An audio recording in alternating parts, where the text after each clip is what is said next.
in the land of fire, within the hidden leaf village, on the fateful night of the Nine Tails. A man clad in a black robe and wearing a mask of pale yellow with black stripes, featuring a circular hole over his right eye, emerged in his right arm. He cradled a newborn infant with golden hair, while his left hand brandished a kunai, its sharp tip ominously poised against the infant's cheek. "Quickly, leave the Jinchuriki!" exclaimed Sarutobi Bawako, the midwife, and another female Ombu operative, Tsubaki, who were both on high alert as they faced the intruder in the delivery room. "Stop! How did you breach the barrier?" they shouted in unison. In an instant, the two fell lifeless into a pool of blood. That moment, Kushina, weakened and alarmed, turned her head to see the masked figure that had intruded into the room, her voice trembling as she cried out, "What manner of fiend are you?" Outside the delivery room, Minato Namikaze, known as the Yellow Flash, heard his wife's anguished scream and felt a surge of dread. Without hesitation, he activated the Flying Thunder God technique. With a swift whoosh, Minato materialized inside the room, assessing the dire situation. He drew forth his signature three-pronged kunai, his expression one of vigilant determination as he faced the masked intruder. "Who are you?" he demanded. The masked man, upon seeing Minato, revealed a sinister grin beneath his mask, his left hand reaching towards the infant he held. At that moment, the infant's gaze turned dazed as a large hand approached his cheek, drawing ever closer. "Wait, how did I end up here?" the infant pondered. "And why have I become a baby? Didn't I die? Hold on, this mask looks strikingly familiar," he mused. "Could it be I have traversed dimensions and been reborn as an infant?" Suddenly, Qin Feng felt his body being lifted upwards. Indeed, he was ascending into the air.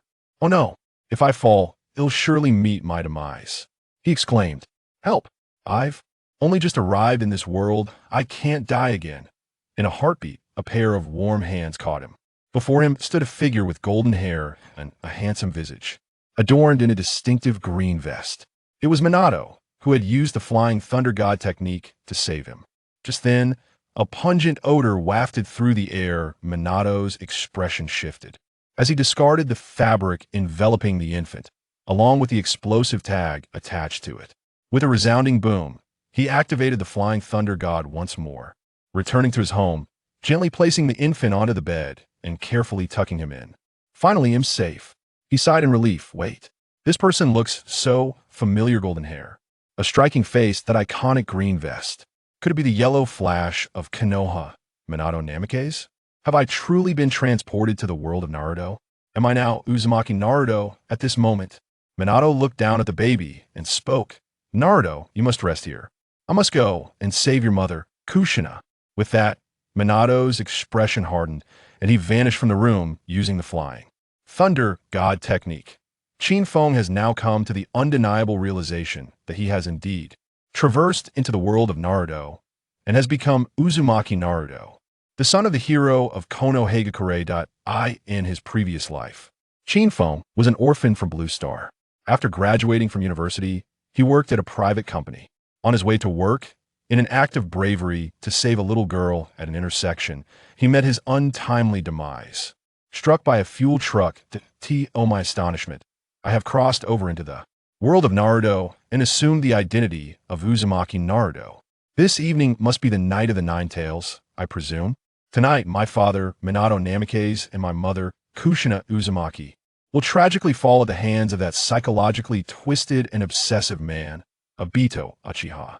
Alas, I yearn to assist them in altering their fated demise. Yet I am but an infant now, utterly helpless. Suddenly, the room was once again enveloped in a spatial disturbance. With a whoosh, Minato returned, bearing a weakened Kushina.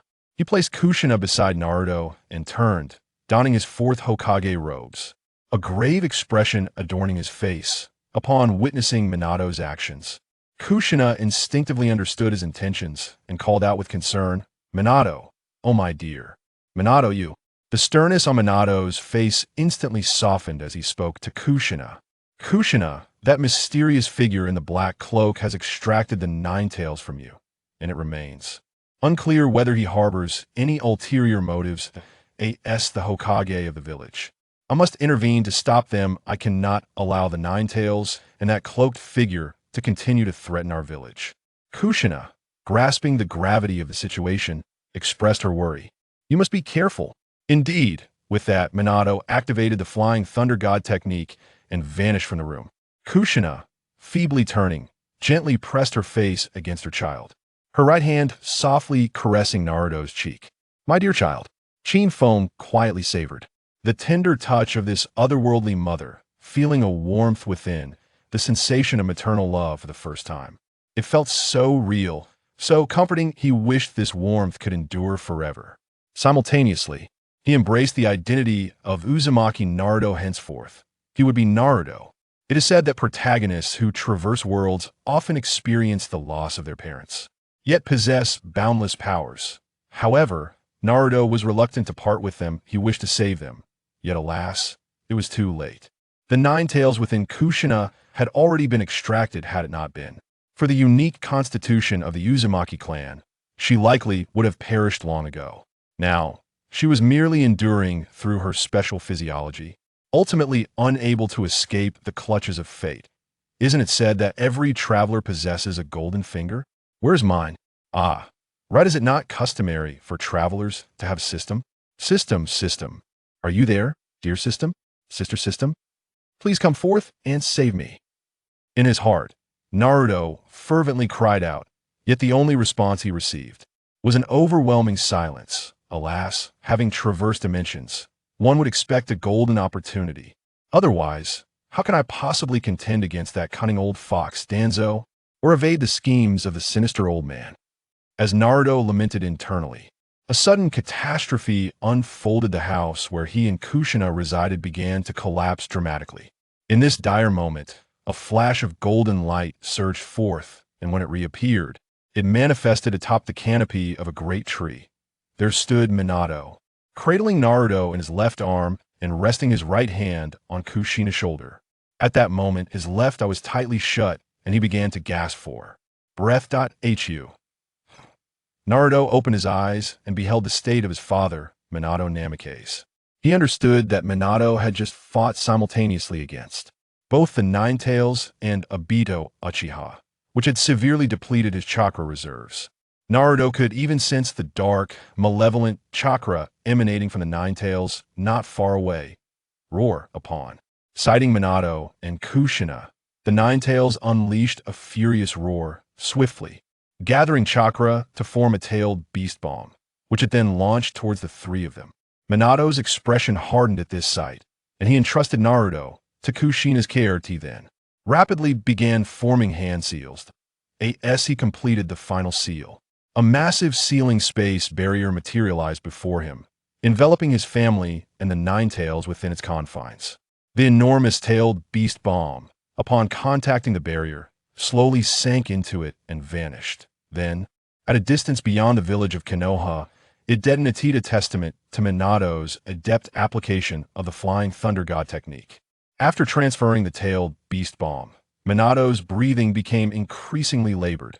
Observing this, Kushina immediately activated her unique chakra chains Vajra sealing, chains swiftly ensnaring the body and tails of the Nine Tails, thus securing its control. Meanwhile, Minato hastily formed hand seals once more, and upon completing the final seal, a colossal, malevolent specter of the Shinigami emerged behind him. Corpse Demon Seal. The Corpse Demon Sealing technique, as an S-rank forbidden art of the Uzumaki clan, is a technique that embodies mutual destruction. The execution of this technique necessitates the sacrifice of the practitioner's soul, sealing the opponent's soul alongside it. This ominous Reaper specter is visible solely to the practitioner and the target, remaining unseen by others. The Corpse Demon Sealing technique was imparted by Kushina Uzumaki to Minato Namikaze. As Minato glanced back, he was taken aback by the terrifying aura of the Reaper, murmuring to himself, "Is this the legendary Reaper?" He then lowered his hands and addressed Kushina, who was kneeling on the ground, saying, "Once the Corpse Demon Sealing technique is completed, I will seal your chakra within Naruto. I hope that when he attempts to control the Nine Tails as a Jinchuriki, you will lend him your strength." Upon hearing this, Kushina furrowed her brow and trembled, exclaiming, "He is our son. Clearly, Kushina did not wish for Naruto to become a Jinchuriki. Having experienced the tragic life of a Jinchuriki herself, she yearned for her child to live a life of peace as the son of a hero. Tears welled in her eyes as she looked down at the swaddled Naruto, crying out in anguish. And why must it be the corpse demon sealing technique? Why must you sacrifice yourself for this? I wish for you to stay by Naruto's side, to protect him as he grows up. That is precisely why I do not want him to bear such a heavy burden. Minato, gazing at Kushina, understood her concerns, his eyes reflecting a mix of reluctance and sorrow. Alas, after our sacrifice, we can only hope that the third Hokage will treat Naruto kindly. Then, with a commanding shout, Minato declared, "Seal." In an instant, a colossal hand adorned with mysterious runes and strung with peculiar beads emerged from Minato's chest, extending infinitely until it reached the massive form of the Nine Tails. The enormous body and tail of the Nine Tails were ensnared by Kushina's adamantine chains, unable to break free. At that moment, the Nine Tails also beheld the terrifying specter of the Reaper behind Minato. The Reaper's great hand tugged forcefully, and in an instant, a dark yellow silhouette of the Nine Tails was extracted, swiftly penetrating Minato's chest and being sealed within his own body by the Reaper specter. With a furrowed brow, Minato's complexion turned pale as he suddenly lost sensation, his left eye involuntarily closing. He had not anticipated the immense weight of the Nine Tails chakra, however. The dark and malevolent chakra had been sealed away. Consequently, as the Nine Tails lost half of its chakra, its body rapidly shrank, a stark contrast evident from the massive paw print it had left on the ground. Frustrated, Minato formed another set of hand seals, and with a resounding boom, a ritual altar materialized beside him, surrounded by a circle of flickering candles. All right, next comes the sealing of the Nine Tails, binding it within Naruto's being. Minato gently lifted Naruto from the ground and laid him upon the altar of the ritual. Outside the spatial barrier stood the tardy third Hokage, Hiruzen Sarutobi. With his right hand clutching a robust black iron staff, he struck the barrier with his left hand. The sound echoed, crack, sizzle. No. To prevent the Nine Tails from emerging, the barrier had expanded, rendering entry impossible. They intended to deal with the Nine Tails themselves.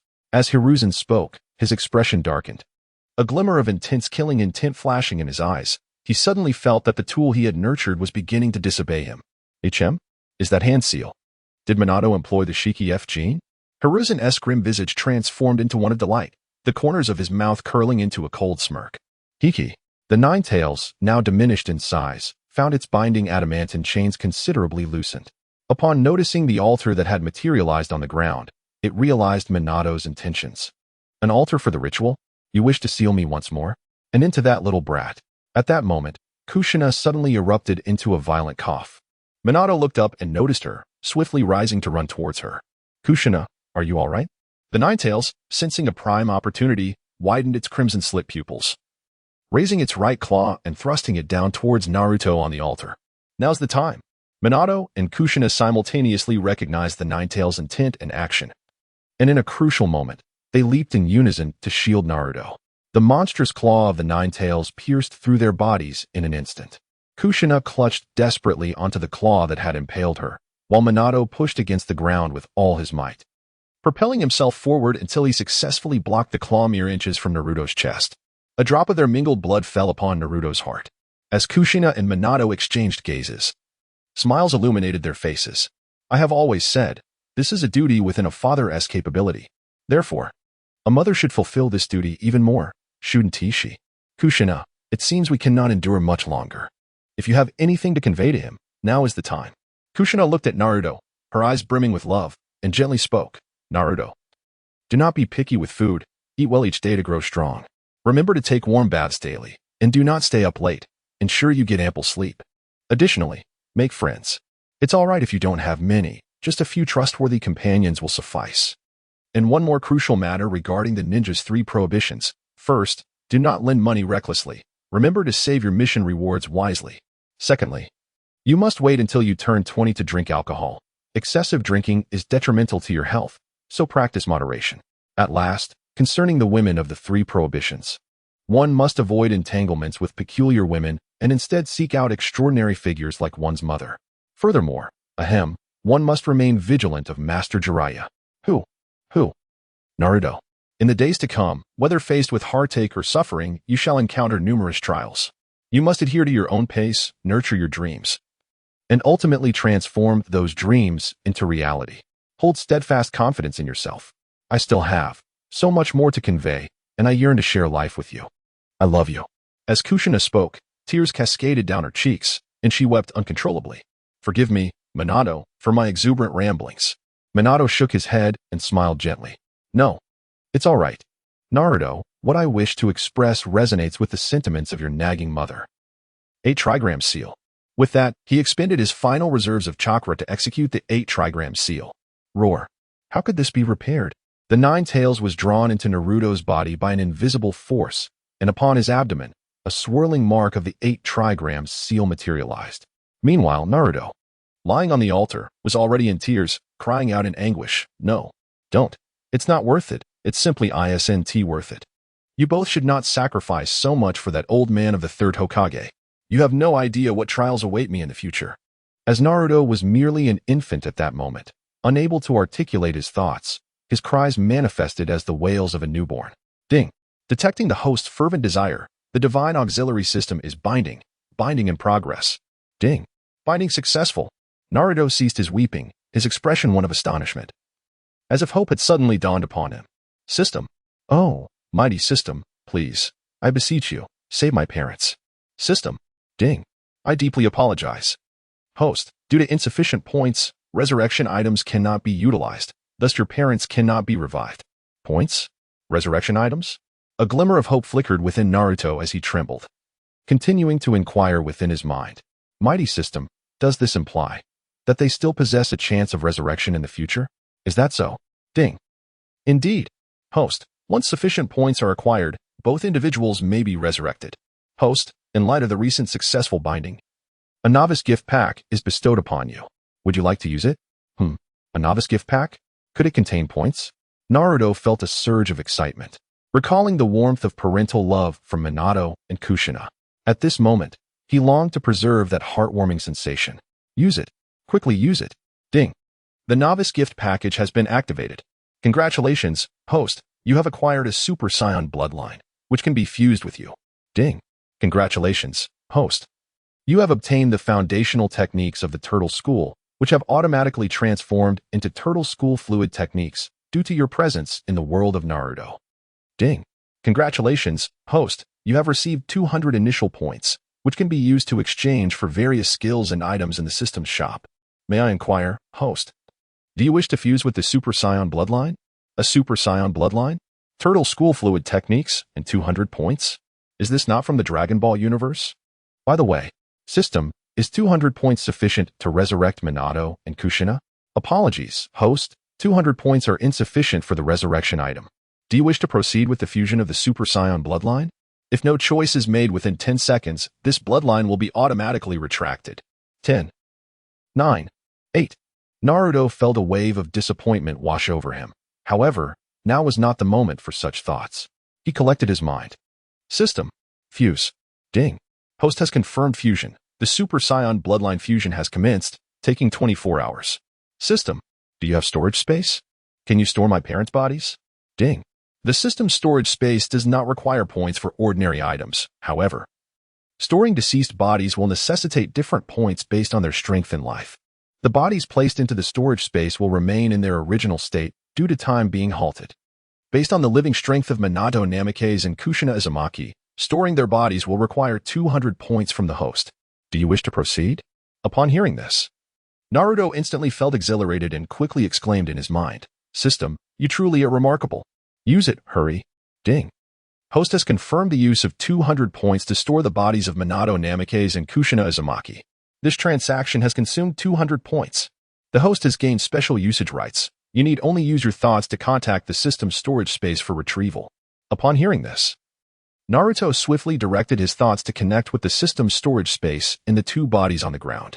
With a whoosh, the bloodied, mangled bodies of Minato and Kushina vanished from the ground, drawn into Naruto's system storage space. Phew. Thankfully, now he could wait until he accumulated enough points to exchange for resurrection items to bring them back. After this initial use of the system's capabilities, he felt utterly exhausted and soon succumbed to sleep. Meanwhile, with the deaths of Minato and Kushina, the spatial barrier he had set up automatically dissipated. Outside the barrier, Sarutobi Hiruzen suddenly sensed its dissolution and swiftly commanded his Umbu ninjas to enter and investigate the situation. As Sarutobi Hiruzen arrived at the altar, he beheld the sight of the slumbering Uzumaki Naruto, yet the lifeless forms of Namikaze Minato and Uzumaki Kushina eluded his gaze.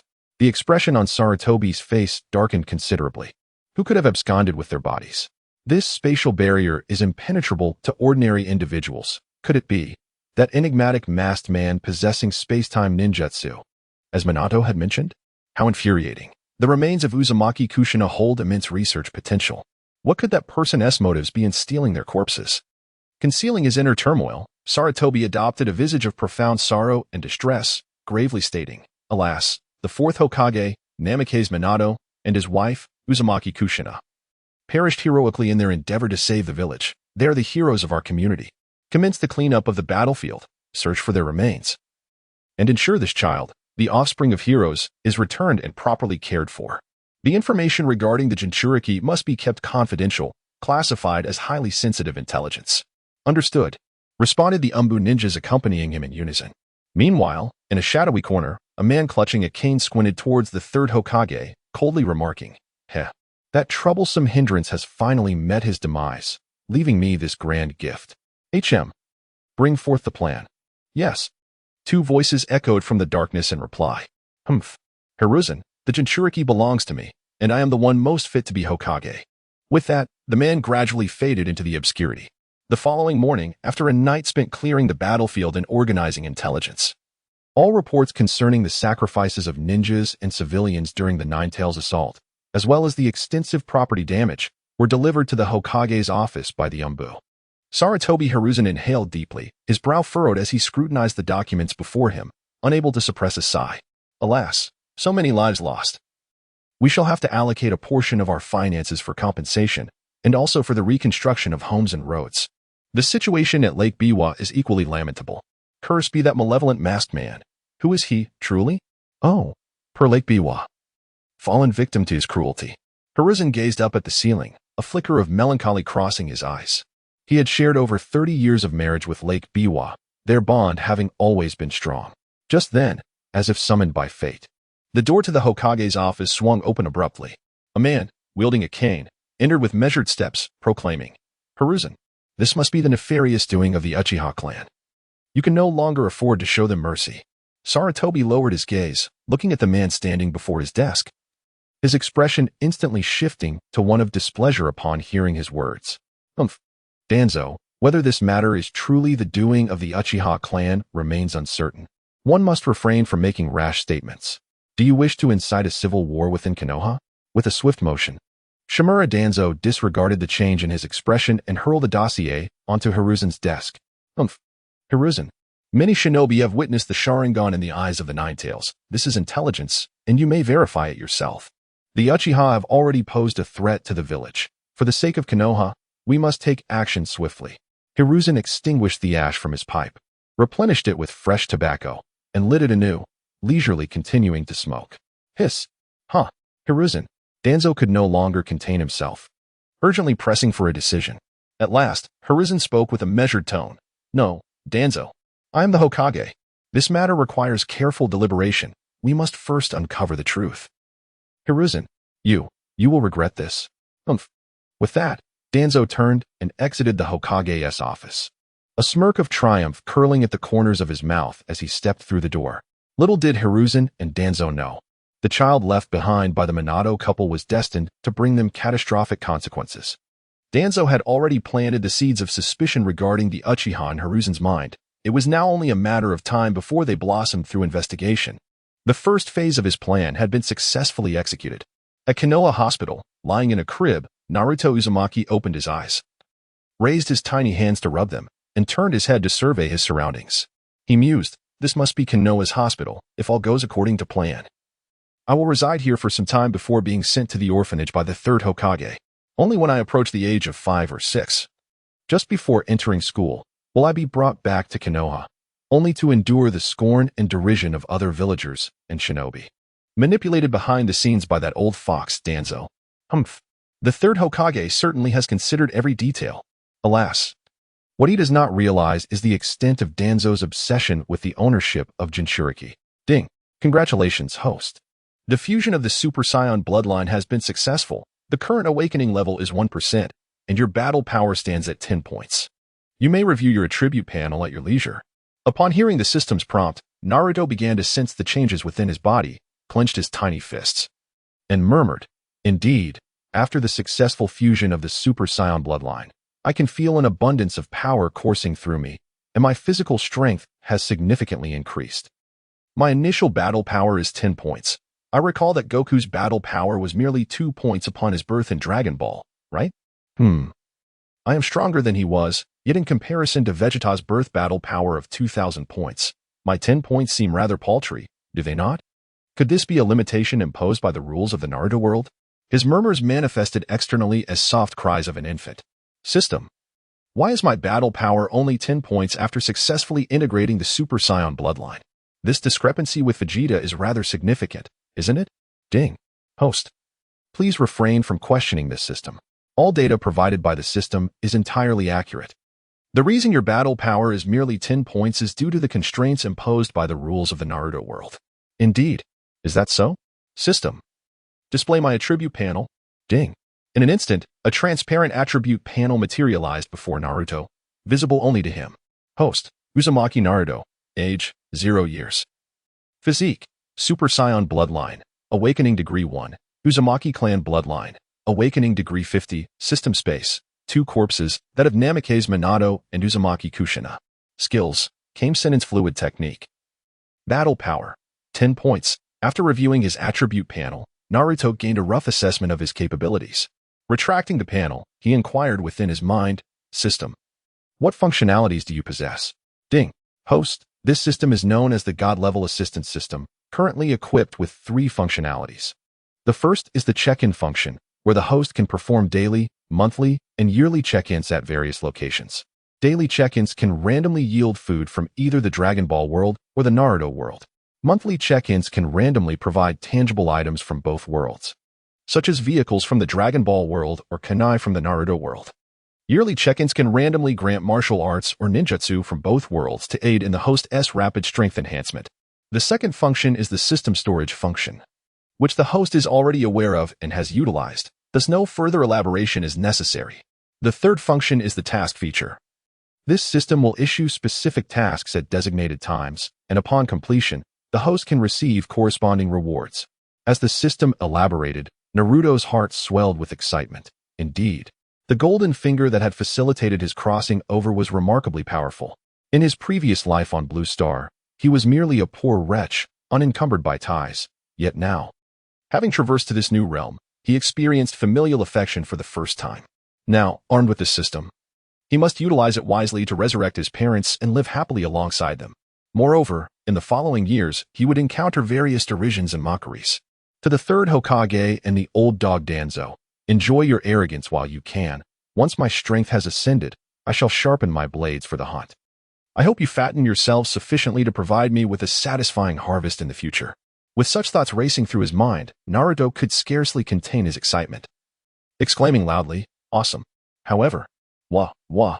In that instant, the door swung open, and a plump female medical ninja rushed in, her expression frantic. First, she lifted Naruto and gently swayed him for a moment. Then she unveiled her garment to nurse him. Naruto, taken aback by this unexpected sequence of events, thought to himself, if only I had known, I wouldn't have called out.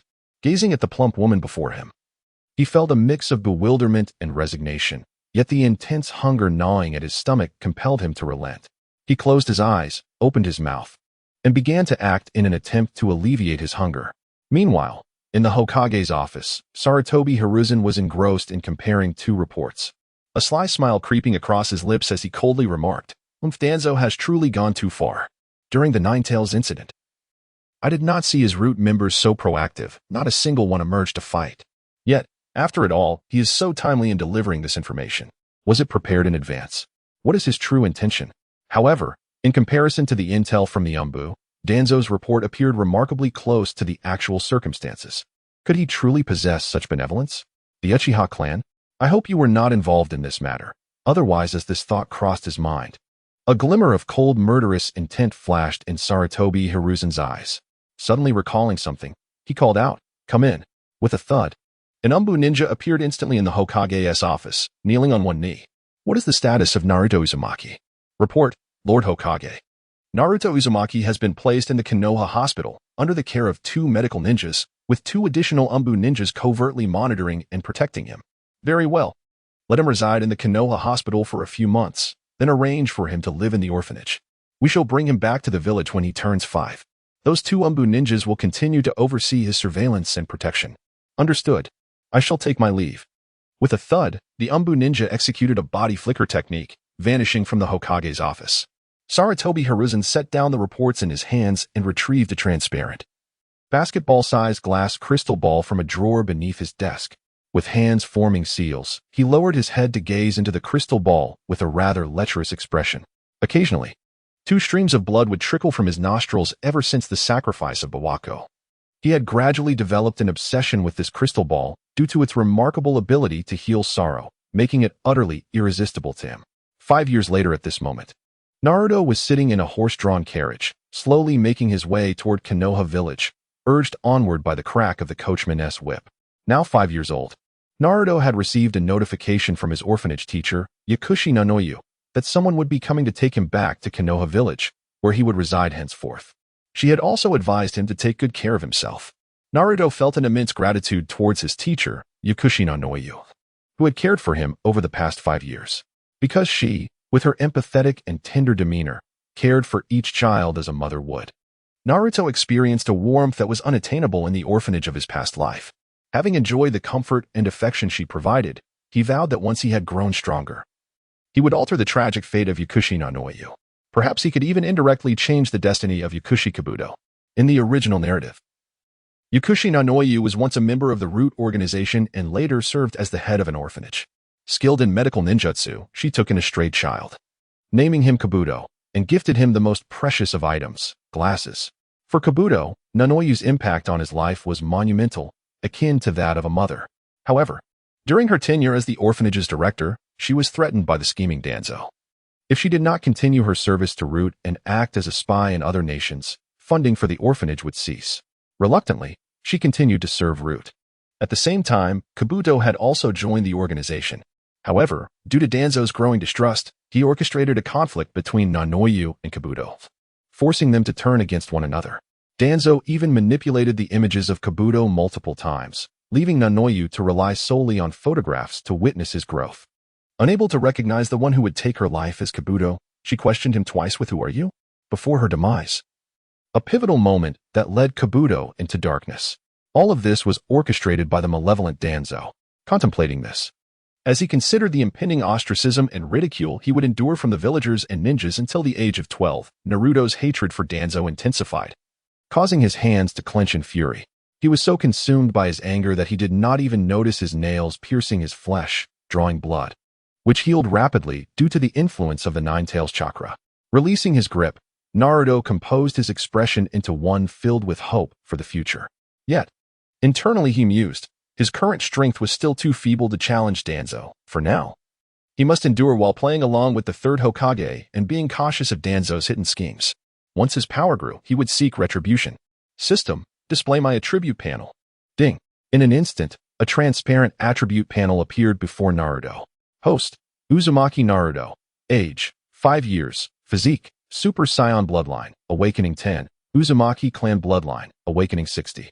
System space, 2 corpses of Minato Namikaze and Kushina Uzumaki.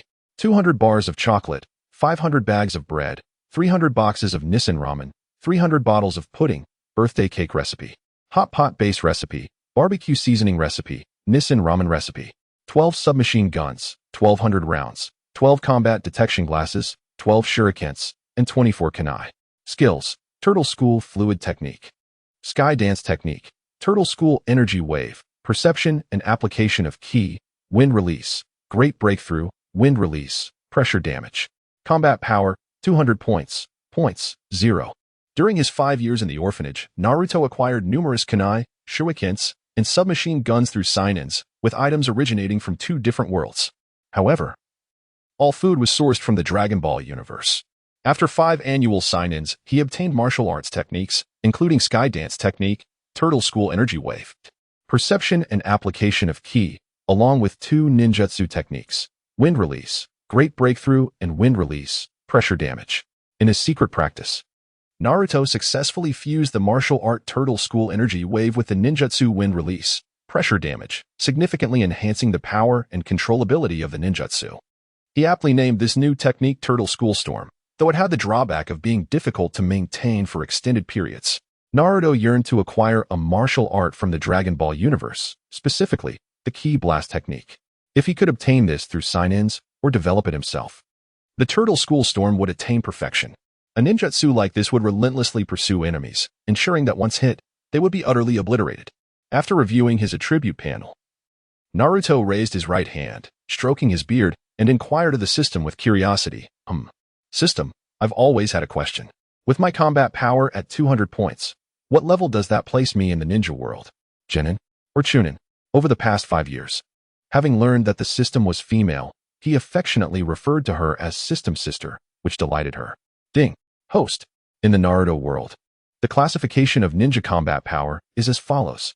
Instantly, a transparent screen appeared before Naruto, displaying the tiers of ninja combat power. Genin, combat power 100 points. Chunin, combat power 150 points. Elite Chunin, combat power 200 points. Special Jonin, combat power 300 points. Jonin, combat power 500 points. Elite Jonin, combat power 800 points. Naruto compared his 200 points of combat power against the screen, his gaze fixed on the Elite Chunin category. System Sister, if that's the case. My current strength is that of an Elite Chunin, right? Ding. Correct, host. That's impressive. An Elite Chunin at 5 years old is significantly stronger than a 5-year-old Uchiha, taking on 7 opponents. System Sister. What about the combat power classification above Elite Jonin? Ding. Host, your current strength still falls under the Little Karami classification, and you lack the authority to view combat power beyond Elite Jonin. Alright, fair enough. I'll work hard to improve my strength, Little Karami host. With a sudden halt, Naruto sensed the carriage had come to a stop, concluding that they must have arrived at Konoha. Prior to departure, he had employed his chakra sensing and application to suppress his strength to 0. After confirming that everything was in order, he lifted the curtain of the carriage and stepped outside, leaping down from the vehicle. The coachman then turned the carriage back. Naruto casually cast his gaze backward, aware of the 2 Umbu operatives who had been shadowing and safeguarding him. As he looked ahead, the iconic green double doors of the Hidden Leaf Village came into view, adorned with the kanji for shinobi on either side and a swirling emblem resembling a bird's head in the center. This emblem was emblazoned on the forehead protectors worn by all ninjas of the village. A wave of nostalgia washed over him as he thought, 5 years have passed, and I return to the Leaf once more, poised to embark on the journey of an actor honing his craft, performing alongside everyone. Perhaps, upon graduating from the Ninja Academy, I might even claim an Oscar for Best Actor. At that moment, an Umbu ninja wearing a black and white dog mask approached from the village gates. Casting a disdainful glance at him, coldly, he instructed Naruto, "TCH. Follow me. I will take you to your residence." Alright. Naruto feigned exuberance, bouncing with feigned joy, but when no one was watching, a sinister smile crept upon his lips. He mused, so the first person who finds me distasteful has already appeared? The third Hokage will certainly suppress the news of my status as a Jinchuriki. Yet this Umbu's identity raises suspicions. The Leaf's F4, Umbu, root, villagers, ninjas. What an exquisite arena this is. Let the storm rage even fiercer. Life is but a play, reliant on the art of performance. Best Actor mode, activated. Prepare for a more thrilling existence. Naruto followed the Umbu ninja through a labyrinth of streets until they arrived at a dilapidated 3-story apartment. The building bore the marks of age and neglect, a testament to its long existence. Without a backward glance, the Umbu coldly commanded, "Keep up." He ascended the stairs without waiting for Naruto's response. "Understood," Naruto replied, nodding with a fade of delight, and hurriedly followed. Moments later, they reached the top floor of the apartment. The Umbu retrieved a rusted key from his pocket, expending considerable effort to unlock the door, leaving the key in the lock. "This will be your residence," he stated, and with a swift use of the body flicker technique, he vanished in a puff of smoke, stirring up a gust of wind. Naruto waved his hand dismissively, dispersing the dust kicked up by the Umbu's departure. TCH. What S with that attitude? Acting all high and mighty, as if I owe him a fortune. Rest assured, I have memorized your chakra. If I were to encounter you alone in the future, I would undoubtedly defeat you to the point where even your mother would not recognize you. Naruto removed the rusty key from the door lock, indifferent, and casually pocketed it. A mere rusty key posed no challenge to a 21st century intellectual. Soaking it in vinegar for half an hour to an hour, followed by a wipe with a cloth, would transform it into a pristine key. As Naruto stepped into the room where he would reside for the next 7 years, he observed its compactness, roughly a mere dozen square meters, furnished quite simply. A single bed, accompanied by a modest nightstand, an old wardrobe, and a worn-out table. To the south stood a dilapidated glass window, approximately 1 meter wide and 1.5 meters high, featuring 2 transparent, yellowing panes that bore the marks of time. It was stark and unrefined, yet fortunately, the bed and bedding appeared relatively intact. Naruto removed his tattered backpack and placed it on the table, instantly stirring a cloud of dust. Coughing, he muttered, "Damn it. That third Hokage is ruthless. He seized the inheritance left by my parents, focusing solely on advancing his clan, leaving me without even a decent place to live." He quickly adjusted his mindset, choosing not to dwell on the third Hokage's actions. Approaching the window, he drew back the curtains and opened it, inhaling the fresh air outside. My mother advised me before her passing to face every challenge with optimism. This place is acceptable. It's not much different from the single room I rented in my previous life. With a little cleaning, it could become a cozy haven. He tore a small piece of fabric from the bedsheet and fetched a bucket of water from the washroom, commencing a thorough cleaning. An hour later, dust-covered Naruto surveyed his labor's results, a slight smile gracing his lips as he called out loudly, "All right. My refreshed new home is finally clean. Let the hopeful new life begin." Then, he opened the now spotless wardrobe and was momentarily stunned, before leaping with joy. Yes. This village is amazing. I finally have new clothes to wear. Inside the wardrobe were 2 white t-shirts, 2 pairs of black shorts, and 2 pairs of light blue sandals. In the original story, Naruto's childhood was marked by darkness and helplessness. The villagers avoided him, perceiving him as a harbinger of misfortune. As a child, he wore a white t-shirt with green collar and sleeves, emblazoned with the symbol of the Uzumaki clan. Witnessing the lonely existence of Naruto, devoid of parental affection, and his pitiable eyes, one could only feel profound sympathy as he resorted to mischief to garner attention. Fortunately, being the protagonist, coupled with the influence of Ashura's chakra, and the bonds formed with Ichiraku, Kakashi, the Konoha 12, and Jiraiya, prevented Naruto from succumbing entirely to darkness. Otherwise, he would have long since turned rogue. Naruto halted his exuberant leaps, stepped forward, and delicately placed a white t-shirt against his face, seemingly savoring the fresh scent of the new garment. Seizing the opportunity to conceal his facial expressions, he tilted his head back, a faint smile gracing his lips as he mused, "Third Hokage. I can sense your spying through the crystal ball. How do you find my performance?" Concealed in the shadows, 2 members of the Umbu whispered to each other. "He remains as optimistic as ever. Indeed, observing his positive demeanor brings me inexplicable joy. I truly hope he can maintain this spirit. I wish so too. But considering his identity, speak not carelessly, lest Lord Hokage hold you accountable. Focus on your duties." In the Hokage's office, Sarutobi Hiruzen was employing a telescope technique, scrutinizing Naruto's every move through the crystal ball. It appears entrusting Naruto's care to Yakushi Nanoyu was indeed a prudent decision. Naruto's current positive mindset is a testament to Nanoyu's guidance. He chuckled, "Just 2 new outfits have brought such delight to Naruto. It seems I should bestow him with more garments during our next encounter to foster goodwill." With that thought, Hiruzen stowed away the crystal ball into a drawer, his brow furrowing as a flicker of displeasure crossed his eyes. However, it seems those 2 Umbu assigned to monitor and protect Naruto cannot restrain their tongues. It appears a reprimand is in order. The 2 Umbu lurking in the shadows, monitoring Naruto, simultaneously felt a chill run down their spines. A distinct sensation of being watched washing over them. "Oh no. It seems we've been discovered." They exchanged alarmed glances, their eyes widening in terror, and in perfect unison. Swallowed hard. Once Naruto sensed that the third Hokage had ceased his voyeurism, he removed the white t-shirt from his face, the corners of his mouth lifting slightly. "Oh, has the lecherous spying finally come to an end? Truly, as the upper beam is crooked, so too is the lower beam influenced. This mischief must surely be your doing." He discarded his tattered, filthy clothes into the trash and, seizing a bucket of water he had just retrieved, took a refreshing cold shower. Once dried, he feigned excitement as he donned the white t-shirt from his wardrobe, pairing it with a set of black shorts. Alas, there were still 2 pairs of prying eyes observing him from the shadows. The performance must go on. Then, he collapsed onto his bed, rolling from side to side, touching and inspecting his surroundings. After a while, he finally lay down and drifted into slumber. Moments later, the soft sound of his snores filled the air. Having spent a morning in transit, endured an hour of cleaning, and performed for 2 Umbu and the 3rd Hokage, the 5-year-old Naruto was thoroughly exhausted. Of course, it was not physical fatigue. With a combat power of 200 points, elite Nin capabilities, the resilience of the Uzumaki clan, and the Kyuubi's energy as a backup, how could he possibly feel weary? The most significant aspect is the mental exhaustion. Acting is an endeavor that demands considerable mental fortitude. One must not only devise the plot but also be wholly engaged, for otherwise, it is all too easy to falter.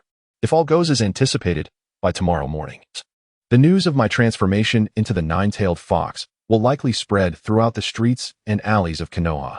On the following morning, Naruto awoke, his eyes still heavy with sleep, and stretched widely. Rising to his feet, he slipped on his sandals, approached the bed, drew back the curtains, and pushed open a glass window. Breathing in the fresh air outside, he raised his left hand in a gesture of greeting while his right fist collided with it. A satisfying clap resounded, signaling the start of a new day. Good morning. In his mind, he communicated with the system. Dear system, we have moved to a new location. Time to check in. Ding. Congratulations, host. You have received a crate of pure milk, which has been automatically deposited into the system storage. Breakfast is now assured.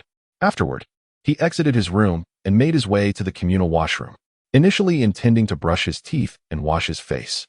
He suddenly remembered that he had yet to purchase a toothbrush and toothpaste.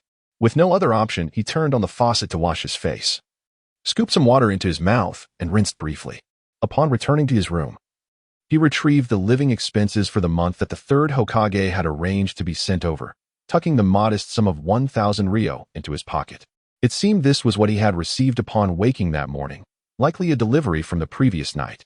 However, given the cost of living in Konoha, this paltry amount could only suffice for his basic needs. It was hardly sufficient. Even a bowl of Ichiraku Ramen, priced at 400 ryo, felt like a luxury. Nevertheless, better something than nothing. He then descended the stairs, preparing to visit the supermarket to purchase some daily necessities. Simultaneously, he intended to gauge the speed at which Danzo's propaganda spread. Upon reaching a supermarket and entering the household goods section, the proprietor initially overlooked him due to his shorter stature. When Naruto approached the counter with his selected toothbrush, toothpaste, cup, basin, and towel, the male shopkeeper's expression darkened upon recognizing him. The smile that had graced his face was replaced by a scowl, his eyes brimming with disdain and animosity as he coldly declared, 100 ryo, take it or leave it. Upon hearing the shopkeeper's price, Naruto lowered his head, his face contorting with a sense of injustice, as he retorted, I'm only buying these few daily essentials. How can it be so costly? Just earlier, that lady purchased the same items for only 20 ryo. Are you trying to extort me just because I'm a child? The shopkeeper's disdain intensified. Arms crossed and chin raised, he coldly replied, That's the price. Take it or leave it. If you don't want to buy, then scram. You are not welcome here. Seeing Naruto still standing there, glaring at him with indignation, the shopkeeper's irritation only escalated. Stepping away from the counter, he snatched the selected items from Naruto's hands and threw them onto the countertop. With a swift turn, he forcefully shoved Naruto outside. Get lost. I want to sell to you. The merciless shopkeeper expelled Naruto, who stood alone at the entrance of the supermarket, head bowed, surrounded by whispers that filled the air. Hey, that's that kid. He deserves it. I can't understand why the Hokage would allow someone like him to live in Konoha. TCH. After all, that child is. Stop. That's a forbidden phrase. With a somber expression, Naruto trudged forward, each step heavy with despair as the murmurs echoed in his ears. At this moment, a melancholic tune, played on the shao, filled the atmosphere. The next supermarket was no different, nor the one after that. It wasn't until he reached the last store that he painfully extracted 100 ryo to purchase the necessities. He then dashed back to his room, slamming the door shut with a loud thud. Placing his belongings on the table, he collapsed onto his bed, clutching his pillow, and began to weep uncontrollably. Woo! Woo. In the shadows, two Umbu members exchanged hushed inquiries. What is happening? How is it that the entire village seems to know his identity by this afternoon and evening? I'm not sure. This is the first time I've seen Naruto so heartbroken. The situation has escalated beyond our control. I'll report to the Hokage, while you continue the surveillance and protection duties. Understood. One Umbu vanished in an instant using the body flicker technique, leaving the other behind. Watching Naruto weep loudly on the bed, feeling a deep pang of sympathy and sorrow. Sigh. Who would have thought the son of a hero would be treated this way? As Naruto sobbed into his pillow, he too felt a profound anguish within. Having watched the anime, he already ached for Naruto's childhood. Now, experiencing the sting of cold words and cruel mockery firsthand was truly excruciatingly painful and unjust. And this was just the first day? It was hard to fathom how the original Naruto endured those grueling 7 or 8 years. One must not advise others on kindness without having tasted suffering oneself. A fierce anger and thirst for vengeance flickered in Naruto's eyes as he gritted his teeth. Danzo, you wretched dog. You've truly excelled at your cruelty. Whether or not the original Naruto turned dark was of no concern to him. What mattered was that he was Uzumaki Naruto, and his fate was his own to dictate. I believe in clear distinctions between gratitude and enmity. Kindness must be repaid, and vengeance must be exacted. Very well. I will endure. I will endure. Once I grow stronger, those who have wronged me shall face 100-fold retribution. A promise made is a promise kept. This is the path of Uzumaki Naruto. Hiss, sigh. Hiss, sigh. Naruto ceased his loud weeping, transitioning to soft sobs as he took deep breaths, striving to regulate his emotions and continuously comforting himself. In a moment of reflection, the teachings fell upon deaf ears, entering through one side and exiting through the other, as worries traversed the depths of the soul, leaving only remorse in their wake. Alas, may the teachings guide me. As troubles infiltrated my ears, I shook my head to dispel them. In the Hokage's office, Sarutobi Hiruzen, with a somber countenance, listened attentively to the reports from a member of the Umbu, who had been monitoring Naruto. Upon concluding the account, Hiruzen's expression darkened further, his brows furrowing deeply as he grasped his pipe, filled it with tobacco, and ignited it.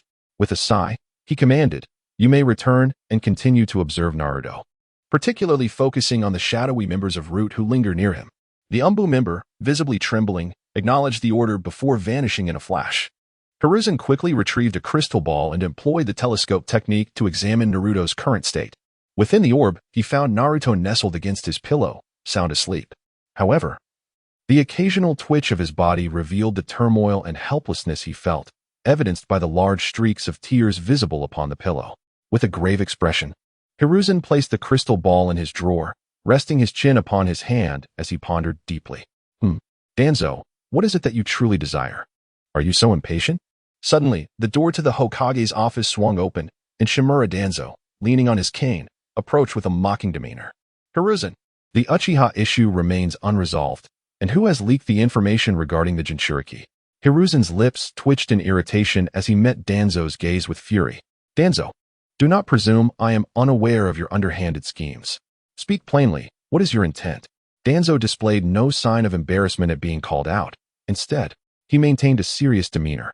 The Nine-Tails Jinchuriki is but a child, exceedingly unstable, and poses a significant threat to the village.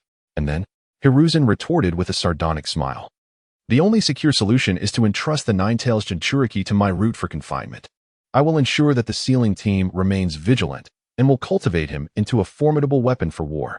Upon hearing Danzo's intentions for Naruto, Hiruzen's expression shifted dramatically, his anger boiling over as he slammed his hand upon the desk. Absolutely not. I will personally manage Naruto's affairs. There is no need for your intervention. Hiruzen, Danzo, I am the Hokage. You, Hiruzen, you will come to regret this, Danzo warned before turning and exiting the Hokage's office. Having calmed his emotions, Naruto approached the window once more, feeling the chill of the encroaching weather. He envisioned a small grove blanketed in snow, where a beloved girl awaited his rescue. 3 months later, Naruto awoke, rubbing his eyes and stretching widely. Sitting up, he donned his white t-shirt and slipped into black shorts, positioning himself on the edge of the bed to adorn his feet with light blue sandals. Rising to his feet, he then put on his yellow and white jacket, approached the bed, and drew back the curtains to open a window. The morning air greeted him as he opened the window, lifting his spirits. Naruto gazed into the distant sky, where pure white snowflakes floated down, and a fleeting glimmer of cold, lethal intent flickered in his eyes. A sly smile crept across his lips as he mentally addressed the system, saying, "System, sign me in. Ding. Monthly sign-in successful. Congratulations, host. You have obtained a universal adhesive capsule, which has been automatically placed into the system's storage space. The universal capsule can only be used by the host and those authorized by the host. Ding. System task triggered. Task details. Rescue the Princess Hinata. Reward for success, 1,000 points. Penalty for failure, deduction of 100 combat power from the host. Would you like to accept the task?" Upon hearing the system's task reward, which amounted to 1,000 points, Naruto's pupils dilated in surprise, his eyes widening with excitement. This was the first task issued by the system. System, how many points is the reward? 1,000 points? Then, how many points does it take to exchange for a resurrection item? Ding. Host. The resurrection item is a one-time experience card for the Dragon Balls, and redeeming the Earth version requires 2,000 points. After hearing this, Naruto stood frozen for a moment, then leaped 3 feet high. Yay, I see a glimmer of hope. The future princess is truly my capable partner. System, you are simply marvelous. I accept the task. Let us get on with it. Ding. The host has accepted the task to rescue the Princess Hinata. Please proceed to the small forest in Konoha village to complete the task. Filled with joy, Naruto pretended to take a bucket of ramen and a carton of pure milk from the nightstand, though in reality, he retrieved them from the system's storage space. He placed the ramen on the table, filled a kettle with water, and set it to boil.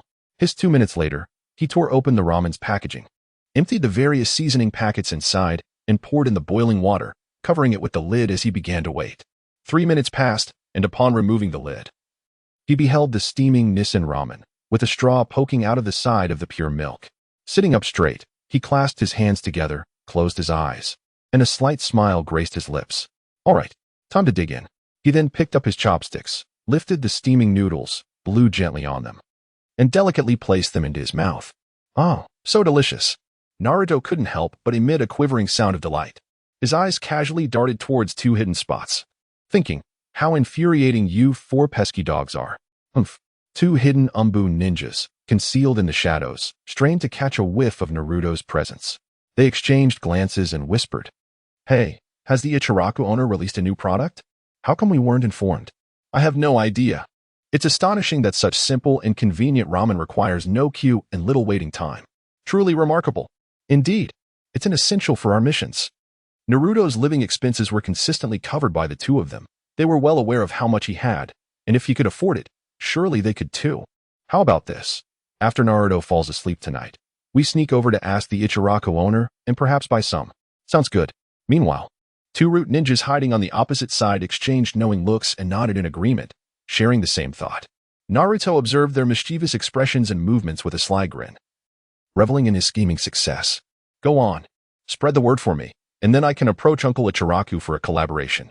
This will be splendid. Heh. After finishing his ramen and milk, Naruto disposed of his trash and headed outside. Approaching the trash bin, he tossed the bag with a swift motion, akin to throwing a shuriken. Then, he jogged quickly into the nearby grove, leaving a trail of tiny footprints in the snow. The 2 Umbu ninjas and 2 root ninjas were aware of each other's presence, casting wary glances before promptly following Naruto's lead. As he ran, Naruto pondered his future princess, Hinata, and her past. In her childhood, her shy demeanor often made her a target for bullying, but Naruto had always stood up for her, teaching those boys a lesson.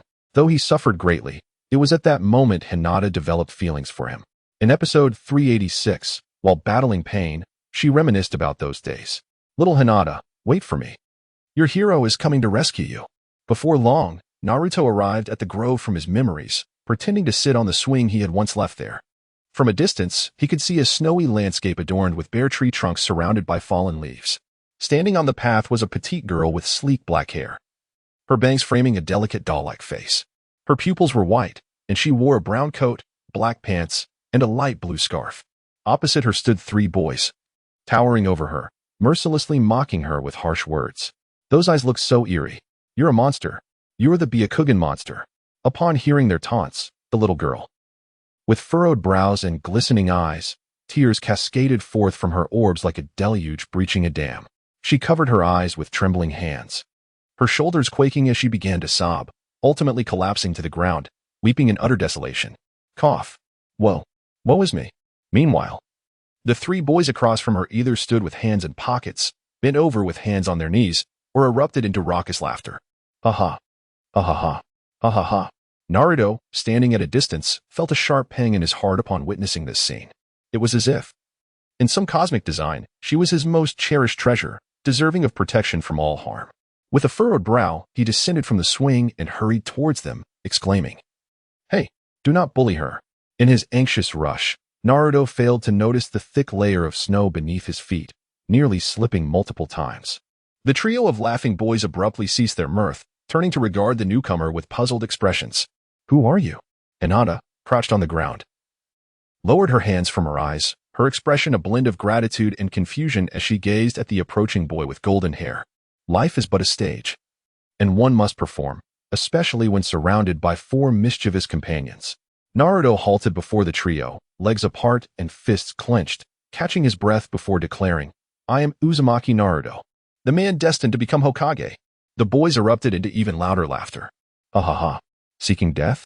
You think you are worthy? I am the future Hokage." With those words, the three boys swung their fists towards Naruto's face. A wicked smile crept across his lips as he thought, "Heh, you brought this upon yourselves. Finally, I can unleash the pent-up frustration of being marginalized and ridiculed for the past 3 months." He deftly sidestepped their punches and, raising his own fists, struck the two boys squarely on the mouth. "Ah," they cried out, groaning in agony as their teeth shattered, heads bowed, hands cradling their bleeding mouths. Disregarding the two for the moment, Naruto lifted a leg and delivered a direct kick to the chin of the third boy. Crack. Ah. The third boy's jaw dislocated and fractured, hands clutching his chin as though fearing it might fall away. Not yet satisfied, Naruto unleashed 3 more kicks, toppling the boys and mounting them, delivering a series of blows to their faces. However, he refrained from exerting excessive force, mindful that he did not wish to inadvertently kill them, which would complicate his future concealment. Minutes later, he finally rose from atop the 3 boys, surveying his handiwork with a sense of exhilaration. They were undoubtedly beaten beyond recognition, so much so that even their mothers would not recognize them. To describe the state of one's face as merely bruised and battered would be an understatement. The term disfigured is far more appropriate. Behold, the bridge of his nose has been flattened.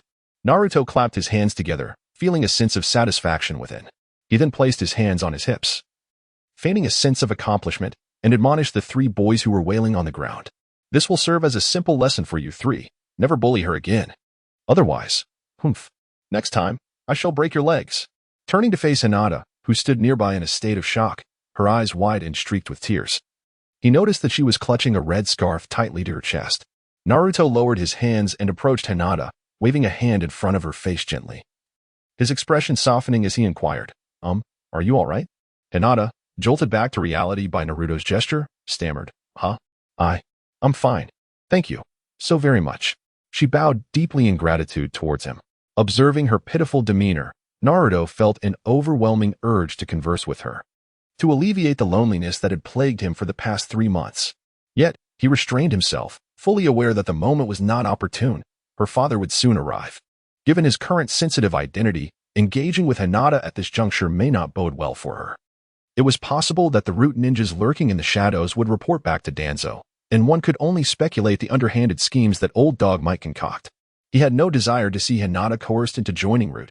He would rather confront Danzo directly if it came to that. With these thoughts in mind, Naruto suppressed the impulse to speak further, offering Hinata a cheerful, optimistic smile. He raised his right hand in a farewell gesture. See you later." With that, Naruto swiftly turned and dashed back towards the village, wiping away the tears that had gathered at the corners of his eyes. "Hinata, wait for me. We shall meet again at school in 9 months. Ding. Congratulations, host. You have successfully completed the task of rescuing Princess Hinata, earning 1,000 points. Naruto merely smiled faintly, not dwelling on the notification, as his thoughts lingered on the earlier encounter. He quickened his pace, heading home. Hinata lifted her gaze, watching Naruto fade into the distance, her hands tightening around her red scarf. A wave of security and happiness surged within her, and a blissful smile graced her lips. Some destinies are preordained by the heavens. No matter how one tries to evade them, they will invariably manifest before you. May all lovers ultimately find their way to one another. Time swiftly passed, and soon it was the end of the 6th month. Winter melted into spring, and the woods had transformed into a lush green expanse. At this moment, Naruto feigned a desperate search for food, racing up the mountain, dashing across exposed stones in the stream and over withered trees. Holding a small stone picked up from the ground, he hurled it with great effort towards a target secured with rope against a nearby grand tree, all the while training his shuriken throwing skills as he ran. Suddenly, he spotted a branch as thick as an adult's calf, hanging in front of him, serving as a means to strengthen his arm muscles. With a swift movement, he executed a flip, rotating his body a full 180 degrees, landing gracefully on the branch. Taking a deep breath, he lifted his forearm to wipe the sweat from his brow. Just then, his foot slipped, and he pretended to accidentally tumble from the tree. Even Naruto had to admire his own remarkable acting skills, which had undoubtedly reached the level of an award-winning actor. As he rose, rubbing his sore backside, he opened his eyes to reveal a look of exhilaration. Haraha. This fall led him to discover several large edible mushrooms growing on the nearby dead tree, surrounded by a variety of wild fungi. Wow. He gleefully gathered these mushrooms and placed them into the iron pot he had brought along. He then approached a stream, using a fallen branch and a 2-meter-long fishing line he had stealthily acquired. After a bit of work, he fashioned a rudimentary fishing rod and sat excitedly on a protruding rock. Baiting the hook with a worm he had found, he flicked the line into the water, waiting patiently for a fish to bite. For the past 3 months, whenever he found himself short on money in the latter half of the month, Naruto would venture to this mountain in search of food. His endeavors were not only observed by 4 sneaky dogs hiding in the shadows, but also by the 3rd Hokage, who peered through a crystal ball from within his office. Sarutobi Hiruzen, watching Naruto's actions, conceived a brilliant idea. It was time for an unexpected encounter with young Naruto. Carefully stowing the crystal ball in the drawer of his desk, he found himself increasingly fond of it. Rising to his feet, he changed into a fresh set of clothes and exited the Hokage's office, making his way towards Naruto's location. By now, darkness had fallen, and after a long afternoon of effort, Naruto had successfully caught 4 large fish. Alone, he kindled a fire and set the iron pot filled with mushrooms atop it. Crafting a simple wooden grill, skillfully scaling and gutting the fish he had caught, he skewered them with sharpened branches and placed them on the grill over the flames. From his pocket, actually a space within his system, he retrieved his secret barbecue seasoning, sprinkling it on the fish according to the heat of the fire. Moments later, the first fish, perfectly charred and golden brown from the seasoning, emitted an alluring aroma. Beholding his culinary masterpiece from a day of toil, Naruto hesitated no longer. He took the grilled fish from the grill. Sitting on a stone beside the fire, he grasped the ends of the branch and opened his mouth wide, taking a hearty bite of the golden fish. With a backward jerk of his head, a steaming morsel of fish meat found its way into Naruto's mouth. Ah, how delightful. Suddenly, Naruto's action of consuming fish momentarily halted as he sensed a formidable chakra approaching him through his mastery of chakra perception. While chewing on the fish, a sly grin crept upon the corners of Naruto's mouth, revealing a hint of mischief. Oh, can't you resist any longer? Hiki, come on. You play the good Samaritan while I portray the obedient child. Subsequently, Naruto feigned ignorance, continuing to lower his head and voraciously devour the roasted fish in his hands. Huh. Hot. Hiss. Phew. Hee. Here it comes. Just as Naruto was engrossed in his meal, an elderly face adorned with a goat-like beard unexpectedly leaned in from his right side. The old man's nostrils flared wide as he took a hearty sniff. Startled, Naruto quickly shifted to his left. One hand grasped the roasted fish while the other supported him on a stone, tilting his head and cautiously casting a sideways glance at the old man. Who are you?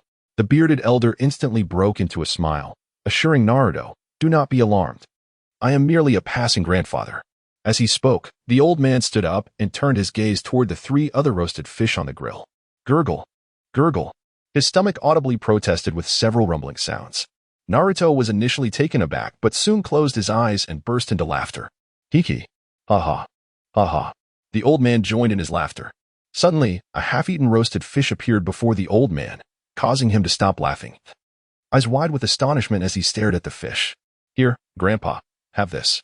The old man felt a wave of gratitude wash over him, realizing that Naruto was indeed a kind-hearted child who understood the essence of sharing. Is that so? Thank you, he exclaimed. It truly looks delectable. Seeing the old man accept the fish he had offered, Naruto closed his eyes and pretended to be mysterious, saying, This is fish I caught myself. It must be delicious. Ho ho. He then opened his large, expressive eyes, displaying a profoundly soothing smile. However, internally he mused, acting is indeed time-consuming and laborious. Such fortuitous encounters will likely unfold several times in the 6 months leading up to my enrollment. I must draft the script in advance, ensuring that the initiative remains firmly in my hands. Hee hee. Ha. Hot, hot, hot. In the pitch-black night, under a sky adorned with twinkling stars, one could easily become entranced. Beside a brook in the wooded mountains, a warm, yellow glow emanated from a campfire, where 2 branches were thrust into the ground, each skewering a golden-brown roasted fish sizzling with oil. Above the fire, a cast-iron pot simmered, containing a stew of wild mushrooms. Beside the crackling fire, 2 individuals, one old and one young, sat on 2 stones, each clutching a roasted fish, relishing a rare delicacy of the world.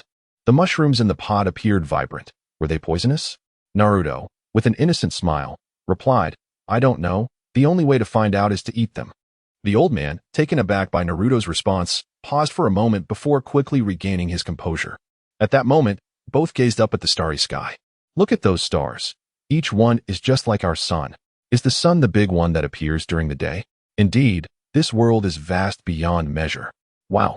Naruto suddenly turned his head, his pure, sparkling eyes gazing at the old man with admiration. Grandpa, you know so much.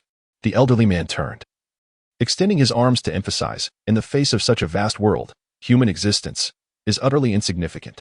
As he spoke, he closed his eyes, shook his head, and brought his hands back to his chest. Then, opening his eyes with a smile, he continued. And the worries of such insignificant beings are even more trivial. After this, he turned back, continuing to gaze at the bright stars. Is that so?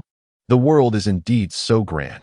Naruto followed suit, looking up at the sky, feigning a sense of yearning for the world. He even forgot to continue eating the roasted fish in his right hand. Yet within, he thought, you really are something. Third Hokage. It's a shame you're not in sales. Your way with words is almost convincing enough to make me believe you. I can handle my own emotions without your feigned wisdom. It seems the original Naruto was similarly swayed by your so-called chance encounter. Thankfully, I've already seen through your dirty tricks with my perceptive vision. There's no way you can deceive me. If you have the ability, why not claim my inheritance? If you're capable, why not seal the 9 tails on the night of the attack? Now you act like a sage. Where were you before? Stay where it's comfortable. I won't fall for your tricks. Have you ever experienced walking through the bustling streets of Konoha, only to feel as if you've stepped into a graveyard? Have you ever felt the profound loneliness in such a vibrant village? To me, Konoha no longer feels like home. In comparison, the orphanage run by teacher Yakushi no Nai gives me a sense of belonging, a warmth of home. In my past life, I watched over 700 episodes of Naruto, each time with a different feeling. The first time I watched Naruto, it was filled with a sense of fervor. Upon revisiting Naruto for the second time, a profound sense of melancholy envelopes me. The third viewing incites a deep-seated fury, while the fourth brings forth an overwhelming discomfort. With each subsequent encounter, I find that many individuals harbor kindness within their hearts. However, some, due to their obstinacy, steadfastly cling to this beauty. Take Naruto and Ichiraku, for instance. Yet, there are those who, disillusioned, opt for a divergent and extreme path, such as Uchiha Madara, Nagato, Obito, Itachi, and others. Destiny is a matter of choice. We grow through our decisions and navigate our fate in an endless cycle. Half a year later, Naruto has been in Konoha for a year. Now 6 years old and of the appropriate age to enroll in school. Habitually standing by the window, he breathes in the fresh air and gazes at the distant sky, reflecting on the past 6 months. During this time, the third Hokage has encountered Naruto every couple of months, engaging him in profound discussions and imparting the essence of his will of fire. Each time, Naruto attentively listens, his eyes sparkling with admiration. The third Hokage also bestows upon him several outfits and a new backpack, claiming it as a reward for his perceived maturity and kindness. To which Naruto responds with heartfelt tears.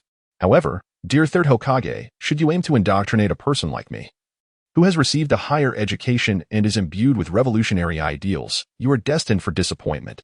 Having watched Naruto countless times, I have discerned the intrinsic nature of its world, a fundamentally pathological realm. My arrival signifies a quest to transform this dysfunctional ninja world. The notion of the will of fire? How hollow it sounds. The leaves flutter, yet the fire continues to burn. The flame shall persist in illuminating the village and nurturing new leaves. How eloquently put. At first glance, it appears inspirational and reasonable. Yet, within the context of Naruto, this so-called will of fire falters under scrutiny. How can one ensure the fire endures? Must it not continuously consume the leaves? This implies that the older generation of ninjas must perpetually sacrifice themselves. Does this not lead to conflict and wars within the ninja world? The will of fire stands as a harbinger of death. Its inheritors may only find themselves diminished in strength and intellect. For instance, Shursui, who inherited this will, was naive enough to be ensnared by Danzo before he could even employ his Kodo Amatsukami, ultimately leading him to a tragic fate. Similarly, Tobirama Senju, despite being the second Hokage with exceptional intelligence and prowess, fell victim while protecting his comrades, unable to use his Flying Thunder God technique, and met his demise at the hands of Qin and Jin. His worth far exceeded that of his less capable teammates. Why was it not Sarutobi Hiruzen and Shimura Danzo sacrificing themselves to shield Senju Tobirama? The instances are too numerous to count. Upon reflecting on this, Naruto dared not pursue the thought further. In a moment of contemplation, he felt a surge of anger. The longer he dwelled on it, the more his ire swelled. Wishing fervently to unearth those foolish beings, brainwashed by the will of fire, and exact vengeance upon them. Shaking his head to dispel the turmoil within, he inhaled deeply, striving to calm his restless emotions. Hiss, exhale. Hiss, exhale. System, I am here to check in. Ding. Yearly check-in successful. Congratulations to the host for acquiring the Shadow Clone technique, now seamlessly integrated with the host's bodily memory, available for use at any time. A faint smile graced Naruto's lips, his eyes sparkling with excitement. Oh, system, splendid work. I have long coveted this training cheat. Ding. A product of the system is sure to be exceptional. The host is encouraged to continue striving. Indeed. System, I am enamored. Naruto turned his gaze towards the direction of the Ninja Academy, a mischievous grin forming. Uchiha. Itachi, perhaps? Compared to this pretentious figure, the future princess consort is far more enticing. Dressed in a new black t-shirt adorned with a red whirlpool emblem, he wore fresh white shorts and donned a pristine pair of light blue sandals. A gray backpack, a gift from the third Hokage, hung from his back, while peculiar ear accessories resembling eyes adorned his head. Indeed, he was fully committed to the act, yet he eschewed the iconic black goggles of the original Naruto, instead opting for a combat power detection device retrieved from the system's storage. Having gathered all his belongings, Naruto's lips curled into a slight smile. His left hand rose in a palm salute, while his right formed a fist, colliding the two together with a clap. Good. Today marks the beginning of my journey at the Ninja Academy. Let us give it our all. With aspirations soaring, he flung the door open and joyfully bounded down the stairs, making his way towards the Ninja Academy. Moments later, Naruto stood at the entrance of the academy, observing the throngs of children accompanied by their parents. A wave of despondency washed over him. Alone, he perched on a swing beneath a grand tree across from the entrance. His head bowed, a shadow of melancholy clouding his features as he gazed at the crowd. Hey, look, that's the kid. TCH. How could someone like him possibly attend the Ninja Academy? Indeed, if he becomes a ninja, wouldn't he that pose an even greater threat? After all, he is. Silence. That essay forbidden phrase. Do you seek trouble? Humph.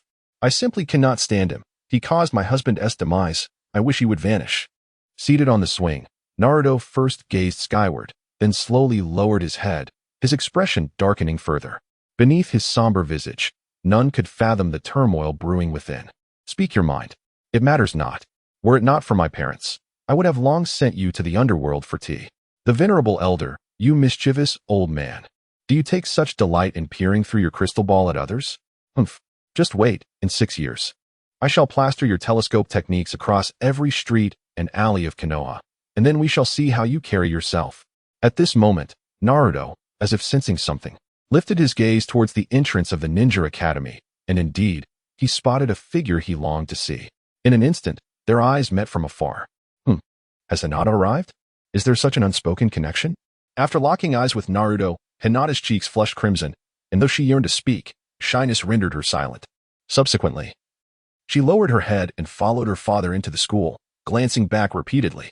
After exchanging a brief glance with Hinata, Naruto offered her a warm smile, refraining from any overt gestures. Once everyone had entered, Naruto descended from the swing and approached the Ninja Academy step by step. No one was there to guide him. nor would anyone come to his aid. Even the teachers harbored disdain towards him. At this time, Ichiraku-sensei had yet to truly understand Naruto and shared the same animosity as the others. Unperturbed, Naruto quietly sought his class according to the list on the wall. Soon, he spotted his classroom and hastened inside. Upon entering, he found the room filled with students, and the only remaining seat caused his lips to twitch in dismay. Internally he mused, why, of all places, must I sit next to that insufferable Sasuke? Is this a result of Indra and Ashura's chakra influence? Sighing, he resignedly took a seat beside Sasuke. Instantly, he felt several hostile glares directed at him. TCH, you love-struck fools. I hope you refrain from bothering me. Even if you are girls, I will not hesitate to retaliate. If you inquire why, I'm afraid you'll have to consult your parents. Ignoring the so-called murderous intent, Naruto placed his backpack on the desk and promptly laid his head down to sleep. Hinata, seated in the third row to Naruto's right, turned to her left and gazed at the boy sleeping at his desk. Her adorable cheeks blossomed with rosy hues, and her delicate hands drew near, the tips of her fingers gently touching. Naruto-kun, he, has also joined this class.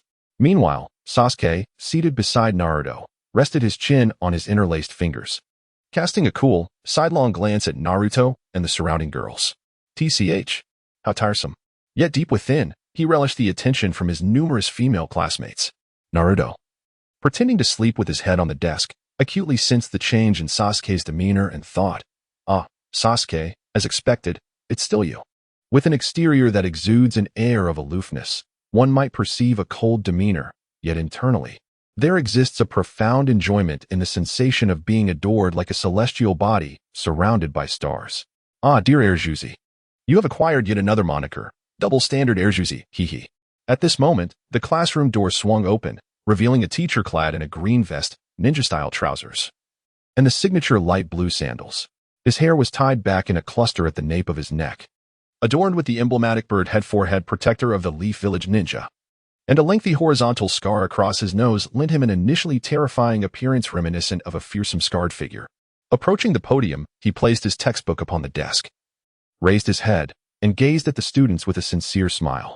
His aspiration to become a teacher had finally been realized, and he was now the homeroom instructor of this class. Please, everyone, settle down, he commanded, clapping his hands together twice. Greetings. I am Ichiraku Umino. You may refer to me as Teacher Ichiraku. From this day forth, I shall be your homeroom teacher. And I hope each of you will dedicate yourselves to your studies and strive to become competent ninjas. Before we commence with today's lesson, let us take a moment for introductions. I would like each of you to come to the podium and introduce yourselves, allowing everyone in the class to become acquainted. Is that agreeable? Yes. Most of the students enthusiastically responded in unison. Excellent. Let us begin with you in the front row, he said, gesturing toward the first student. The student seated at the front immediately rose, jogging to the podium and bowing to Teacher Ichiraku. Hello, Teacher Ichiraku, he exclaimed, then turned to face the class, introducing himself with gusto. Greetings. I am Extra A, and my dream is to become an exceptional ninja. Since this is an extra role, let us refrain from naming him further. Hee. Before long, the students in the front had introduced themselves, and it was now Sasuke's turn. Rising from his seat, hands tucked into his pockets, he strode to the podium with an air of indifference. After bowing to Teacher Ichiraku, he turned to the class and succinctly stated 5 words, Uchiha, Sasuke. With that, he returned to his seat, maintaining his cool demeanor. Upon returning, he noticed Naruto still slumped over his desk in slumber, and rather than waking him, he found amusement in the thought of seeing him embarrassed. Sitting in his seat with arms crossed over his nose, he discreetly stole glances at Naruto. Ichiraku, having invested all his energy into the students who had just introduced themselves, was now keen on getting to know each student intimately as their homeroom teacher. However, after a considerable wait without anyone stepping forward for their introduction, he lifted his gaze and was taken aback to find the blonde-haired student next to Sasuke had, in fact, fallen asleep at his desk. A surge of irritation washed over him as he descended from the podium, approaching Naruto's desk, and with a swift motion, his large hand came crashing down upon the surface of Naruto's desk. With a soft thud, Naruto rose from his desk, rubbing his bleary eyes, and turned to his left, casting a puzzled glance at Sasuke. What is going on? It's so noisy, Sasuke. Noticing Naruto's bewildered expression, felt his left eyebrow twitch uncontrollably, thinking to himself, damn it, could he possibly suspect that I woke him up? Hey, At that moment, Ichiraku, standing in front of Naruto with his hands firmly on his hips, glared down at him with a look of anger. This is school, not your home. You cannot sleep during class. Naruto turned to Ichiraku, his expression innocent as he asked, "But I feel sleepy and just want to sleep." Ichiraku's right lip twitched in disbelief at such a bizarre excuse. He promptly replied loudly, "School is a place for learning. Home is where you should sleep." Scratching the back of his head with his right hand, Naruto looked at Ichiraku with his wide, innocent eyes and inquired, "So can I go home to sleep now?" Ichiraku was momentarily rendered speechless by the audacity of his response. "Ahem. You can sleep when you get home after school.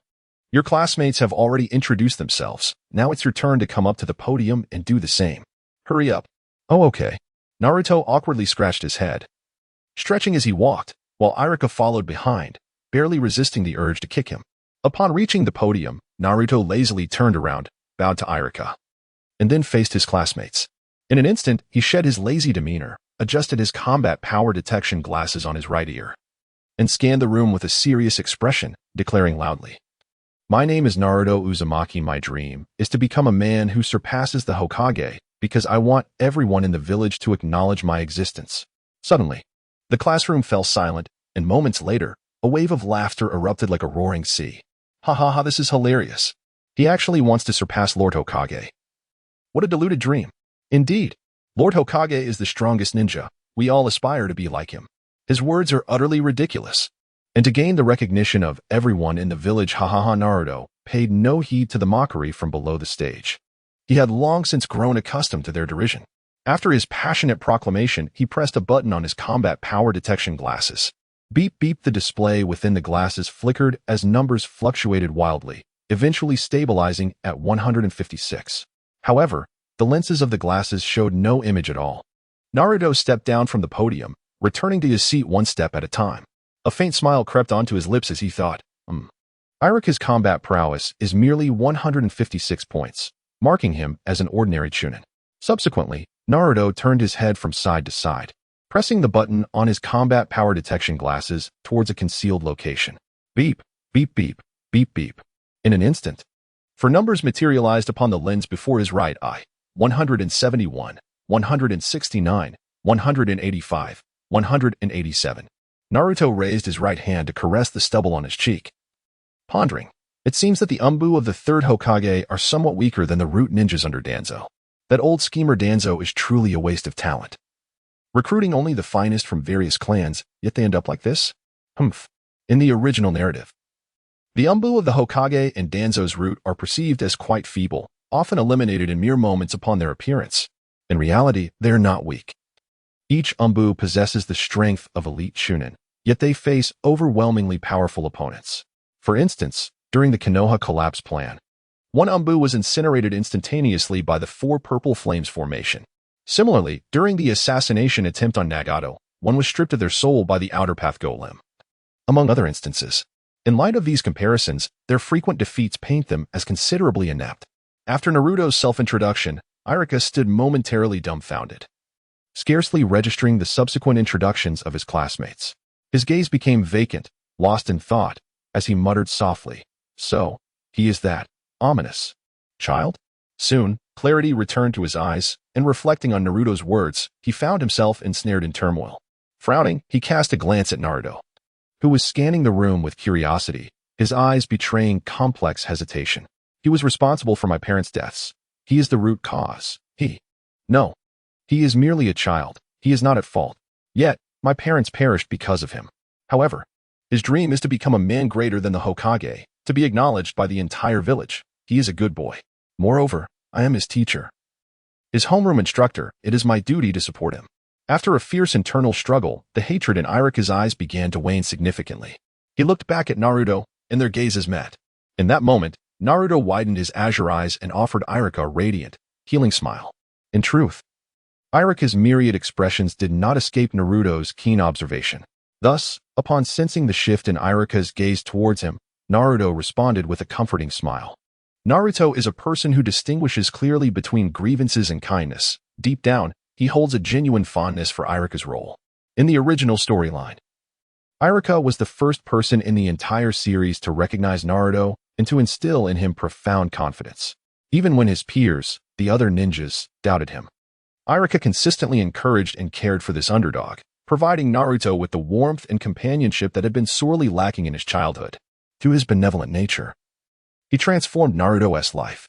It can be said that without Ichiraku, Naruto would undoubtedly have become the dark version of himself, akin to a true waterfall of despair. On the podium, classmates continued to take turns presenting themselves. Among them, Naruto paid particular attention to Inuzuka Kiba, Aburame Shino, Nara Shikamaru, Akimichi Choji, and Yamanaka Ino. Several members of the Konoha 12. In the original narrative, these individuals forged bonds of friendship with Naruto. Of course, Sakura was not included in this consideration. While reading the original story, Naruto found her insufferable, often whining without reason and calling for help whenever trouble arose, especially during the Pain's assault on Konoha. When Sakura was loudly calling for Naruto, he felt an overwhelming urge to slap her multiple times. As the Konoha 12 introduced themselves, Naruto was particularly attentive to his future princess, Hinata Hyuga. When she stepped up to introduce herself, he watched with utmost seriousness, afraid to miss any detail. Hinata's shy demeanor, her trembling voice, and her occasional shy glances at Naruto tugged at his heartstrings, making him think, she is simply adorable. Once all the classmates had completed their introductions, Ichiraku-sensei began the lesson. As Naruto listened to the seemingly endless stream of words, it felt akin to a swarm of flies buzzing around his ears.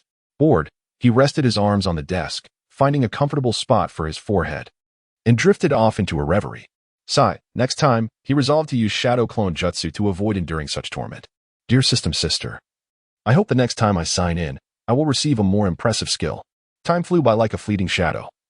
And in the blink of an eye, Naruto had spent a month at the Ninja Academy. At that moment, he still habitually stood by the window, gazing into the distance and breathing in the fresh air. System Sister, sign in. Ding. Monthly sign-in successful. Congratulations, host, you have obtained 100 timed explosives, which have been automatically stored in the system's storage space. Ding. System task triggered. Task details. Recently, Konoha has been experiencing drought.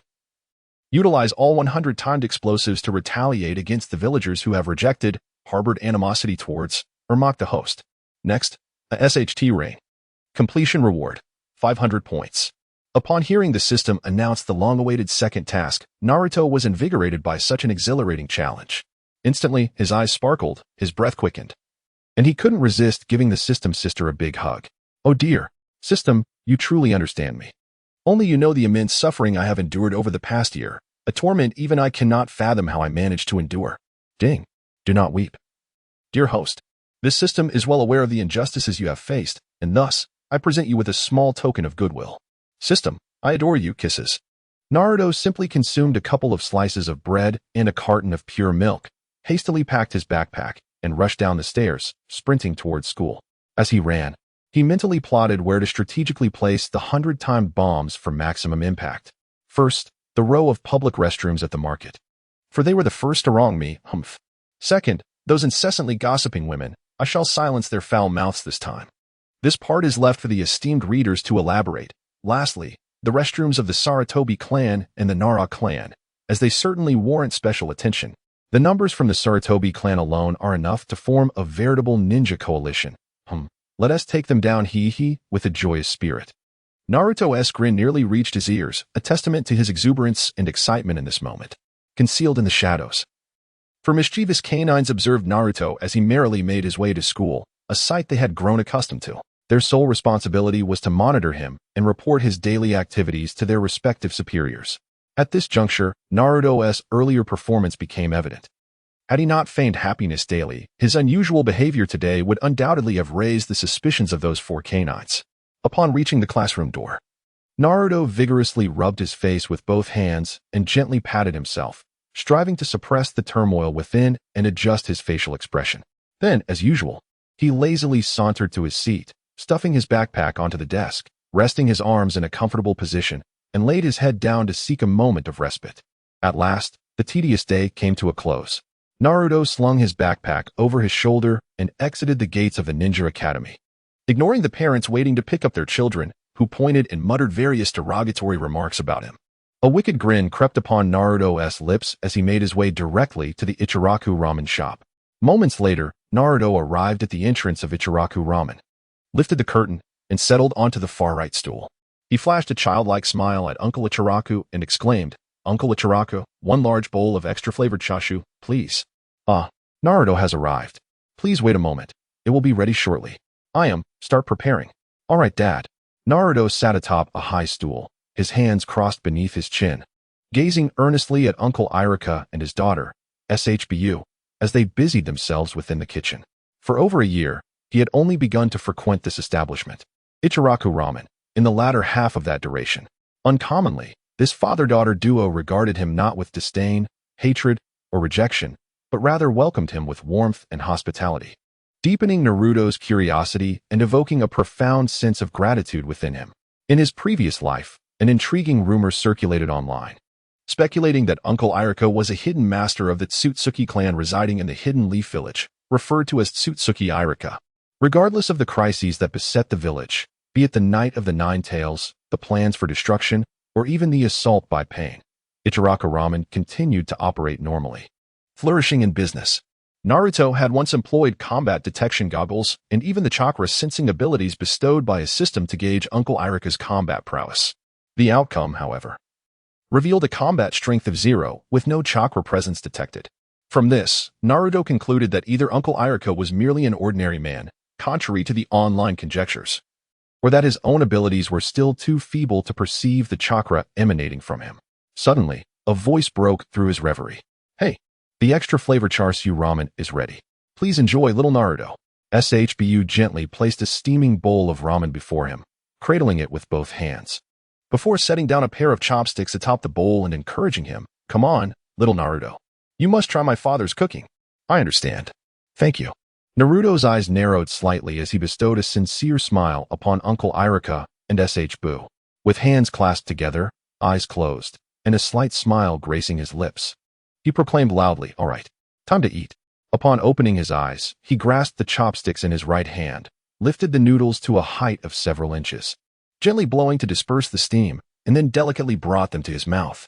As he savored the delightfully chewy noodles, the flavors of the enhanced char-siu lingered on his palate, causing him to widen his eyes in astonishment and smile at Shbu, exclaiming, "This is delicious."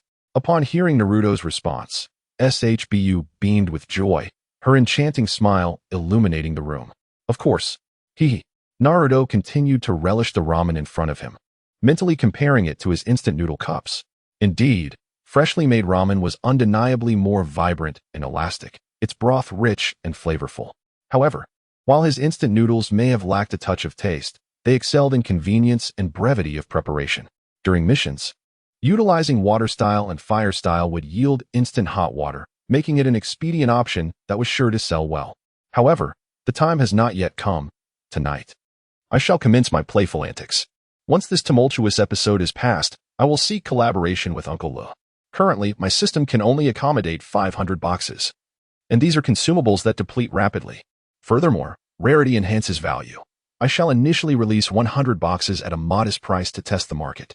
Once my fame grows, I will offer another 100 boxes at a premium, limited release. The remaining 300 will be sold at a rate of merely 2 boxes per month. And as time progresses, the price will invariably soar. As Naruto contemplated the pathways to wealth in his mind, he was suddenly jolted by the sound of chopsticks clinking against the bottom of a bowl. Clink, clink, glimmering. Looking down, Naruto couldn't help but feel a mix of amusement and despair. He had been so engrossed in thought that he had devoured an entire bowl of ramen, leaving not a drop of broth behind. Time truly flies. At 11:30 at night, Naruto tossed his backpack beneath his bed and knelt on the floor, leaving only half of his backside exposed. Clink, clink, bang, bang, thud, thud. Naruto's rear end wiggled incessantly, and from beneath the bed, his mischievous laughter echoed. "Just wait and see, ho ho, ha ha ha." The two Umbu members, who had been resting with their eyes closed in the shadows, were abruptly awakened by Naruto's antics. Reluctantly, they rose to observe, casting puzzled glances at the kneeling Naruto. One quietly remarked, "What is that boy up to? He has been under the bed for quite some time, clinking and giggling." "Who knows?" The other replied. "What could such a small child possibly be doing? Perhaps he has discovered something amusing?" "No. Something feels off. I have a foreboding sense. He is acting unusually today. Normally, he would be fast asleep by this hour. Perhaps he is hiding under the bed from a nightmare." Or maybe he is dreaming of delightful treats he thinks are hidden there. Never mind, you keep watch. I'll catch a few more moments of rest. The other two root ninjas were also roused by Naruto's movements. They exchanged glances before focusing intently on the two Umbu, as it was their duty. Moments later, Naruto emerged from beneath the bed, dragging out a bulging backpack, clearly stuffed with items. Dressed in all black, he slung the heavy backpack over his shoulders, a wicked grin curling at the corners of his mouth. Stealthily, he opened the door and crept down the stairs, swiftly disappearing into the shadows that the streetlights could not illuminate. The two Umbu ninjas and the two root ninjas quickly followed him, vanishing into the enveloping darkness of the night. Naruto first stealthily approached the row of supermarkets behind the market and slipped into the restroom of each one, lingering for a few minutes inside. After half an hour, when he emerged from the last restroom, a sly expression adorned his face, and he promptly set off towards his next target. Two shadowy ninjas from the Umbu and two from the root observed Naruto emerge with a peculiar expression, suddenly gripped by an ominous premonition. For the first time, they synchronously dispatched one of their own to investigate the restroom Naruto had entered, while the other two continued to trail his footsteps. The two left behind to probe the restroom uncovered nothing unusual, pondering what Naruto had been up to during those few minutes. Could it be that he had ventured out in the dead of night solely for a trip to the toilet? Alas, no matter how hard they racked their brains, they could not fathom that Naruto had acquired military-grade time bombs, with the system kindly altering the Arabic numerals on the timer to uppercase Chinese characters. Would those from Japan recognize the characters? And, after searching in vain, the two shook their heads and promptly vanished from sight, hastening to catch up with Naruto. Meanwhile, hidden beneath the bed in his home, one of Naruto's shadow clones emerged, carrying 50 time bombs and sporting a mischievous grin. This shadow clone had been secretly released by Naruto and consumed half of his chakra. With fingers poised, the clone brought together its index and middle fingers, forming a cross pattern. Multiple shadow clone jutsu. Instantly, 49 more clones appeared in Naruto's room, all wearing expressions of wicked delight and excitement. The original had already set off with the 4 ninjas and had instructed them to each retrieve a time bomb. 35 were dispatched to the Sarutobi clan, while the remaining 15 went to the Nara clan, set to detonate in 6 hours, precisely at 6 o'clock the following morning. This is exhilarating. Finally, a chance to vent my frustrations. I have long been irked by those whose mouths spill nothing but vile words. Unfortunately, I cannot blow up their restroom. No matter. The original is on his way. Have you forgotten our mission? To the lair of the third Hokage and that old dog Danzo. You catch my drift? The shadow clone raised an eyebrow, relishing the thought. Indeed, those two old geezers are no saints. Raiding their den sounds delightful. All right. Everyone, stay vigilant. The Umbu and root of Konoha are not to be trifled with, especially in the domain of those two old codgers, where the guards are likely numerous. Let us all suppress our strengths to 0 to avoid detection. Once the time bombs are installed and the timers set, they will deactivate automatically. Let us not cause unnecessary trouble for the original. Very well. No problem. Okay, let us go. With that, the 50 Narutos swiftly activated their body flicker technique, vanishing from the room, suppressing their powers, and darting into the shadows towards their respective targets. At this moment, Naruto was energetically darting between various restrooms throughout the village, their locations indelibly etched in his memory. He recalled every insult hurled at him, every accusation of being a demon fox, every instance of scorn, and every overpriced item sold to him. Each individual who had wronged him was firmly imprinted in his heart, and now was the time for retribution. This was merely the beginning. An hour later, having planted timed explosives in all designated locations, Naruto, burdened by his deflated backpack, stealthily returned to his home under the cover of darkness, accompanied by his 4 mischievous companions. He shed his clothes, which bore a peculiar scent, and set his backpack down. After filling several basins with soapy water, he intended to wash them the following day. After a quick cold shower, he flopped onto his bed. Excitement etched across his face in a wicked grin. He tossed and turned for over an hour before finally succumbing to sleep. The 4 mischievous companions, exhausted from Naruto's antics throughout the night, found themselves perplexed by his relentless energy, wondering what he was truly up to. The following morning at 6 o'clock, a cacophony erupted. Boom, boom, boom. The restrooms of Konoha were suddenly engulfed in a series of massive explosions, accompanied by a violent tremor and torrential rain. However, this rain was yellow, infused with an oddly acrid scent. Who is the wretched scoundrel responsible for this? I shall have your head. came the chorus of outraged voices from those drenched in the rain, each exclaiming their discontent in unison. Meanwhile, Naruto lay in his bed, contorted like a shrimp, clutching his stomach, his legs flailing as if in a mountain biking race. He rolled back and forth on his bed, erupting in joyous laughter. Haraha! This is utterly hilarious. Oh, how delightful. In the shadows, his four companions' expressions darkened, realizing that Naruto had indeed planted explosive tags in the restrooms. How infuriating. We failed to notice and prevent his mischievous scheme, they thought, alarmed by the uproar echoing through the village. We must report to the Hokage at once. In the Hokage's office, for high-ranking officials of Konoha, legendary members of the famed Konoha F4, were gathered around a conference table, bracing themselves for the chaos that had ensued. In the forefront, Sarutobi Hiruzen sat regally, adorned in a striking red and white Hokage robe, beneath which lay a seamless crimson garment complemented by a white sash and a collar of the same hue. Over this, he donned an outer white robe, and atop his head rested a red conical hat, prominently featuring a triangular white insignia emblazoned with the character for fire, an emblematic representation of his esteemed position as Hokage. To his left, sitting in the first position, was Tsunade, garbed in a gray outer robe, a white satin ribbon elegantly draping from her left shoulder to her right abdomen. Her silver-white hair was meticulously tied atop her head, secured with a decorative hairpin, the end of which boasted 3 crimson beads. In the second seat to her left was Mito Menka, clad in a deep blue full-length robe, enveloped in a voluminous beige outer garment. Above his chest, a white shroud was wrapped several times, leaving only his head, adorned with dark-rimmed eyes, visible.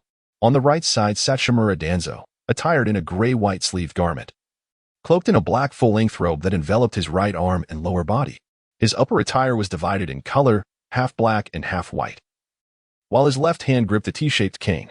His head was swathed in white bandages, concealing a significant portion of his face, including his right eye, with an X-shaped scar prominently marking his chin. At that moment, a fervent discussion and condemnation unfolded among them. Hiruzen, cough, cough. That wretched Jinchuriki of the Nine Tails has gone too far this time. He must be severely punished, Tsunade declared with a countenance of fury. Her habitual early morning visits to the restroom had resulted in her suffering considerable injuries from the recent bathroom explosion. Had she not reacted swiftly, she might have met a most unfortunate demise within those confines. Despite receiving urgent medical attention, she still experienced excruciating pain radiating from her lower body. Even more intolerable was the humiliation of having been drenched in a deluge of filth, leaving her in a state of distress for over an hour, an utterly embarrassing ordeal. Hiruzen, the Jinchuriki of the Nine Tails, Tsunade, please calm down. After all, Naruto is merely a child, and Hiruzen, while the Jinchuriki may be a child, let us not forget he embodies the malevolent spirit of the Nine Tails. Moreover, the gravity of this incident is appalling. Just look at the villagers' reactions. The Jinchuriki must be restrained. Mito Menka shared a close relationship with Tsunade, harboring affection and concern for her well-being. Witnessing the injustice she endured ignited a sense of indignation within him, prompting him to exert pressure on Hiruzen. If Naruto were present, he would undoubtedly scoff at these two aging figures. Mito Menka and Tsunade had garnered the moniker the Sleeping Dragon and Phoenix of Konoha among online communities, often criticized for their ineffectiveness despite their high status. For their own interests, they would ally with the old dog Danzo, a trio often referred to as the scapegoats of Konoha by the netizens. In the village, nearly all the unsavory incidents were attributed to the trio, such as Nagato's descent into darkness, the downfall of the Uchiha clan, and all the sinister undertones of these disgraceful events that inevitably required a scapegoat. Surely, it would be unreasonable to hold the illustrious and esteemed third Hokage accountable. Undoubtedly, the primary scapegoat remained Danzo. Otherwise, how could he earn the moniker of the Shadow of Scapegoats? At that moment, a glimmer of cunning flickered in Danzo's narrowed eyes. This was precisely the outcome he desired. The three of them collectively pressured Sarutobi Hiruzen, internally grateful for Naruto's recent actions, although Naruto's malevolent antics had inadvertently brought misfortune upon his family. It also granted him the opportunity to vie for the status of the Nine Tails Jinchuriki. Even if he were to fail in acquiring the Nine Tails, he could still seize ample benefits from this predicament. Hiruzen, I suspect that the Nine Tails Jinchuriki has fallen under the control of the Nine Tails. Furthermore, I suspect that spies from other hidden villages have approached him to manipulate him. Otherwise, how could he harbor such hatred towards the villagers? Let us not forget, the Nine Tails embodies malevolence and hatred, it is highly plausible that he is under its influence. Moreover, where did he procure such an abundance of explosive tags? His living expenses have always been provided by you, and his funds barely suffice to meet his basic needs, let alone purchase such a vast quantity of explosive tags. Thus, it is likely that these tags were acquired through clandestine dealings with spies. Do not forget, Hiruzen, our family has also suffered due to this incident. Therefore, the Nine-Tails Jinchuriki must be contained and handed over to me for custody. I shall arrange for specialized personnel to cultivate him into a weapon of war. At this moment, Hiruzen's expression darkened significantly under the pressure exerted by the three. He placed tobacco leaves into his pipe, ignited it, and silently took deep puffs. The other three gazed at him with grim faces, and before long, Hiruzen had changed the tobacco leaves 3 times. He rhythmically tapped his fingers on the table, frowning as he contemplated the pros and cons. There was no way he could concede Naruto to Danzo, that was crossing his bottom line. Knowing full well that he would not compromise on the matter of the Nine-Tails Jinchuriki, Danzo still sought to pressure him with the other 2. What ulterior motives did he harbor? Finally, Hiruzen lifted his head and solemnly addressed the other 3. I understand Naruto's character well. You are undoubtedly aware of the treatment he receives in the village. His actions serve merely to attract attention. He yearns for acknowledgement and recognition from others. Through these antics, Naruto attempts to shatter his solitude and prove his existence holds value. Although his mischief may provoke the villagers' disdain and deepen their misunderstandings and rejection of him, I firmly believe that he harbors no ill intent. He simply seeks to attain a sense of presence and belonging. What we must do is guide him, allowing him to integrate into the village, to embrace it, and consequently, to willingly assist the community. It is not our place to confine him, to restrict him, or worse, to mold him into an emotionless weapon of war. Danzo, you are all too aware of the circumstances that have led Naruto to his present existence. Conceal your intentions, for Naruto will not be entrusted to you. Danzo tightened his grip on his cane, unable to suppress his fury and resentment, but after a moment, he released it. Hisashi, I intend to commence an experiment that requires funding. Hisashi understood that Danzo had capitulated, revealing his true motives. After a brief period of contemplation, he raised his head and replied, very well. However, it will take some time, as reconstructing the necessary number of toilets in the village demands both time and funds.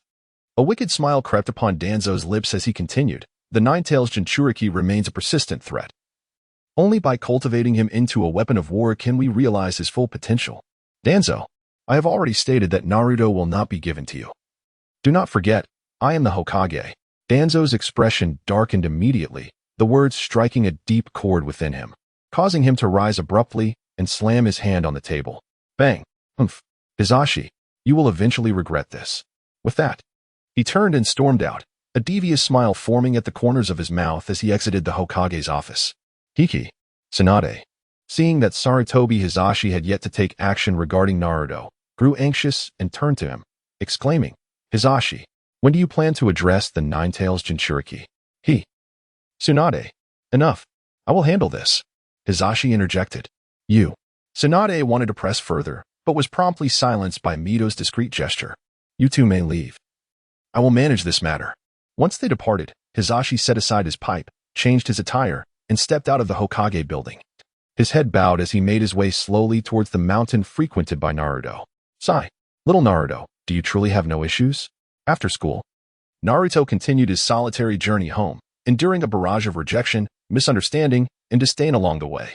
His expression darkened as he kept his head down, yet went unseen. A faint smile graced his lips. Oh, it seems my pranks have been insufficient. You all still seem too unscathed. Upon returning home, Naruto retrieved a bucket of instant noodles and a carton of pure milk from his nightstand, boiled a kettle of water, tore open the packaging, and poured in the hot water, inserting a straw into the milk carton. 3 minutes later, Naruto smirked, showcasing his culinary delight to the 4 lurking mischief makers. The 2 Umbu in the shadows could no longer contain themselves and began to whisper amongst themselves. Nanny, where did this kid acquire a bucket of instant noodles? We previously inspected that nightstand in secret. When did he manage to hide it away? The 2 individuals, facing Naruto, took deep sniffs, involuntarily drooling. Ah, what a delightful aroma. Who knows? I previously inquired with the Ichiraku manager, who claimed they had not developed any new products. Suddenly, this fellow presents another barrel, still bearing that exquisite fragrance. How peculiar. Could it be that the Ichiraku manager has just crafted a new item, allowing Naruto, as a loyal patron, to sample it for free? Should we take the time to ask the Ichiraku manager again? It truly is delightful. Huh, what did you just say? Oh, I suggested we should check with the Ichiraku manager to see if he has indeed developed a new product for Naruto to taste. If that is the case, we should be able to sample it too, right? That makes sense. Let's make sure to ask him when we get the chance. Naruto, meanwhile, paid them no mind, savoring his ramen while contemplating. Tonight, without a doubt, the third Hokage would seek him out for a discussion, likely atop the mountain where they usually enjoyed grilled fish. Once he finished his meal, he would join him for a performance. Ding. System task triggered.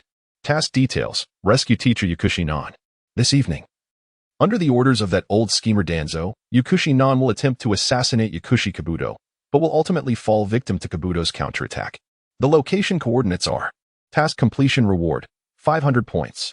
As Naruto relished his ramen, he suddenly heard the system announce this task, and his expression darkened. Damn, that despicable Danzo. Always up to no good. How dare he target my orphanage's teacher? Such audacity. Hey, Danzo, you've crossed a line this time. This is absolutely unforgivable.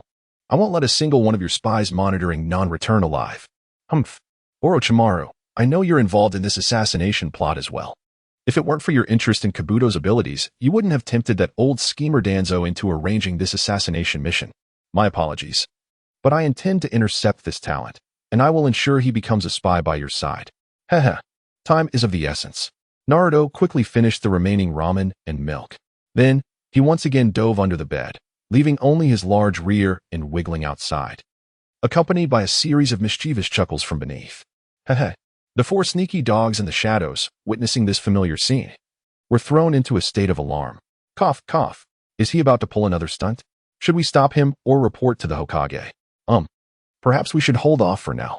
This kid has caused quite a stir today, and so far, there have been no repercussions from above. Perhaps the Hokage has other plans? But we cannot simply let him continue this chaos tonight. Today's events have angered the heavens and the people.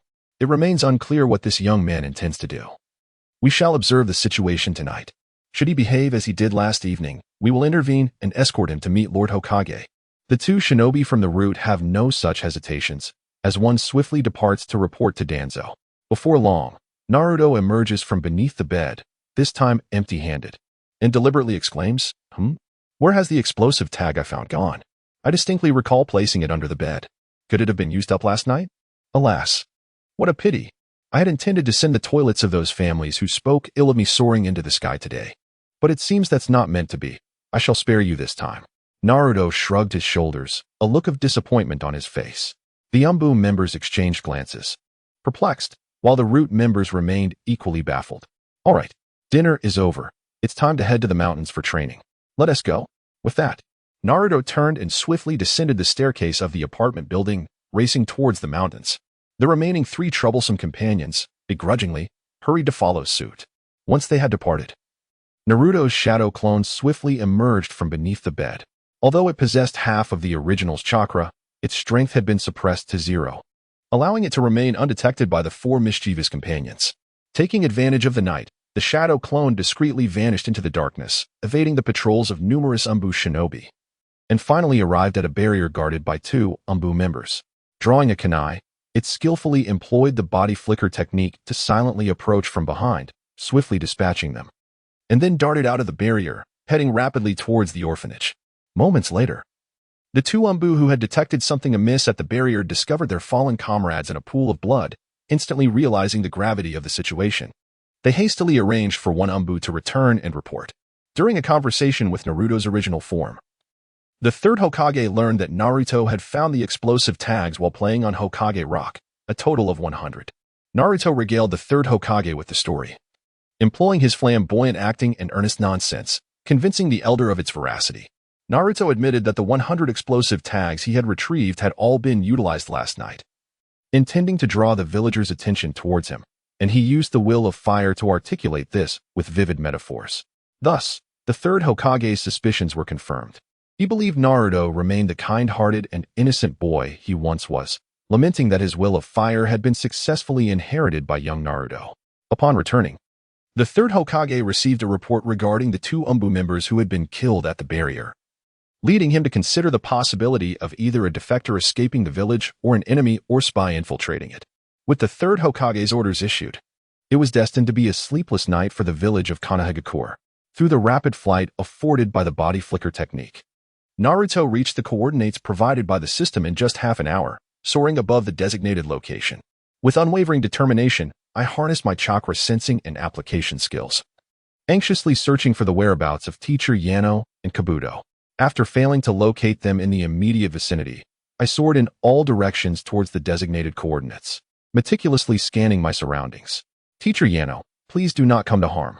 If that were to happen, an immense regret would forever linger in my heart. There it is. I have finally found it. Oh no. In an explosive burst, Naruto's shadow clone propelled itself forward at an astonishing velocity, darting in a specific direction in the blink of an eye. Mere seconds later, as he raced through the air, Naruto suddenly positioned his hands in a half-clenched manner at his right waist, instantly gathering his chakra. Came. From Naruto's right side. Centered between his palms, a brilliant orb of blue chakra swiftly coalesced, rapidly hurtling towards the front with a long, trailing blue tail that connected back to his hands. I must catch up. At that moment, Yano was clad in a purple combat uniform, overlaid with a beige Chunin vest, and adorned with a ninja headband featuring the Tetris design of the awakens symbol.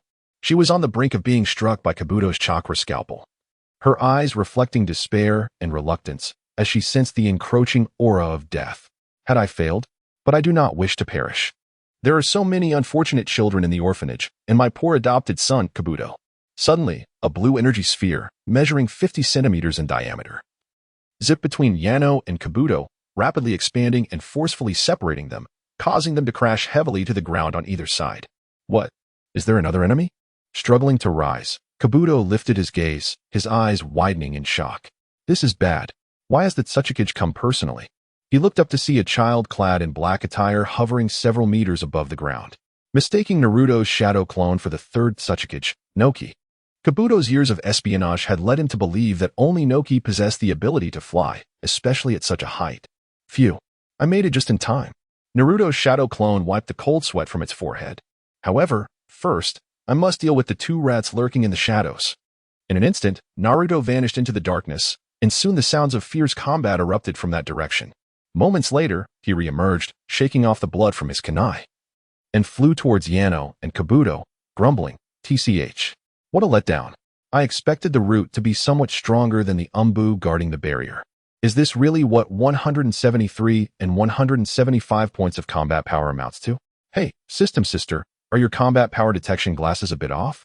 They seem incredibly weak." Ding. Host, it is not that they are too weak, but rather that you have become exceedingly strong in comparison to them. Firstly, your combat power detection glasses originate from the Dragon Ball universe. They can merely estimate a person's peak strength, serving only as a reference, lacking the precision that comes from sensing and utilizing one's aura. Secondly, your turtle school fluid technique incorporates elements of martial arts pilfered from the East by the Japanese. Yet it surpasses the mediocre physical techniques found within the Naruto series by several tiers. Oh, system miss. What level does my current comprehensive strength reach? Host, based on your current overall strength, you should barely attain the level of a Jonin in this world. Oh, is that so? It appears that the families of the third Hokage and that scheming Danzo will soon meet their demise. I shall no longer need to play a role. Host, hasten your training and improvement. At this moment, Naruto had landed between the two, Yano and Kabuto. Upon seeing the descending dark figure, Kabuto's eyes widened with fear and a hint of reluctance. At that moment, he had yet to notice Yano across from him, thus failing to recognize her. Yano also rose from the ground, her face reflecting terror as she gazed upon the shadowy figure, clearly recalling the only ninja capable of flight. Nevertheless, this figure evoked a sense of familiarity and warmth within her.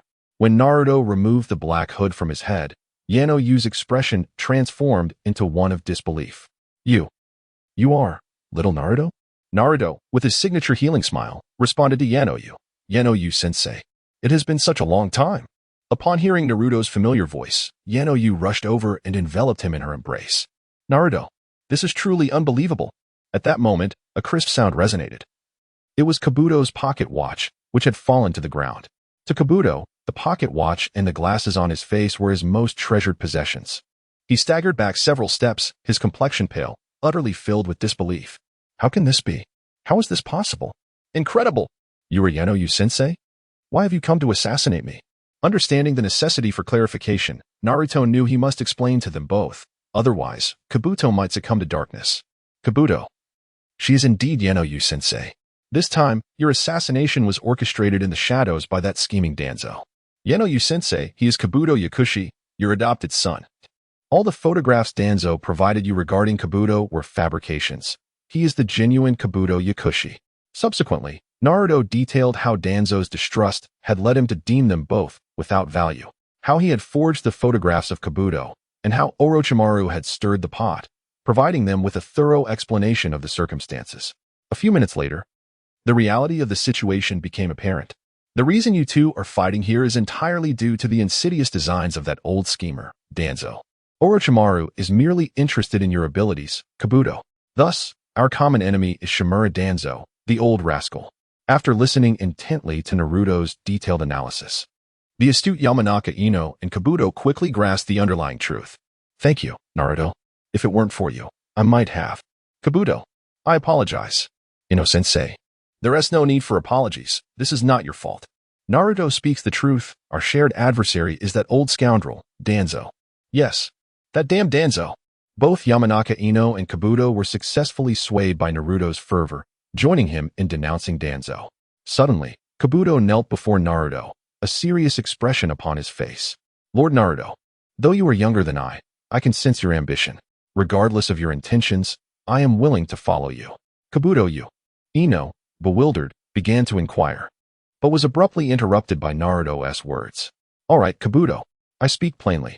I value your talents and wish for you to assist me. Right now, I need you. Pretend to. Then go to the small river over there and say, and then a large worm will emerge from the water. Follow closely beside it, and then, this place is no longer safe. After outlining Kabuto's forthcoming tasks, Naruto swiftly departed with Ino-sensei. After ensuring her safety, he instructed her on how to live incognito. Resolving all lingering issues before bidding her farewell, he vanished with a resounding thud. Meanwhile, lying on his bed at home, Naruto suddenly received memories transmitted from his shadow clone. The tension in his heart finally eased, and he let out a deep sigh. Congratulations. Host, you have successfully completed the mission, saving Yamanaka Ino and altering her fate. Reward, 500 points. Congratulations, host. You have exceeded the mission requirements, successfully rewriting Kabuto's destiny and gaining him as an asset. Additional reward, 500 points. The host currently possesses 2,500 points. Please check your account. Naruto's eyelids, tightly shut, involuntarily quivered. Finally, 2,500 points? 1 year later, Naruto and Sasuke both turned 7, but today a significant event would unfold, and Naruto needed to prepare. After rising and washing up, he instinctively stood by the window, gazing at the boundless sky, taking a deep breath. Hiss, huh? A fleeting look of regret crossed Naruto's face before a wicked smile curled his lips. Is the night of the massacre upon us? It is time for me to prepare my plan for tonight's interception. Obsessive man, Tobi, and old dog Danzo, are you ready? A year ago, after Naruto rescued Yakushi Nan and Yakushi Kabuto, he instructed Kabuto to shadow Orochimaru, absorbing his extensive scientific expertise. Yakushi Nan adeptly employed her skills as a spy, covertly residing in an orphanage where she cared for the children, relishing this tranquil existence. Regarding funding, rather than relying on the unscrupulous Danzo, Naruto sought out Uncle Iru and Buu. He first treated them to his newly crafted barrel ramen, and then elaborated on his marketing strategy. Both were visibly impressed, commending Naruto's ingenuity. To honor his hometown, he named his creation Lanzhou Multi-Flavor Ramen, initially offering 5 distinct flavors, since the finished product and marketing plan were entirely his own. Uncle Iru and Buu merely provided the venue and executed the sales strategy, sharing profits with Naruto in an 80-20 split. Naruto claimed 80 while they took 20. Uncle Iru launched an extensive promotional campaign, using flyers and advertisements throughout the village. The first sale was limited to 100 boxes, each containing 12 barrels, totaling 200 barrels of ramen, priced at 200 ryo per barrel, with a purchase limit of 1 per person, and the first 100 barrels offered for free tasting. On the day of the sale, the tasting was met with overwhelming enthusiasm, resulting in the swift sale of the remaining 100 barrels. Naruto's earnings surged to 176. 000 Rio, with Uncle IRU and SHBU each receiving 22,000 Rio. This single day's profit equaled 2 to 3 days' worth of their previous earnings. And with no need for kitchen labor or customer wait times, their praise for Naruto knew no bounds. A week later, a second sale was held, comprising another 100 boxes. With a daily limit of 2 boxes, prices soared daily, culminating in the last barrel being sold for 500 Rio. 2 months later, the final 300 boxes of Danzō multi-flavor ramen were released under the last phase of the plan, with a monthly limit of 2 boxes, each selling out rapidly. As prices continued to rise, by year's end, Naruto and his partners had amassed considerable wealth, alleviating his financial concerns and securing a funding source for the orphanage. Throughout the year, Naruto clandestinely practiced various skills, including water walking, tree climbing, body duplication, throwing techniques, and wind chakra nature transformation, using shadow clones. System check-in. Ding. Yearly check-in successful. Congratulations, host. You have acquired the Flying Thunder God technique of Minato Namikaze, which has been automatically integrated into your memory for immediate use. Oh, my father's Flying Thunder God technique. Hee, tonight will be entertaining. A mischievous smile crept across Naruto's face. System, what is my current overall strength? Ding. Host, your current combat power stands at 500 points, placing your overall strength between Elite J-Nin and Kage levels. Keep striving. And what is the combat power of a Kage? Host, you currently lack the authorization to access that information. Naruto quietly concealed himself beneath the windowsill, leaving behind a Flying Thunder God seal of the Sword of Shinobi. He then shouldered his backpack and descended from the apartment, making his way towards the school. Upon arriving at the institution, he once again leaned on his desk, feigning slumber, while in reality, he meticulously plotted the ambush for the Uchiha clan extermination night in his mind. As for why Naruto chose not to intervene, he believed there was no necessity to do so for 3 reasons. Firstly, since the Night of the Nine Tails, the old hound Danzo proposed relocating the Uchiha clan to a desolate area, compounded by the negative influence of the Konoha Guard, which incited a rebellious sentiment within the Uchiha. Secondly, Naruto perceived that both Shisui and Itachi had lost their rationality. He was aware of at least 5 or 6 methods to resolve this crisis. Yet these two possessed immense power and refrained from utilizing it to alter their circumstances. For instance, although Shisui's left eye had a long cooldown, it was exceptionally effective. It could easily compel the third Hokage or Danzo to comply, thus resolving the crisis with ease. Additionally, persuading Fugaku Uchiha to reveal his Manjiki Sharingan would serve as a potent deterrent both internally and externally, given that 3 Manjiki would instill fear. Moreover, Shisui could collaborate with Itachi to ambush Obito, forcibly employing Kodo Amatsukami to compel Obito to disclose his plans, thereby dispelling any misunderstandings and averting the 4th Great Ninja War. If all else failed, the entire clan could defect. Just one betrayal from Orochimaru led to the establishment of the Sound Village. The Uchiha clan could equally form their own Uchiha village through a collective defection. The methods were abundant. Why cling to a single tree? Thirdly, Naruto was unwilling to intervene. As long as Shisui remained alive, who knew when Itachi's Manjiki would awaken? This would not bode well for his future plans. After school, Naruto swiftly returned home. Tossing his backpack beneath the bed, he retrieved a bucket of ramen and a carton of milk from his nightstand, hastily consuming his dinner. Subsequently, he crawled beneath the bed and, moments later, emerged with his backpack, saying nothing as he dashed out towards the mountain where he often trained, followed closely by his 4 loyal companions. Once he sensed that no one was around, he finally crawled out from beneath the bed. Changing into a black outfit and donning a black hood, he withdrew all his kunai from his storage space, marking each with the Flying Thunder God seal before stowing them away again. He then took out a glass container filled with a substantial amount of liquid, shaking it before him with a slight smile. All was in readiness, save for the right moment. With that, Naruto suppressed his power to 0 and activated the body flicker technique, vanishing into the darkness. Utilizing his chakra sensing and application, he swiftly made his way towards Shisui's location, leaving the Flying Thunder God seal at suitable concealed spots along the way for future needs. As Naruto dashed forward, he murmured to himself, "That fool Shisui," revealing his secrets and plans to the 3rd Hokage and Danzo. Knowing those 2 old geezers, the moment Shisui leaves, Danzo will be right behind him, eager to seize his eyes. Although the 3rd Hokage feigns hesitation, he secretly relishes the opportunity to eliminate potential threats, allowing others to bear the blame while he watches the spectacle unfold. Humph. Moments later, Naruto could hear the sounds of battle emanating from the open area ahead.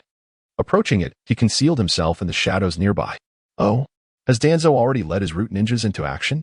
He chuckled to himself, anticipating the unfolding drama. In the open space, Danzo unleashed several attacks against Shui, yet Shui was no pushover. Danzo found himself unable to gain the upper hand. Suddenly, Shui activated his Manjiki Sharingan and cast an illusion on Danzo, uttering a few words before turning to depart. Naive. Foolish. Idiot. Naruto scoffed. Danzo, perplexed as to how to dispel the illusion so swiftly, retaliated with a series of fluid strikes aimed at Shui. Although Shui managed to counter with a devastating blow, Danzo's body vanished in an instant, only to reappear at another location, targeting Shui's unguarded right eye. In a heartbeat, Danzo snatched away Shui's right eye, leaving him kneeling in agony, clutching his wound as Danzo's hand lunged toward his left eye. Sensing imminent danger, Shui swiftly raised his left hand, dropping a smoke bomb to obscure his escape into the depths of the forest. With a command from Danzo, several elite root ninjas surged after Shui, leaving only two behind to guard their leader. Shadow Clone Technique. With a puff of smoke, a clone of Naruto appeared beside him, meeting his gaze before bursting into action, racing toward Shui's fleeing form.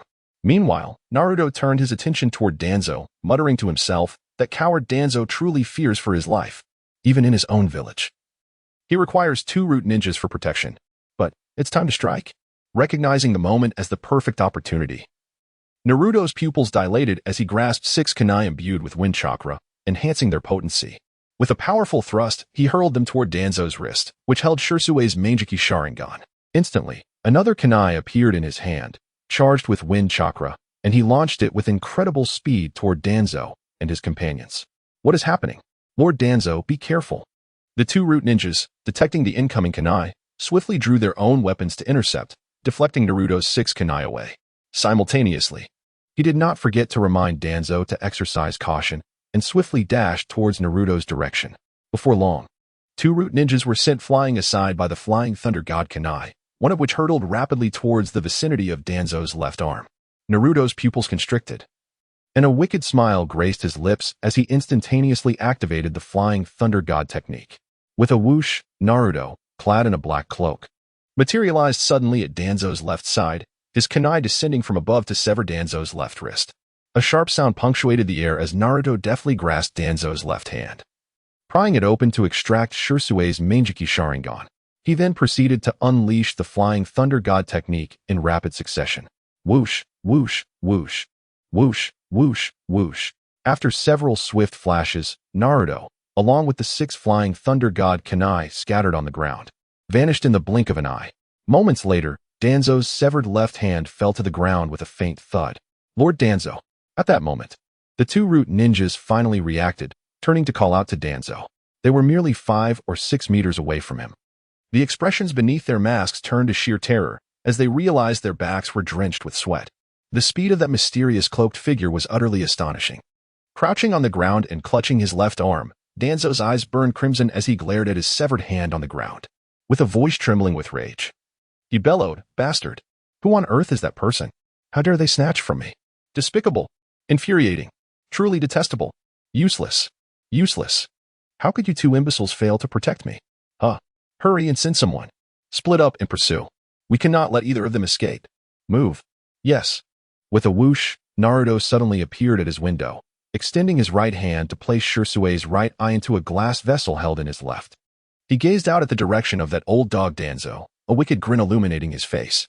Hee. Haha. How does it feel, old dog Danzo? To be outmaneuvered? TSK, TSK, TSK. Leading a whole pack of root ninjas, wasting a precious Sharingan, and going through great lengths to acquire that fool Shui's right eye, only to have it snatched away by me. The best part? He has no idea who took it. I can only imagine how furious Danzo must be right now. Hee. Naruto stored the glass vessel containing Shui's right eye in his system's storage space, raising his right hand to stroke the stubble on his cheek, deep in thought. The few root ninjas pursuing Shui were of little concern. Shui should soon be rescued by Itachi. Then, he would entrust his left eye to him. The question remained. However, should he attempt to snatch that left eye for himself? Sighing, he concluded it would be best to leave it with Itachi for now. It would eventually come to him, Whether sooner or later mattered little, for it was unnecessary at this moment. If he were to seize it too early, it might delay Itachi's awakening of the Manjiki, which would be counterproductive. Still beneath that cliff, waiting to retrieve the body of Shursui, Hiki. Meanwhile, after Shursui unleashed his green Susanoo and vanquished several foes, his chakra was excessively depleted, causing the Susanoo to gradually dissipate. Shursui, supporting himself on his knees, found himself in a precarious situation. Suddenly, two fireballs soared from a distance, sending the enemies tumbling away. A figure dashed past, shouldering Shursui and instantly activating the body flicker technique to vanish from the scene. TSK. The show has concluded. It is time to fulfill the mission entrusted by my body, utilizing the sensory abilities and chakra of his shadow clones. Naruto swiftly soared towards the cliff where Itachi and Shursui were located. At the cliff's edge, Shursui tightly closed his right eye and spoke to Itachi, who stood behind him. The Uchihaku seems impossible to avert. Once Konoha ignites a civil war, foreign nations will undoubtedly seize the opportunity. War is inevitable. I had intended to utilize Kodoemet Tsukumi to thwart the coup, but Danzo snatched away my right eye. At this point, Shursui turned partially to face Itachi with his remaining left eye, stained with a long line of blood, and gravely continued, "That man does not trust me. He insists on protecting the village in his own way. I fear he covets my left eye as well. Before that happens, I shall bequeath this eye to you." As he spoke, Shursui extended his left hand and extracted his remaining left eye. Shursui held the severed eye in his raised left hand, blood seeping through his fingers and dripping to the ground. He turned away, closed his eyes, and gazed at Itachi with a look of solace, saying, "The only one I can entrust this to is you, my dear friend. Protect the village, and the Uchiha name." He gently extended his left hand forward. Itachi silently observed his disheveled friend, a gentle breeze rustling the long strands of his hair, creating a poignant atmosphere that mirrored Shursui's tragic fate. Itachi then closed his eyes, lost in contemplation. Suddenly, a black crow swooped down from the night sky, approaching Shursui's outstretched left hand, and then transformed into countless black feathers that scattered through the air. The left eye in Shursui's hand disappeared along with the feathers. Itachi opened his three-tomo Sharingan and earnestly addressed Shursui. "I accept this. What are your plans next?" As Shursui spoke, he took a few steps backward toward the cliff. "If I die, the current situation should change somewhat. I have already left a letter." "Wait, Shursui." Itachi reached out his left hand and took a tentative step forward. "Do not stop me." "Itachi." As Shursui spoke, he retreated another step, his feet now at the cliff's edge, a stone rolling away and plummeting into the abyss below. Then, Shursui offered Itachi a final smile as his body slowly leaned backward, descending into the void. Upon witnessing the scene, Itachi hastily extended his left hand in an attempt to grasp Shursui's, yet he was rendered immobile by Shursui's subsequent words, his hand merely clutching at the void. "If you still consider me your friend." Itachi knelt at the precipice, his left hand braced against the ground, while his right reached out towards the plummeting Shursui, calling out loudly, "Shursui." Heartbroken, Itachi closed his eyes, and tears streamed down his cheeks. After a moment, he slowly opened his eyes, a crimson light flashing forth. Ding! The distinctive sound accompanying the awakening of the Sharingan. The pupils in Itachi's eyes transformed into a shape akin to a triangular shuriken, as two streams of blood tears cascaded down from the corners of his eyes. Splash! Splash! Meanwhile, Naruto's shadow clone, hidden at the base of the cliff, leapt into the water upon witnessing Shursui's body descend into the depths. Sensing that Shursui still clung to life, it refrained from retrieving the body immediately, instead pursuing Shursui's form along the turbulent river, diving swiftly beneath the surface. Moments later, upon confirming Shursui's demise, it hastily caught up, seizing his body and activating the Flying Thunder God technique. With a whoosh, Naruto's shadow clone reappeared in his home, carrying Shursui's lifeless form. With a thud, the clone dissipated, memories flooding in. Naruto approached Shursui's body, mentally inquiring the system, how many points are required to store Shursui's corpse in the storage space? Ding. Host. Shursui's power level is classified as elite, thus requiring 80 points. Do you confirm the usage? System, yes. Use it. Ding. 80 points have been deducted. Authorization granted for storing the corpse in the system's storage space. Remaining points, 2420. Naruto then utilized his mental energy to connect with the system's storage space, securing Shursui's body within. Alas. Shursui, I hope this lesson instills in you a sense of caution. so you may serve me diligently henceforth. Justifying the expenditure of 80 points on you. Rising, Naruto approached the window, gazing towards the direction of the Uchiha clan, a wicked smile curling upon his lips. Next comes the Dark Night of Vengeance as Itachi ascends the power lines. Sigh, just as I finish tidying up Shirsue's mess, I must now clean up yours. 1 against 7. Should you fail to serve me well in the future, you shall truly regret it. Yet, to intercept something that Obito desires, my visit shall be worthwhile. Indeed. Sigh, you could have simply eliminated the hawkish faction led by Uchiha Shirsue. But why must you also target the doves and innocent civilians? They harbor no ambitions of rebellion. Most perplexing is your assault on your own parents. Had Fugaku not been ready to sacrifice himself, would you have succeeded so easily? Even more infuriating is your ignorance of Obito's impending actions against the beloved Uchiha Izumi. You foolishly continue to collaborate with that obstinate man, Obito. Your mind is utterly rusted, truly beyond redemption. Alas, the charming Izumi can only be put to sleep for now. How exasperating. My heart aches for you. Were it not for your exceptional combat intelligence and strength, I would not bother to engage with you at all.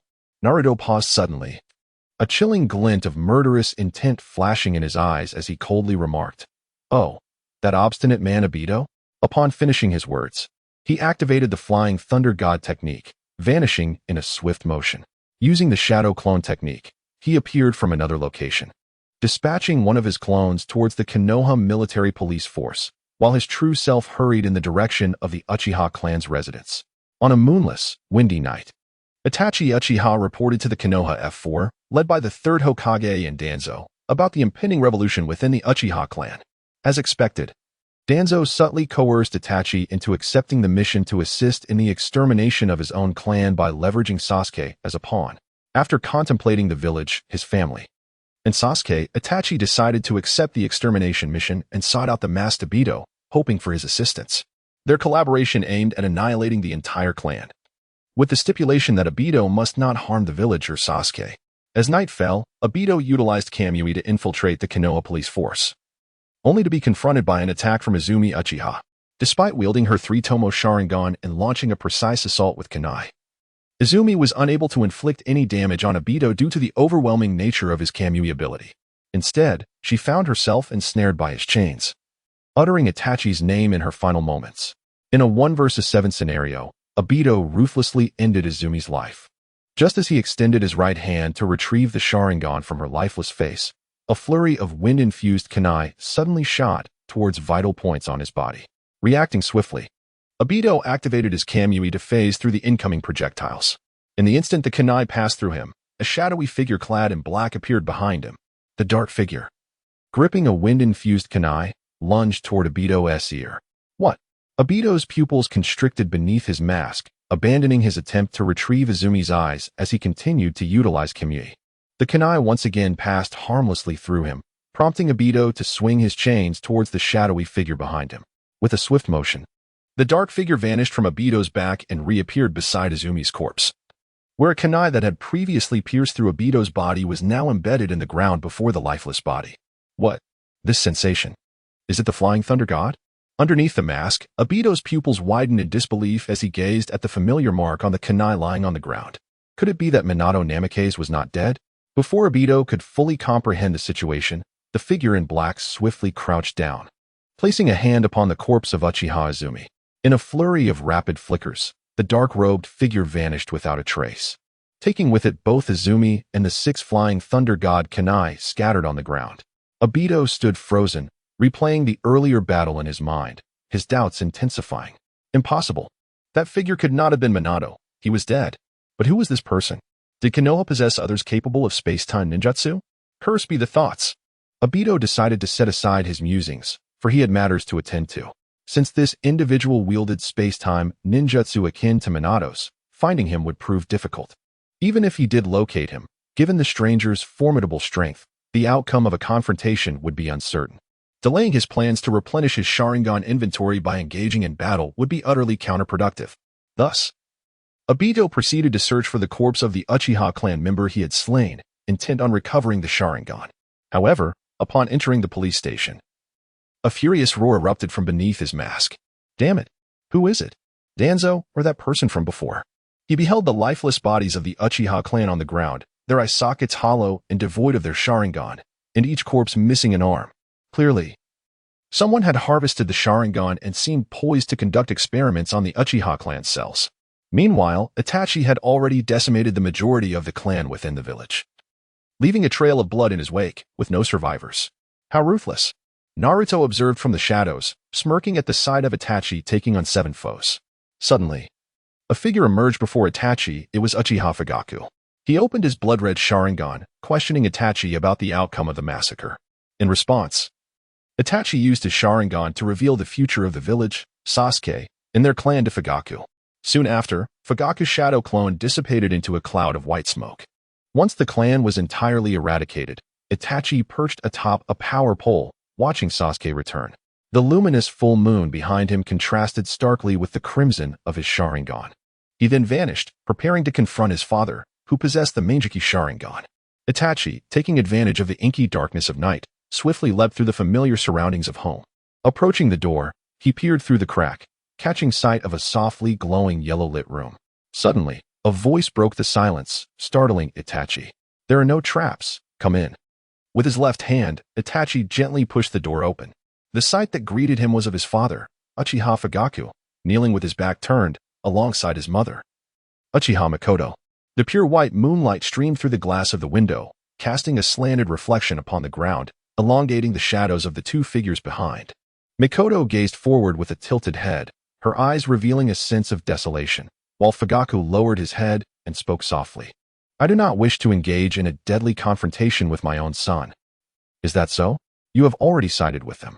Itachi slowly raised the bloodied blade in his hand, its surface glinting with a chilling aura under the moonlight.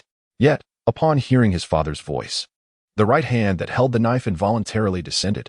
"Father, mother, Mikoto's gentle voice broke through the tension. "We understand. 1 against 7. Itachi, promise me," Fugaku urged. Itachi trembled as he raised his right hand once more, the blade ascending gradually, only to halt abruptly. "Sasuke, I entrust him to you." Upon hearing this, tears streamed uncontrollably from Itachi's eyes, trickling down his cheeks as he closed them. "I understand," Itachi replied, his voice quivering. With his other hand gripping the hilt, his arms trembled violently, the blade reflecting cold light as it swayed back and forth. However, he found himself unable to strike. The once light blade now felt as heavy as a mountain.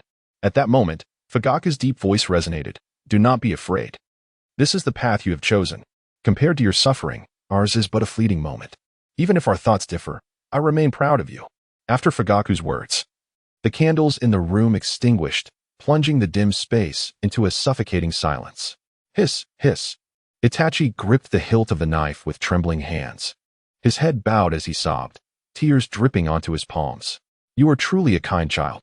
Itachi, shaking, raised both hands and, with closed eyes, brought the blade down with force. Whoosh, whoosh, thud, thud. Itachi looked upon the bodies of his fallen parents, his head drooping in silence. Meanwhile, Naruto, concealed in the shadows, felt a pang of regret in his heart as he observed the scene.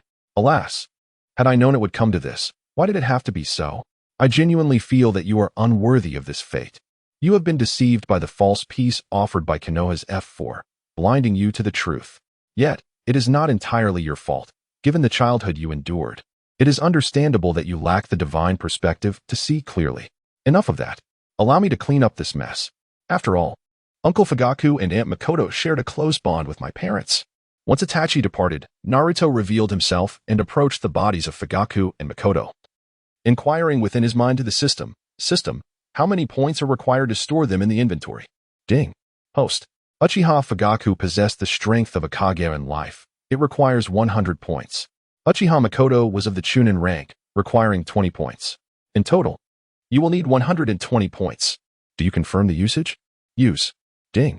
120 points have been deducted, and the host has been authorized to utilize the system's storage space to accommodate these 2 corpses. The host currently has a balance of 2,300 points. Subsequently, Naruto employed his mental energy to connect with the system's storage and securely place the bodies of Fugaku and Mikoto within. With the double standards of the Uchiha brothers, you 2 certainly owe me a significant favor this time. I shall collect it from you both later.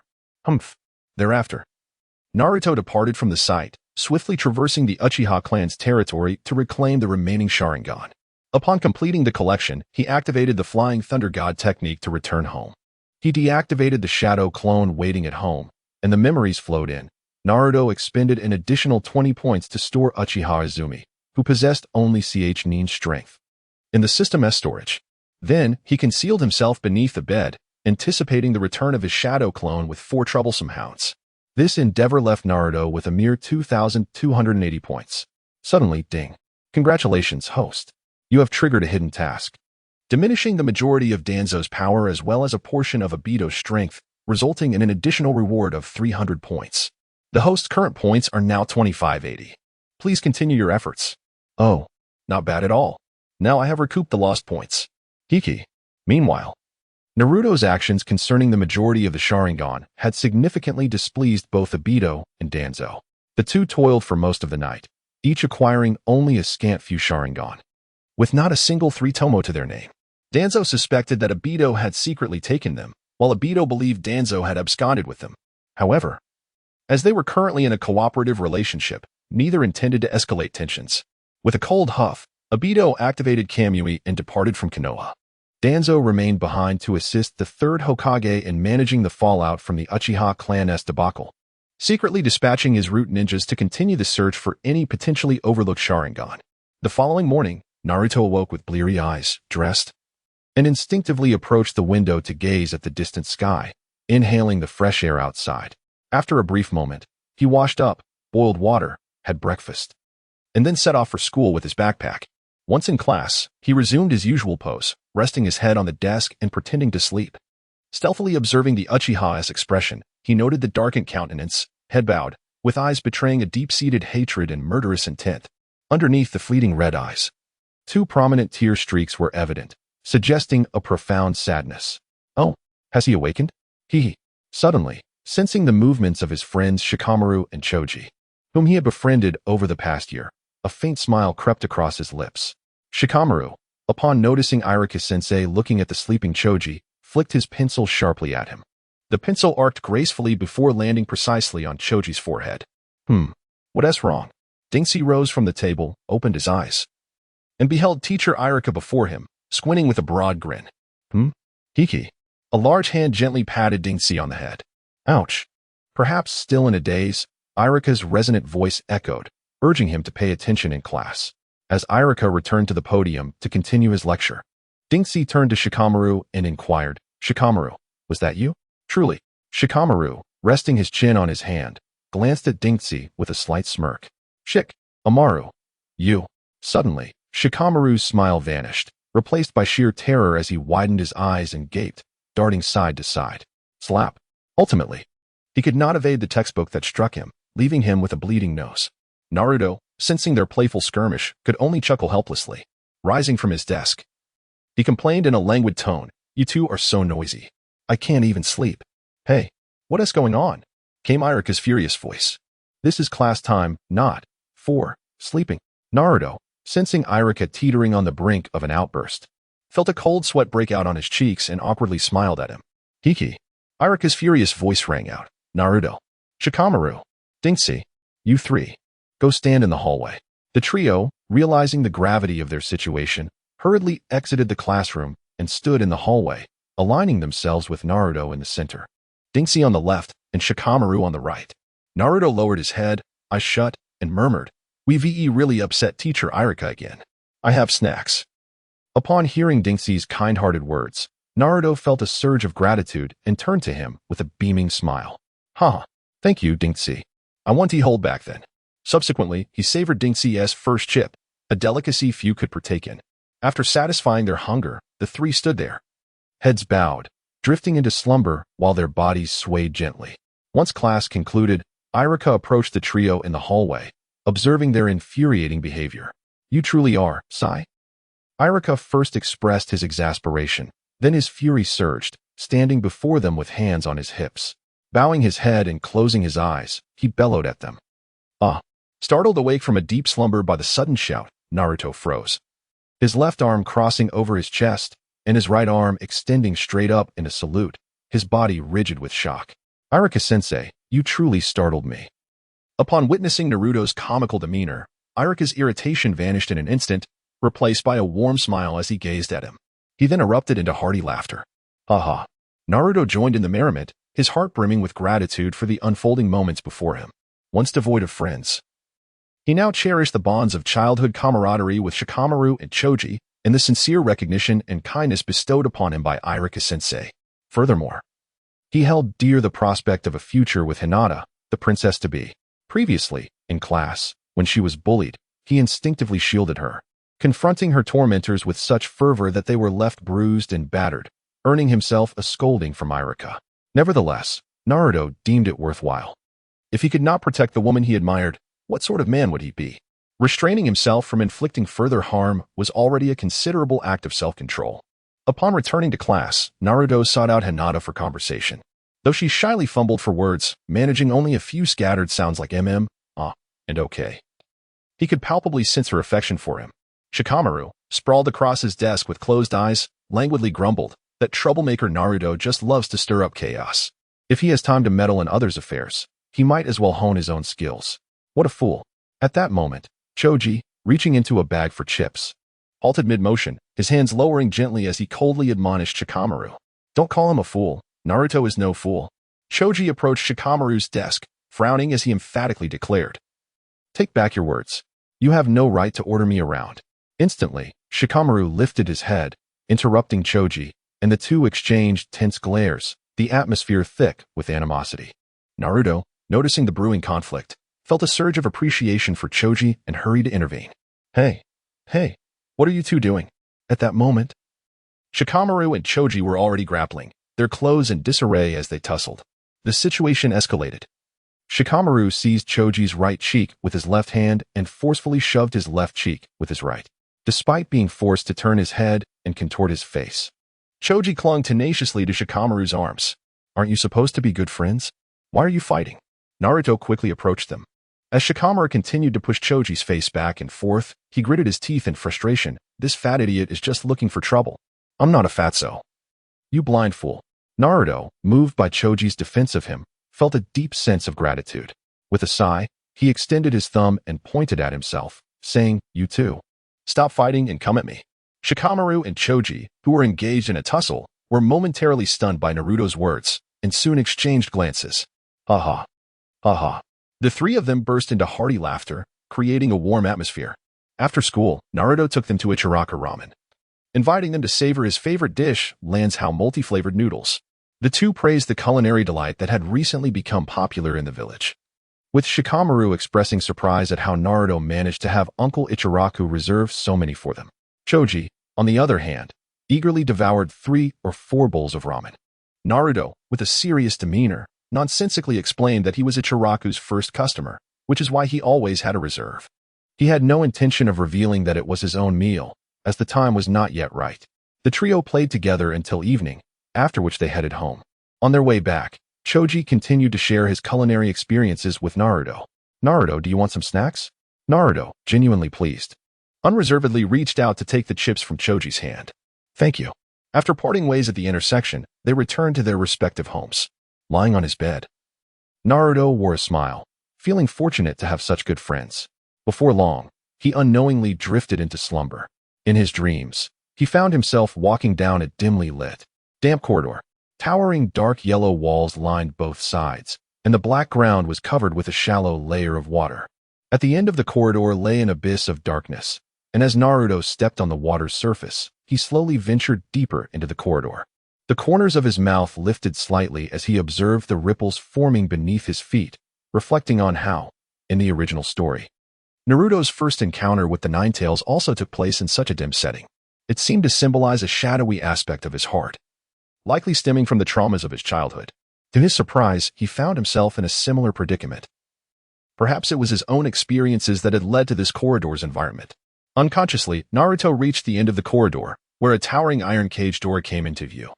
Soaring several meters high, the door was adorned with various peculiar patterns, and in the center were 2 iron doors with vertical slits. The junction of the 2 doors bore a large seal. Suddenly, a colossal red fox face emerged from behind the door, featuring enormous crimson slitted eyes and rows of gigantic teeth. Red vapor surged upward like steam, sending chills down Naruto's spine. Yet, his expression held no trace of fear. Instead, he resembled someone reuniting with a long-lost friend. The entrance of the Ninetales was indeed quite dramatic. Suddenly, a haunting voice echoed, "Hey, kid. Come closer." Naruto's lips curled into a mischievous smile as he slowly approached the iron gate, contemplating how he might deceive the entity within. Just then, the Ninetales extended its enormous claw, attempting to pierce through Naruto's body from the other side of the door. As the colossal claw drew nearer, Naruto exhibited not a shred of fear. Ultimately, the claw halted mere inches from the tip of his nose. Though it yearned to devour him, the wretched seal prevented it from breaching the barrier. Moreover, it found Naruto intriguing.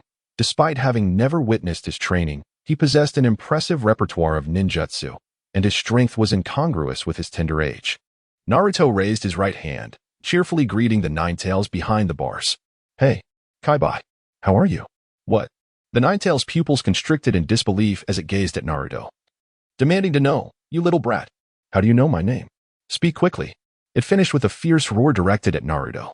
Naruto lowered his hand, scratching the back of his head, and flashed the Ninetales a pure, healing smile.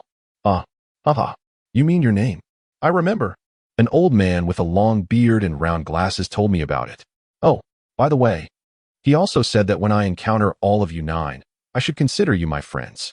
He even instructed me to rescue you when my strength is sufficient." At this moment, Naruto gently stroked the whisker-like markings on his face, murmuring, "That old man certainly spoke oddly, uttering phrases I barely understood. What did he mean by inviting all 9 of you into my body for a meeting? And what was that about being cautious of a giant with 10 tails? In any case, that old man was quite peculiar, rambling on, and in the end, as the Ninetales listened to Naruto's words, vivid memories surged in its mind of the Sage of Six Paths addressing the 9-tailed beast in their youth. "One day, you shall meet a golden-haired boy with azure eyes." When the Ninetales turned its gaze back to Naruto, it found itself believing a little more. Suddenly, upon hearing Naruto falter, it grew restless, eager for him to continue. With a powerful swipe of its claw against the iron gate, it roared, and then, "What happened? Speak quickly. Damn you, little brat." As Naruto observed the Kyuubi's anxious demeanor, he felt an urge to laugh. Yet he suppressed it with great effort.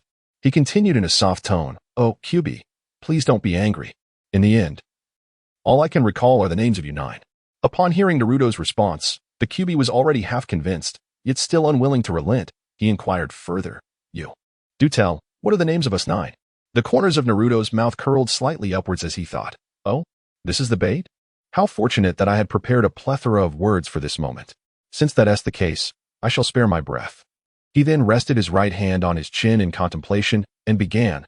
"The first tale is named Shikaku, a rather narcissistic fellow, with a temper as foul and hard as a stone in a latrine. The second tale is called Nibi, a delightful large cat, exceedingly gentle. The third tale is known as Isabu, a creature that bears a resemblance to a turtle. The fourth tale is named Son Goku, a self-proclaimed monkey king, rather vain and boastful. The fifth tale is called Mu, a gentle and beloved little one. The sixth tale is known as Rokubi, a colossal slug that tempts one to sprinkle salt upon it.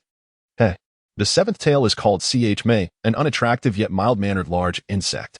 The eighth tale, Gyki, is a gigantic octopus with a bull's head, making one ponder how delectable its 8 tentacles would be when grilled. And as for the 9th tale, it is named Kurama, reputed to be a proud little fox, quite charming indeed." The Kyuubi interjected, ahem. Clearing his throat to alleviate the awkward atmosphere, he remarked, "You are correct about Shikaku, that detestable raccoon, indeed very narcissistic, with a temper that is both foul and hard. I despise it as well." Humph. Listening to the Kyuubi's complaints about Shikaku, a mischievous smile crept onto Naruto's face. It seemed that Kurama held quite a strong opinion about Shikaku. He then remarked, "Well, that is about all I remember." That old man rambles on and on. Listening to him is akin to a turtle reciting scriptures, quite the challenge to comprehend. The Kyuubi, having believed all of Naruto's words, laid aside his earlier intention to disrupt Naruto's chakra. He spoke earnestly to Naruto, "Young one, I shall tentatively place my trust in you. You may depart now. Should you encounter any difficulties, you may seek my assistance, and I shall provide help at my discretion." Naruto, with a newfound understanding of Kurama's pride, inwardly scoffed, "Tch, truly a proud creature. Nevertheless, I shall eventually turn you into a loyal companion." With excitement, He exclaimed, hee hee. So that means we are friends now? The Kyuubi coughed lightly, turning his head away in a haughty manner, and replied softly, cough, cough. I suppose so. How you perceive that is your own concern. Now be off, I require rest. Humph. Naruto, ever the tactful one, chose not to expose the truth. Instead, flashing his signature healing smile at Kurama and cheerfully exclaimed, hello, Kurama. Let us enjoy our collaboration. With that, Naruto departed from the ethereal realm for the first time. 5 years later, Naruto had reached the age of 12, standing at a height of 155 centimeters, having benefited from a nourishing childhood, surpassing Sasuke, who stood at 150 centimeters by 5 centimeters. Height was no longer a weakness for Naruto. Tomorrow marked the day of the ninja school graduation examination, heralding his impending liberation. Now, Naruto donned an ensemble of orange, blue, and white, the predominant color being orange, with a white collar and blue shoulders, proudly displaying the Uzumaki clan's symbol on his left shoulder. He sported a pair of combat goggles on his right ear and had styled his hair after his father, Minato Namikaze, while his feet were adorned with his signature light blue sandals, with his golden hair and azure eyes complemented by that hairstyle. He bore a striking resemblance to the youthful Minato. At this moment, Naruto gleefully sprinted ahead with a bucket of yellow paint in hand, his laughter echoing in the air. In pursuit were 2 Konoha ninjas clad in green vests over light blue combat suits, their ninja tool pouches secured with white bandages on their right legs, angrily shouting as they chased him down. Hey, you rascal Naruto. Engaging in such antics will bring divine retribution. We will not let you escape today. Suddenly, Naruto's figure, racing across the ground, vanished, only to reappear atop a nearby rooftop. He swiftly leaped from one rooftop to another, leaving behind a flurry of yellow afterimages. The 2 Konoha ninjas closely followed, bouncing between the rooftops, creating trails of green afterimages. Ah, heh. You all are so tedious. None of you can keep up with me. Only I possess such prowess. In the distance, atop the Hokage rock, Naruto had to face the faces of the previous Hokages in a most unflattering manner. On the statue of the first Hokage, the left side of his face bore a playing card symbol painted in white, while the right side displayed a yellow depiction of a 100,000 Ryo bill. The statue of the second Hokage featured the black painted emblem of the Senju clan on its left cheek, and on the right, the emblem of the Uchiha clan painted in white and red. The third Hokage statue had a small turtle painted in yellow on the left side, and a mischievous dog portrayed in white on the right, with the character's old pervert inscribed in white on its forehead, and the character's death in yellow on its chin, with red tears and nosebleeds illustrated beneath the eyes and nose. Lastly, the fourth Hokage statue displayed the character Handsome painted in white on the left side, Brother in white on the right, and Dad inscribed in white across the forehead. A sudden flurry of footsteps echoed through the air. Alarmed, the third Hokage exclaimed, "Oh no. Not again." While engrossed in practicing calligraphy, his brush paused mid-stroke. Perched on a purple cushion, adorned in a yellow casual kimono emblazoned with a fiery emblem, the elderly sage with his wild, white hair and goat-like beard, 2 age spots marring his left cheek, turned his head slightly, pipe in mouth, to inquire, "What is it? What trouble has Naruto stirred up this time?" The messenger, a Leaf Village ninja clad in a green vest, was accompanied by a civilian dressed in light yellow and black trousers, both exuding frustration as they vocally lamented, "He has defaced the statues of the Hokages." The ninja gestured emphatically, continuing, and this time, he used paint. Upon hearing this, the third Hokage inhaled deeply from his pipe, exhaling with a resigned sigh. Furrowing his brows, he muttered, "Alas, this boy truly knows how to create chaos. Very well, let him face the consequences and clean it up himself, under Ichiraku's supervision." But Hokage-sama, the two attempted to interject, only to be cut off by the third Hokage's firm command, "Enough. It is decided," with a wave of his left hand. He dismissed them. Understanding that no further punitive measures would be imposed on Naruto, the two departed, their spirits dampened, yet harboring an intensified disdain for the boy. Meanwhile, after a series of agile leaps, Naruto landed on the ground, cleverly evading his pursuers by camouflaging himself as a wooden guardrail. Once he confirmed they had moved on, he shed his disguise, placing his right hand behind his head, flashing a broad grin that revealed 2 rows of gleaming white teeth, and laughed, "Those 2 fools. As if I would run that way." Suddenly, Ichiraku-sensei appeared behind him without a sound, hands placed firmly on his hips, veins bulging at his temples. Glaring at Naruto with a furious shout, "Hey, Naruto?" Though Naruto had sensed his presence earlier, He knew he must maintain his FAAD before executing his plan of chaos in the Hidden Leaf, thus he continued to exhibit his Oscar-worthy acting skills. Upon hearing Iruka's sudden outburst, Naruto jumped in fright, exclaiming, "Ah!" and promptly fell onto the ground, his hands bracing himself as he looked up at Iruka with a bewildered complaint. "Why did you sneak up on me, Iruka-sensei?" Iruka pointed an accusatory finger at Naruto, questioning him from a towering stance. "What were you doing out of class?" Embarrassed, Naruto scratched the back of his head, his big, sparkling eyes glimmering as he sheepishly chuckled. Hee. Ding. Congratulations, host. You have successfully completed the prank task of defacing the Hokage statue. Reward, 10 points. The current host score stands at 3,780 points. Upon hearing the system's prompt in his mind, Naruto's lips curled into a slight smile as he earned an additional 10 points. Over the past 5 years, the system had assigned him 2 mischievous tasks each month, each rewarding him with 10 points upon completion. Today marked the final prank task, which elevated his score from 2580 to 3780 points, bringing him one step closer to resurrecting his parents. The mischievous tasks issued by the system were diverse and varied, ranging from blowing up toilets, stealing women's undergarments, to spiking the food of those villagers in Konoha who had scorned and ridiculed him. He utilized seductive tactics to prank Iruka-sensei, among others, leading to an endless list of antics. These escapades infused a sense of excitement into Naruto's otherwise mundane life. Particularly when it came to retaliating against the villagers and ninjas of Konoha, he relished those moments the most, regardless of how outrageous Naruto's pranks were. The third Hokage always came to his aid. After all, he was recognized as the inheritor of the will of fire by the third Hokage himself. Bound by ropes, Naruto was dragged back to class by Iruka-sensei, who then tossed him onto the podium, glaring at him with arms crossed. "Do you realize, Naruto, that you failed your last 2 exams? Tomorrow is graduation day. How can you still find time for pranks, you rascal?" Sitting on the ground, bound, Naruto was acutely aware of the impending graduation exam, and he had his sights set on reeling in the big fish, Mizuki. After all, this was a crucial part of his future plans. Pouting, he turned his head to the right, his nose pointed skyward, as if to express his indignation to Iruka-sensei in front of the entire class about his previous exam failures. Upon witnessing Naruto's demeanor, a vein throbbed at Iruka's temple. With his right hand on his hip, he extended his left index finger and turned to the class, exclaiming loudly, "Today's topic is a review exam on the transformation technique.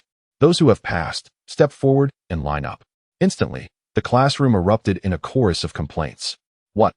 Externally, Naruto maintained an expression of discontent, yet internally, he felt grateful to Iruka-sensei. This gesture undoubtedly indicated special consideration for him. Subsequently, all the students stood from their seats and lined up at the podium. First in line was Sakura, stepping confidently to the center of the stage. Adorned in a red and white cheap house-style outfit, the front and shoulders of her garment were accented with white lines, and beneath her pink hair was a broad forehead, crowned with a red bell. As she prepared, her left hand raised, fingers poised, while her right hand gripped the thumb, pinky, and ring finger of her left hand, also aligning her right index and middle fingers. Haruno Sakura is about to begin. Transformation. With a resounding bang, a cloud of white smoke dissipated, transforming her into Iruka's appearance.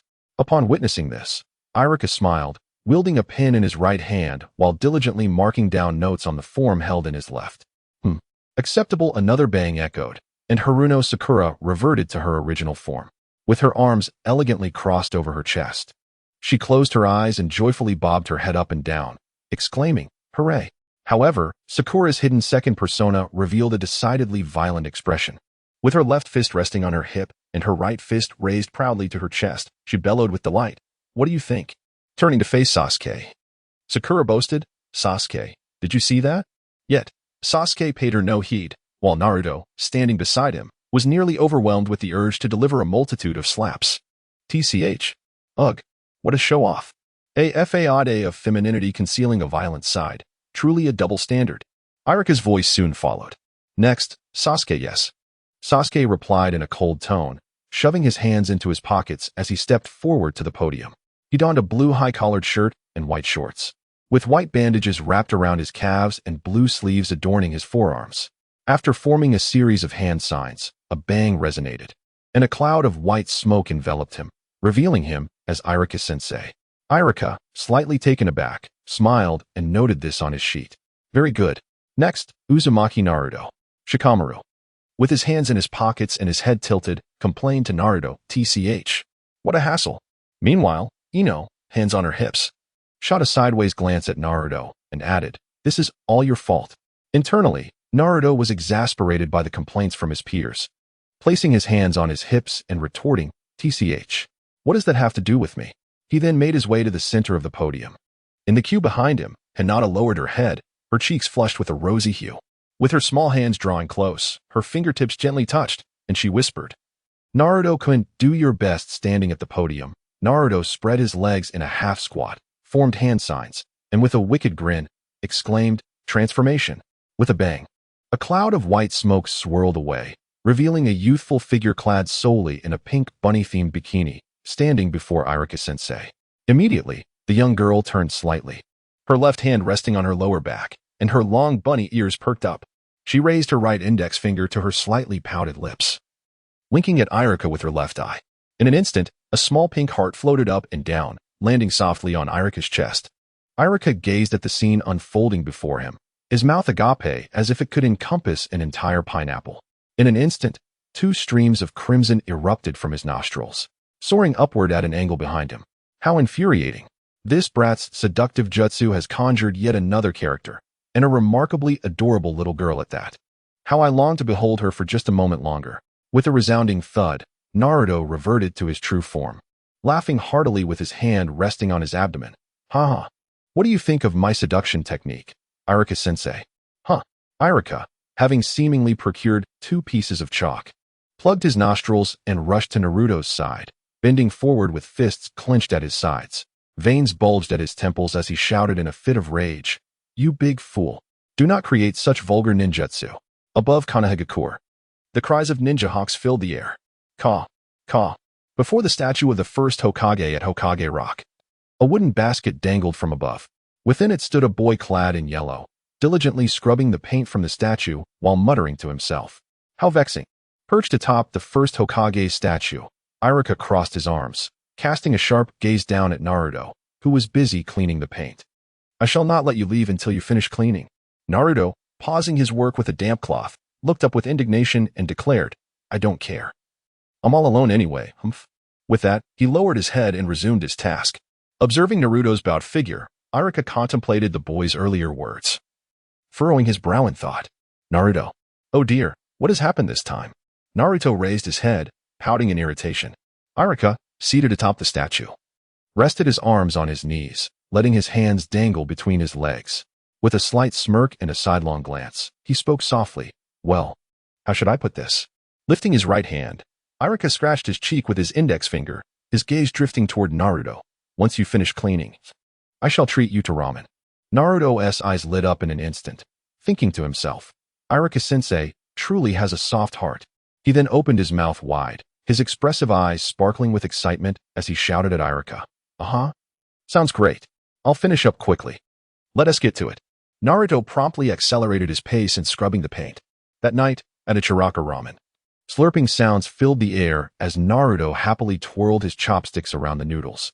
"Naruto, what were you thinking, graffitiing that statue?" Ichiraku turned his head, gesturing with his hands. "You do realize what kind of person the Hokage is, right? Is that even a question?" As Naruto savored his meal, he replied, "Well, to put it simply, the one who inherits the title of Hokage is the strongest ninja in the village, right?"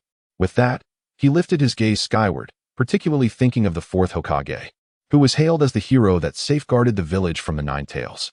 Internally, he scoffed, "But look at me, the son of a hero, living a life filled with despair in this village. Discrimination, rejection, hostility, contempt. Everyone views me as a monster, a harbinger of misfortune." Just then, Ichiraku's inquiry interrupted Naruto's thoughts. "So, why is that?" Naruto lowered his gaze to the bowl in his hands and continued his earnest ramblings, "Because one day, I will inherit the title of Hokage. And moreover," he then pointed his chopsticks at Ichiraku with a serious expression, declaring, "I will surpass all the previous Hokages, which is why I need the villagers to recognize my strength." Inwardly, he reveled in his own bravado, thinking, "What do you think, Ichiraku-sensei? Is my performance dazzling enough? Are my words striking enough?" Suddenly, shifting his tone, Naruto ventured. But, teacher, I have a request. Ichiraku finished the last of his ramen, swallowed, and looked at Naruto with a puzzled expression. Another bowl? Naruto squinted his eyes, a smile gracing his face, and with hands clasped in earnestness, he said, Not that. I want to borrow the Konoha ninja headband to wear. Is that okay? Huh. That. Ichiraku adjusted the forehead protector on his brow with pride and replied. No. Absolutely not. That is proof of your capability after graduation. Just wait until tomorrow. Naruto's expression darkened in an instant, and he pouted, complaining, Such a miser. Ha ha ha. No wonder you took off your ear ornament. It all makes sense now. Another bowl of ramen. Huh. No, make it 3 bowls. Can you finish that? If I can't, can I get it packed? The following day at the Konoha Ninja Academy, Ichiraku held a list in his left hand while placing his right hand behind his waist, announcing loudly to the entire class. Now, we will begin the graduation exam. Those I call will come to the adjacent classroom. Also, the subject for this exam is the shadow clone technique. Upon hearing Ichiraku announce the subject, Naruto feigned a look of utter dismay, while internally he thought, at long last, it has arrived, Shuemu. Soon enough, I shall entice you into my grasp. Without you, how could I possibly seize the coveted Book of Seals with any semblance of integrity? Thank you, esteemed elder, for the numerous advanced ninjutsu you have generously bestowed upon me. Moments later, Naruto feigned an expression of sheer terror as he trembled his way into the neighboring classroom. The scene before him revealed Shuemu and Ichiraku seated beside the lectern, atop which lay 5 rows of forehead protectors, emblematic of the Leaf Village ninjas. Naruto approached the open space beneath the podium, spread his legs apart, and formed hand seals, simultaneously closing his eyes to channel his chakra. Yet, within the confines of his mind, he addressed the 9 tails. Kurama, please disrupt my chakra, rendering it incapable of functioning properly. In the mental realm, the 9 tails, lounging in its cage, displayed an unwilling countenance and grumbled, You possess the ability to precisely control your chakra. Yet you insist on troubling me. What a needless endeavor. Nevertheless, the 9 tails released its crimson chakra to interfere with the operation of Naruto's azure chakra. Upon sensing the disruption within him, Naruto's lips curled into a sinister smile. Shadow clone technique. With a resounding bang, a plume of white smoke erupted, revealing a clone sprawled on the ground beside Naruto, frothing at the mouth and trembling uncontrollably, its attire appearing as though it had been washed and faded. Ichiraku's gaze fell upon the nearly lifeless clone, his left eyebrow twitching involuntarily as beads of cold sweat formed on his brow. Soon, Ichiraku's furious roar echoed through the air, failing grade. Suddenly, Shuemu, another proctor, turned with a smile and implored Ichiraku, Teacher Ichiraku. His physical abilities and stamina are commendable, and he has indeed executed the shadow clone technique, so let us allow him to pass. Naruto gazed at Shuemu's expression, feigning gratitude while inwardly scoffing. Oh, Shuemu's acting is quite impressive, surpassing the talents of those young heartthrobs from my past life as television dramas by several degrees. Upon hearing Shuemu's plea, Ichiraku, frowning and looking down, explained, Everyone else has at least 3 clones, yet Naruto has but 1, and it serves no purpose. I cannot allow him to pass. Shuemu turned to Naruto, who, in perfect sync, displayed an expression of gritted teeth and fury in Ichiraku's direction. After the graduation exam concluded, Naruto sat desolately on a swing across from the school, his face etched with disappointment. He observed the throngs of parents arriving to collect their children, showering them with words of praise. The occasional disdainful glances cast his way stirred a profound sense of solitude within him. Turning his gaze toward the 4th Hokage's visage carved into Hokage rock, he murmured, Father, if you were still alive, surely you would commend me today, just as those parents do for their children, wouldn't you? Father, do not worry. Soon, very soon, I shall resurrect both you and Mother. At that time, I will express all the sentiments I have harbored over the past 12 years. Naruto continued to bow his head, anxiously contemplating. Hurry, Mizuki. I am still waiting to seize the Book of Seals. I am capable of standing on my own now. Well done. Truly worthy of being my son. Congratulations on your graduation. Tonight, Mother will prepare a delicious meal for you. Hey, look at that child. He is the ominous one. It seems he is the only one who has failed. He deserves it. If someone like him becomes a ninja, it would be disastrous. After all, that child is. Silence. That is a forbidden phrase. I've told you this several times, yet you remain unrepentant? My husband was killed because of him. Suddenly, Mizuki, with his flowing blue hair and clad in a green vest, appeared beside Naruto. Naruto thought. Phew, he has finally arrived. If I had to sit here any longer, I would have lost my temper with those foolish villagers. Mizuki wore a warm smile and inquired of Naruto. Naruto, would you mind finding a quieter place to talk? Sure. Naruto nodded in response. Subsequently, Naruto followed Mizuki away, leaving only the swinging swing behind. Standing at the school gate, the third Hokage cast a solemn glance at Ichiraku beside him and said, Ichiraku, I have something to discuss with you shortly. Yes. At the edge of a rooftop in Konoha, two figures, one large and one small, sat together.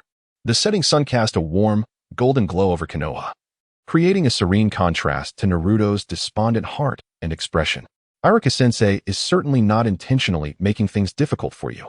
Then why am I the only one? Perhaps he hopes that you, Naruto, can truly grow stronger. After all, you are both orphans. But I really want to graduate. Mizuki's face bore a gentle smile. Hee, there's no helping it. Allow me to share a monumental secret with you. In the Hokage's office lies a scroll of seals, which contains numerous powerful jutsu of Konoha. Even mastering just one could earn you Ichiraku-sensei's approval, allowing you to graduate smoothly. Naruto turned his head, his gloomy expression replaced by one of excitement. Really? Yes. Late at night, following Mizuki's advice, Naruto stealthily infiltrated the Hokage's office under the cover of darkness. He successfully pilfered the Book of Seals and swiftly dashed into the depths of the forest. Would anyone stop him? Perhaps not. This was all part of a grand scheme orchestrated by the third Hokage. Intent on providing Naruto with some benefits, he had already withdrawn the relevant personnel. Thus, Naruto boldly stole the Book of Seals. On the other side, the good-hearted Shulu hurried to Ichiraku's home to inform him of the troubling news. Ichiraku-sensei, we have a problem, he exclaimed. What is it? Ichiraku asked as he opened the door. We need to gather at Lord Hokage's office immediately. It seems Naruto has stolen the Book of Seals. What? The Book of Seals? Ichiraku's face instantly registered shock. In front of the Hokage office, a majority of the shinobi from Konoha, ranked Chunin and above, had gathered, with the third Hokage standing at the forefront, his expression grave. Lord Hokage, this incident cannot be dismissed as a mere prank.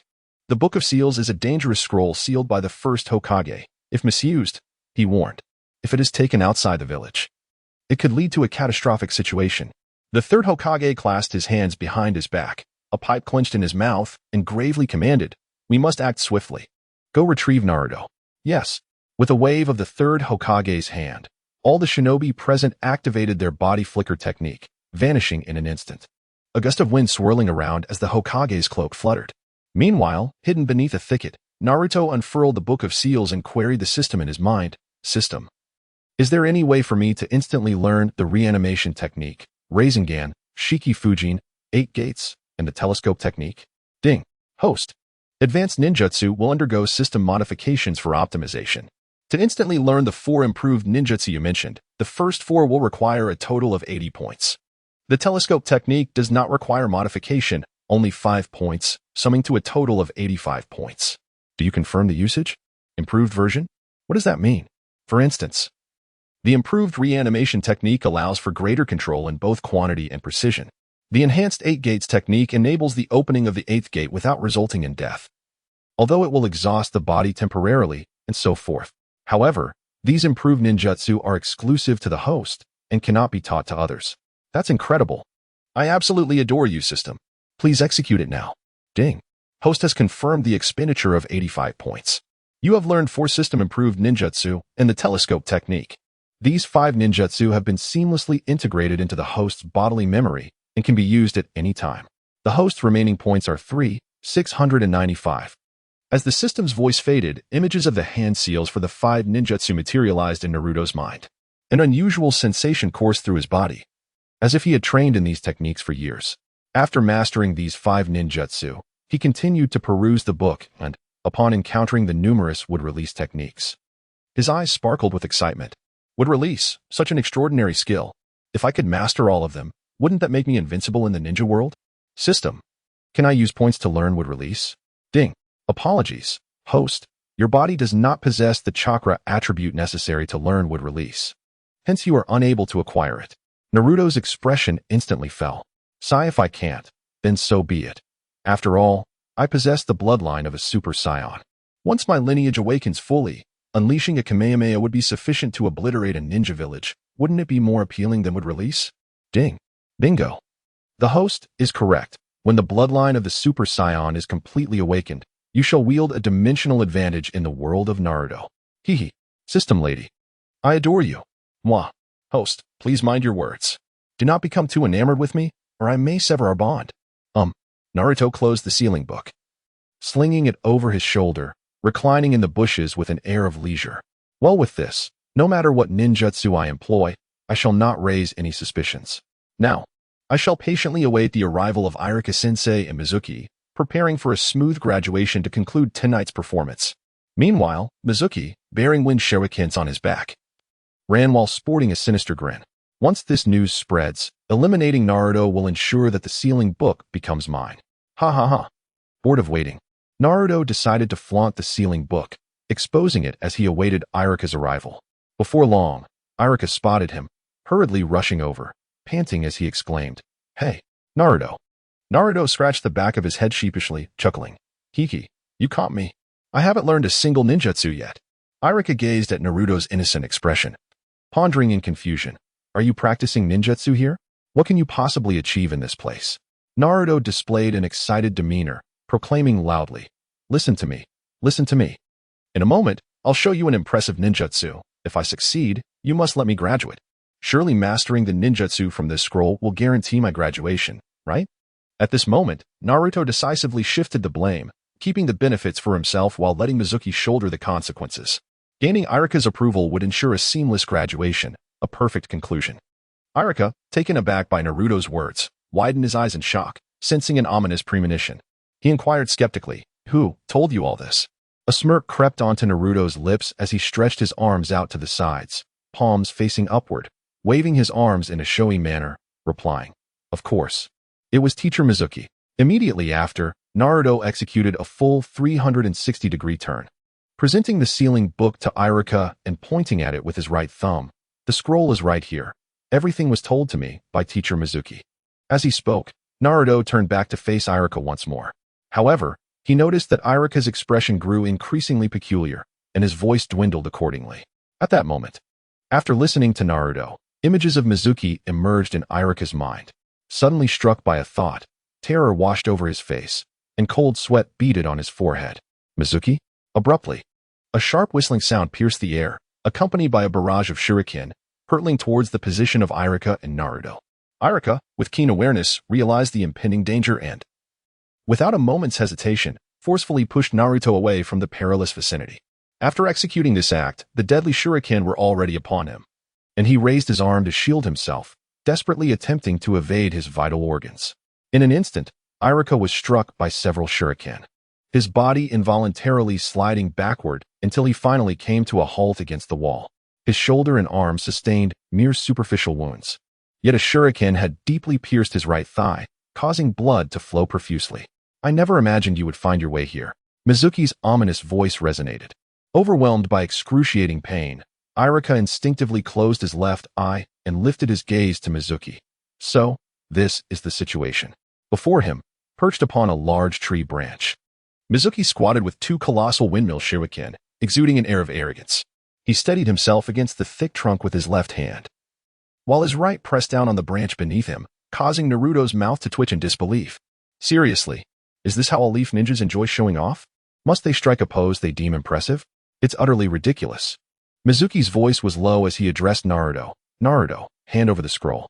Naruto, seated on the ground, inquired with confusion, "What is going on?" Coughing violently, Iruka spat out blood, withdrew the shuriken lodged in his leg, and gravely warned Naruto. "Naruto, never surrender the scroll.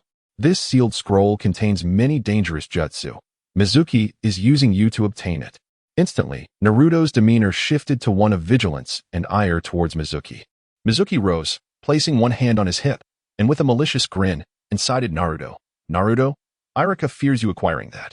Naruto turned to Iruka with a look of skepticism, internally lamenting, "Come on, let us just get on with it. It's exhausting to keep changing my expressions here. All right? What are you talking about, Mizuki?" Iruka exclaimed, turning to Naruto with a loud warning. "Don't be deceived, Naruto." "Ha ha ha, then let me reveal the truth to you," Mizuki continued to embellish. "No, don't say it." Iruka panicked, raising his voice to thwart Mizuki. Shueimu paid no heed to Ichiraku below and continued to manipulate Naruto after the events of 12 years ago. A certain decree was established in the village. It is a decree that states, only Uzumaki Naruto must remain oblivious to a certain secret. Naruto, gazing at him in confusion, asked, "What is this decree?" Shueimu's expression darkened in an instant, a sinister smile curling at the corners of his mouth. It must never be revealed. The decree that Naruto is the nine-tailed fox who murdered Ichiraku's parents and ravaged the village. Stop, just stop, Ichiraku shouted in fury, eyes closed, and in his overwhelming anger, he was pierced by a kunai, his green chunin vest tearing apart against the wall. Upon witnessing this, Shueimu saw Naruto begin to doubt himself and continued to revel in his misfortune. You have been deceived by the people of this village all along. Don't you find it peculiar? Everyone despises you. How despicable, how utterly detestable. Naruto feigned recollection of the adversities he had faced over the years, tears streaming down his cheeks as an outburst of chakra surged within him. Naruto. Ichiraku observed Naruto's state with deep concern. Shueimu, noticing the situation exceeding his expectations, raised his voice further. No one will stand by you. Even Ichiraku harbors hatred towards you. With that, Shueimu seized the wind shuriken from his back, spinning it rapidly in his hand before hurling it at Naruto with force. Die, Naruto. In a flash, fear gripped Naruto's face as he quickly turned and scurried away.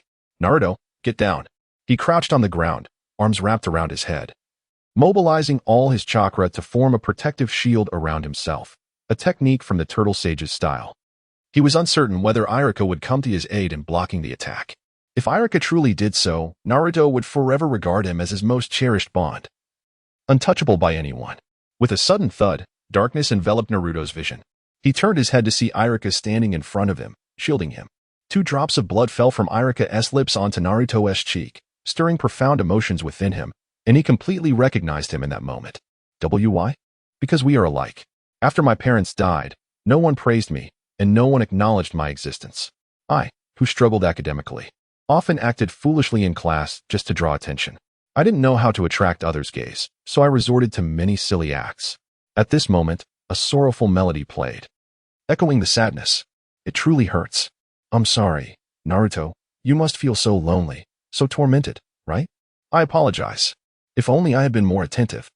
You wouldn't have to endure such memories. As Ichiraku spoke, tears streamed down his face, each droplet falling onto Naruto's cheeks. How utterly ridiculous. Mizuki mocked with a derisive laugh, retorting loudly. In truth, Ichiraku had always harbored a deep-seated hatred for you, the one who had slain his parents. His words were merely a means to reclaim the scroll from your grasp. Upon hearing Mizuki's taunts, Naruto was instantly engulfed in a burning fury. He had always remembered how Ichiraku-sensei had treated him over the past 7 years, particularly the recent act of protection and the heartfelt words spoken, which resonated deeply within him. With that, Naruto rose, disregarding the continuation of the performance. Besides, he was weary of being spied upon by the 3rd Hokage for so long. He lifted his gaze, glaring at Mizuki, his voice low and icy as he declared, "Your words do not concern me, but you shall not defame my most revered Ichiraku-sensei. I know the truth of his deeds and words more clearly than anyone else." At that moment, a fierce killing intent radiated from Naruto's eyes, looking at Mizuki as one would a dead fish. Since Mizuki had become irrelevant, why not eliminate him? The opportunity was ripe. Naruto strode towards Mizuki, his voice cold as he spoke. "A dragon has its scales. Touch them, and you shall die. Ichiraku-sensei is one of my vulnerabilities, and should you dare to harm him, then you shall perish." Ha ha ha, what a jest. A brat like you is easily dealt with a single punch. Mizuki stood atop a tree, disdain etched across his face as he laughed heartily. Naruto had no intention of engaging in further banter. Had it not been for the 3rd Hokage secretly observing with his crystal ball, he would have already dispatched Mizuki with his Flying Thunder God technique and Rasengan, avoiding all this hassle. With a cold smirk, Naruto thought, "Humph, 3rd Hokage, you lecherous old man. Tonight I shall plaster the streets of Konoha with the telescope technique. Preparing for my retribution. Shadow clone technique. Bang, bang, bang." Instantly, a multitude of yellow figures materialized around him. On the ground, in the trees, surrounding Mizuki and Ichiraku, were Naruto's shadow clones, numbering as many as 300. Ichiraku, lying on the ground, gasped in shock, then smiled faintly. "Naruto, you actually..." This is the shadow clone technique, a high-level ninjutsu that creates tangible copies. Mizuki, witnessing the swarm of Narutos, was struck by fear, his body involuntarily retreating a few steps before he fell to the ground, murmuring to himself, "How could this be?" The multitude of Naruto's shadow clones shouted in unison with a chilling roar, "You shall die." In an instant, all the shadow clones sprang into action, unleashing a flurry of strikes upon the fallen Mizuki, either with fists or feet. When the smoke of battle cleared, Mizuki lay in a grotesque state. His limbs contorted in an exaggerated manner, his face a gruesome mess of blood and flesh. Clearly, he could not be more dead. The sight was almost unbearable. "Iruka-sensei, are you all right?" Naruto scratched the back of his head, offering an awkward smile. It seems I've gone a bit overboard and accidentally killed him. What should we do now?" Iruka, unsure of how to proceed, acknowledged Mizuki's nefarious intentions but pondered the implications of his death. "Well, I suppose I should report this to Lord Hokage," he thought, glancing at Naruto and reflecting. "Remarkable. This kid might surpass any Hokage." He then closed his eyes, a slight smile gracing his lips as he opened his left eye to gaze at Naruto. "Naruto, come here for a moment. I have something I wish to give you." Meanwhile, in front of the Hokage office building, a multitude of chunin clad in green vests gathered, inquiring amongst themselves. "Have you found that Naruto fellow?" "No. We can't locate him." "Damn it. This is escalating." At that moment, the third Hokage, pipe in hand, strolled over with an air of tranquility, stating, "You need not worry." The ninjas turned in unison to face the third Hokage. He brought the pipe to his lips, took a gentle puff, and slowly exhaled, a faint smile appearing on his face. He should be back shortly. In the depths of the forest, Naruto tightly shut his eyes as Iruka adorned him with a ninja headband. He then feigned eagerness, asking, "Teacher, is it ready?" "Yes, it's done. You may open your eyes now." As Naruto gradually opened his eyes, the darkness dissipated, revealing Iruka's warm smile, his hands holding the combat power-detecting glasses resting on Naruto's right ear. The nascent rays of the morning sun bathed the vibrant Konoha forest and illuminated Iruka's beaming face. Gazing at him felt akin to looking at a father figure, and Naruto was enveloped in a profound sense of affection, his heart warmed. Soon, a gentle voice of congratulations resonated. "Congratulations, you've graduated. Well then, to celebrate your graduation, I'll treat you to ramen." Naruto was touched by his words. Despite his injuries, Iruka paid no heed to his own condition, always providing the most heartfelt care when it mattered most. Iruka had not undertaken missions for years, relying primarily on the meager salary from the school. His own livelihood was manageable. But if he continued to treat Naruto to ramen costing 400 ryo a bowl, his finances would soon dwindle. Yet, he tirelessly indulged himself in ramen, fully aware of his fondness for it. Naruto's lips quivered slightly as he attempted to offer Iruka-sensei a smile. However, after several attempts, he found himself unable to do so, for his heart was already brimming with emotion, yearning to weep openly. Iruka noticed the shift in Naruto's expression and was momentarily taken aback when, suddenly, a figure leaped into his embrace. The force of the impact caused him to lean back, ultimately resting half-reclined against the trunk of a great tree. "Iruka-sensei. Ow. That hurts. Whoa. Woe is me." In Iruka's arms, Naruto wept uncontrollably, as if he were expelling all the grievances he had endured over the past 7 years. Iruka, sensing Naruto's profound emotions, gently wrapped his arms around his back, wearing a tender smile filled with affection. After a considerable time, Naruto finally withdrew from Iruka's embrace, momentarily dazed, as if recalling something significant.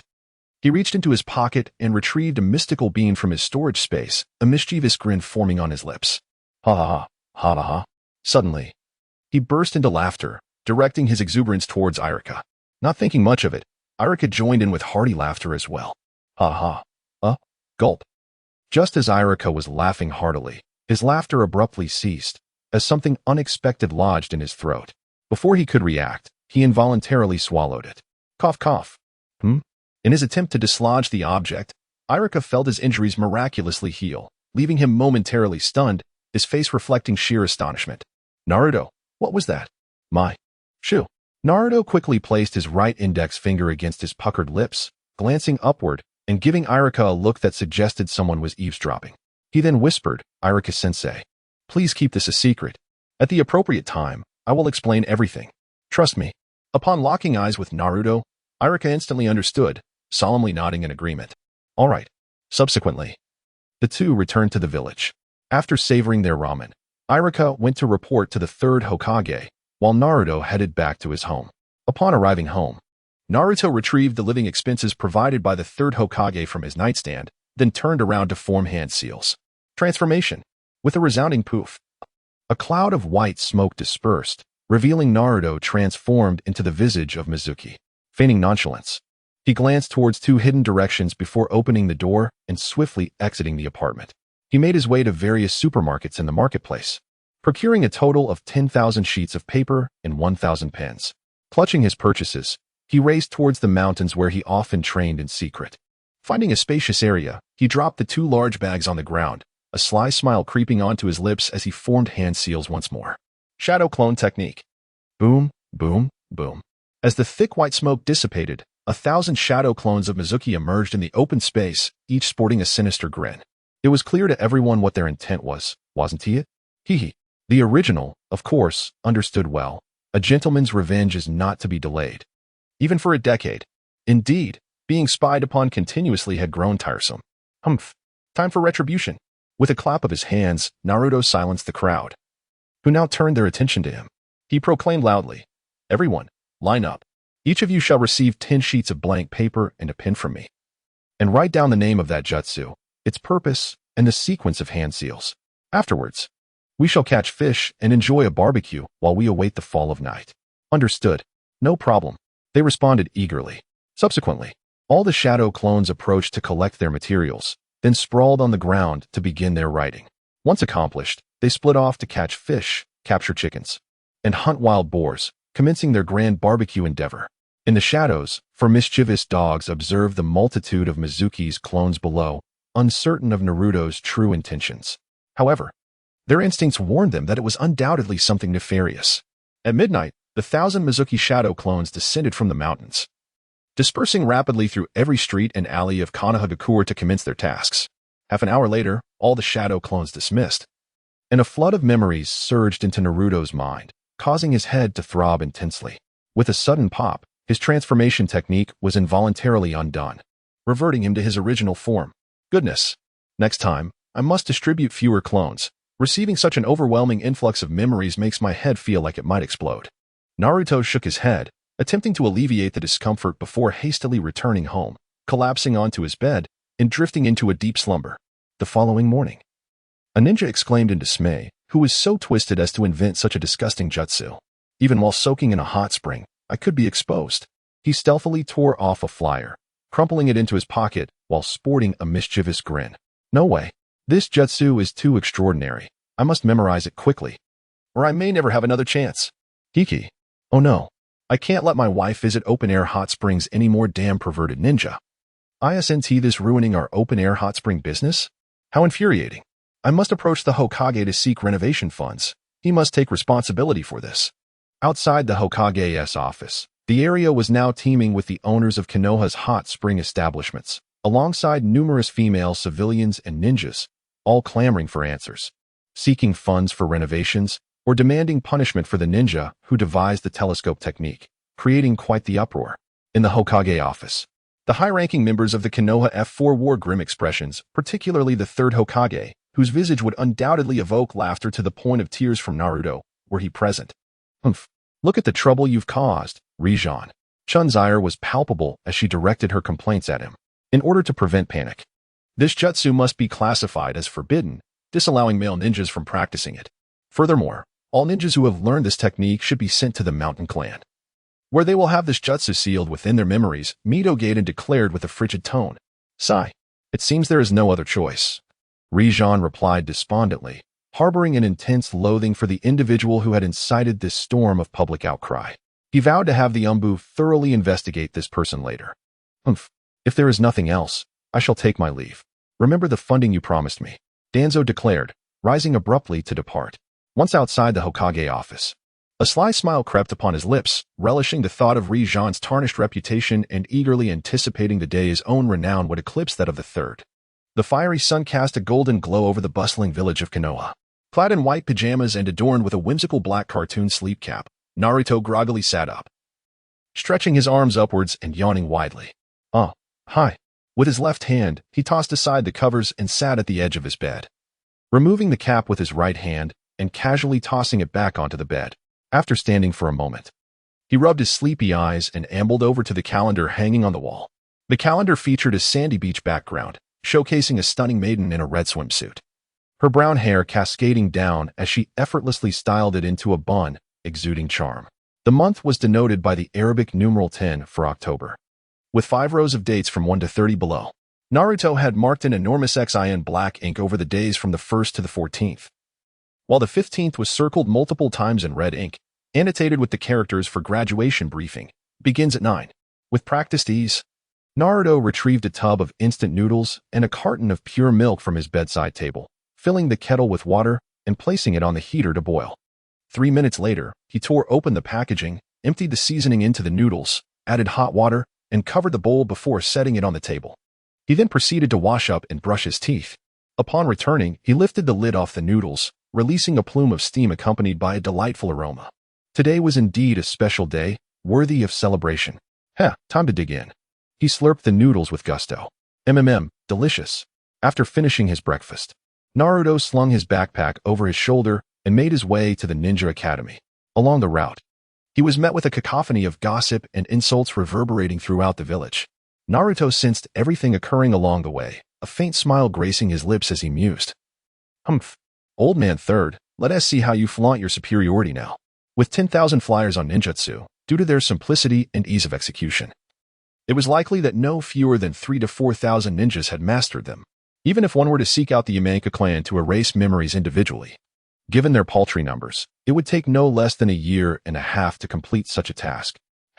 Moreover, setting up seals in one's mind, although the Yamaika clan possessed formidable mental strength, did not guarantee that every ordinary member could successfully accomplish this critical task with absolute safety. It would be far wiser to simply hand over the funds for the renovation of the hot springs establishment after 7 years of pent-up frustration. It felt liberating to finally vent. Is it merely a matter of feeling good? This sensation is exceedingly delightful, immensely satisfying, and truly splendid. Upon entering the classroom, he made his way to his usual seat, stuffing his backpack into the desk, and arranged his arms into what he deemed a comfortable position, ready to continue his slumber. After a brief moment, clad in a mesh undershirt and a simple ultra-short jacket adorned with gray and green edges, wearing gray trousers, and sporting a pineapple-headed forehead protector on his left arm, Shikamaru paused beside Naruto, turning his head with a puzzled expression to inquire, "Hey, Naruto, what are you doing here?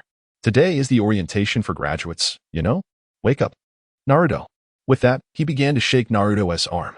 Naruto, on the verge of drifting into sleep, was roused by Shikamaru's shaking. He lifted his head, a look of irritation on his face as he complained, "What's the big idea, Shikamaru? I was just about to fall asleep. Why do you have to disturb my beautiful dream? Of course, I know today is the graduation orientation. Please, just look at the forehead protector on my arm before you speak. TCH, I thought you were supposed to be smart. If you're too lazy to use your own, then I have nothing more to say." Unlike the original Naruto, who wore his forehead protector on his forehead, he had tied it around his left arm. After speaking, he resumed his position on the desk, ready to sleep once more. Meanwhile, Hinata, sitting in the third row behind Naruto, was clad in a grayish-white hooded jacket, her neck adorned with the bird-headed forehead protector symbolizing the Leaf Village. A faint blush graced her cheeks as her white eyes shyly gazed in Naruto's direction, softly murmuring, "Naruto-kun has graduated too." Naruto keenly observed the change in Hinata's expression and her bashful words. Today would mark the class divisions, and he sincerely hoped to team up with Hinata in the same group. Suddenly, heavy and hurried footsteps echoed from the corridor outside the classroom, drawing nearer. "We're here," Sakura Haruno and Ino Yamanaka exclaimed in unison. Moments later, their heavy, labored breathing filled the air, their shoulders rising and falling rapidly with each breath. Once again, I emerged victorious. Sakura.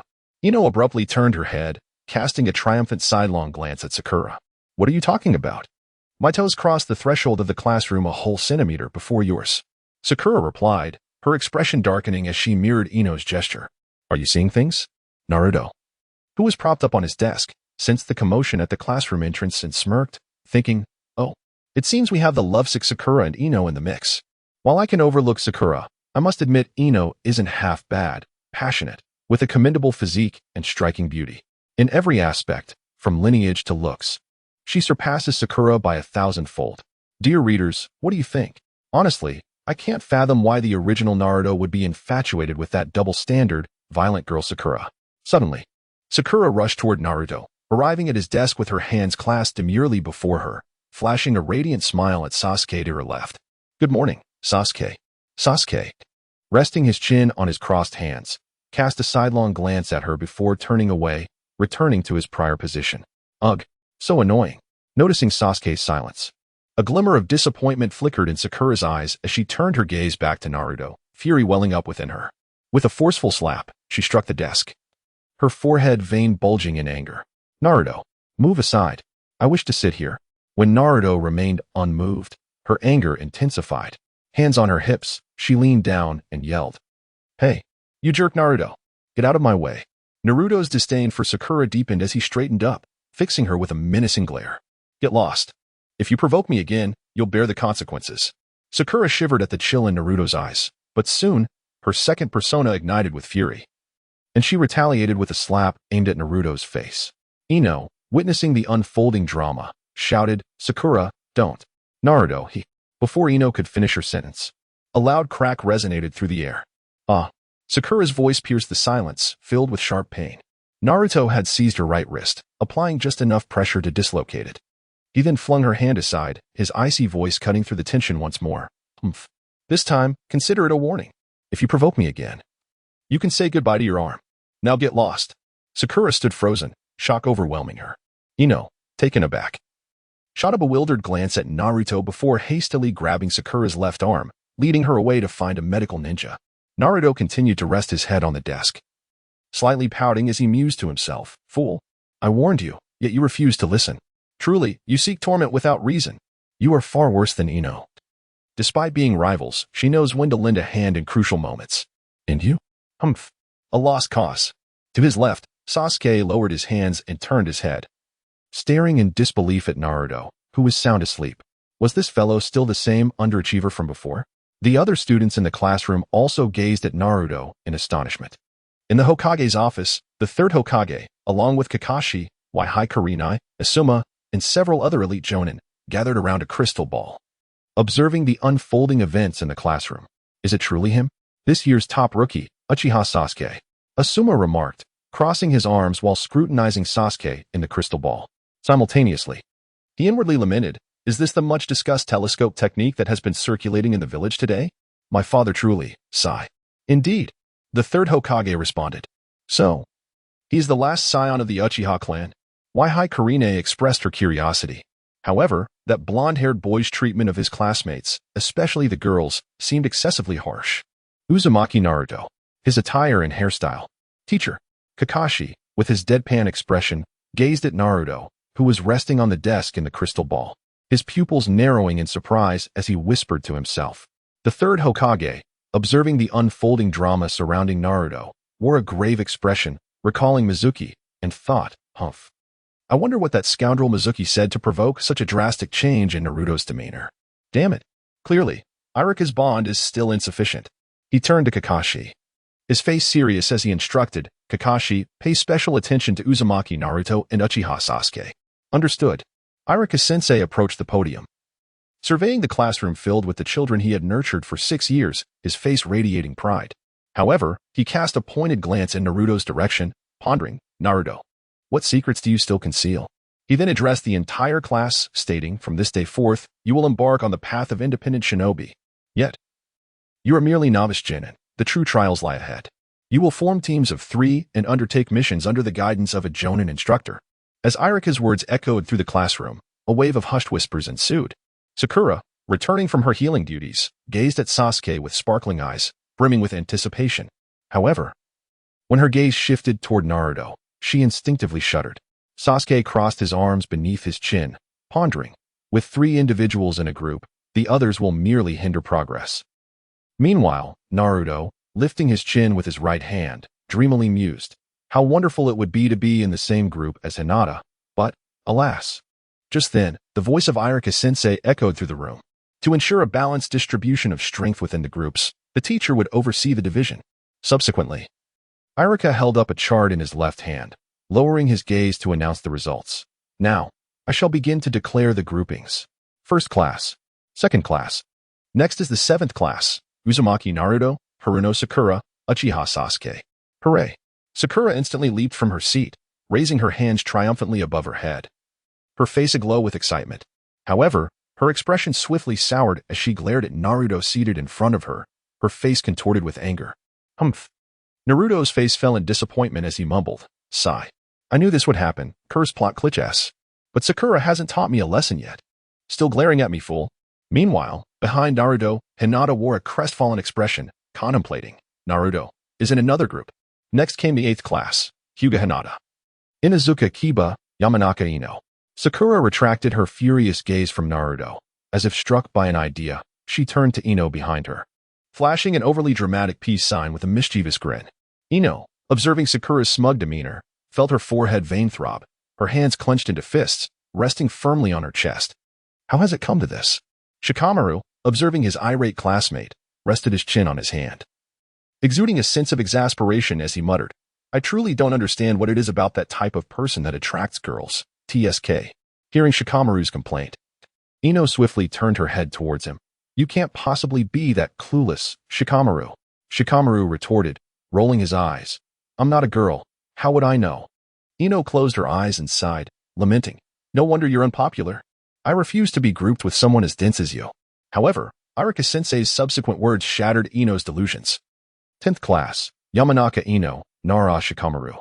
Shikamaru, relishing in his mischief, remarked to Ino. It seems we've been placed in the same group, Ino. Next was Akimichi Choji.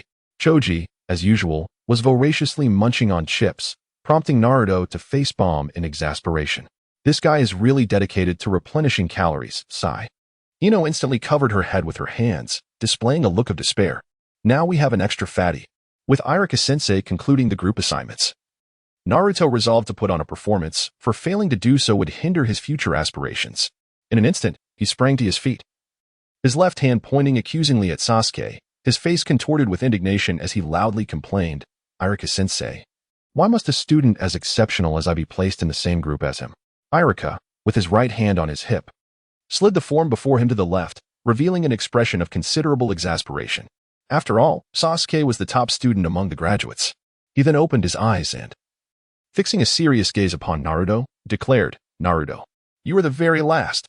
Laughter erupted from the majority of the classmates in the classroom. This decision was made to ensure that the strength of each group was balanced. As long as he didn't hinder my progress, I would be grateful. What a drag. Sasuke's mocking tone followed suit, his face displaying disdain, yet internally he mused, TCH. Just a useless waste who only bullies defenseless women. Indeed, the last is still the last. Naruto keenly sensed the subtle changes in the expressions of his classmates and Sasuke. Externally, he feigned indignation towards Sasuke, while internally he grumbled, hypocritical two-faced fool. You truly deserve that title. However, he thought, never mind, as long as I achieve my goal, the scrutiny from above will diminish, thus facilitating the execution of my subsequent plans. Want to fight, you last-place loser? Naruto dismissed the pretentious Sasuke, crossing his arms and settling back down to rest his eyes. This afternoon, I'll be introducing the Jonin teachers to everyone. Let's wrap this up. After the class was dismissed, Naruto approached Hinata's seat, engaging her in light-hearted conversation about daily life. However, Hinata, her cheeks flushed with shyness, lowered her head and quietly listened, while Naruto continued to chatter away. Though Hinata only occasionally responded with brief remarks like "oh" or Naruto was more than happy to share his thoughts with her. It wasn't until Hinata was picked up by her supervising Jonin teacher, Kurenai Yuhi, that Naruto returned to his seat, a look of disinterest settling on his face as he resumed his nap. Sasuke remained, his arms crossed under his chin, feigning deep contemplation to appear aloof.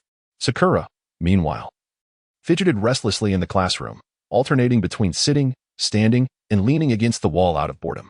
Suddenly, the classroom door swung open, and a white-haired Jonin instructor stepped inside. He wore the signature green vest of Konoha on his upper body, paired with long ninja trousers and light blue sandals. Yet, the most striking feature was the half of his face obscured by the high collar of his attire. His forehead protector was slanted, concealing his left eye, while his right eye remained lifeless and unblinking. Well, my first impression of you all is rather unpleasant, he remarked. TCH, a thankless wretch. Kakashi. Naruto thought bitterly. My father was at least your teacher, yet here you are, wallowing in your own guilt and sorrow. Unbeknownst to you, Lin Yawara sought her own demise intentionally, and Obito, that stubborn fool, did not perish. My parents treated you exceptionally well. My father's diligent teachings and my mother's meticulous care. Yet what have you done? Selfish individual that you are, consumed by your own guilt. Have you ever considered visiting me, the orphan of your late teacher? I cannot fathom that you, operating in the shadows, are unaware of my identity. With the considerable rewards of your missions, have you ever contemplated offering me some assistance? Have you ever thought about the life I have endured over these past 7 years? Of course. Without a divine perspective, you are utterly oblivious to these matters. Nevertheless, I must inquire, where is your conscience? In the original narrative, even after becoming Naruto's mentor, how much aid did you truly provide him? Was it merely to assist the third Hokage in observing and monitoring Naruto? Beyond instructing him in tree climbing, what else did you do to support him? Most of your time was spent guiding Sasuke in mastering Chidori and sealing Orochimaru's curse mark. This preferential treatment, does it stem from the fact that both Sasuke and Obito share Uchiha blood? Are you not a treacherous wolf? On a rooftop in Konoha, Kakashi sat on the railing, arms crossed, addressing the 3 individuals seated across from him. Well then, let us begin with some self-introductions. Self-introduction? What should I say? Sakura inquired, her face a mask of confusion. Kakashi extended his arms and shrugged. Well, let us see. Your likes, dislikes, future dreams, and interests should suffice. After speaking, he resumed his posture, waiting for the responses of the 3 before him. Teacher, why don't you start with your own introduction? Sakura suggested, looking at Kakashi. He pointed to himself with his right index finger. Me? I am Kakashi Itaki. I have no likes or dislikes, and as for future dreams, I have many interests. Sakura muttered to herself in exasperation. What? All we learned was his name. Now it's your turn, let us start with you. Naruto, feeling Kakashi's gaze upon him, experienced a moment of nostalgia but maintained his cheerful facade as he introduced himself. I am Naruto Uzumaki. My favorite food is ramen. Especially the bowl of Ichiraku Ramen that Irika-sensei treated me to. At this point, Naruto deliberately paused, glancing at Kakashi, his voice growing colder. As for what I dislike, it would be certain so-called treacherous wolves. He then touched the bird-shaped forehead protector on his left arm and passionately continued, as for my future dream, it is to surpass the Hokage, for I want everyone in the village to acknowledge my existence. Upon hearing Naruto's response, Kakashi's half-lidded gaze widened slightly as he thought to himself, I see. This boy's journey is quite intriguing. However, what does he mean by treacherous wolves? He then turned to Naruto and asked, Naruto, while I understand everything else you mentioned, what do you mean by treacherous wolves? Naruto's lips curled into a mischievous smile as he mused to himself. I initially had no intention of slapping you in the face. But since your curiosity has compelled you to inquire, I shall take this opportunity to express my thoughts indirectly. Instantly, Naruto adopted a cold demeanor. Casting a piercing gaze at Kakashi, the term wide-eyed wolf implies that his elders treated him with great kindness, yet due to unavoidable circumstances, those elders made the ultimate sacrifice. The descendants left behind by such elders, however, choose to forget the kindness bestowed upon them, ignoring the sole surviving heir. Oblivious to the concepts of gratitude and reciprocation, thus betraying the love of their forebears. I detest such individuals. They epitomize the white-eyed wolf. Upon hearing Naruto's explanation, Kakashi's eyes momentarily widened in surprise as he recalled Naruto's resemblance to his own teacher, and he was engulfed by a wave of self-deprecating nostalgia. He chuckled softly. Is Naruto speaking of me? Judging by his hairstyle and the resentment lacing his words, it seems he may have uncovered some truths. Could it be that I have truly erred? Kakashi then composed his expression, redirecting his attention to the next participant. All right. Next, Sakura sat on the steps, her legs neatly together. Hands resting on her knees, shoulders drawn in with a bashful expression. My name is Sakura Haruno, and as for my preferences, it would be more accurate to say the person I like is. At this point, Sakura rested her chin on her hands, her eyes furtively glancing towards Sasuke in the center. Well, regarding my interests and my future aspirations. Finishing her sentence, she shyly covered her face with her hands. Naruto, listening to Sakura's endearing remarks, felt goosebumps spread across his body. Damn, not only is she adorable, but she's also hopelessly infatuated. Kakashi continued to regard Sakura with his signature deadpan expression, inquiring, and what else? What do you dislike? Naruto, upon hearing his name, displayed a look of disdain. I knew it would be like this. The blows are still too gentle. Kakashi rested his chin on his right hand while his left elbow supported it, furrowing his brow in contemplation. Is love truly more significant than ninjutsu for girls of this age? The final participant. Sasuke sat on the steps, arms crossed, elbows resting on his knees, his voice cold and resolute. My name is Sasuke Uchiha. There are many things I despise, yet nothing that I particularly cherish. Furthermore, I possess an ambition that transcends mere dreams, to restore the Uchiha clan, and above all, I must eliminate that man. Naruto immediately scoffed, thinking to himself, sigh the foolishness of being ensnared by a deceptive illusion. Oh, Navi brother. Sasuke is undeniably cool, while Sakura's infatuation runs rampant. Kakashi fixed his characteristic deadpan gaze upon Sasuke. Thoughts raced through his mind. Indeed, it was as I suspected. Very well. All three of you possess quite distinct personalities. Starting tomorrow, you shall embark on your mission. Sakura timidly inquired, Kakashi-sensei, may I ask what the task is? Let us commence with a mission that the four of us can undertake. A survival exercise. How could the task be merely an exercise? We have practiced extensively at the academy. This is not your ordinary drill. Then, what kind of exercise is it? Hee hee. Kakashi feigned a mysterious chuckle. What is so amusing, sensei? Oh, nothing at all. For if I were to divulge the details, you would undoubtedly withdraw. Among the 27 graduates, only 9 have been recognized as Genin, while the remaining 18 will be sent back to the academy. In other words, this survival exercise is an exceptionally challenging assessment with an elimination rate exceeding 66%. Except for Naruto, both Sakura and Sasuke exhibited grave expressions. See, you wish to withdraw now, don't you? Tomorrow at the training ground, I shall determine if you are capable of passing. Remember to bring your ninja tools. And assemble at 5 in the morning. After Kakashi spoke these words with a serious demeanor, Sakura clenched her fists tightly, holding them upright against her chest, trembling with intensity. If she failed this test, she would be separated from Sasuke, a true test of love. Sasuke, crossing his arms tightly, bore a stoic expression. Yet his quivering body revealed his inner reluctance and fighting spirit. Naruto placed his hands on the ground between his legs, bowing his head. Trembling as he thought, that wide-eyed wolf, Kakashi, you'd better hurry and leave. I can hardly contain my laughter. Kakashi, turning his back to the three, placed his left hand on his waist and waved goodbye with his right. Well then, dismissed. As if struck by a sudden thought, Kakashi half-turned, hands in his pockets, and warned the trio, oh, remember not to eat breakfast. It will make you vomit. With that, he vanished in a puff of smoke. Employing the body flicker technique. Unable to restrain himself any longer, Naruto burst into laughter. Ha ha ha, which earned him exasperated glares from the other two. The following day, at 5 in the morning outside the training ground, a sleepy-eyed Sakura met a solemn Sasuke at the intersection, yet Naruto was conspicuously absent. After waiting for a while, Sakura's frustration boiled over. That infuriating Naruto. Wasn't it agreed that we would gather at 5? It's already 5:30, and he still hasn't arrived. Sasuke, equally displeased, silently expressed his annoyance, crossing his arms and giving a huff, thinking to himself, humph, the straggler. At 9 in the morning, Naruto groggily sat up in bed, stretching widely. Following that, he leisurely got up, washed up, had breakfast, and finally dressed, ambling toward the training ground.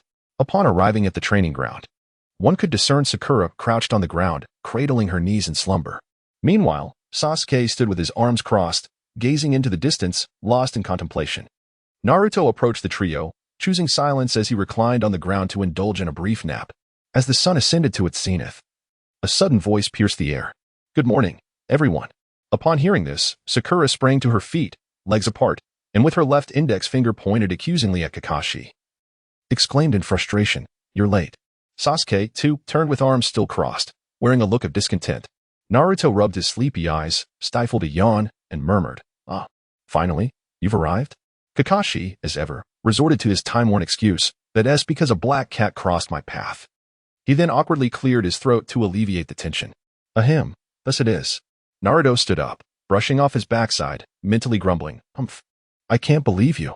Don't you have that dreadful habit of being late? Lost track of time while engrossed in a novel, I suppose? Subsequently, Kakashi retrieved an alarm clock from his backpack, placing it atop one of the 3 stumps, and set it to ring at noon.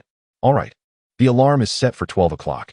He then produced 2 bells, tied with purple strings from his pocket, and with a gentle shake, they chimed melodiously. Ding-ling. Your task is to seize these 2 bells from me before noon. Those who fail to procure a bell shall forfeit their lunch and be bound to that log. Watching me enjoy my bento. After imparting this, Kakashi gestured towards the 3 wooden stumps to his right. Sasuke's expression fell, his inner thoughts echoing. And we aren't allowed breakfast. Realization dawned on Sakura as she clutched her growling stomach. Suddenly, an inquisitive thought struck her, and she turned to Kakashi, asking, "Wait, why are there only 2 bells?" Kakashi flashed a mischievous grin as he explained to the trio, "Because there are only 2. At least one of you will be tied to the log, deemed a failure in the task. The unsuccessful individual must return to the academy. It's conceivable that all could fail. It's permissible to use Shoiken, but without a resolute intent to seize the bells, success is unattainable. All right, we shall begin upon my command. Get ready, start." With that, Kakashi's gaze sharpened as he solemnly declared the commencement. The 3 swiftly darted into the surrounding hideouts. A ninja's foremost skill is to conceal their presence, and indeed, each performed admirably. Suddenly, Naruto stood boldly before Kakashi, arms crossed. A self-assured challenge etched upon his face. "Let us settle this now." The utter fool, Sasuke, concealed himself behind the lush branches of a grand tree, whispering mockingly. "Are you out of your mind?" Kakashi replied, gazing at Naruto with his lifeless, fish-like eyes. Inwardly, Naruto scoffed, "Don't look at me with those dead fish eyes. Be wary. Or I might just give you a clandestine thrashing. And that pompous chatter from you, Sasuke. It's fortunate I salvaged your parents' remains." Sighing, he lifted his head, casting a derisive glance at Kakashi. "If anyone has issues, it's clearly you." With that, he gathered his strength and charged swiftly towards Kakashi. "What are the fundamentals of ninja tactics, physical combat? I shall impart my wisdom." Kakashi reached into his ninja tool pouch, intending to retrieve the intimate paradise. When Naruto's lips curled into a slight smirk. "Still yearning to see intimate paradise? Spare yourself the disappointment." In a heartbeat, Naruto accelerated, appearing behind Kakashi. Leaping into the air, executing a spinning kick aimed directly at Kakashi's left temple. "What?" Kakashi, momentarily taken aback, quickly raised his left hand to block. Feeling the tremendous force of Naruto's kick, instantly, he pressed his right hand against his left arm, seizing Naruto's ankle with his right hand. The force? Kakashi's right eye narrowed sharply. Seeing his initial attack thwarted, Naruto spun midair, his right fist poised to strike Kakashi's face once more. With a resounding clash, his right punch was intercepted by Kakashi's left hand. Naruto swiftly altered his approach, rotating his upper body downward by 90 degrees, directing his right foot towards Kakashi's crown. Kakashi, noticing this, released Naruto's right fist, swiftly raising his left forearm to shield against the impending kick. With a twist and a grab, Naruto's lips curled into a triumphant, mischievous smile as his left hand darted towards the bells attached to Kakashi's waist. What is this trickery?" Kakashi sensed Naruto's intent and promptly released his hold, propelling himself backward and leaping to create distance between them. Sliding along the ground for a moment, Kakashi supported himself with one hand, staring incredulously at Naruto. Is this really the same Naruto? His physical prowess is astounding. Observing his performance, Naruto feigned a loss of balance, crashing to the ground while clutching his head, shouting dramatically, "Ah, it hurts, it hurts." Kakashi immediately broke into a cold sweat. Watching Naruto writhe on the ground in anguish, his expression turned grave. This kid's previous physical attacks were a flawless sequence. Yet now he feigns weakness. Could he be a slacker, or is he concealing his true strength? What could his motive be? Or is he merely apprehensive? Right. He is the Jinchuriki of the Nine Tails. Could it be? Kakashi resolved to probe further, employing the body flicker technique to swiftly position himself behind Naruto, his fingers forming the tiger seal. A ninja should never expose his back to the enemy, you fool, Kakashi remarked, his gaze sharpening while his mind engaged in analysis. Should this technique succeed, it would be a stroke of luck for Naruto, indicating he possesses a certain foundation. However, if it fails, it would mean he is concealing his true strength. Is it mere luck or a cover-up? Meanwhile, beneath the dense underbrush, Sakura lay in shock. Watching Kakashi form the hand seals, her thoughts racing. That seal is the tiger seal. Could it be? Employing such advanced ninjutsu against Naruto. Concealed behind the thick branches of a large tree, Sasuke observed the hand seals Kakashi executed, furrowing his brows in contemplation. That seal is for fire-release jutsu. That detestable teacher only knows how to hide and evade. Moreover, how could Naruto's taijutsu be so formidable? Damn it! Sasuke's hands involuntarily clenched and trembled. Naruto, run away quickly, or you'll lose your life. Sakura suddenly sprang up from the grass, shouting a warning. Naruto instantly turned his head towards Sakura's direction, pondering, "Oh? Has Sakura changed her tune? She's actually reminding me? How pretentious. Furthermore, Kakashi is testing me. Well, so be it. Knowledge is knowledge, and that matter is approaching. As for how much you should know, hey, I will be the judge of that. Let me just display my acting skills a bit more. I certainly do not wish to fall victim to that technique." It's too late. Kakashi's cold voice suddenly echoed. The secret body technique of Konoha ninjutsu, the 1,000 years of pain. In the instant Kakashi closed in on Naruto, the latter exploded with energy, propelling himself upwards at great speed toward Kakashi's finger. Then, with a loud splash, he landed in the water. Kakashi withdrew his thrusting motion, pulling out a book from his ninja tool pouch, lowering his gaze to read. Yet, the expression beneath his mask revealed a grave concern. Indeed, is he concealing his strength? Sakura, observing the actions of the two, felt a bead of cold sweat trickle down her forehead, exclaiming in disbelief, "What the heck? It turns out it wasn't ninjutsu?" A bead of sweat also appeared on Sasuke's left cheek as he leaned against a nearby tree. Closing his eyes and furrowing his brow in silent exasperation, "I can't take it anymore. Two colossal fools. Always the underachiever, as expected. I overestimated you just now. Humph." Sasuke reached for the shuriken pouch on his right thigh, preparing to launch an attack. Suddenly, from beneath the water where Naruto had fallen, two shurikens shot up at high speed, spiraling toward Kakashi. Kakashi, engrossed in his reading, narrowed his eyes and caught the two shurikens between his index and middle fingers, allowing them to spin on his fingertips before coming to a halt. He mused, "What do you plan to do next, Naruto?" Feigning exhaustion, Naruto crawled up onto the shore, squatting at the water's edge and gasping for breath. "What's wrong with you? If you don't obtain the bells before noon, you won't get any food." Kakashi approached Naruto, continuing to read as he inquired, "I know without you telling me. Didn't you say you wanted to surpass the Hokage? Why do you look so lackluster?" At this moment, Naruto cooperatively mimicked the sound of a growling stomach using his throat. Gurgle. How infuriating. Even with an empty stomach, I can continue to fight, Naruto exclaimed loudly with his eyes closed. Gurgle, protested Sasuke's stomach. Gurgle. Sakura's stomach also voiced its discontent. Sakura lamented, regretting, "I didn't even eat dinner yesterday. Had I known, I shouldn't have gone on a diet." Kakashi turned around, casually reading while strolling back, as Naruto sat in place with his hands raised above his head, shouting. It was merely a moment of carelessness. Boom, boom, boom, boom. Whoosh, whoosh, whoosh. In an instant, 7 shadow clones of Naruto leapt from the water, shouting from above. Hiki, you were too careless. This is my signature technique, the multiple shadow clone jutsu. Tap, tap, tap, tap. Sakura displayed an expression of disbelief. 7 Narutos. What? Those aren't mirror images. They are all real entities. Kakashi turned to watch the 7 Naruto shadow clones rushing toward him, contemplating. So, this is the hidden strength of your shadow clones? It must be more than this. Then, observing the 7 Naruto clones before him, with your current strength, this jutsu can probably only last a minute. After all the chatter, Naruto is still the same Naruto. This technique cannot harm me. Boom, ding. What? From behind? One shadow clone of Naruto suddenly embraced Kakashi's chest from behind, causing a violent jolt that made the 2 bells at Kakashi's waist collide, producing a melodious sound. Hiki, a ninja should never turn their back on an enemy, right, Kakashi-sensei? He simultaneously thought, still trying to test my true strength, are you? Then, 6 clones seized Kakashi's left and right legs, while the last clone leapt into the air, swinging its right fist toward Kakashi. First, using the shadow clone technique to create numerous clones to lure the enemy, then sending 1 clone around to attack the teacher from behind. You poked me in the back earlier, and now I am here.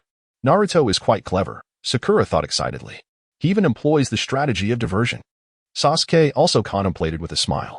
At this moment, Naruto had approached Kakashi, shouting, I'm coming to collect what is owed, with interest. However, boom. Ah, that hurts. Huh, strange. I say you are Kakashi-sensei, right? It was you who transformed into me, wasn't he it? No way. It's definitely not me. I can smell Kakashi-sensei's sin on you, just like the old man's. What a ridiculous joke. The 7 or 8 Narutos on the scene instantly erupted into chaos, wrestling and pointing fingers at one another. Perhaps it's best to dispel the jutsu first. This way, only 2 will remain, and the truth will be revealed. You should have thought of this sooner, foolish one. You are merely a reflection of me, fool. All right. Let us end this. With a resounding bang, as the white smoke dissipated, the scene was left with a bruised and battered Naruto. Naruto truly is pathetic.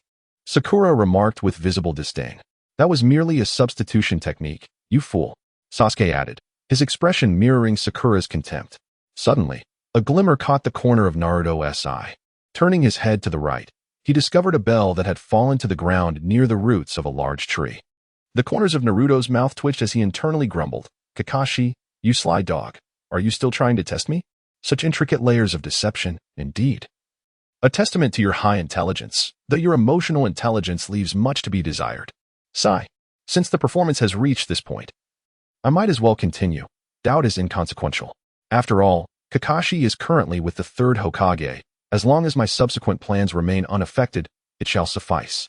If necessary, I shall discreetly warn him during the mission in the Land of Waves. With a sudden shift in demeanor, Naruto, brimming with excitement, dashed towards the bell. A bell? The teacher must have been in quite a hurry to drop it here. Just as Naruto crouched down, his right hand about to touch the bell, a rope suddenly emerged from beneath him, ensnaring his feet and hoisting him upside down from the tree, his body swinging back and forth due to inertia. Ah, what is this? Hey, the bell. From his perch in the tree, Sasuke frowned and mocked Naruto. One can easily see that it is a trap. However, that J-Nin did not reveal a single opening during his confrontation with Naruto.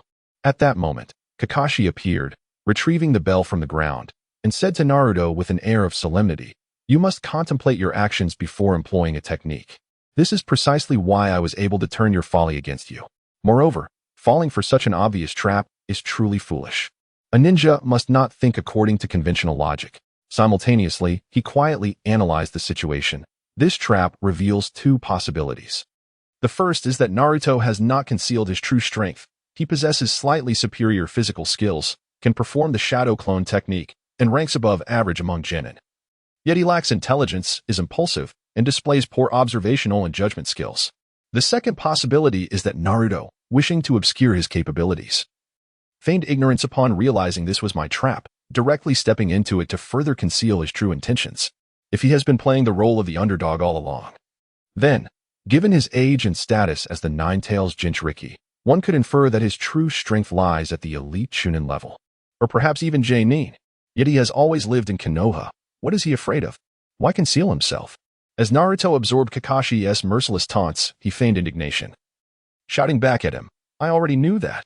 However, Naruto, perceiving the subtle shifts in Kakashi's gaze, deduced the suspicions lingering in his mind. He murmured to himself, "Ah, Hatake Kakashi, such intellect. TSK. No wonder the fans of the Hokage affectionately refer to him as Kakashi Dano. Indeed, he has unraveled my capabilities. I wonder, though, to what extent he has assessed my strength.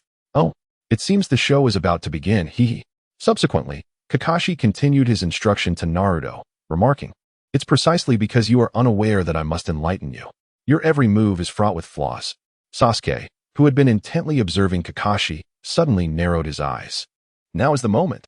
With swift precision, Sasuke drew forth 3 kunai and 3 shuriken, launching them downward in an instant. The weapons traced a peculiar arc, swiftly striking Kakashi's right side, propelling him backward with a spray of crimson. Thud, thud, thud. Upon witnessing this, Naruto feigned terror, his hands flailing beside his upside-down body as he exclaimed, "Ah, he is done for. Sasuke, you've gone too far, haven't you?" Internally, however, he was elated, thinking, "Hee, nice work, you fool. Now let us see your performance. I'm exhausted. I could use a break. Alas, if only I had a watermelon to indulge in, I would truly be a member of the audience." Then, Naruto sensed that at the moment Kakashi hit the ground, he transformed into a wooden replica. Following this, Sasuke and Sakura swiftly repositioned themselves, seeking new hiding spots. Shortly thereafter, a scream from Sakura pierced the air. She had been rendered unconscious by Kakashi's genjutsu. What followed was a commendable skirmish between Sasuke and Kakashi. In Naruto's perception, Sasuke displayed a similar prowess as before, showcasing his taijutsu. Although he managed to touch the bell, he ultimately failed, unleashing a rather ineffective Great Fireball technique. And then, there was nothing more, as Kakashi dispatched him with his signature technique, leaving only Sasuke's head exposed above the ground. When Sakura approached to search for him, she was once again startled into unconsciousness. Naruto reveled in the spectacle, and upon observing the conclusion of Kakashi's battle, he exerted a slight force with his legs, severing the ropes that bound him, and landed gracefully on the ground. After alighting, he hurried to the spot where the bento lay, feigning to eat alone, only to be discovered by Kakashi and subsequently tied back to the original wooden post where the alarm had been placed. As the alarm rang out, Sasuke, emerging from the earth, and the revived Sakura settled beside Naruto. Gurgle, gurgle, gurgle. The sounds of hunger echoed from Sasuke and Sakura, while Naruto, of course, merely simulated the noise with his throat. Kakashi stood before the trio, arms crossed, speaking in a mocking tone. "Ah? I suppose your stomachs are growling with hunger, aren't they? As for this exercise, never mind. It appears there's no need for you to return to the Ninja Academy." "Wait, I merely fainted? Can that truly be considered passing?" Sakura, seated on the ground, inquired with wide eyes filled with confusion. Suddenly, a voice from within his second persona echoed in his mind.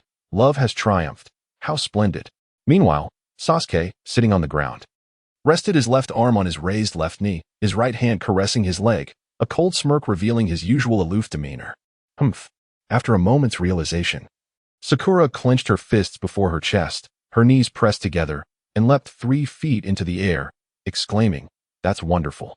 Naruto feigned excitement as he raised his arms and legs, loudly asking, "So, does this mean the 3 of us?" Kakashi narrowed his one visible eye, responding, "Indeed. You 3. Suddenly, Kakashi's tone shifted as he shouted, "Need not continue as ninjas." The trio stood frozen in shock. "You lot are unworthy of being ninjas." Following this derisive remark, Sasuke furrowed his brow, summoning his strength to dash towards Kakashi, stirring up a cloud of dust. "Sasuke!" Sakura exclaimed in shock, with remarkable speed and style. But, as the smoke cleared, Sasuke found himself on the ground, Kakashi's left hand firmly gripping his arm behind his back while sitting atop him, right foot pressing down on Sasuke's head, his voice chillingly cold. "Thus, I call you a mere child." Witnessing her beloved Sasuke in such a humiliating position beneath Kakashi's foot, Sakura's forehead throbbed with veins. "Do not place your foot on Sasuke's head."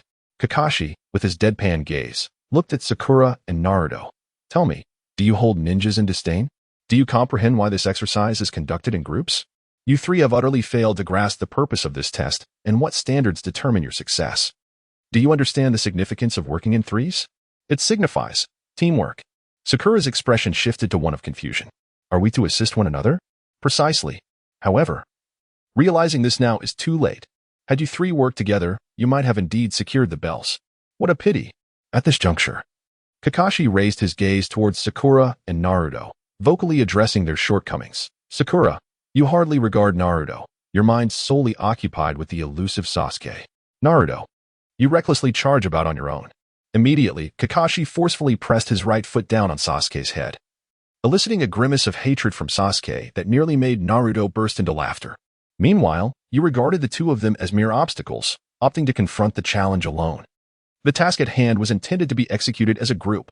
While exceptional individual skills are indeed indispensable for a ninja, the essence of teamwork surpasses this. A solitary rogue, devoid of the spirit of collaboration, risks placing their companions in peril, potentially leading to dire consequences. For instance, at that moment, Kakashi slowly reached into his ninja tool pouch at his left lower back. He withdrew a kunai, gripping it in reverse, and suddenly placed it against Sasuke's neck. Turning to Sakura with a menacing threat, "Sakura, kill Naruto, or Sasuke will meet his end." Taken aback, Sakura was momentarily paralyzed by fear. See, just like this. When a companion is taken hostage, you are forced to make a harrowing choice that could jeopardize their life. Upon concluding his statement, Kakashi retracted his kunai, twirled it on his index finger a few times, and then tucked it back into his pouch before rising and stepping aside. "What the? You startled me." Once she regained her composure, Sakura let out a sigh of relief. Sasuke, too, struggled to his feet and returned to his original position, bowing his head in silence.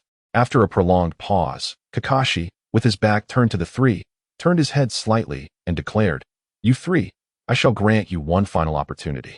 However, this afternoon's bell-snatching contest will intensify. Only those willing to challenge may partake in the meal, but Naruto must not be allowed any. This is his punishment for breaking the rules and attempting to feast alone. Should anyone dare to share their food with him, they will be immediately eliminated. Here, I am the law. Do you understand?" "Yes." A moment later, Naruto observed the 2 seated before him, each enjoying their respective lunches. Seeing they had consumed over half, he realized that if this continued, the 3 of them would surely be sent back to the academy. After all, Kakashi was notoriously strict as a genin instructor.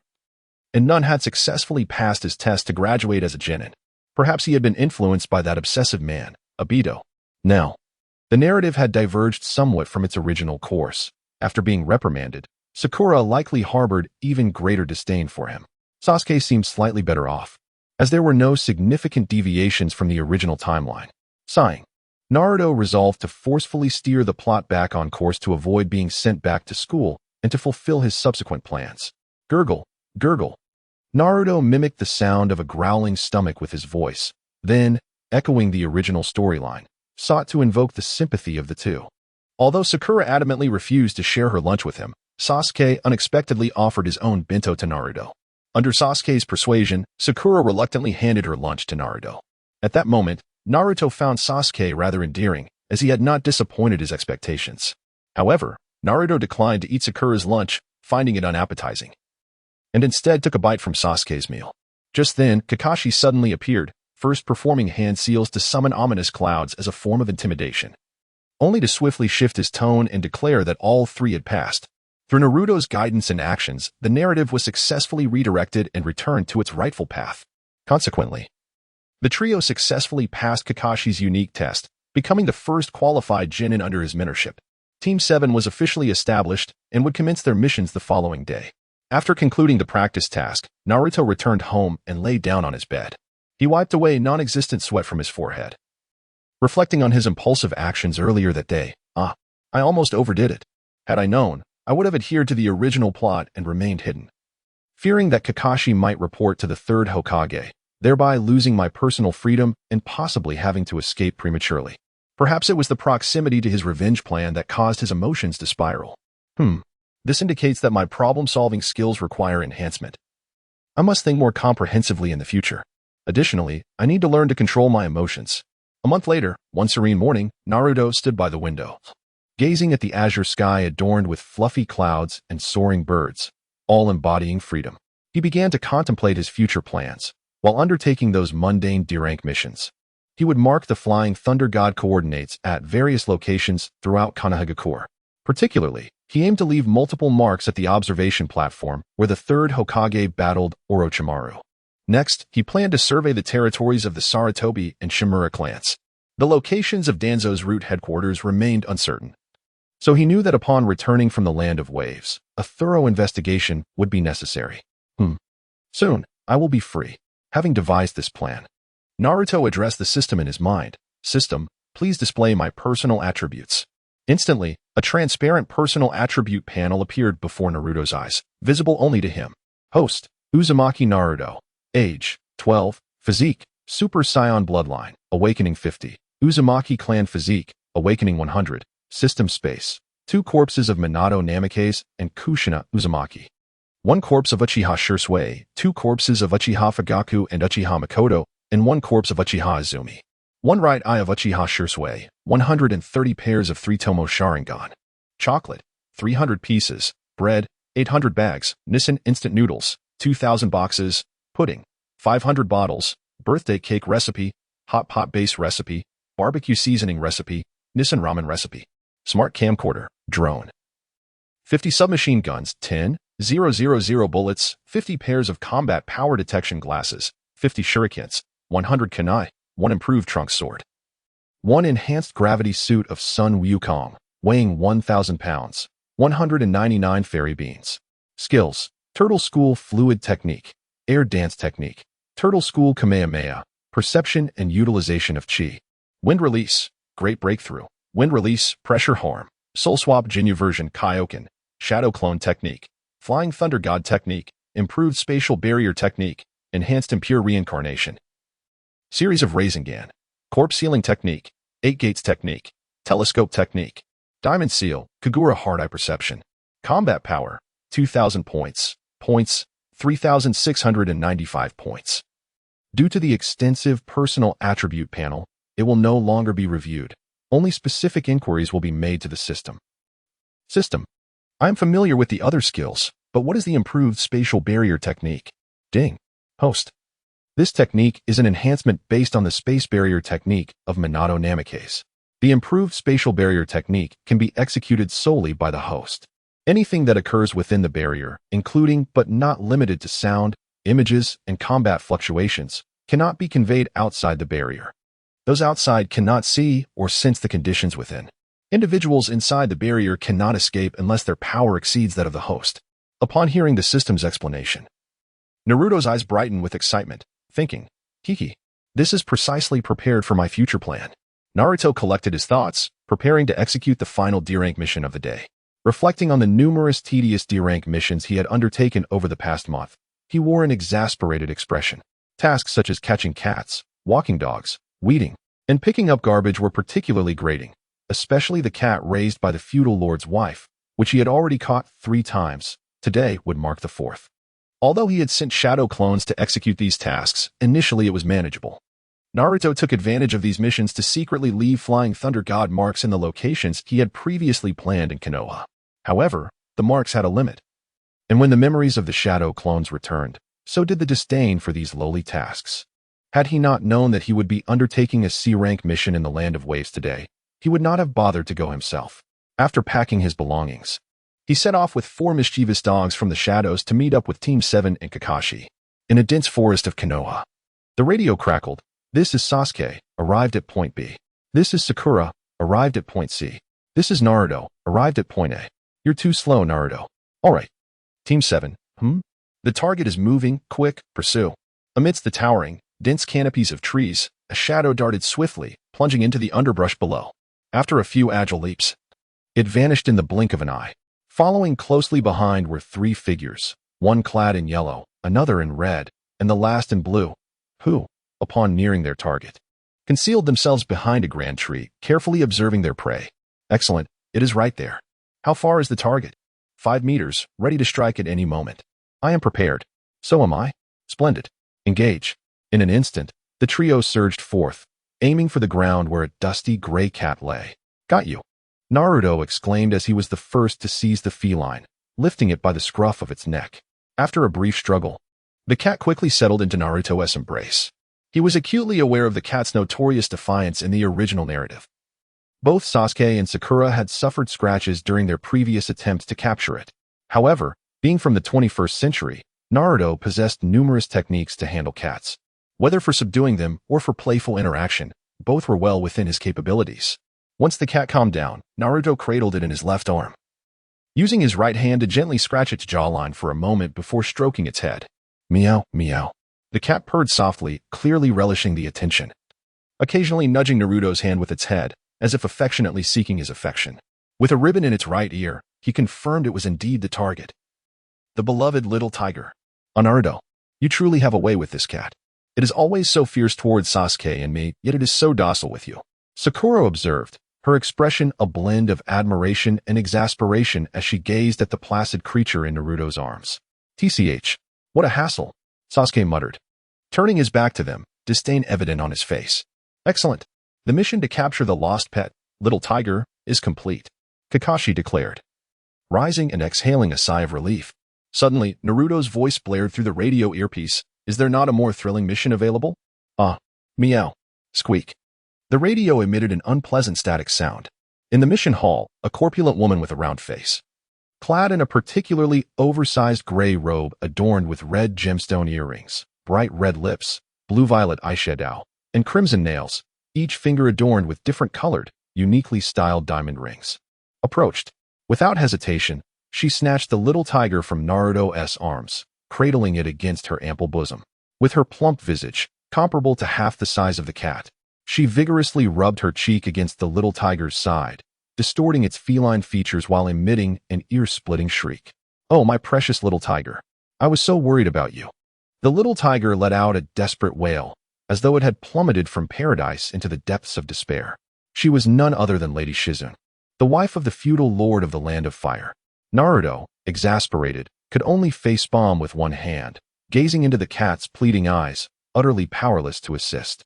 After capturing Little Tiger 3 times previously, Naruto had imparted lessons on how to pet and play with cats to the lady of the renowned clan. Though she verbally acknowledged his teachings, her demeanor remained unchanged upon encountering Little Tiger, much to Naruto's exasperation. With such a master, it was no wonder the creature yearned for escape, Sakura remarked inwardly with a sense of helplessness. The third Hokage, clad in his Hokage robes and puffing on a pipe, glanced at the task list in his right hand and declared, "All right.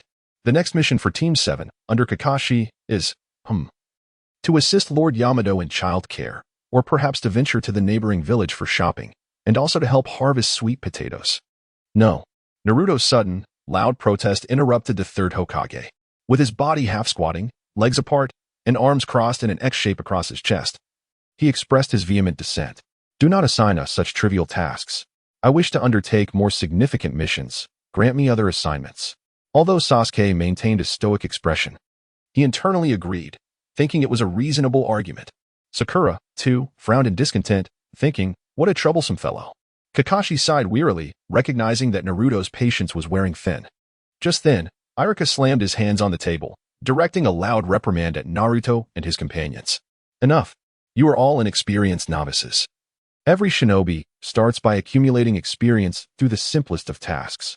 At that moment, Ichiraku failed to notice the third Hokage's darkening expression. The third Hokage raised his right hand. Pulling down the brim of his Hokage hat, his countenance shadowed, as he cast a sidelong glance at Ichiraku. It was evident that he was displeased with Ichiraku's interruption, stepping in to play the good teacher before him. However, Naruto keenly sensed the shift in the Hokage's demeanor. Realizing the potential repercussions, Naruto grew anxious that the third Hokage might covertly undermine Ichiraku in the future. How petty is the third Hokage? Is he truly holding a grudge over Ichiraku stealing his spotlight as the benevolent mentor? Determined to prevent Ichiraku from continuing down this misguided path and risking the wrath of the third Hokage, Naruto swiftly interjected. Grandpa, Ichiraku-sensei does not realize how much Team 7 has grown. Continuing with these mundane, unproductive tasks will only squander our time." With that, Naruto stepped forward, placing his hands on the table and gazing at the third Hokage as he continued. "Grandpa, these trivial tasks no longer enhance our abilities. Moreover, I have inherited your will of fire, and I aspire to surpass the Hokage, achieving recognition from the villagers. I have matured. No longer the mischievous little imp you once envisioned." Upon finishing his words, Naruto showcased his explosive acting skills, gazing at the third Hokage with an expression full of anticipation. Simultaneously, he discreetly sealed Ichiraku's tongue with chakra, preventing him from uttering anything that might offend the third Hokage. Ichiraku, his face flushed, was about to reprimand Naruto when he suddenly found his tongue immobilized, rendering him speechless. He cast a glance at Naruto and then turned to observe the third Hokage's demeanor. Realizing the situation, he chose silence and quietly returned to his seat, bowing his head to attend to his own matters. Oh no, why was I so impulsive just now? The Hokage hasn't even spoken yet, and here I am. Ichiraku's heart swelled with gratitude towards Naruto, sensing that his inability to speak was undoubtedly due to Naruto's intervention, though he was unaware of how Naruto managed it. He trusted him wholeheartedly and felt a profound sense of relief. The third Hokage regarded Naruto, whose face was alight with hope, and reflected on his earlier words. A faint smile gracing his lips as he mused, "This little rascal, who only expresses himself through mischief, has he finally grown up?" He then raised his gaze to meet Naruto's, his expression softening into a kind smile. "Very well, I understand. Since you are so insistent, I shall assign you to a C-rank mission, to protect a certain individual." Instantly, Naruto's face lit up with excitement as he eagerly inquired, "Really? Aha. Who is it? Is it the daimyo? Or perhaps the princess?" The third Hokage, observing Naruto's fervor, rested his chin on his crossed hands and smiled. "There is no need to rush. I will introduce you right now." Subsequently, he shifted slightly to the right, circumventing Naruto, and called out to the door, "Hey, could you come in for a moment?" As the third Hokage's voice echoed, the 4 members of Team 7 turned simultaneously towards the entrance. Creak, creak. With the push of a pair of large, dark hands, the wooden door slowly slid open, revealing an elderly gentleman standing at the threshold, holding a bottle of liquor and questioning loudly. "What? Just a bunch of kids." Upon finishing his words, he raised the bottle to his mouth, gulping down several swigs, with the remnants of the drink trickling down his chin onto the white towel draped around his neck. The old man was clad in a black vest and black trousers, carrying a black backpack, squinting through a pair of small glasses, and binding his head with a white rope. Leaning against the doorframe with his left arm, he placed his right hand on his hip, reeking of alcohol as he complained, "Especially that tallest fool. Are you really a ninja?" Naruto couldn't help but twitch at the old man's words. What the heck? In the original narrative, Naruto, due to inadequate nutrition during his childhood, stands as the shortest among the 7, which he often laments. However, now, having achieved a balanced diet, He has grown to be the tallest among the trio. Yet he is still subjected to complaints from that cantankerous old man. It's truly baffling. Is this what they call the butterfly effect? Sigh. Upon hearing Dazna's words, Sasuke and Sakura approached Naruto from either side, and in that moment, their heights were starkly contrasted. Naruto feigned a furious outburst, preparing to charge at the old man. But Kakashi firmly grasped the collar of his shirt. I will kill you. Kakashi's voice, tinged with exasperation, followed, Do you wish to harm our protector? Fool. Dazna took another swig of his drink and addressed the four before him. I am the renowned bridge builder, Dazna. Until I return home to complete the bridge, I implore you to pledge your lives to ensure my safety. After accepting the mission, Naruto and his party of 5 exited the gates of Konoha and soon found themselves in a forest outside the village. Along the way, Naruto maintained a low profile, walking silently forward, his head bowed. Upon sensing that the 4 troublesome followers had finally ceased their pursuit, his spirits lifted instantly. Suddenly, he halted, extending his arms wide with palms facing upward, gazing up at the azure sky. He closed his eyes and inhaled deeply the fresh air around him. Hiss. Whoosh. The vastness of the free sky, the liberated clouds, the unrestrained birds, the invigorating air, could this be the essence of freedom? I want to soar higher, fly, even higher, dance like a tempest, breaking free from my confines in that moment. Naruto began to sing a song from his past life. His unexpected antics left the 4 behind him momentarily stunned, their expressions a mix of bewilderment. Kakashi's demeanor shifted to one of seriousness upon hearing the sensitive word freedom. He pondered, does Naruto yearn for freedom? Could it be that he wishes to defect? Sasuke, with his usual stoicism, turned his head away, as if dismissing Naruto's raucous outburst. Sakura, unable to tolerate it any longer, placed her hands on her hips and shouted angrily at Naruto. You idiot, Naruto. Stop that racket. It's unbearable. Hey, Naruto. You fool. Be quiet, or I swear I'll make you regret it. Suddenly, Naruto turned his gaze towards Sakura, his eyes cold and piercing, emanating a palpable aura of menace. Thud. The sudden release of his killing intent caused Sakura to cower and sit down abruptly, her complexion pale and her body trembling. Dazna, too, was rendered speechless by Naruto's intimidating presence, utterly at a loss. Kakashi swiftly drew a kunai from his ninja tool pouch, gripping it firmly in his hand as he positioned himself protectively in front of Sakura, Sasuke, and Tazuna, displaying an expression of heightened vigilance. What? This is murderous intent. Naruto was not joking. Could it be that the Ninetales had lost control? Sasuke's expression transformed instantaneously from cold indifference to one of shock and disbelief. Impossible. What is happening? How could Naruto emanate such intense murderous intent? Naruto retracted the aura of menace he had released, turning around with a relaxed demeanor. His hands crossed behind his head as he sauntered toward Kakashi and the others. With his eerie crimson vertical pupils, he disdainfully addressed Sakura, who was crouched on the ground. Bah, fool, idiot, simpleton, you've ruined my good mood. You truly lack understanding. Humph, stop right there. Kakashi's authoritative voice rang out. Are you still Naruto? After questioning, he tightened his grip on the kunai while lifting his forehead protector to reveal his scarred Sharingan eye. Upon witnessing this, Naruto's lips curled into a wicked smile, realizing his initial objective had been achieved. He promptly shed his nonchalant facade, reverting to his original demeanor. After all, he was eager to witness the unfolding drama of the Wave Country mission. These episodes were among his favorites from his previous life, second only to the 4th Great Ninja War. He certainly did not wish to miss this opportunity, having prepared his watermelon in the storage space, ready to enjoy the spectacle as an onlooker. Subsequently, Naruto lowered his hands, his pupils returning to a brilliant blue. His face suddenly adorned with a perplexed expression as he earnestly uttered, Kakashi-sensei, what just happened? Why do you look like that? Is there an enemy nearby? Following this, he theatrically placed his right hand on his forehead, scanning the surroundings with exaggerated movements. Where? Kakashi-sensei, you are not trying to deceive me, are you? Kakashi, observing the familiar Naruto before him, grew increasingly convinced of his earlier suspicion that Naruto was deliberately concealing something. However, recalling the recent events, Kakashi did not lower his guard, his voice icy as he questioned Naruto. Naruto, what was that about? Why did you release murderous intent toward Sakura? You even mentioned wanting to kill her? Naruto, momentarily taken aback, scratched the back of his head with a bewildered expression. Just now? I'm not quite sure what happened. I only felt a flash before my eyes, and I found myself in a particularly dark corridor. where there was a large iron cage housing a massive red fox. When I gazed into its eyes, I blacked out. By the time I regained consciousness, you all appeared before me. Oh, right. What transpired just now, Kakashi-sensei?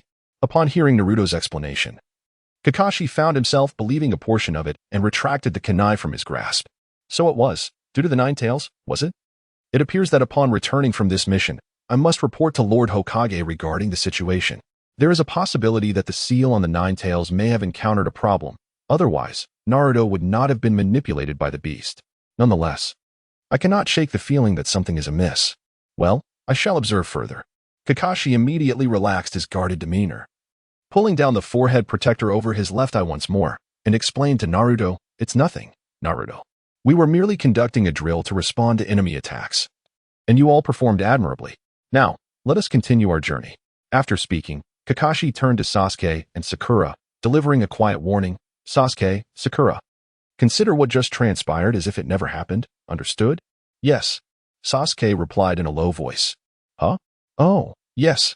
Sakura initially failed to comprehend, but soon caught up and responded. However, Kakashi interjected, "Sakura, now is not the time for such discussions. Remember what I just said. Treat this as if nothing occurred."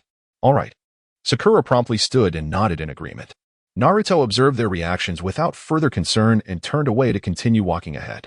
Once they were out of sight, a mischievous smile crept onto Naruto's lips. "Haha, as long as I follow the plot, I won't miss out on the entertainment." At that moment, within Naruto's mental space, the voice of Kurama echoed with complaints. "Hey, you little brat, it was you who revealed your murderous intent just now. So why blame it on me? I won't let this go until you clarify."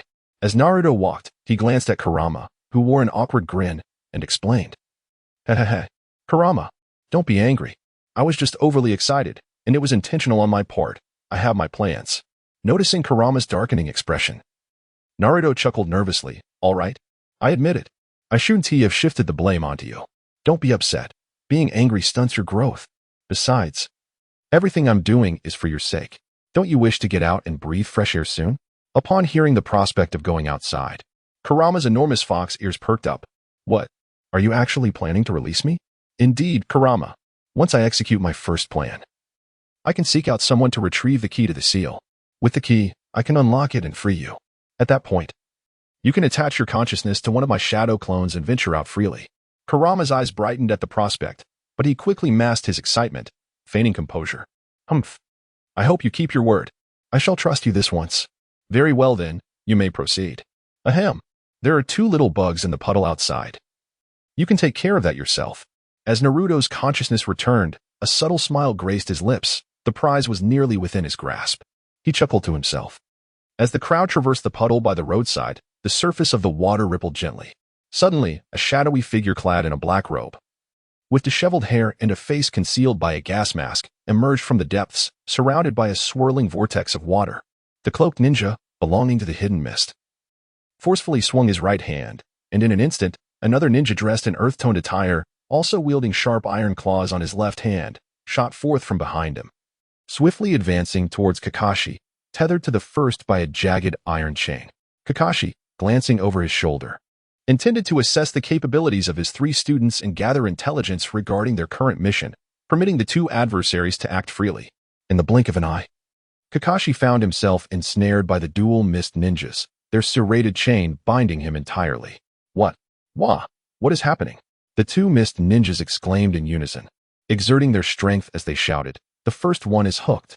With a swift motion, Kakashi was gruesomely reduced to a pulp before the astonished eyes of onlookers, collapsing to the ground with a series of squelching sounds. Sasuke's expression remained unchanged, his demeanor as cold as ever. "Ah!" Sakura instantly displayed a look of horror, crying out loudly. Meanwhile, Naruto clenched his fists, arms braced at his sides, feigning shock and terror as he shouted towards Kakashi. "Kakashi-sensei." Suddenly, the two mist ninjas materialized behind Naruto, their faces etched with menace, causing him to reveal a look of sheer fear. "You are the second," they declared, swinging their chains swiftly towards the paralyzed Naruto, the iron links drawing near above his head. In a moment of desperation, Sasuke leaped into the air, first hurling a shuriken that lodged the chain between the two ninjas securely against a nearby tree trunk. The sound of metal clashing echoed, followed closely by the sound of another kunai being accurately thrust into the aperture of the shuriken, firmly anchoring the chain to the tree. It can't be undone. The two mist ninjas exclaimed, astonished after struggling to free themselves. While Naruto outwardly feigned fear, internally he felt an exhilarating rush. Yes, this is the feeling. Observing live is far more thrilling than watching an anime on a screen, he thought, anticipating the encounter with Zabuza when he would unleash his watermelon. At that moment, as Naruto turned his head in terror, Sasuke struck a striking pose, crouched with one foot on each of the two mist ninjas' arms. With a determined expression, he grasped their clawed appendages, inhaled deeply, and with a cold huff, propelled his legs backward, delivering precise kicks to their faces. Cough. Humph. The mist ninjas stumbled backward, compelled to release the serrated chain by activating the mechanism on their claws. Then, leveraging the ground beneath him, he swiftly lunged towards Naruto, who remained frozen in place. And also towards the distant target, Danzō. Naruto, observing the ninja advancing towards him, feigned a visage of terror while secretly sensing Kakashi's position, pondering, "Oh, the cunning Kakashi. Are you testing my strength, or will you intervene to save me?"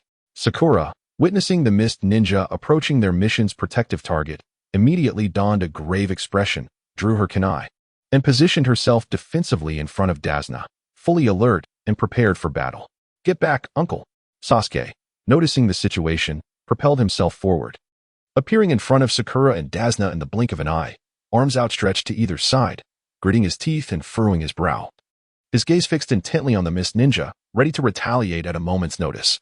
Just as the two mist ninjas were on the verge of reaching their respective targets, Kakashi suddenly materialized. He swiftly ensnared both ninjas in a chokehold, eliciting piercing screams from them. Ah. Naruto lay on the ground, scratching his left foot with his right, lifting his head to gaze at Kakashi, feigning a look of horror. "Oh," Kakashi remarked, his eyes resembling those of a dead fish as he regarded Naruto. Sakura, upon seeing Kakashi's sudden appearance, quickly clenched her fists to her chest, her face alight with excitement, exclaiming, "Kakashi-sensei, you're alive." Sasuke, however, wore a disparaging expression, pouting and muttering, always seeking the spotlight. Naruto keenly caught Sasuke's complaint, inwardly rolling his eyes. "Oh, come on.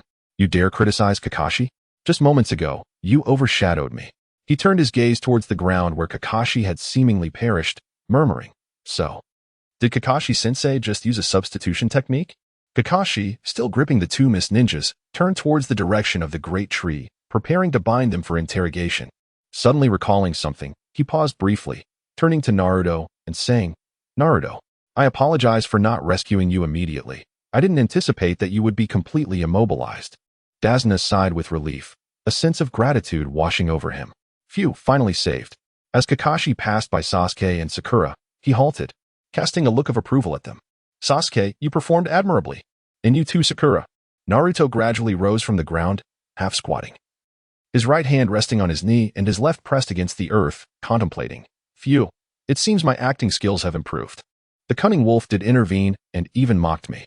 TCH, if you think you can provoke me, you're sorely mistaken. After all, I'm not the same Naruto from the original story." Sasuke suddenly turned to Naruto, sporting a proud expression. "Hey, you're not hurt, are you? Coward." Naruto slowly rose to his feet, a twitch at the corner of his mouth as he thought to himself. "Oh, the pretentious king, Sasuke. Have you become so full of yourself? If it weren't for the need to assist you in awakening your second Sharingan, I wouldn't bother with this charade. You've basked in the adoration of everyone for 5 years at school. Have you forgotten your single Tomo Sharingan? Now that you can't even activate your Sharingan, how do you mock me? Humph. Do you truly deserve your so-called 1-against-7 reputation?" With that, he feigned a furious expression and shouted loudly at Sasuke, "Sasuke." "Naruto." Kakashi's thunderous voice suddenly interrupted him. "Their claws are poisoned. You must act swiftly to extract the venom. Cut the wound and suck out the poison. Do not move recklessly, or the toxin will spread throughout your body. By the way, Mr. Tazuna, what's wrong?" Tazuna inquired, panic etched across his face. "There is something I wish to ask you."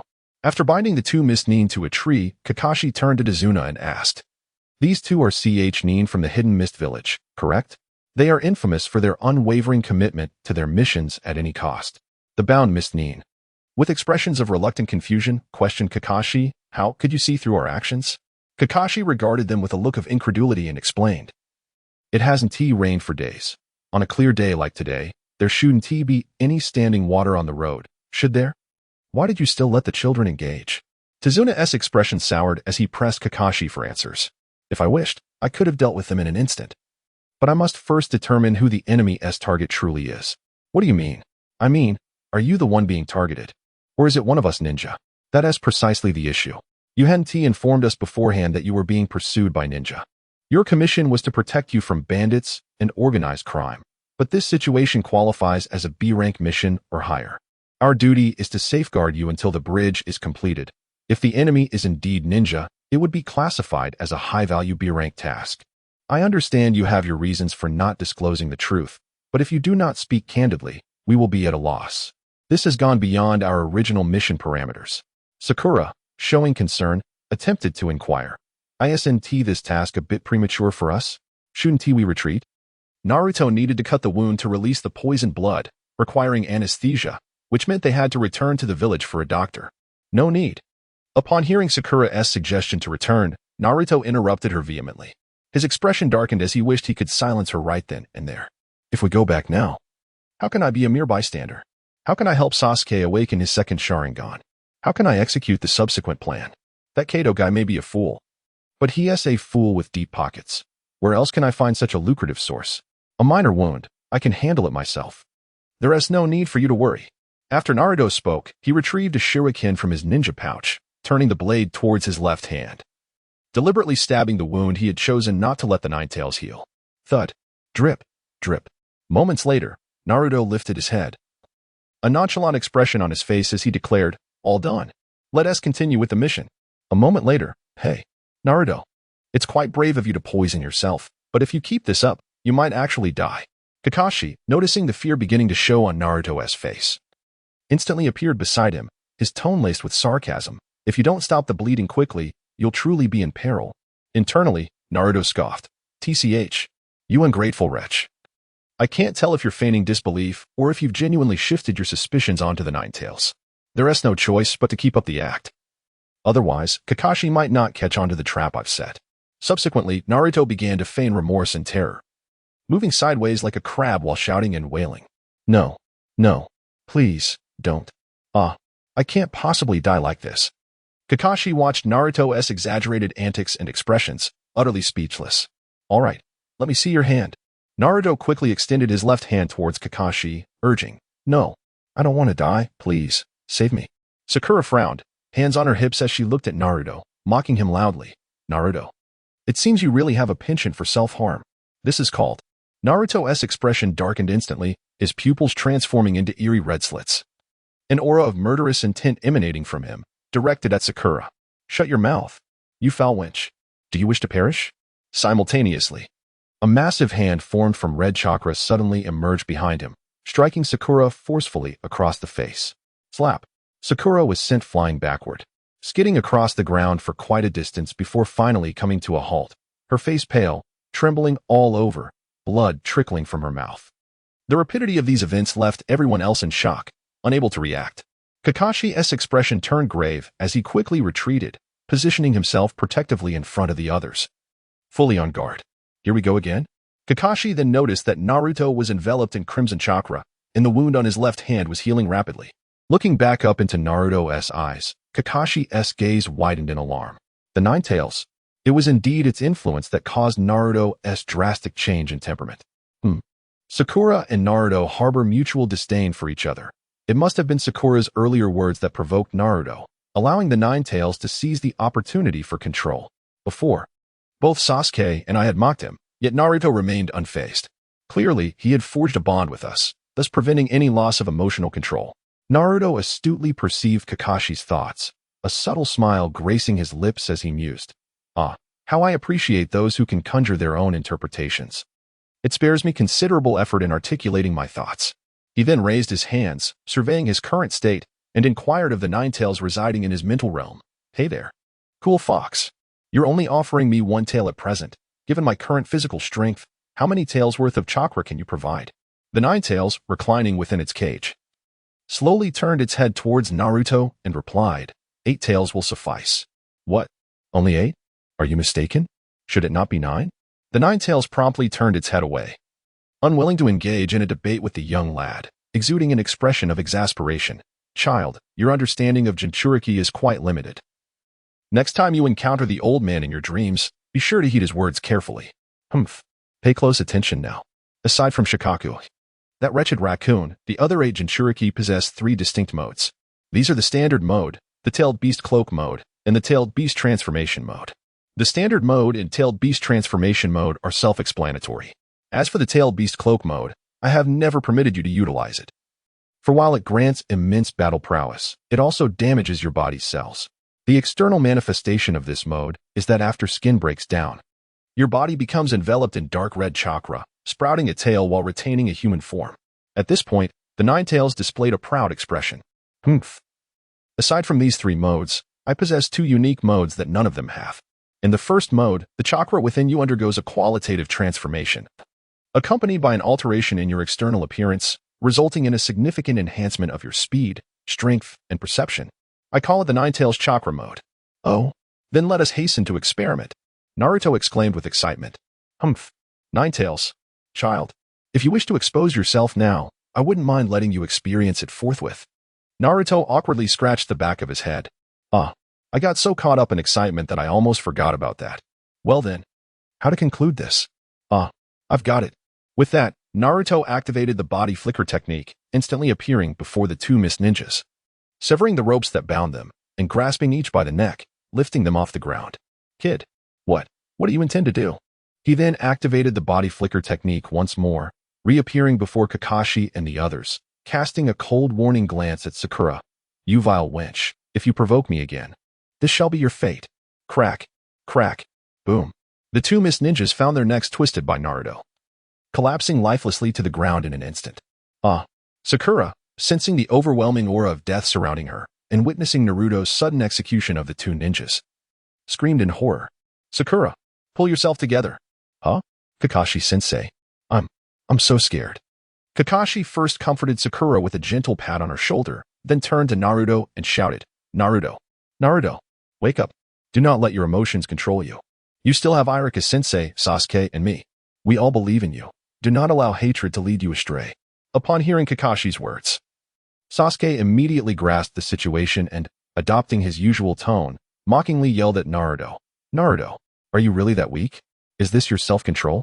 Humph. If you cannot even manage your own emotions, you are unworthy to be my rival. A loser will always remain a loser. Naruto, upon hearing Kakashi's encouraging words, felt an urge to laugh. Kakashi's thought process was truly admirable. However, upon hearing Sasuke's pretentious taunt, his lips involuntarily twitched, and he sighed. You truly are something, Sasuke. Always trying to act tough and say the harshest things. If this were the original Naruto, your words would undoubtedly pierce the heart. But you have paved the way for me to make my exit. As Naruto's chakra began to slowly retract back into his body, his eyes gradually transformed back into their original cerulean hue. Get back, you foolish fox. TCH. Get lost, Naruto. The 9 tails, nestled in its cage, cast a disdainful glance at Naruto. With a mighty roar, Naruto regained his composure, looking gratefully at Kakashi, exclaiming, Kakashi-sensei, thank you. I succeeded. I managed to suppress it. Well done. Kakashi replied with an appreciative smile. Naruto then turned to meet Sasuke's gaze, his eyes igniting with furious sparks. Humph. Foolish Sasuke. You are the real loser, unworthy to be my opponent. Sasuke, with his hands in his pockets, maintained a cold demeanor, fixating his gaze intensely on Naruto. Humph. Do you want to fight, coward? Instantly, Naruto erupted with rage, and between them, a bolt of lightning surged, clashing fiercely in the air. Suddenly, 2 large hands descended upon the heads of Naruto and Sasuke, as Kakashi smiled and said, All right, you two, prepare yourselves. We must continue our mission. Yes. Both Naruto and Sasuke replied, turning their heads simultaneously to snort in disdain. Humph. Humph. Meanwhile, in a foreboding forest, a chilling atmosphere enveloped the surroundings, filled with a dense mist and the occasional echo of wolf howls. In the midst of the woods stood a conical thatched cottage, from within which emanated an irate voice. You claim they have failed? I have heard of your formidable prowess as ninjas, which is precisely why a substantial sum was invested in your engagement. A diminutive man, clad in a black suit and adorned with a pair of round, dark sunglasses, his countenance marred by an unsightly beard, was raising his left index finger to point accusatorily at Zabuza, who was seated on the sofa. Zabuza's right hand rested lightly on the hilt of his executioner's blade, and a chilling voice emerged in response. "Cease your prattling." With a swift motion, Zabuza brandished his lengthy sword, aiming it directly at the throat of Kato, and coldly declared, "Next time, I shall employ this blade to deal with those ruffians." Kato, trembling with fear, took a step back, his hands raised defensively as he stammered, "Oh, really? Is that possible?" It appeared that the enemy had also enlisted ninjas of considerable skill. The failure of the Ghost Brothers' assassination would indeed heighten their vigilance. "Do you think I am just any ordinary individual? Listen well. I am known as the Ghost of the Hidden Mist, Zabuza Momochi." Meanwhile, Naruto and his companions embarked on their mission, traversing the waters towards the land of waves. Sitting in the boat, Naruto felt a surge of excitement. "I've prepared the watermelon. Zabuza, hurry up. Then I can relish being a mere spectator to the unfolding drama of the mission in the land of waves." As Kakashi and his team finally arrived in the land of waves, they disembarked and proceeded into the woods ahead. Along the way, Naruto and Sasuke alternated in leading, each silently vying for dominance. Kakashi observed them with an expression of resigned amusement, trailing slowly behind. Sakura, on the other hand, kept her head lowered, seemingly lost in thought. As they advanced further, Kakashi's demeanor suddenly shifted to one of gravity. Naruto, smirking to himself, mused, "Zabuza, you sly fox, you have finally arrived." Concealed in the branches of a distant tree, Zabuza, utilizing the dense foliage for cover, fixated his sharp gaze on Kakashi among the crowd below, muttering to himself, "Ah.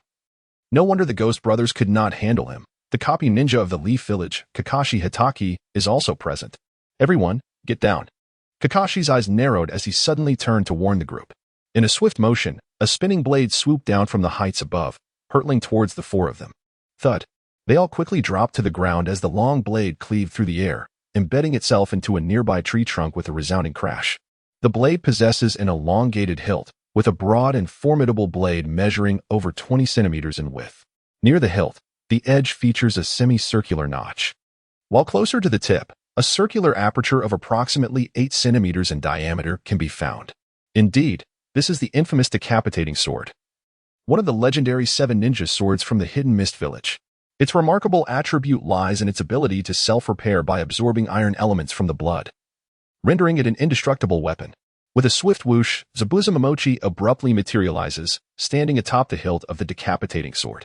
He is clad only in a blue sash draped across his neck, while his lower half is adorned with vertically striped grayish-white pants and gray ninja sandals. A white bandage obscures the lower half of his face, wrapping around everything below his eyes, and atop his head rests a forehead protector marked by 4 bug-like symbols, emblematic of the Hidden Mist Ninja. His arms and calves are adorned with sleeves resembling cowhide, giving Naruto the impression of a colossal standing cow. At this moment, Zabuza stands with his back to the onlookers, turning his head slightly to the left, casting a sidelong glare at them, exuding an aura of intimidation. Kakashi raises his gaze to Zabuza, scrutinizing his attire. "This guy must be. Hey, is that the notorious rogue ninja from the Hidden Mist, Zabuza Momochi?" Naruto, witnessing Zabuza's distinctive entrance, feels a wave of disbelief wash over him. Great, another one striking a pose upon arrival. It seems that not only the Leaf Ninjas, but all ninjas in this world share this peculiar trait. Naruto, eager to retreat into the shadows and witness the unfolding drama, dashes towards Zabuza. However, he is promptly halted by Kakashi's outstretched hand. "Don't interfere. You all fall back." "Why?" Naruto bellows in frustration. "This guy is on an entirely different level compared to the previous two. If we are to engage in battle." At this point, Kakashi slowly raises his left hand to grasp the forehead protector covering his left eye. This seems somewhat strenuous. Zabuza's voice, cold and detached, cuts through the air. "To think I would have the opportunity to face the legendary Sharingan Kakashi. Excuse me, could you let me take that old man off your hands?" Kakashi swiftly addresses the 3 behind him. "You 3 quickly form a protective barrier around Mr. Tazuna. Do not engage in this battle. Furthermore, Naruto and Sakura, set aside your past grievances, for this moment calls for teamwork." Once Kakashi has issued his commands, he lifts the forehead protector, revealing his Sharingan, adorned with long vertical scars on his eyelids, as he gazes at Zabuza perched in the tree. "Your opponent is me." "Oh, I didn't expect to see the rumored Sharingan so soon. What an honor." Zabuza exclaims in admiration as he turns to face Kakashi. Back when I was part of the assassination unit in the Hidden Mist Village, I had your dossier with me. The text describes a man who has mastered over 1,000 ninjutsu techniques, known as Copy Ninja Kakashi. Sasuke momentarily pauses, his expression turning grave as he glances sideways at Kakashi. What is the meaning of this? The Sharingan, even among the Uchiha clan, is a rare and extraordinary ability. Could it be that this individual is? At that moment, Zabuza abruptly crouches down and coldly states, "Enough of this idle chatter.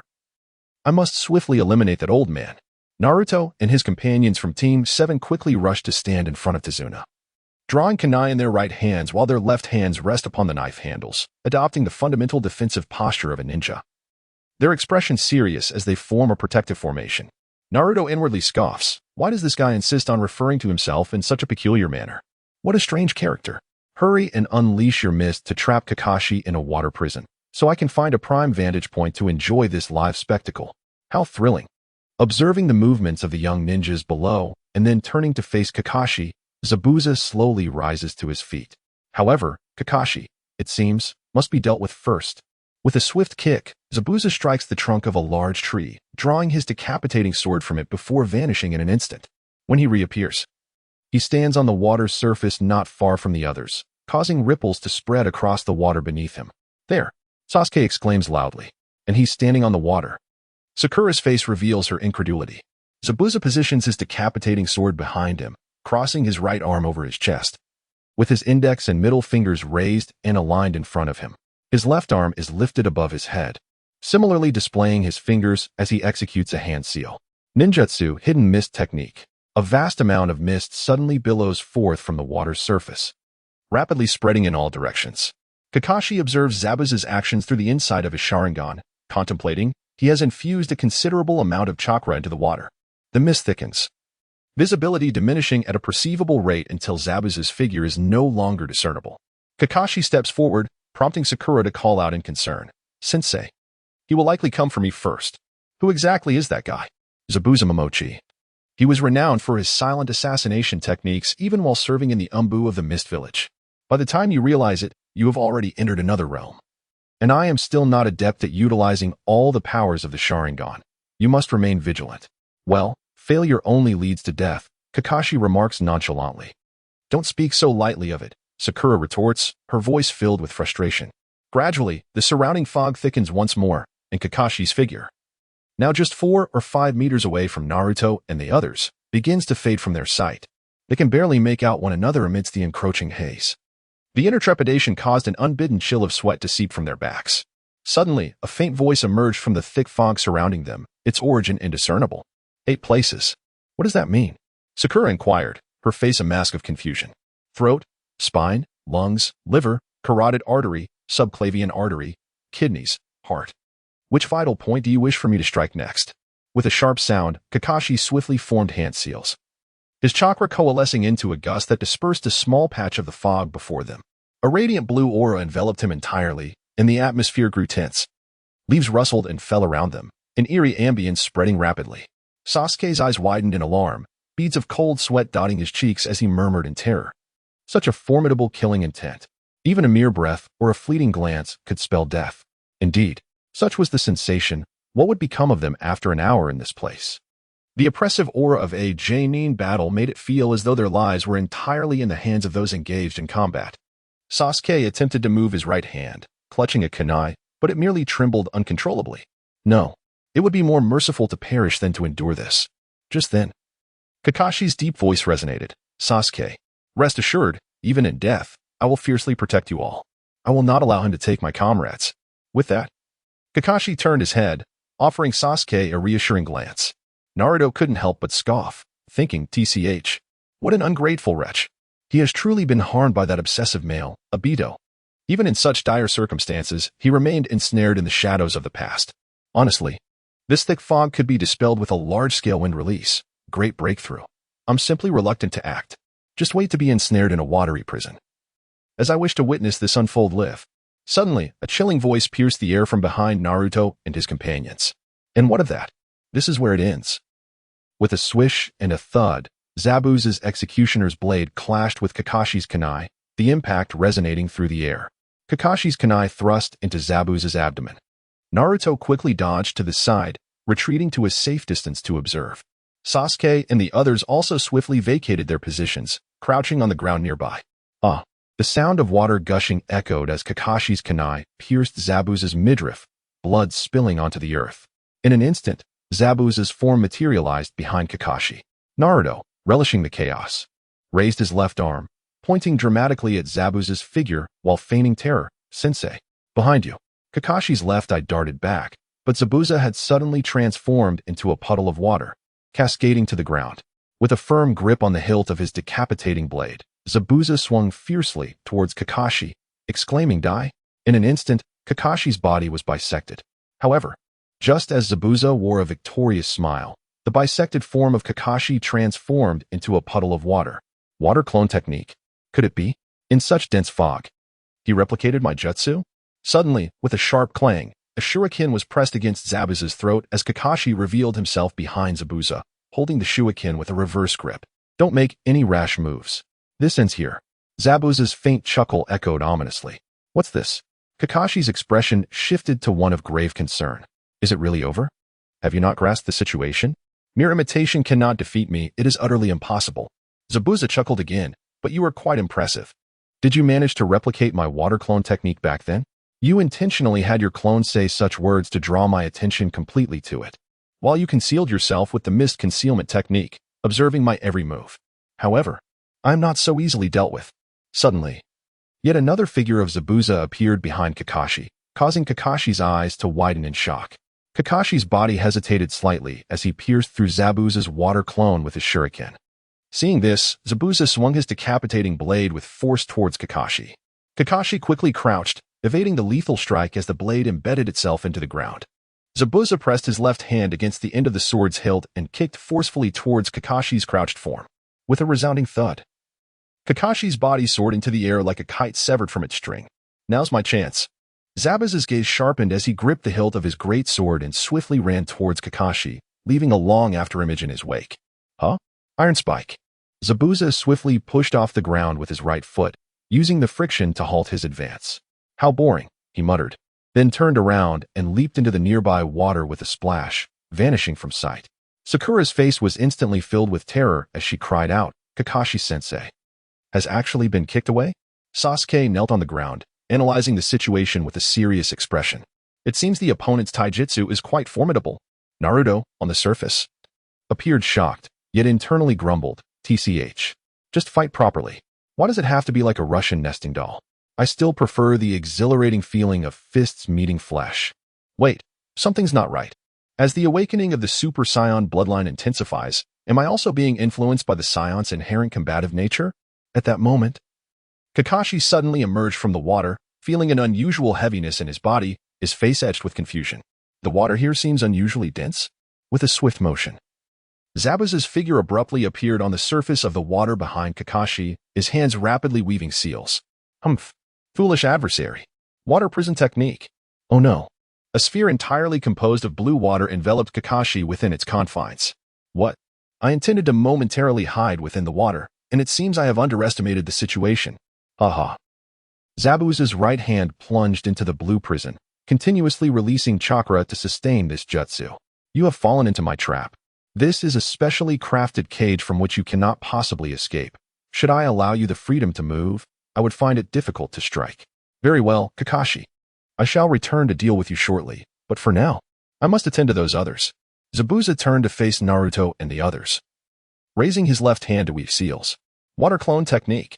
Moments later, another water clone emerged from beneath the surface, slowly making its way toward the shore. I never anticipated his prowess, Kakashi thought regretfully. The water clone of Zabuza regarded Naruto and his companions with disdain, mocking them. You three. Do you believe that wearing a forehead protector makes you a ninja?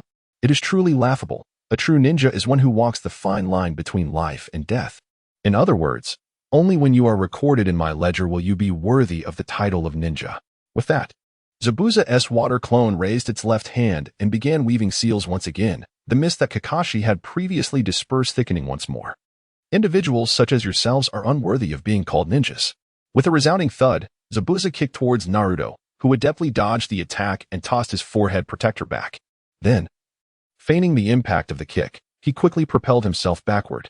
During his backward flight, Naruto stealthily formed seals, releasing a small portion of chakra to create a shadow clone, while his main body activated the body flicker technique, vanishing from sight in an instant. With a swift motion, Naruto reappeared behind the lush canopy of a nearby tree, finding a relatively comfortable position to sit. Utilizing his chakra sensing and application skills, combined with the perceptive abilities of the Kagaya clan's Byakugan, he instantly visualized the surroundings within a radius of several kilometers, as if projected in 3 dimensions within his mind. Naruto retrieved a large watermelon from his storage space, along with a fruit knife and a sizable fruit platter. Swiftly slicing the watermelon into pieces and placing them into the platter, he excitedly picked up a slice, bringing it to his lips. This is indeed a live broadcast. I shall prepare to be a mere onlooker, allowing my shadow clone to join you all in the fun. In the shadowed audience, hidden among the treetops, Naruto murmured. Although the perception and application of chakra can accurately sense the magnitude and strength of each individual's chakra, there lacks a precise value for comparison. Wait. Naruto retrieved a pair of combat power detection glasses from his system storage, placing them on his right ear, and pointed them towards the crowd not far away. Beep, beep, beep. Beep, beep, beep. Moments later, several combat power figures materialized on the lenses before Naruto.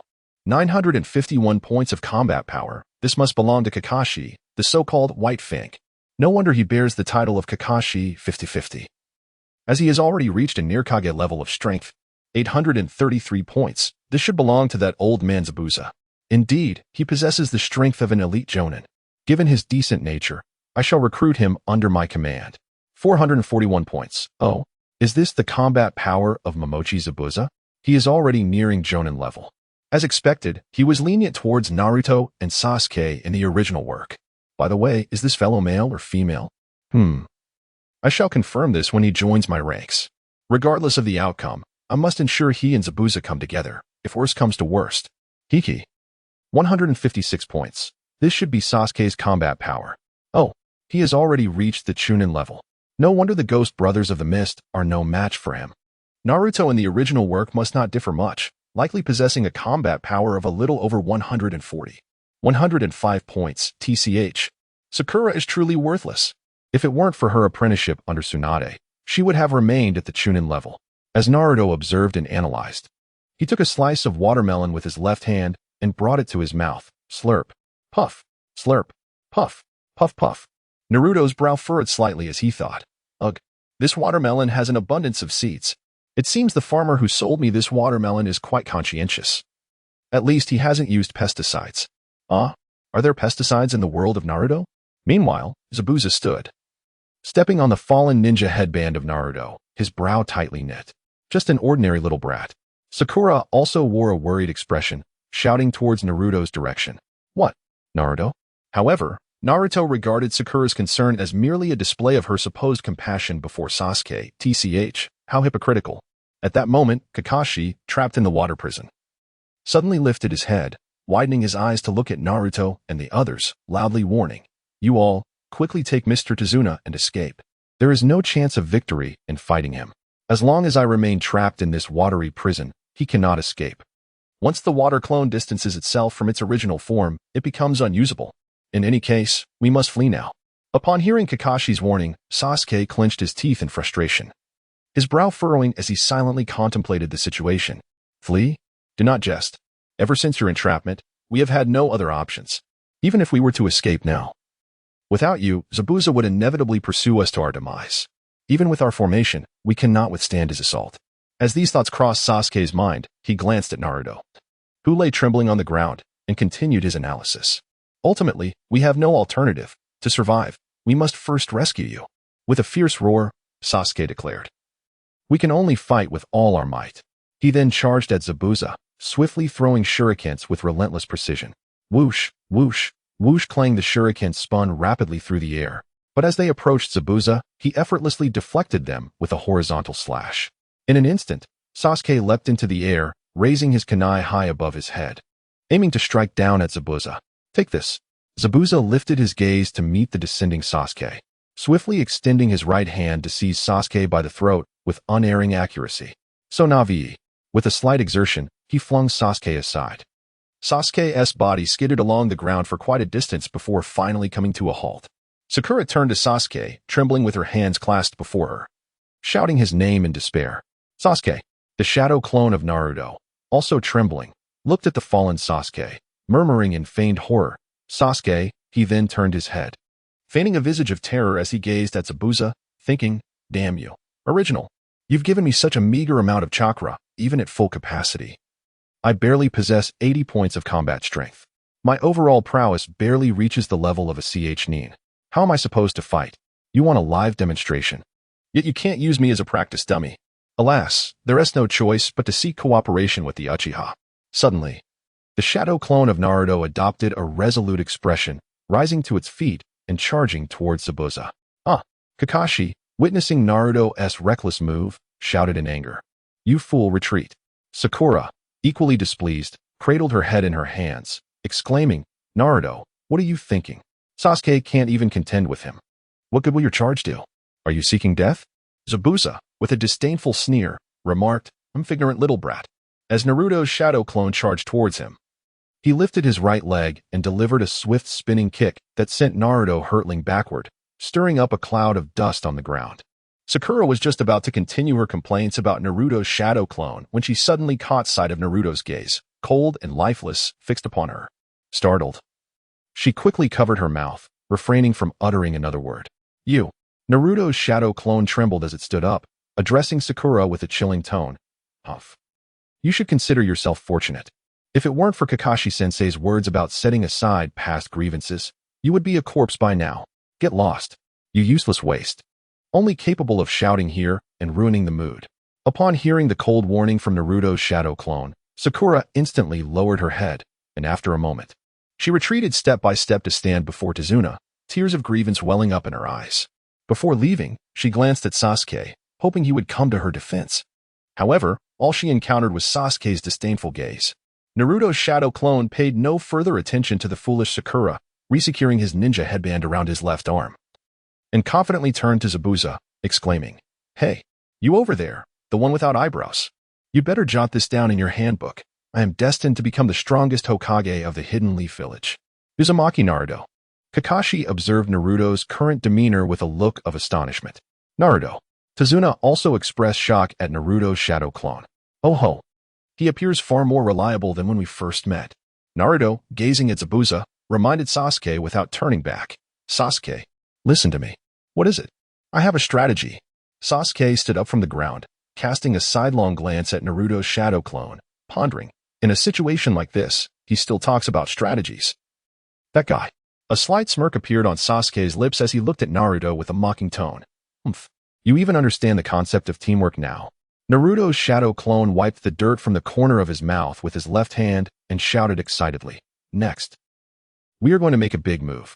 Inwardly, Naruto's shadow clone was brimming with excitement. Though the main body is watching this unfold live, it lacks the exhilarating thrill of directly participating in the original story. Even if I am merely a tool for your purposes, since I have appeared, I must leave my mark. This thrill I am experiencing makes me willing to be utilized by you. Meanwhile, hiding behind a large tree, Naruto's main body keenly sensed the excitement radiating from his shadow clone and murmured in confusion, Slurp. I truly do not understand what that shadow clone is so excited about. Never mind, let's get started. I'm thoroughly engaged in watching. Once the memories from the shadow clone are transmitted back, I'll know the reason. At this moment, the unmistakable sound of that iconic cold laughter echoed. Such bravado. Do you truly believe you stand a chance? Kakashi's eyes widened in alarm as he shouted to Naruto and the others.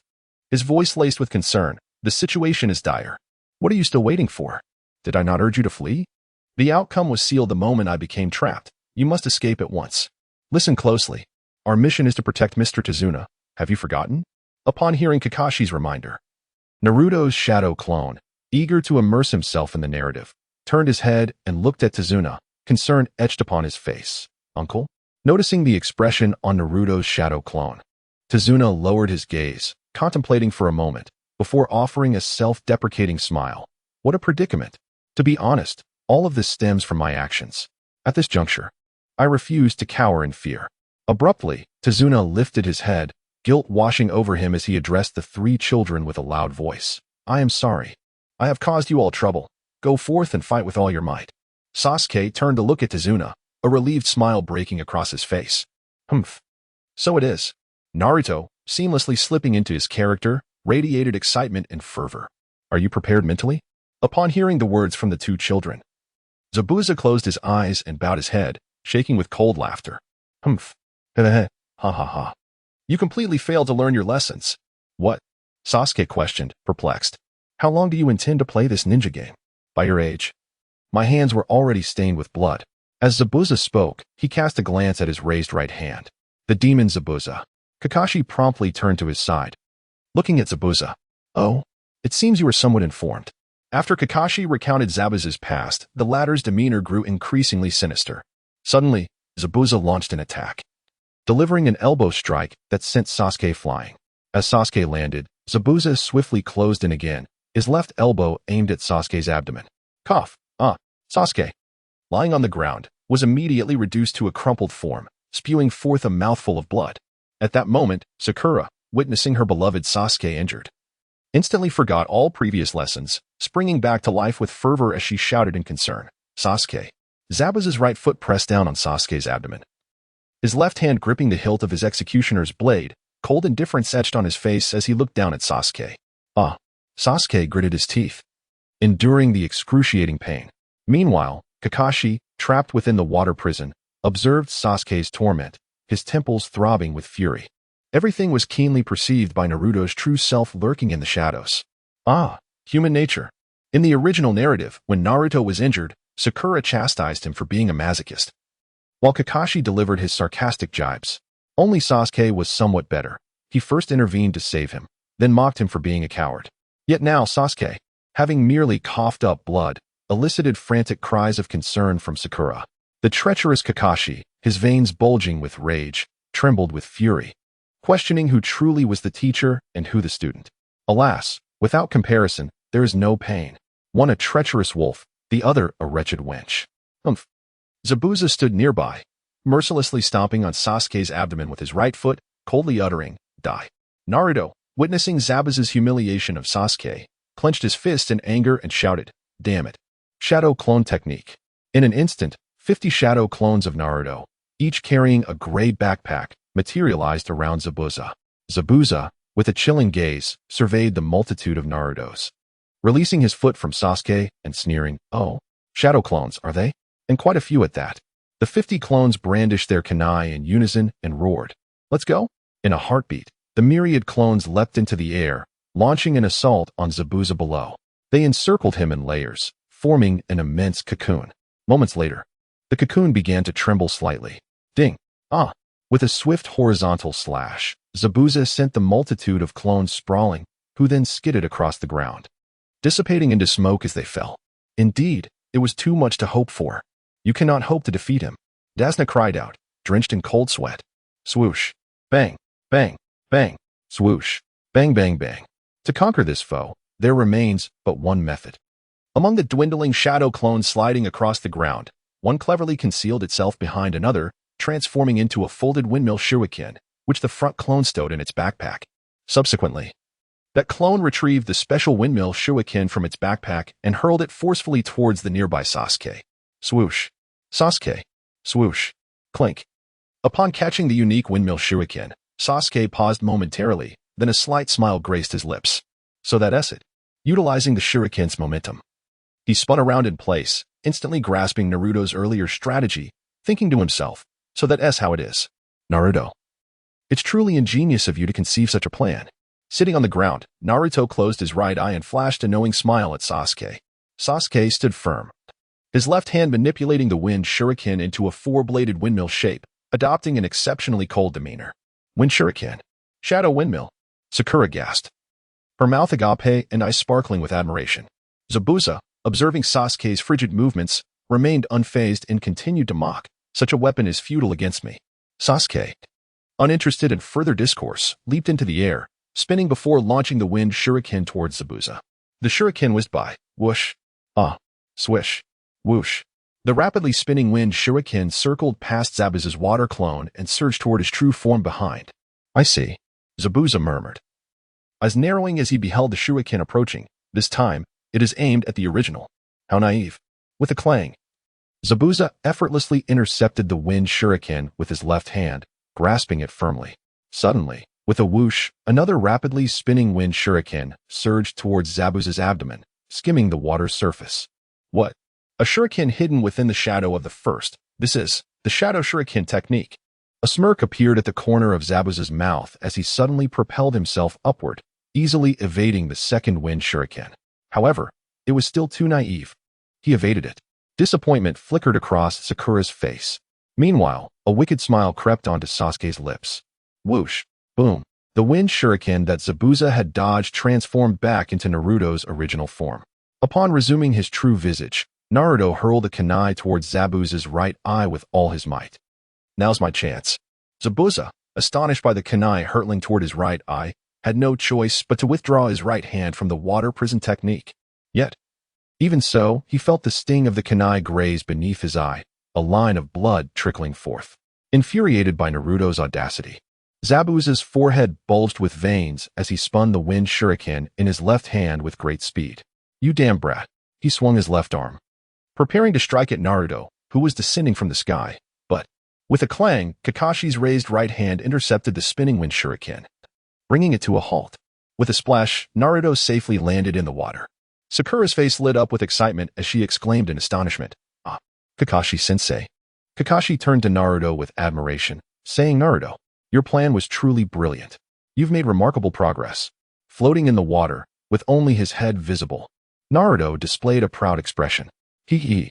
My use of the shadow clone technique was not intended to defeat Zabuza, but rather to serve as a diversion, allowing me to transform into a wind demon shuriken. I created a shadow clone to remain in place while I assumed the form of the shuriken. Subsequently, the clone tossed my transformed self to Sasuke. Upon receiving it, Sasuke realized that the shuriken was, in fact, me. He then drew forth his own shuriken and executed the shadow shuriken technique. Concealed within the shadow of the genuine shuriken, I soared directly towards Zabuza. Naturally, I did not harbor the illusion that this would vanquish him. My sole intention was to dismantle the water prison.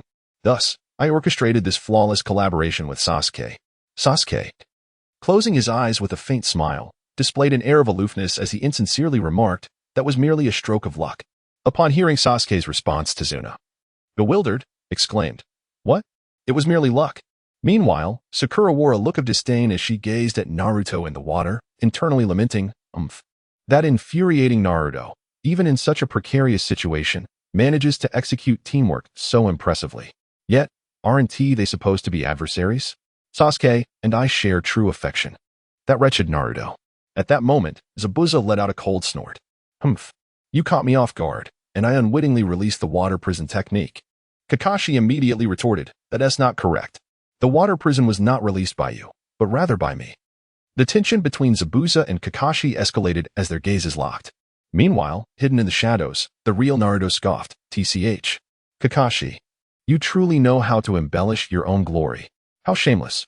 If you released the water prison, then why were you trapped by Zabuza for so long? Were you merely watching the show from within?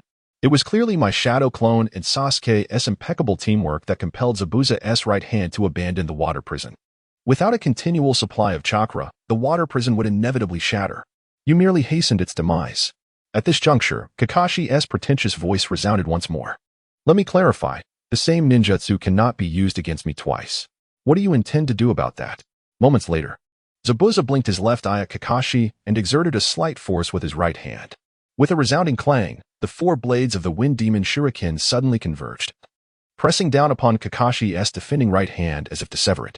Kakashi, relying on the protective metal plate on the back of his right hand glove, found himself in a stalemate with Zabuza. Subsequently, a contest of strength ensued between the two. With a clang, Kakashi exerted force, sending the wind demon shuriken far away, disappearing in the blink of an eye. Both combatants then leaped backward into the high sky, creating distance between one another. As Zabuza began forming seals in midair, Kakashi utilized his left Sharingan to replicate the technique. "The Sharingan!" exclaimed Sasuke in astonishment. Upon landing, the two simultaneously commenced a rapid sequence of hand seals, their movements perfectly synchronized. 3 seconds later, as the final rooster seal was completed, they both shouted in unison, "Water style, water dragon jutsu." Instantly, the water surface between them began to transform, giving rise to two water dragons that entwined and clashed in the air.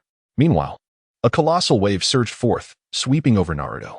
Sasuke, Sakura, and Tazuna braced themselves with their arms crossed before them, resisting the onslaught of the towering wave crashing ashore. Above them, the aftermath of the water dragon's final assault manifested as multiple streams cascading down from the sky. To execute such a complex series of seals in mere seconds and perfectly mimic his ninjutsu, Sasuke thought, his mind racing with disbelief. What is happening? Is this truly ninjutsu? Sakura echoed his astonishment. Struggling vigorously, Naruto finally broke the surface, gasping for air. Puff! Ah! Who? At the same time, Zabuza's massive sword clashed against Kakashi's kunai, producing a distinctive metallic sound. Clang! Sizzle!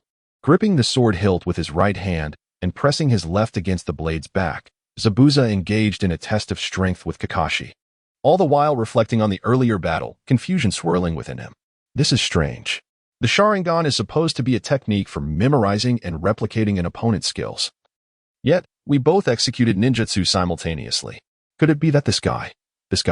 After an intense exchange, the two leapt back, standing alert on the water's surface as they eyed one another. Zabuza sheathed his sword behind him and began to run in a counterclockwise direction around the center point between them. Kakashi mirrored Zabuza's movements, halting at the position they had previously occupied. Both raised their right hands, fingers of the index and middle fingers aligned at their chests, while their left hands held the same fingers aloft over their heads. Remarkably, even the ripples on the water beneath their feet mirrored each other perfectly. Zabuza's eyes narrowed slightly, revealing his shock. Sitting on the ground, Tazuna gazed at their synchronized actions, murmuring in disbelief. Their movements are identical and perfectly timed. Sakura, supporting Tazuna, looked up at Sasuke's profile, seeking answers, unwilling to miss a chance to engage him. Sasuke, what is happening? At this moment, concealed in the shadows, Naruto, in his true form, lifted a slice of watermelon to his lips and took a bite, murmuring, slurp. Indeed, Zabuza's hand-sealing speed was astonishingly swift, completing an array of intricate seals within mere seconds. I recall that in the anime, the act of sealing alone took over 10 seconds, and I had previously scoffed, pondering how one could execute such a lengthy process without being interrupted by an adversary. However, it appears that the anime deliberately slowed down the footage for the sake of enhancing visual appeal. Witnessing this live broadcast is exhilarating, with the entire scene brimming with dynamic combat and vivid imagery. TSK, TSK, TSK, this journey has been truly worthwhile. Slurp. Uft. That fellow, White, is drawing closer. Could he be unable to resist making a move? Another spectacle awaits. At that moment, not far from the battlefield, atop a sturdy branch of a large tree, a masked youth made his appearance. He was barefoot, clad in flip-flops, wearing a dusty gray dress beneath a gray and white robe, with white lines adorning the collar and cuffs. His face was obscured by a mask, predominantly white, featuring the 4 insect-like symbols representing the hidden mist village on his forehead, with 2 horizontal eye holes and strange red stripes adorning his right cheek and chin. At this moment, he was leaning against the robust trunk, gazing intently at the combat unfolding on the water's surface between Zabuza and Kakashi, his attire swaying gently in the breeze. Below, aside from Naruto's shadow clone, the others remained oblivious to his sudden appearance. Zabuza maintained his sealing posture, fixated on Kakashi, his internal confusion deepening. This guy, he can perceive my every move? Just as Zabuza lowered his left hand, Kakashi mirrored the action, his voice cutting through the tension. I see through you. What? A cold sweat instantly beaded on Zabuza's forehead. He can actually discern my thoughts? With that, Zabuza defiantly shifted to another hand seal. Damn it. This guy. His expression seems so arrogant, doesn't it? Kakashi, in tandem, adjusted his hand seals, his tone languid. It's merely imitation, just a repetition of my actions. At that moment, Zabuza and Kakashi's voices resonated in unison. You cannot defeat me. A mere jester. Cough. Zabuza's eyes widened in fury as he swiftly executed hand seals. I will render your monkey mouth incapable of mimicking others. As Zabuza completed his final hand seal, he was taken aback to see a familiar figure suddenly materialize behind Kakashi, his eyes widening in disbelief. That is, me? How could that be? Is this his genjutsu? At this moment, Kakashi unexpectedly initiated his ninjutsu, and within the pupil of his left Sharingan, Three Tomo began to spin rapidly in a counterclockwise direction. Water style, great waterfall technique. Zabuza was momentarily frozen in place, his face a mask of terror. What? How is this possible? In an instant, a massive vortex of swirling water appeared before Kakashi, rushing menacingly towards Zabuza. In a heartbeat, Zabuza was engulfed by the colossal water vortex, letting out a piercing scream. I intended to use this technique to deal with him, but I cannot match his speed. The blue whirlpool surged onto land, leaving behind a deep trench in the ground, ultimately colliding Zabuza against the trunk of a large tree, halting his movement, while his lower half remained submerged in water. Naruto, once again, was overwhelmed by the towering waves. Gurgle. At a critical moment, he managed to grasp a dry branch on the bank to steady himself. Suddenly, several shuriken flew through the air, striking Zabuza's arms with precision. Kakashi, crouched upon a thick branch of the tree, turned his back to Zabuza and coldly declared, "It's over." As the water gradually receded along the trench, Zabuza's entire form was laid bare. He cast a perplexed glance at Kakashi above him, questioning, "Why? Can you foresee the future?" "Indeed. Thus, your fate is death," Kakashi replied, raising a kunai in his left hand, his gaze fixed coldly on Zabuza. In that instant, two grayish-white Saban shot forth from the distance, striking Zabuza's neck with fatal accuracy. Blood spurted from the wound, creating long crimson arcs. What? The onlookers were filled with astonishment. Kakashi turned his head to see a figure standing on a nearby thick branch, a masked ninja resembling a member of the Mist Umbu. With a thud, Zabuza's body slumped to the ground. The suddenly appearing Mist Ninja muttered, "Indeed, he has finally perished." Kakashi activated his body flicker technique, landing beside Zabuza's lifeless form. He crouched down, placing his right index and middle fingers on Zabuza's carotid artery to confirm. He is indeed dead. Immediately, Kakashi lifted his gaze to the Mist Ninja, who bowed deeply in gratitude. "Thank you so much. I have been searching for an opportunity to eliminate Zabuza once and for all." Kakashi, with a serious expression, inquired, "That mask, if I'm not mistaken. You are from the ninja assassination unit of the Mist Village, correct?" "Sharp observation. You are quite astute." The Mist Ninja raised his head in response. Naruto's shadow clone emerged from the water, gazing at the Mist Ninja perched in the tree, quietly thinking, "Is that not Mizuno Kunibai? The original must have his own plans. I shall remain here dutifully. After all, I still have my part to play. And I certainly do not wish to exit the script prematurely." Bai then continued, "I am a member of the Mist Ninja assassination unit." Kakashi stared intently at Bai, pondering silently. Judging by his physique and voice, he appeared to be of similar age to Naruto and the others. An assassination unit, you say? He is no ordinary child. Subsequently, Bai gently raised his left arm, transforming it into a gust of wind, vanishing from the thick branch in the blink of an eye. A small whirlwind suddenly appeared beside Zabuza, and Bai's figure materialized there. Crouching down, he lifted Zabuza's body onto his shoulder and addressed the onlookers. "Your battle concludes here, does it not? I must attend to this corpse, for it conceals too many secrets. Thus, I shall take my leave." Bai then formed hand seals with his left hand, transforming into a small whirlwind, disappearing along with Zabuza's body. Kakashi exhaled deeply, raising his left hand to remove the forehead protector from his head, shielding his left eye, while his right eye reverted to its usual lifeless state. With his hands in his pockets, he turned to the group and declared, "Our mission is not yet complete. We must ensure Mr. Dazuna's safe return home." "Oh." Sakura momentarily lost her train of thought before responding. Upon hearing this, Dazuna's heart soared with joy, and he laughed heartily while adjusting the brim of his hat. "Ha ha. My apologies, everyone. Please, rest well at my home. Now, let us gather our spirits and set forth." Just as Kakashi turned to leave, he suddenly collapsed onto the ground. Naruto and the others rushed over to check on Kakashi's condition. What happened? "Kakashi-sensei." Naruto feigned concern, while inwardly scoffing, "TCH. I knew it would come to this. With your meager chakra, how could you afford to waste it on the Sharingan?" They then carried Kakashi back. Meanwhile, Naruto's original self, hidden in the shadows as an onlooker, tossed aside the remnants of his watermelon, rising to stretch languidly. Hi. TSK. The shadow clone performed admirably. This live broadcast was quite exhilarating. Let him continue the act, for there are still more thrilling developments to come, are there not? However, next time I watch, I ought to prepare a comfortable reclining chair. Perhaps I should also stock up on some sunflower seeds and snacks, otherwise solely consuming watermelon would truly test my bladder. The live broadcast cannot be paused if one happens to witness an exhilarating moment and is unable to contain oneself. The regret would be profound. Just to be on the safe side, I should find a restroom shortly and leave a mark of the flying thunder god. That would be a more prudent approach. Hehehe. Well, the show has concluded, and the snacks have been devoured. It is time to stretch my limbs.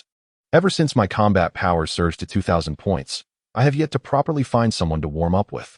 Naruto raised his right hand, brushing against the stubble on his cheek, murmuring, "What about Zabuza and Haku?" Both individuals possess commendable character. Despite enduring a tragic existence, Zabuza has managed to retain his integrity. He resolutely undertook the mission to assassinate the Mizukage for the sake of his village. Although he ultimately failed and was left with no choice but to depart from the hidden mist village as a rogue ninja, he is still clandestinely gathering resources, preparing to return with vengeance. Typically, when a rogue ninja escapes from their village, they would slice their forehead protector with a kunai, severing ties with their past. However, Zabuza's forehead protector clearly shows no such mark, indicating his lingering desire to return to the village. Haku, too, is a pitiable soul, possessing a kind heart and remarkable talent. Fortuitously, he encountered Zabuza, which bestowed a purpose for his existence. Otherwise, it would have been a grave loss. Both of them have ample room for growth, and given my future plans necessitate a plethora of talent, I shall recruit them into my fold. If they resist, I shall employ both soft and hard tactics. If all else fails, I will ensure they submit. Heh. Onward.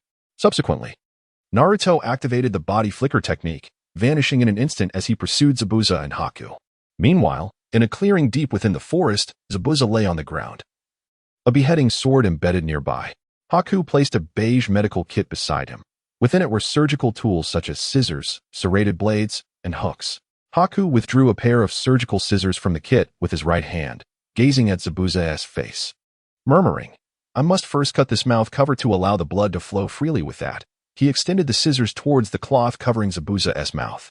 Suddenly, Zabuza's left hand seized Haku's right wrist, his bloodshot eyes springing open as he removed the cloth from his face with his right hand. "I'll handle it myself." "What? You're already alive." Zabuza pushed himself up with his left hand, letting out a sigh as he complained, "Honestly, your grip is rather heavy." As he spoke, he extracted a kunai that had pierced his neck, blood trailing behind. Hiss. Whoosh. Clink clink. "Mr. Zabuza, please be gentler when removing it. Otherwise, you may truly perish."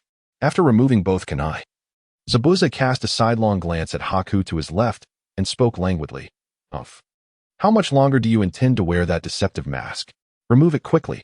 Upon hearing this, Bai lowered her head and softly replied, "This is the mask I used to wear, and it has proven useful once again."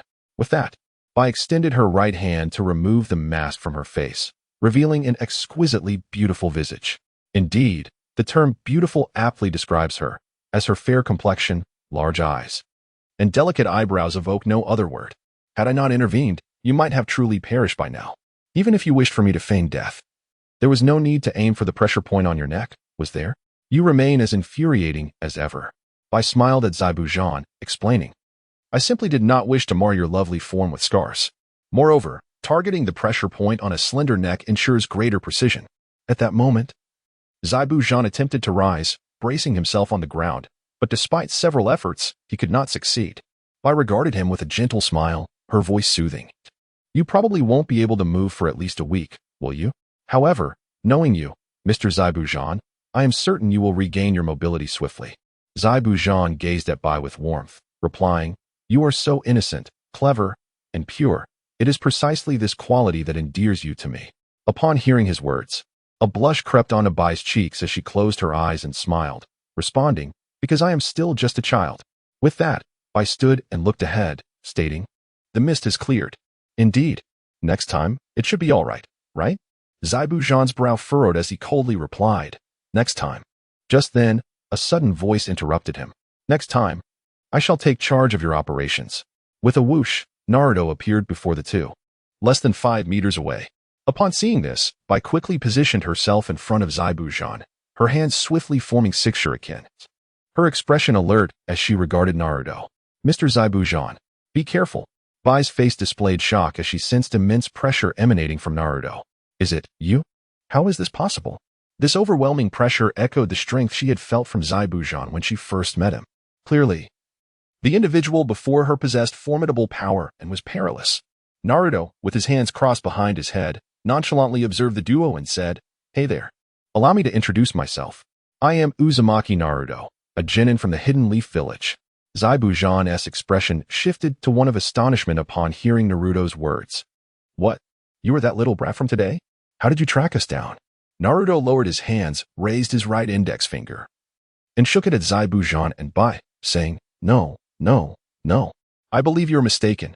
Today, the adversary you faced was merely a shadow clone of mine. Moreover, every move you make is under my control." Naruto emphasized this point by casting a significant glance at Sai, continuing, "Of course, this includes you lurking in the shadows, as well as your orchestration of Zabuza's feigned demise. Everything is within my grasp. Were I to intervene, neither of you would have made it here. However, considering my grand designs for the future, I have chosen to spare you, for I wish to recruit both of you to my side, to serve the ambitions of my plan. What say you?" Zabuza suddenly bowed his head, his shoulders trembling incessantly, while a cold chuckle escaped his lips. "Humph, ignorant brat. Do you truly believe I would fall for your deceit? Though I am gravely injured, I could still easily eliminate you." Zabuza, take a moment to sense the chakra within him. His power is immense. "We are no match for him now. Zabuza, you must flee. I will sacrifice myself to protect you." Clap, clap, clap. Naruto, already holding a high regard for Sai, admired him even more and could not help but applaud. "Sai, you are both kind and loyal. I truly appreciate you. Let us do this. I shall first heal Zabuza's injuries, and then the two of you may join forces to challenge me. Should I be defeated, you may do as you wish with me. However, if I prevail, I hope you will agree to join my ranks as warriors of the Z Warriors organization. Rest assured, I will engage you in earnest conversation, ensuring you join willingly." Yet, within Naruto's mind, he mused, "It would be ideal for you to join willingly. Do not force my hand, or else." Hehehe. Zabuza struggled to rise, looking coldly at Naruto. "Arrogant brat, you are not worth my effort. Sai, eliminate him." Upon hearing Zabuza's command, Sai hesitated, evidently concerned about Naruto's potential retaliation against Zabuza. "Sai, go now." Seeing the situation unfold, Sai no longer protested. He had resolved to make the ultimate sacrifice. With a steely gaze, he swiftly launched 6 shuriken aimed at Naruto's vital points. Whoosh, whoosh, whoosh. Naruto, observing the 6 shuriken speeding toward him, allowed a slight smile to grace his lips. In an instant, he retrieved 2 specially designed kunai from his storage space, imbuing them with wind chakra, and hurled them toward 2 of the shuriken with great force. Clang, clang, whoosh. The 2 kunai sliced through the shuriken with unyielding momentum, swiftly redirecting towards Zabuza and Sai. Upon witnessing the scene, Bai's pupils constricted. As the hidden weapon hurtled towards him, he swiftly pivoted, preparing to activate the body flicker technique to flee alongside Zabuza. Whoosh, bang, ah, hiss. Naruto executed the flying thunder god technique, rapidly appearing beside the 2, delivering a spinning kick that sent both Bai and Zabuza hurtling through the air. Upon landing, they skidded for a considerable distance before finally coming to a halt. Gasp! Zabuza, already gravely injured, could not withstand the force of the blow and coughed up a mouthful of blood. Gasp! Bai, who took the brunt of Naruto's strike on his back, also expelled blood, splattering Zabuza's face. Yet, Bai disregarded his own injuries, cradling Zabuza's face with concern, urgently asking, "Mr. Zabuza, are you all right?" Naruto retracted his leg from the kick and retrieved his 2 kunai from the ground, twirling them nonchalantly between his fingers as he remarked, "So, are you willing to listen to me now? Or should I heal your injuries first, and then you both can join forces to fight me?" Cough, cough, gasp. Zabuza, on the ground, violently coughed several times, spitting out more blood. With Bai's assistance, he managed to sit up, gazing at Naruto with disbelief. "Damn, that wretched brat. If I hadn't been injured previously, you would be a corpse by now." Humph. "Mr. Zabuza," Bai exclaimed, his face etched with worry. Naruto, unfazed by Zabuza's words, produced a magical bean from his dimensional storage, playfully manipulating it in his hand while absurdly stating, "This is called a Senja bean, crafted by a highly skilled medical ninja. Once ingested, all your injuries will be healed within 10 seconds. To be frank, if I truly wanted to kill you both, I'm confident it wouldn't take me more than 10 seconds, believe it or not. Bai, I'm giving you the Senja bean. The choice to use it rests entirely with you. Naruto tossed the Senju bean towards Bai, who instinctively reached out to catch it. Bai opened his left hand, gazing at the green bean, then lifted his eyes to meet Naruto's, as if searching for any hint of deceit. Subsequently, Bai extended his open left hand towards Zabuza, earnestly persuading, "Mr. Zabuza, I believe what he says because I see sincerity in his eyes. There are no lies." Zabuza's gaze fell to the Senju bean in Bai's hand, then back to Bai's eyes, lingering in silence for a moment. "Bai, it seems I may very well be concluding my life today. If this is poison, you must find a way to escape after my death and strive to survive."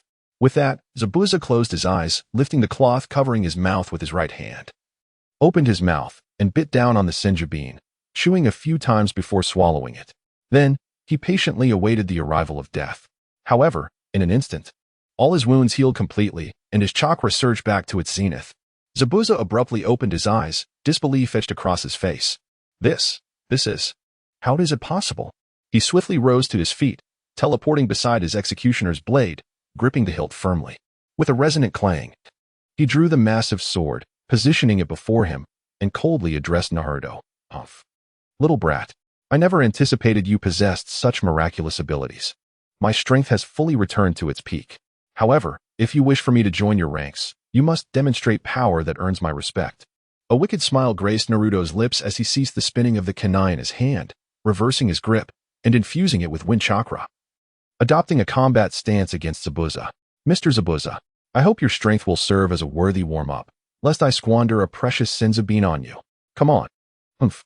Arrogant brat, allow me to show you the might of the legendary Zabuza Momochi." With that declaration, Zabuza activated his body flicker technique, suddenly appearing behind Naruto, swinging his executioner's blade towards Naruto's left lower back, clearly aiming to bisect him.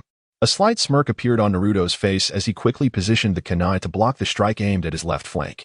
The moment the blade met the kunai, the massive edge of the sword was visibly sliced by Naruto's kunai. "What?" Zabuza's eyes widened in shock. "This is a transformation of wind chakra, and the mastery is astonishingly high. This brat..." Before Zabuza could react, Naruto's kunai launched from his right shoulder, hurtling towards Zabuza's forehead. "What? So fast?" Zabuza observed the kunai, enveloped in white and blue light, rushing towards him, unable to evade in time. He could only tilt his head sharply to the left, narrowly avoiding the attack. Yet, before he could catch his breath, Naruto vanished from his sight. With a whoosh, Naruto appeared behind Zabuza, seizing the kunai mid-flight, delivering a powerful kick to Zabuza's right waist. Boom, whoosh, thud. Zabuza soared through the air like a kite severed from its string, his body bending sideways as he flew leftward, crashing to the ground and carving a deep groove in the earth, enveloped in dust, finally colliding with the trunk of a large tree to come to a halt. Naruto gazed at Zabuza's disheveled form, teasingly remarking, "Oh, Mr. Zabuza, do you have a particular fondness for tree trunks? Why do I keep crashing into the tree trunk? If I don't drive my great sword into the earth beside me and force myself to stand, clutching my left waist with my left hand while muttering, 'Damn it. This little brat is incredibly fast. He is like a different person from our previous battle.'" At that moment, Naruto turned to Haku and exclaimed, "Haku, it seems Mr. Zabuza is struggling alone. Why don't you join in? You can use your bloodline limit if necessary." Zabuza's face registered shock as he coldly questioned Naruto. "You little brat, how do you know his name? And how do you know he possesses a bloodline limit?" Naruto smirked at Zabuza and replied with feigned seriousness, "I have my sources of information. By the way, are you still going to fight, or what? I haven't even warmed up yet." "You. Damn it." Zabuza was infuriated by Naruto's words and shouted angrily, "Haku, use your bloodline limit. This brat is fast. Let us deal with him together." After saying this, Zabuza quickly formed hand seals. Ninja art, hidden mist technique. As Zabuza spoke, utilizing the moisture in the forest, he unleashed the hidden mist technique, and a thick mist began to envelop the surroundings of the three. Upon hearing Zabuza's command, Haku swiftly formed a unique set of hand seals, and behind him, an immense surge of blue-purple cold air emerged. Secret technique, ice crystal mirror. Instantly, a wave of cold air surrounded Naruto, swiftly forming 3 layers of mirrors made of ice around him. The first layer consisted of 12 ice mirrors, the second layer had 8, and the third layer, directly above Naruto's head, held 1 mirror. The 3 layers of ice mirrors ensnared Naruto securely, while Haku stepped behind one of the mirrors, slowly merging his body into the icy surface. In a flash of white light, Haku's figure appeared in all 21 ice mirrors surrounding Naruto. Zabuza's voice echoed coldly. Arrogant little brat, no matter how fast you are, you cannot surpass Haku's speed. Moreover, with my silent killing technique, you stand no chance. Considering you healed my wounds, I might spare your life. Naruto abandoned his nonchalant demeanor and, through chakra perception and the awakened sensory abilities of the Uzumaki bloodline, instantly visualized the surroundings within a radius of several kilometers, as if they were three-dimensional projections in his mind. A wicked smile crept across Naruto's lips as he declared, Mr. Zabuza, Haku, you're mistaken. My speed is not merely about being fast. In his mental space, Naruto called out to the Ninetales, Kurama, lend me some chakra. I want to experience the Ninetales chakra mode. The Ninetales, lounging in his cage, bared his teeth and gave Naruto a disdainful look, mockingly retorting, TCH. Little brat, are you feeling the pressure now? Looks like you need my help after all. To begin with, let it be known that this is your first experience in this mode, and I am uncertain how long you will endure. Let us assume it will last no longer than 5 minutes.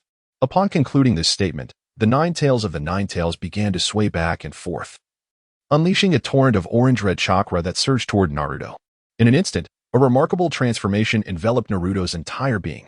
His form radiated a brilliant golden hue, with flames seemingly licking the edges of his body, creating a breathtaking spectacle. On either side of his clavicle, 3 black tomo pointed downward, while a swirling seal symbol adorned his abdomen. From his chest to his thighs, black lines traced the outline of an ancient bronze bell. Flanking his chest, 2 black lines connected to 8 black squares, extending towards the swirling patterns on his upper arms. As Naruto opened his eyes, a flash of golden light illuminated the scene.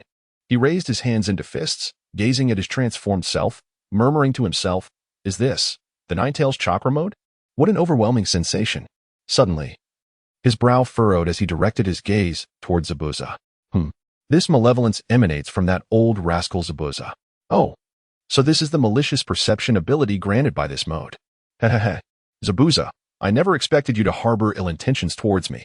Well then, today I shall ensure you lie in bed for a week. With a swift motion, Naruto raised his left hand, palm open, and brought his right fist down upon it, exclaiming with exhilaration, what a thrill. Let the warm-up commence.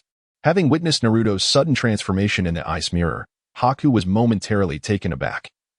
But soon a smile graced his lips. Mr. Naruto, I can sense that you harbor no malice. However, as a tool of Mr. Zabuza, I have my own mission, and I must now offend you. With that, Haku gripped 3 shuriken in each hand and unleashed a secret technique, launching an attack toward Naruto. Naruto activated the body flicker technique and the sky dance technique, observing Haku emerge from the ice mirror at a painfully slow pace. Amused, he circled around Haku 2 or 3 times, playfully pinching his fair cheek. To Naruto, Haku appeared as if time had slowed to a crawl, almost frozen in place. The realization of his newfound abilities brought to mind a character from the Marvel films, Quicksilver. After indulging in his playful antics, Naruto deliberately slowed his pace to match Haku's speed, and thus began a fierce exchange of taijutsu. The sounds of their clash echoed, thud, thud, thud, thud, thud, thud. After a minute of spirited engagement, Naruto felt he had enjoyed himself enough and delivered a kick that sent Haku flying, resulting in only minor injuries. Next, he shattered all the ice mirrors. With a series of sharp cracks, the mirrors disintegrated into countless shards that cascaded to the ground. Meanwhile, enveloped in the mist, Zabuza, poised to execute a silent assassination technique on Naruto, suddenly sensed the events unfolding nearby, rendering him utterly astonished. What? How is this possible? How could the formidable Zabuza be so easily defeated by that little brat? How infuriating. A sly smile crept across Naruto's lips as he swiftly darted behind Zabuza, softly taunting. Oh, Mr. Zabuza, where are your eyes wandering? What? So fast? Zabuza snapped back to reality in an instant. With a powerful swing, he brought his large blade crashing down towards Naruto's back. Thud. Whoosh. Clang. Naruto delivered a punch to Zabuza's wrist, causing the deadly sword to clatter to the ground. Mr. Zabuza, I've heard your taijutsu is quite impressive. Care to spar with me? Upon finishing his words, Naruto planted himself firmly, adopting a standard fighting stance of the turtle school, with his left hand's index and middle fingers bent and positioned before him, while his right hand formed a fist resting at his waist. Observing Naruto's stance, Zabuza dismissed his earlier arrogance, pushing off the ground to throw a punch aimed at Naruto's vital points. Naruto deliberately slowed his pace, matching Zabuza's rhythm. and the two engaged in a fierce exchange of blows. Thud, thud, thud. Boom, boom, boom. Not enough, not enough. Still not enough. Bye. I implore you to join in and let me revel in a truly exhilarating battle. Upon hearing Naruto's request, Bai's lips curled into a slight smile as he softly replied, Mr. Naruto, I must apologize for my intrusion. With that, Bai leaped into the fray, and the air was soon filled with the sounds of an even more intense battle. Thud, thud, thud, thud, thud, thud, boom, boom. For minutes later, whoosh, swoosh, boom. Naruto, Zabuza, and Bai separated, sliding away from one another. The golden aura surrounding Naruto flickered and dimmed. Yet his breathing remained steady and composed. In stark contrast, Zabuza lay on the ground, battered and bruised, gasping for air, with large contusions marring his body. Huff, huff, how infuriating. This brat is too strong. Meanwhile, Bai knelt on the ground, his chest heaving with exertion, breathing heavily. Huff, huff. Mr. Zabuza, are you all right? The Ninetales chakra mode surrounding Naruto flickered a few more times before finally dissipating, returning him to his original state. TCH. That Kurama really is spot on. 5 minutes is exactly 5 minutes, not a second more. The Ninetales, overhearing Naruto's words, shot back with indignation. You brat. I can hear you. Don't speak ill of me behind my back, or I want to assist you again next time. Humph. That was merely a slip of the tongue, Kurama. A slip of the tongue. Hiki. Naruto brushed aside his thoughts, crossing his arms behind his head as he leisurely approached Zabuza and Bai, saying with a hint of mischief, Bai, I fear Mr. Zabuza shall be confined to his bed for a week following this encounter. Bai lifted her head, gazing at Naruto with a glimmer of hope in her eyes, and softly inquired, Mr. Naruto, could you possibly assist in treating Mr. Zabuza? At this point, Bai suddenly recalled something and cast an apologetic look at Naruto. I beg your pardon, Mr. Naruto. That miraculous substance must surely be both precious and rare. Forgive my audacity. A mischievous smile curled at the corners of Naruto's mouth as he spoke with faint seriousness. Bai, you are indeed correct. They are exceedingly valuable. And even I possess only a handful. Moreover, Mr. Zabuza's seemingly grievous injuries may yet serve my forthcoming plans, and besides, they are merely superficial wounds, nothing to worry about. Upon hearing Naruto's words, Zabuza turned away, lying on the ground with a cold snort. Humph. After a brief moment, as Zabuza took some time to compose himself, Bai helped him sit up, and he raised his head to earnestly question Naruto. Mr. Naruto, I have acknowledged your strength, but I am curious as to why you wish for us to join your organization. What is your objective? If you cannot provide me with a satisfactory answer, then I'm afraid, even in death, I shall not join. Naruto understood that Zabuza held his own pride and dignity, and to win him over, he knew he had to reveal certain truths. He lowered his hands, shedding his laziness, and looked earnestly at Zabuza and Bai as he explained. This ninja world is rife with war, hypocrisy, conspiracies, and numerous maladies that leave those of us ensnared within it in anguish. I aim to shatter this pathological ninja world and create a new realm devoid of war and deceit, where all may live in peace and prosperity. My vision for the future is to establish an empire grounded in the ideology of the Red Thought, which entails I have even formed an organization specifically for this purpose, known as the Z Warrior Organization, as I previously mentioned to you. The mission of this organization is to eliminate the various obstacles before the empire's establishment, to monitor and eradicate any detrimental factors thereafter and currently. The Z Warrior Organization comprises 2 members, the one codenamed Dai, known as Kabuto, and the one codenamed Gu, known as Nanoyuki. One is responsible for intelligence gathering, while the other is tasked with rescuing and educating war orphans.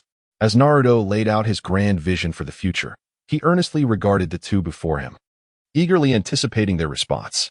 Meanwhile, he steeled himself for the worst, though he was reluctant to resort to any drastic measures. After contemplating Naruto's plans for a lengthy while, Zabuza lowered his head, furrowing his brow in deep thought. After some time had passed, seeing that Zabuza had yet to respond, Naruto reiterated a crucial promise. Furthermore, I pledge that upon the successful realization of my plans, I shall entrust the management of the Hidden Mist Village to you. What? After Naruto made this promise, Zabuza instantly opened his eyes, revealing an expression of profound excitement. In truth, after considerable contemplation, he had already resolved to agree to join. After all, he had witnessed Naruto's formidable strength and grand aspirations. He was still so young.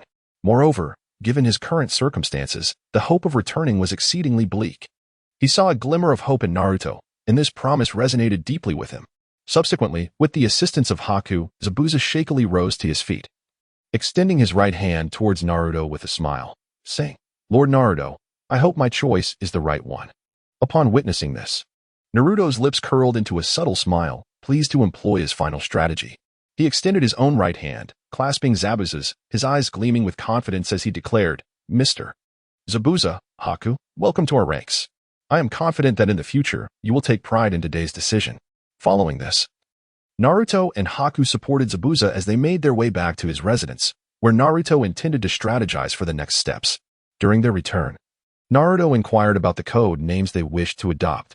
Zabuza chose the name Decapitation, while Haku opted for Tool of Decapitation. Upon hearing this, Naruto regarded Haku with an appreciative smile, secretly resolving that once he amassed sufficient points, he would orchestrate a union for this tragic pair from the original narrative. Meanwhile, after Kakashi regained consciousness and deduced the possibility of Zabuza still being alive, he leaned on his cane and led Naruto's shadow clones, Sakura and Sasuke, into the forest to practice chakra control, specifically through tree climbing exercises. Utilizing his explosive acting skills, Naruto established a subtle competitive dynamic with Sasuke. Distinct from the original tale, before the chakra explanation commenced, Naruto amusingly mispronounced chakra as Chartuna. Furthermore, he mocked Kakashi, asserting that his chakra was lamentably insufficient, claiming that his own Chartuna surpassed Kakashi's chakra by several folds. During training, Naruto refrained from seeking Sakura's guidance, choosing instead to closely follow Sasuke's lead, gradually revealing his chakra control techniques. In another location, within a shadowy forest thick with a mysterious miasma and sporadic wolf howls echoing through the air, Zabuza lay in a thatched cone-shaped hut, recuperating from his injuries, while Haku sat by his bedside attending to him. Naruto occupied a nearby stool, enjoying a watermelon while conversing with the two, exclaiming, "Slurp. Uft. Haku, are you sure you don't want any watermelon? It's quite sweet." "Thank you, Lord Naruto, but I'll pass." Zabuza, meanwhile, hesitated. Humph. Fine, if you don't want any. Why are you making such a fuss? Honestly, you were supposed to be in bed for a week too. Why are you bothering me? It is truly incomprehensible. Moments later, Naruto, with a serious expression, addressed Zabuza and Haku regarding the forthcoming actions. "By the way, our local tycoon will be arriving shortly. Proceed according to the plan I outlined for you." "Understood, Lord Naruto," Haku replied with a smile. "Very well," Zabuza responded with a stoic demeanor, evidently harboring considerable resentment towards Naruto. 5 minutes later, with a sharp sound, Zabuza's door swung open. Two of Kato's subordinates, armed with katana at their waists, entered first. Finally, Kato himself, clad in a black suit, hands clasped behind his back, and wearing dark sunglasses, sauntered in with a malevolent grin. "Really, even you returned defeated.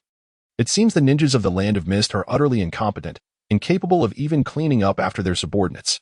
What a farce." Suddenly, Haku stood up in anger, knocking over his chair with a jarring sound. Thud. Ding.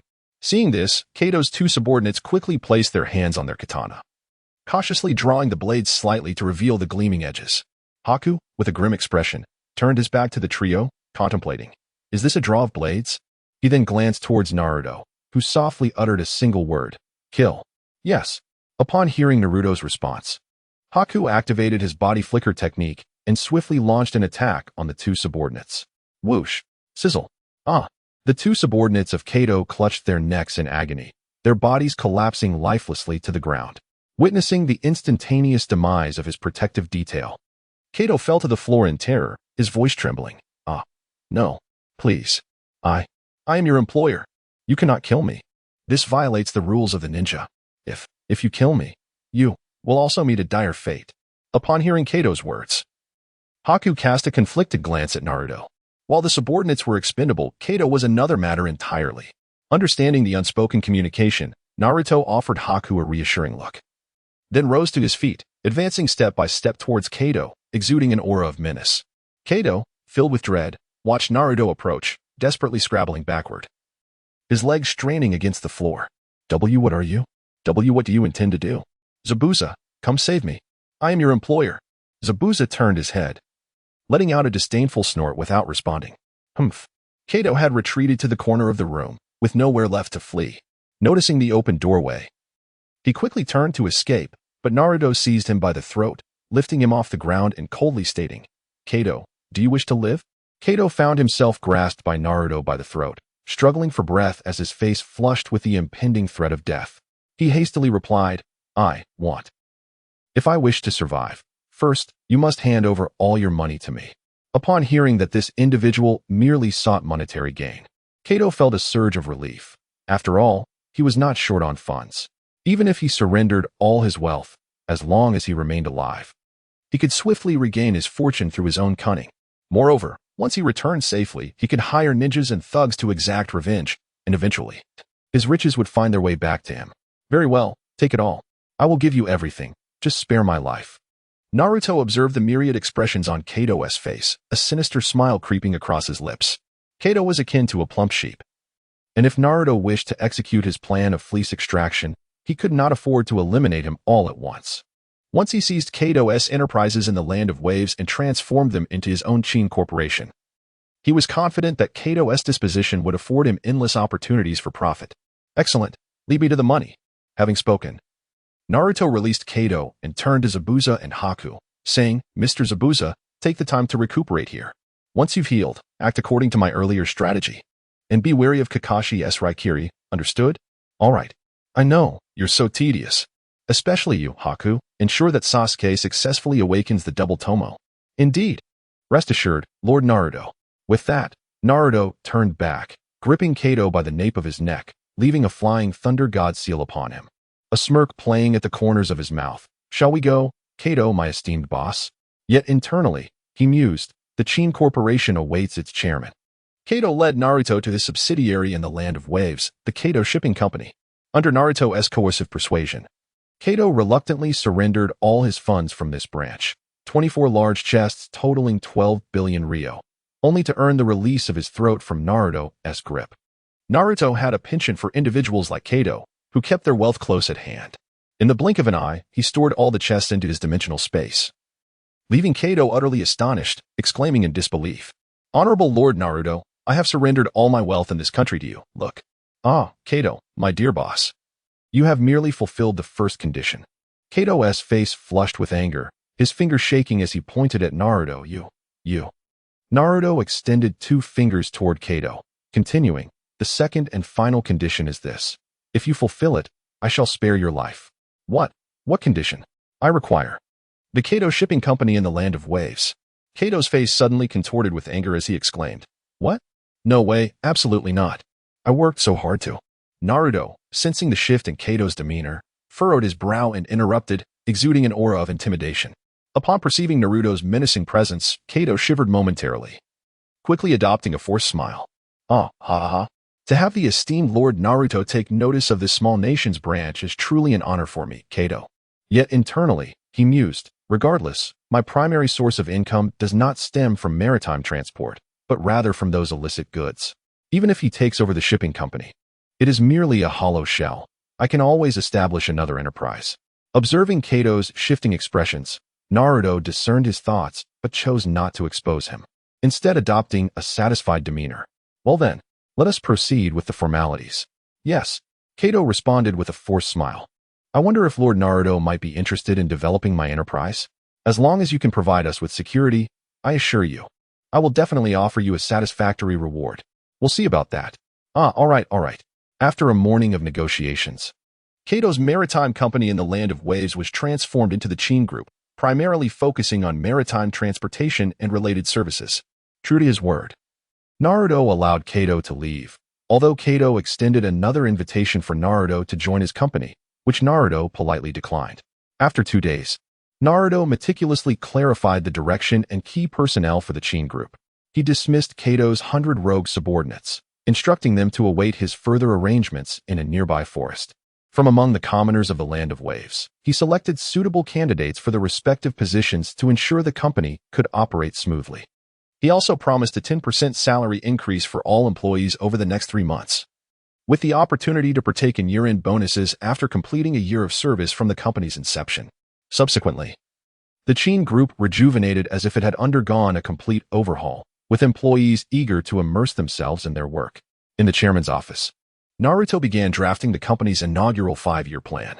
On the third morning, Zabuza, having only sustained superficial injuries from Naruto's previous encounter, was nearly fully recovered thanks to the medicinal herbs that Haku had found in the forest. During a company-wide meeting at the Qin group, Zabuza was appointed as the general manager, while Haku took on the roles of secretary and accountant, tasked with executing Naruto's 5-year development plan. After reviewing Naruto's proposal, Zabuza exclaimed in awe, referring to Naruto as a commercial genius.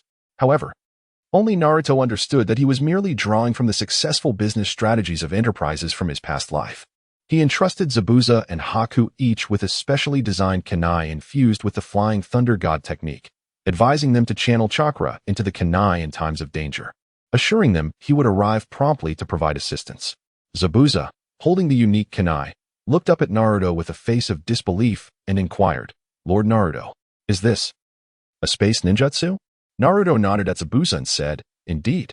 Zabuza looked back at Naruto, his eyes betraying admiration and respect. Simultaneously, a flicker of hope ignited within him.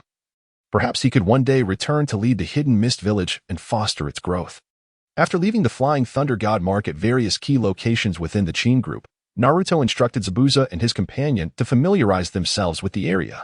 Meanwhile, Naruto ventured alone to an open clearing in a forest, where over 100 ruffians under Kato awaited him. He was preparing to execute his revenge plan upon returning to Konoha. In the village, being watched by 4 treacherous hounds posed numerous inconveniences. Thus, he chose to strategize here. Concealed in the shadows, Naruto stealthily captured one of the ruffians, silencing him and binding him before discarding him on the ground. Subsequently, he retrieved the corpse of Shursui from his storage space, severed his left arm with a kunai, and then returned the remaining body to the storage. After a moment of contemplation, acknowledging the overwhelming prowess of Shursui's Kotoa Mitsukami, he created a shadow clone for added assurance. Placing Shursui's severed arm on the ground, Naruto formed hand seals and pressed them down. Edo Tensei. Suddenly, a multitude of runes emerged on the ground before him, gradually enveloping the bound ruffian. Debris swirled around him until a chilling scream pierced the air. As Naruto stood, maintaining his hand seals, he observed the emerging form of Edo Tensei Shursui, poised to seize control at any moment. Shursui opened his eyes, lifted his hands, and gazed at his cracked palms, murmuring, "Where's this? Am I not already dead?" "Shursui, greetings. I am the one who summoned you through Edo Tensei." Shursui lowered his hands and, with his 3-tomo Sharingan, regarded the young figure before him, questioning, "The 4th Hokage? No, you merely resemble him. Who are you?" "My name is Naruto Uzumaki, the son of the 4th Hokage, Minato Namikaze." Shursui's pupils dilated, revealing shock. "What? You? Are you not the ominous fox demon spoken of in the village? How can you be the son of the 4th Hokage?" A subtle smile graced Naruto's lips as he replied, "All of this is orchestrated by Danzo in the shadows. I assume you have already encountered Danzo's treachery?" At the mention of Danzo, Shursui's expression darkened immediately. After a brief moment, he inquired, "Naruto, do you know what has become of the Uchiha clan? Did my kin instigate a coup? And what of Itachi?" With a sigh, Naruto responded, "Alas, the Uchiha clan has been annihilated, leaving only Itachi's brother, Sasuke. Furthermore, Itachi defected from Konoha and joined an organization known as Akatsuki." "Nanny, how infuriating." The Uchiha clan, unexpectedly. Shursui initially exhibited a semblance of anger, but soon came to the realization that the events had unfolded beyond his control, for he was but a deceased soul, rendering his fury futile.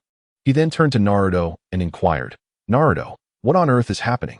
Furthermore, what purpose did you have in summoning me?" Despite Shursui not activating his Mangekyou Sharingan, Naruto remained vigilant. Maintaining his hand signs, he meticulously recounted the reasons behind the annihilation of the Uchiha clan and the intricate details of the events that transpired. He also elaborated on his vision for a future empire and the ideologies of the Red Revolution.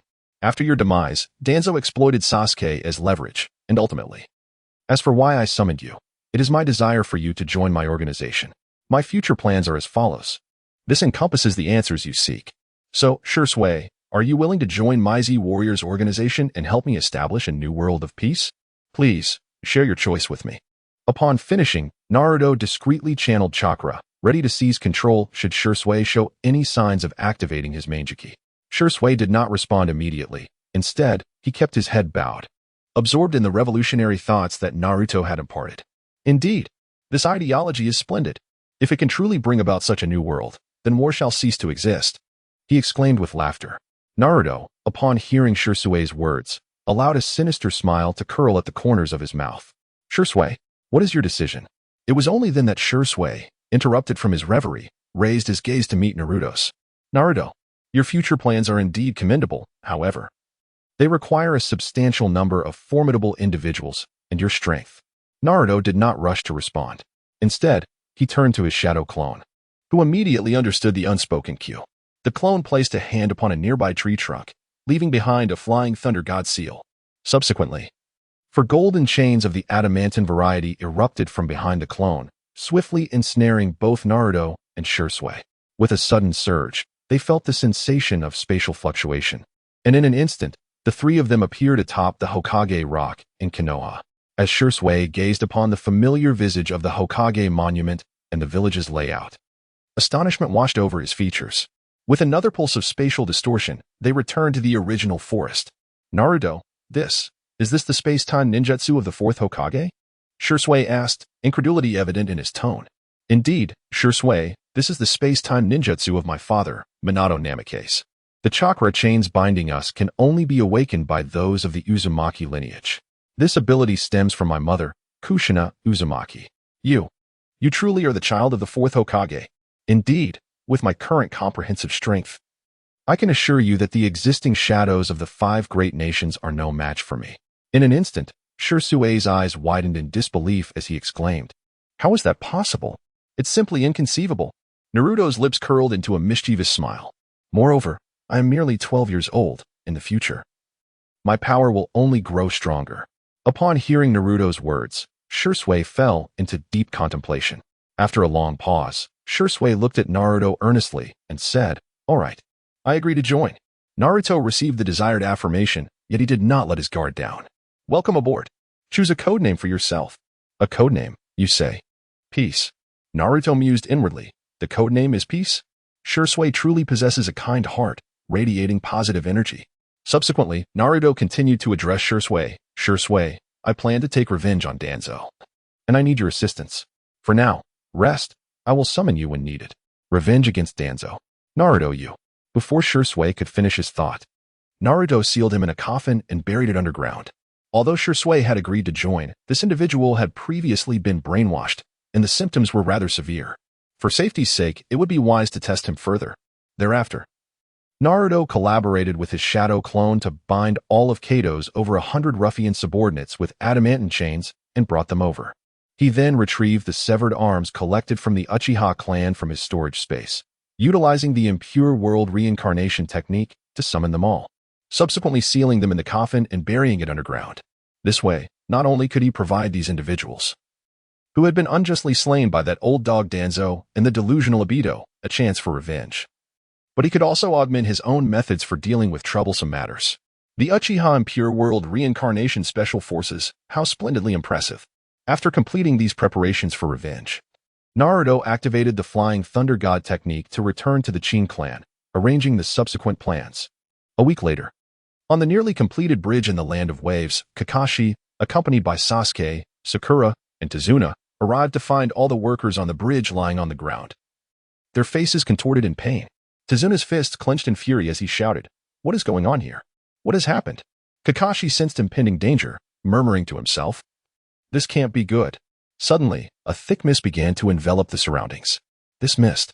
Kakashi then extended his arms outward and ordered, "Sasuke, Sakura. It's coming."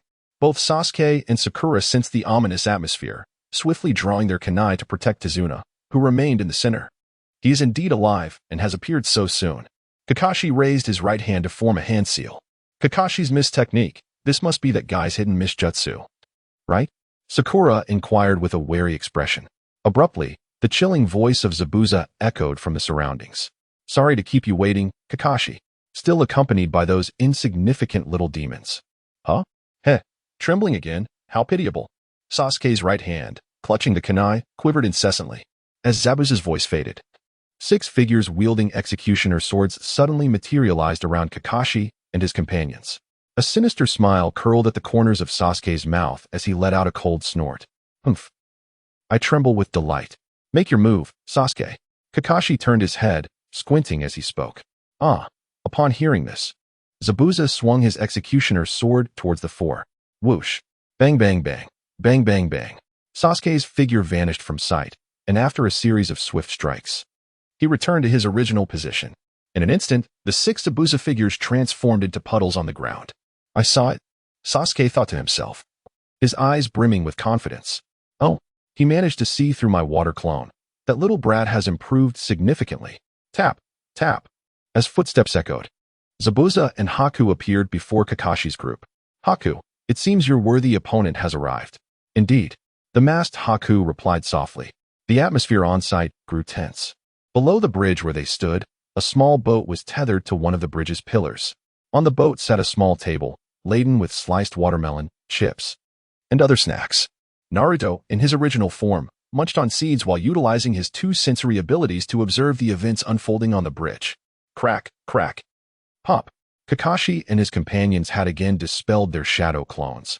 Were they genuinely concerned, or merely found him bothersome? Well, it matters little, for they would soon catch up, allowing him to enjoy the spectacle without delay. After a moment of standoff between the 2 sides on the bridge, Kakashi's languid voice broke the silence.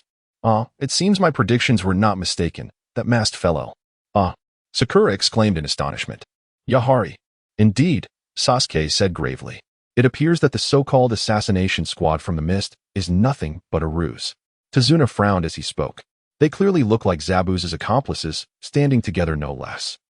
That guy has the audacity to show his face. Sakura scoffed with disdain. I detest those who put on airs.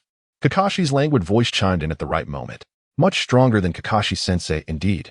Sakura turned to Kakashi, complaining. Is that so? At that moment, Sasuke gazed intently at Haku, speaking earnestly. I shall deal with that one. How dare he perform such a pathetic act? I loathe those who engage in such trickery. Upon hearing Sasuke's cold words, Sakura instantly fell into a swoon. Fists clenched against her chest, her cheeks flushed, and eyes narrowed as she exclaimed, Sasuke, you're so cool. Kakashi furrowed his brow, hands in his pockets. Lowering his head with a sigh, Sakura remarked, what did that guy just say about me? Observing Sasuke's expression, she turned to Zabuza and commented, that young man is quite extraordinary. Even though a water clone possesses merely 1/10 of the original S strength, the ease with which he dispatched it is remarkable. Simultaneously, she pondered, is he the youth from the Uchiha clan, the one whom Lord Naruto specifically entrusted us to assist in awakening the Meijiki Sharingan? Rest assured, Lord Naruto, I shall not disappoint you. Zabuza, disregarding the pretentious Sasuke, directed his gaze towards Kakashi. I am prepared, let us proceed. He contemplated. This is the first mission entrusted to me by Lord Naruto, and I must execute it flawlessly. With that, Haku spun his body, generating a small whirlwind as he swiftly charged towards Sasuke's position. Nani! Sasuke instantly grasped a kunai in each hand, crossing his arms defensively, a slight smirk playing on his lips. In the blink of an eye, the kunai in Sasuke's left hand clashed with the 1,000 needles in Haku's right hand, unleashing a contest of strength that made both their arms tremble simultaneously. Oh, can you keep up with that speed? Zabuza's expression sharpened as he whispered to himself. Kakashi extended his right hand and instructed Sakura, Sakura, ensure Mr. Tazuna's safety and do not stray from my line of sight. Leave that guy to Sasuke. Clash. Clash. After several rounds of their power struggle, Sasuke and Haku retreated simultaneously, only to charge at each other once more. Clash. Clash. Though I am reluctant to kill you, it seems you are unwilling to yield, Sasuke taunted. Do not boast. Humph. However, you will not be able to match my speed from here on out. Moreover, I already possess 2 advantages. 2 advantages? Haku inquired. First, the water scattered around this vicinity. Second, I can block your attacks with just one hand. In other words, you can only passively defend against my assaults. After explaining, Haku raised his left hand, aligning his index and middle fingers before him, and swiftly performed a one-handed hand seal. Upon witnessing Haku's movements, Sasuke's expression shifted to one of shock, and he clenched his teeth in frustration, thinking, what? This guy is using one hand. Kakashi's pupils dilated in astonishment, to perform hand seals with just one hand. I have never seen that before. After completing the seals, Haku placed his left hand before him and declared, secret technique, 1,000 kill water flight. He then lifted his right foot and forcefully stomped the water surface. In an instant, the water on the ground began to rise rapidly, hovering in midair. And after a brief transformation, it coalesced into numerous sharp 1,000 needles. Sakura. Haku exclaimed in alarm. Sasuke closed his eyes, aligning his right hand's index and middle fingers before him, reminiscing about the sensations he experienced while training to climb trees. Quickly recall the essence of the training. Channel the chakra in one breath. Focus on the soles of your feet. At the instant when a multitude of shurikens surged towards him, Sasuke abruptly opened his eyes, forcefully deflecting the attack from White's hand, swiftly retreating from his position. Whoosh, whoosh, whoosh, bang. White was struck by an overwhelming force, his body propelled backward, skimming across the surface of the water before coming to a halt. Raising his head, he gazed at the spot where Sasuke had previously stood. His own 1,000-killing water wings had transformed into a mere puddle. Has it vanished? As Sasuke leapt into the air, he quickly retrieved 3 shuriken from his ninja tool pouch and hurled them towards White below. Clang, clang, clang. Observing this, White hastily leapt backward 3 times to evade the oncoming shuriken. Suddenly, Sasuke's figure materialized behind White, a sinister smirk creasing his lips, tauntingly declaring, "Who would have thought your movements were so sluggish? From this moment on, you can only defend against my attacks." White instantly pivoted to create distance, re-engaging in battle with Sasuke. The clash of White's left arm against Sasuke's right reverberated as Sasuke swiftly launched a kunai aimed at White's face. Sensing the impending strike, White deftly tilted his head to evade, quickly crouching down. Sasuke then raised his left foot, delivering a powerful kick to White's face. Bang. White's body soared backward like a kite severed from its string, crashing to the ground. Zabuza, witnessing White sprawled before him, widened his eyes in astonishment. White had actually been outpaced. Sasuke stood proudly in place, a triumphant expression adorning his face. "It seems I am indeed the swifter one." Kakashi then interjected, brimming with pride. "If you underestimate them, believing them to be mere children, you may find yourself in a quandary. Regardless, Sasuke is undoubtedly the top newcomer of the Hidden Leaf Village. Meanwhile, Sakura is the cleverest ninja in the village." Upon hearing Kakashi's praise, Sakura blushed, clenching her fists to her chest while sticking out her tongue. Yet, her inner alter ego, hands on her hips, shouted triumphantly, "Impressive, right?" Kakashi continued, "And there's another, the show-off, the most unpredictable troublemaker. Naruto." Elsewhere, Naruto's shadow clone, having rescued Inari and his mother from Kato's newly recruited subordinates, suddenly let out a tremendous sneeze. "Achoo." Inari, filled with concern, queried Naruto, "Big brother Naruto, have you caught a cold?" Naruto's shadow clone rubbed his nose, smiling as he reassured Inari, "It's nothing," though inwardly he grumbled, "Humph. It must be Kakashi, that cunning wolf, speaking ill of me behind my back." The chilling laughter of Zabuza echoed once more as he turned to Bai, who was crouched on the ground, and said, "Hehehe. Bai, do you realize that if this continues, the situation will turn against us?" Bai stood up, nodding with a serious expression. "Indeed." As he spoke, an overwhelming wave of blue-purple cold energy began to emanate from behind him. "Unfortunately, is this cold air?" Upon witnessing this, Sasuke's expression shifted to one of grave concern. Bai extended his hands before his chest, palms together, with his index fingers positioned downward and his middle fingers above, forming a unique seal. Around Sasuke, a rapid formation of 21 ice mirrors materialized, encircling him within 3 layers. Secret technique. Mirror ice crystal. What kind of ninjutsu is this? Kakashi's face was instantly clouded with serious confusion. Bai approached one of the ice mirrors, seamlessly merging his body into it. With a flash of white light, Bai's figure appeared within all 21 ice mirrors surrounding Sasuke. Sasuke stared in shock at the unfolding scene, his pupils trembling uncontrollably. Is this a mirror?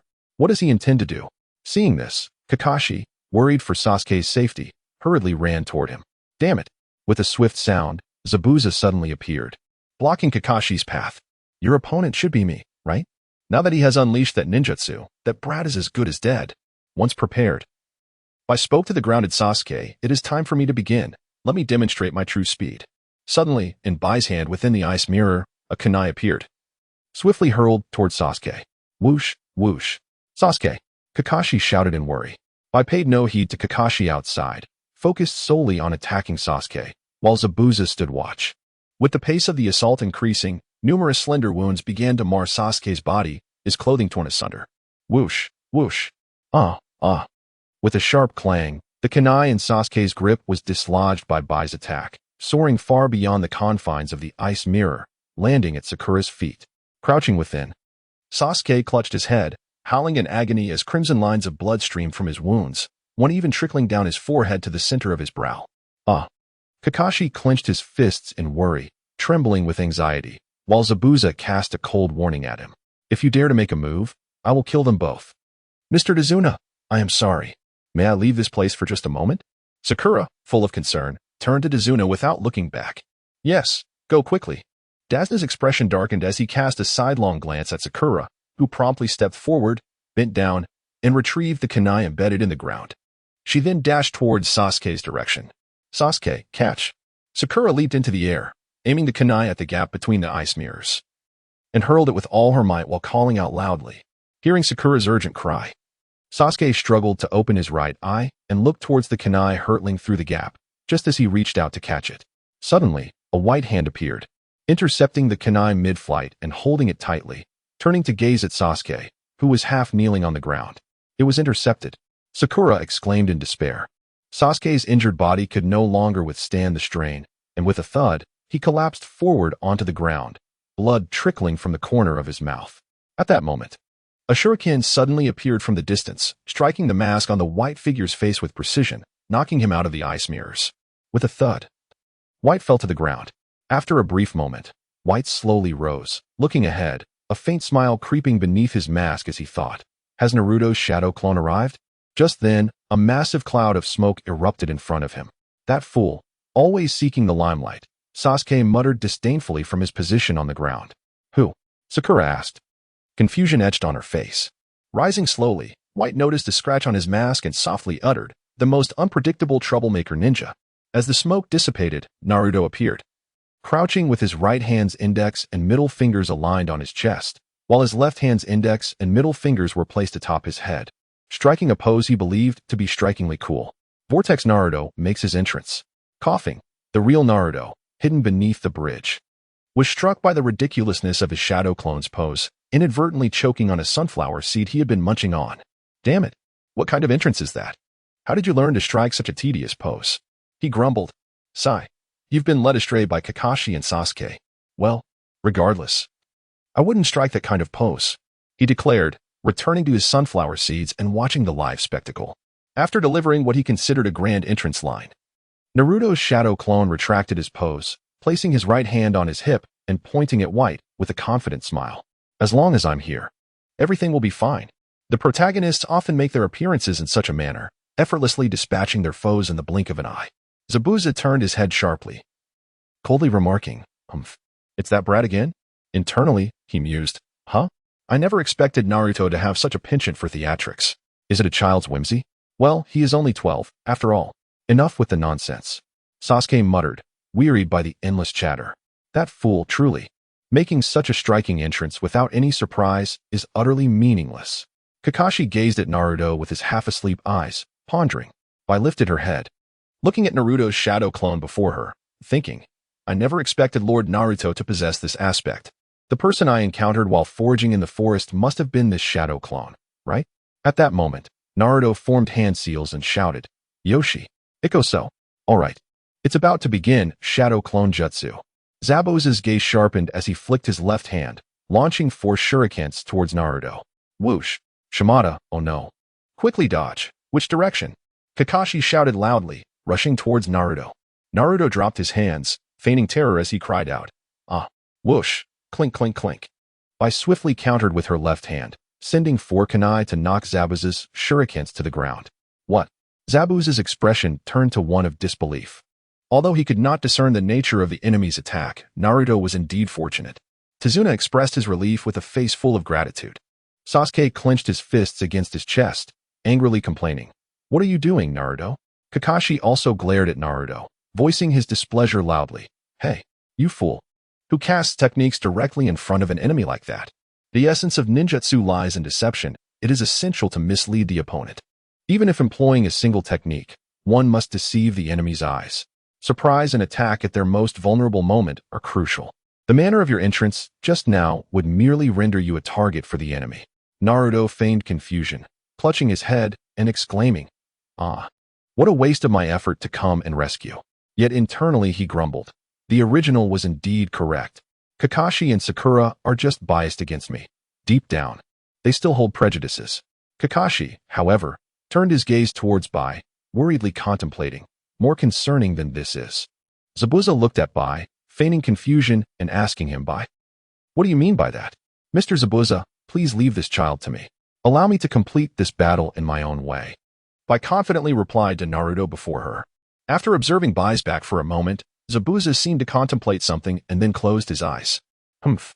You want me to refrain from intervening, Bai? You are still so naive. Bai lowered her head, apologetically replying to Zabuza. I'm sorry. At that moment, Sasuke, struggling to rise from the ground and kneeling, quietly murmured, naive. Indeed. Judging by the wounds, it was certainly a simultaneous attack of countless kunai. Yet I did not sustain any fatal injuries. Could it be? He intends to kill me slowly? Naruto's shadow clone keenly overheard Sasuke's naive words, thinking, TCH. You fool, Sasuke.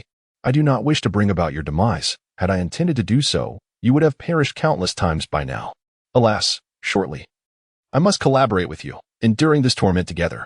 What a peculiar situation this is. Naruto cast aside his thoughts, clenched his right fist at his waist, and extended his left index finger, pointing at Bai before him, exclaiming loudly, in that case, I shall deal with you first. Kakashi, wearing a solemn expression, analyzed the situation within himself. No, this is too much for Naruto. It seems I must intervene. At that moment, Zabuza extended his right hand, standing before Kakashi and warning him, you would do well not to act rashly. If you leave, you know all too well what will happen to that old man. Kakashi was instantly alert, his lone visible eye glancing behind him. If I abandon this to assist Naruto, Zabuza would undoubtedly kill Mr. Tazuna. Sakura alone cannot handle this. In my view, it would be prudent for us to stand back and observe the young one's battle, Zabuza suggested, gazing at Kakashi.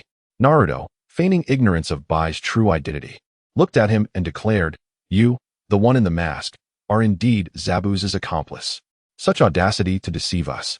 Bai lowered his head slightly, softly apologizing. I'm sorry.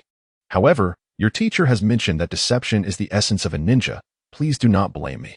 At that moment, Sasuke drew forth a kunai, gripping it tightly as he gazed at Bai beyond the gaps in the ice mirrors, contemplating, you cannot cover all angles, can you?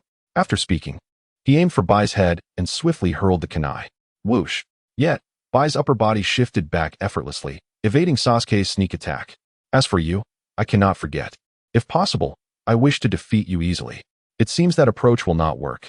Very well. I will take care of you first. Subsequently, Bai approached the ice mirror once more, gradually blending into it.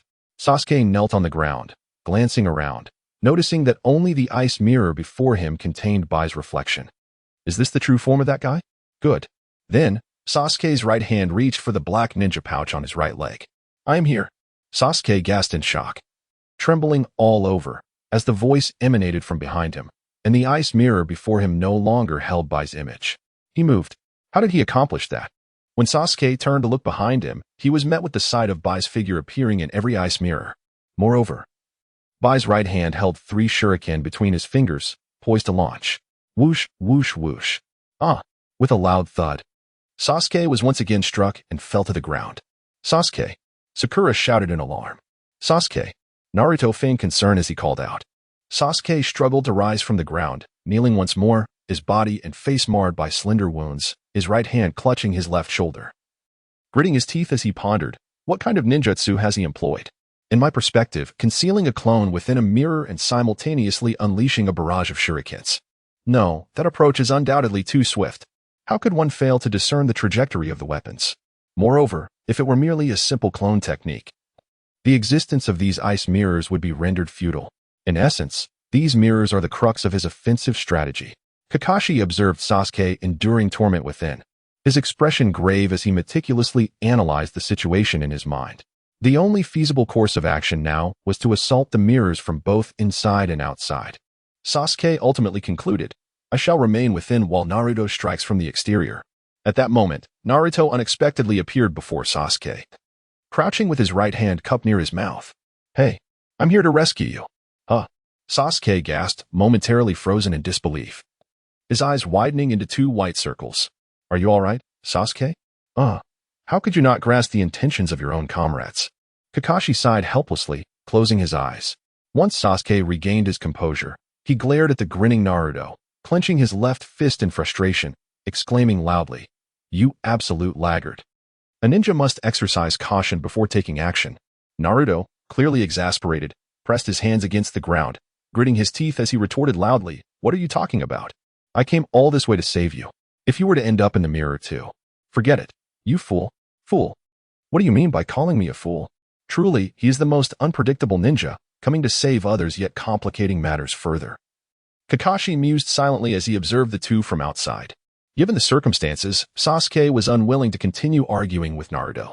He promptly stood, fists clenched at his sides, and shouted through gritted teeth, "In that case, let us shatter the mirrors as well." With that, Sasuke swiftly performed a series of hand seals. Fire release. Hey, what do you intend to do? These mirrors are crafted from ice formed by water, thus. Grand Fireball Technique. Sasuke inhaled deeply, positioning his right index, middle finger, and thumb near his mouth. A fireball, 50 centimeters in diameter, surged towards the first layer of ice mirrors, rapidly expanding into a miniature inferno. However, it proved utterly ineffective. Showing no signs of melting, only a few droplets of water appeared on the surface of the mirrors. Witnessing this, Naruto sprang to his feet, exclaiming loudly, "This is completely useless. Such flames won't melt them." As a brilliant white light began to radiate from within all the ice mirrors, a right hand emerged, fingers grasping 3 shurikens, once again launching them at the two below. Whoosh, whoosh, whoosh. Ah, boom. In an instant, Sasuke and Naruto were knocked to the ground, their faces and bodies marred with numerous slender wounds. Naruto knelt on one knee, feigning a look of utter confusion. Damn, from where did the attack originate? Was it a shadow clone? He then rose, glancing left and right. Where's the real body? You cannot keep up with my speed, he declared, just as the soft voice of Haku floated through the air. Undeterred, Naruto formed hand seals once more. Shadow clone jutsu no? Sasuke shouted at him, turning his head sharply. Boom, boom, boom. Huh. Then let us shatter all the mirrors to ascertain the location of the real body. In an instant, Naruto summoned 10 shadow clones that leaped into the sky, launching an assault on the surrounding ice mirrors. Whoosh, whoosh, whoosh. Bang, bang, bang. Oh. Moments later, as the other clones were obliterated, Naruto plummeted from the heights, collapsing on the ground, trembling and momentarily incapacitated. This technique utilizes my mirrors to create a form of movement, Haku explained to the two below. From my perspective, you are utterly motionless. Kakashi, upon hearing Haku's words, momentarily froze, his body shaking uncontrollably. Indeed, that technique is a bloodline limit. Zabuza's shoulders shook with pride as he revealed a smug smile. Ha ha ha. Bloodline limit? Sakura turned around, repeating the term in confusion. Kakashi, his expression grave, elaborated, a bloodline limit, like my Sharingan, is deeply rooted in one's lineage, extraordinary genetic inheritance passed down through generations. Thus, Sakura pressed on with her inquiry. Precisely. Even I cannot replicate that technique, leaving no method for countering it. Naruto sat up from the ground, supporting himself with his hands behind him, gritting his teeth in frustration. Damn. So what? I cannot perish in a place like this. I have dreams that must be realized. I want everyone in the village to acknowledge my strength and my aspiration to become Hokage. Upon hearing Naruto's words, Haku reflected on his own past experiences, pondering dreams. Lord Naruto, thank you for renewing my resolve to steadfastly pursue my dreams. After a moment, Haku continued earnestly, to me, becoming a ninja is profoundly challenging. Therefore, if possible, I do not wish to kill you, but I also do not desire to perish at your hands. Should you insist on attacking, I will relinquish my compassion and become a true ninja. This bridge serves as a battlefield connecting our respective dreams. I fight for my dream, and you fight for yours. So please, do not harbor hatred towards me. I wish to protect those most dear to me, to work for them, to fight for them, and to fulfill their dreams. This is my dream. For this reason, I will become a true ninja and will resolutely eliminate you. With that, Haku's right hand grasped 3 shuriken once more, the determination in his eyes visible even beneath his mask. Naruto and Sasuke exchanged knowing smiles, a testament to their fierce battle ignited by their individual dreams. Sasuke, don't let that person defeat you. Sakura shouted anxiously, cupping her hands around her mouth. Stop that, Sakura. Kakashi reprimanded her disapprovingly, having assessed the situation thoroughly. He placed his left hand over the forehead protector on his left eye and addressed Zabuza with solemnity. I apologize, but I must resolve this matter immediately. Upon witnessing Kakashi's movement, Zabuza's expression shifted to one of vigilance. "Ha ha ha. The Sharingan, is it? A talentless individual."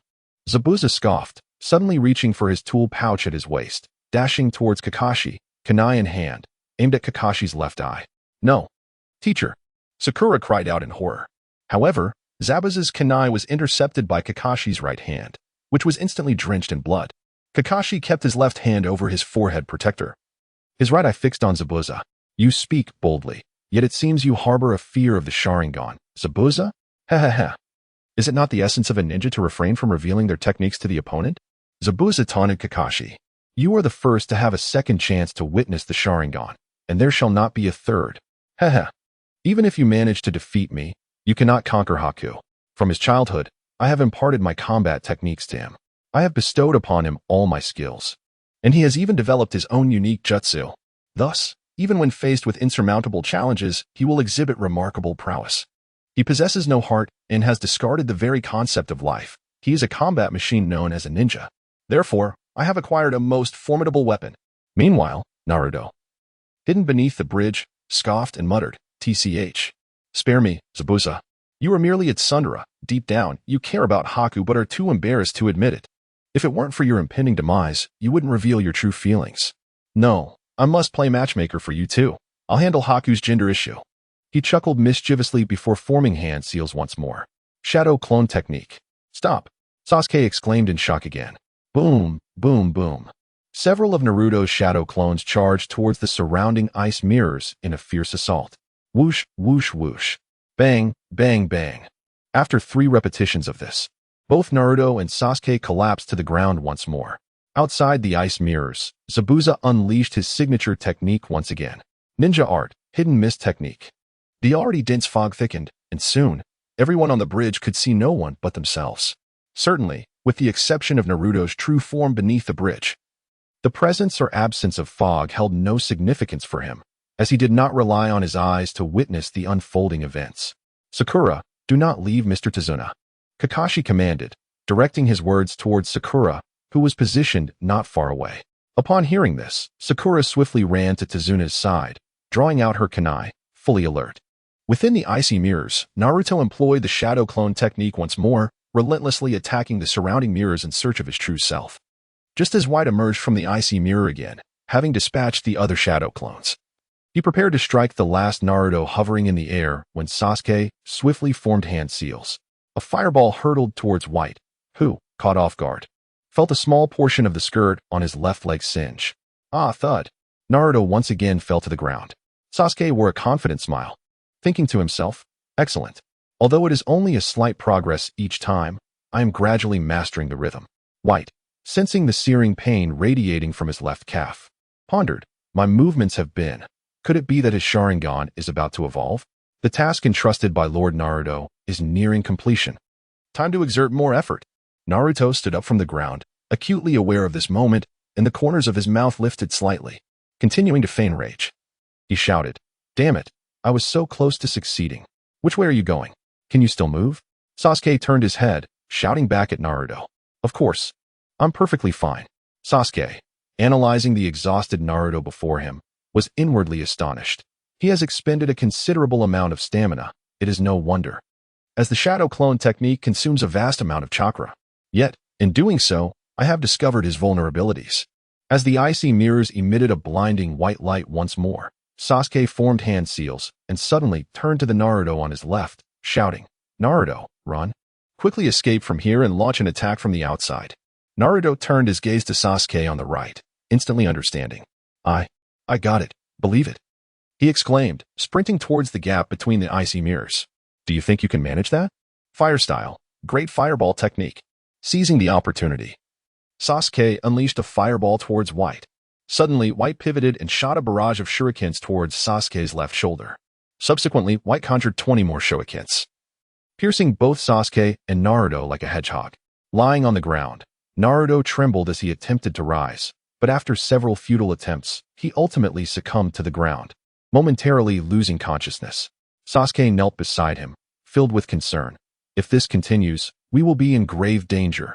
It is up to me now." Rising to his feet, Sasuke contemplated White's figure within the icy mirror, My eyes have remarkably begun to adapt. White suddenly appeared in another icy mirror, for shurikens held tightly between his right fingers. It is time to conclude this. With that, he swiftly hurled them towards Sasuke. Upon witnessing this, Sasuke quickly picked up a shuriken from the ground to block the incoming 4 shurikens. Kneeling on one knee, he turned his head and shouted at Naruto beside him. "Get up, you absolute fool." Hearing Sasuke's call, Naruto attempted once more to rise, but collapsed back to the ground. Observing this, Haku quickly summoned 8 shurikens in his hands and hurled them towards both Sasuke and Naruto. Sasuke's eyes widened as he fought to maintain his composure.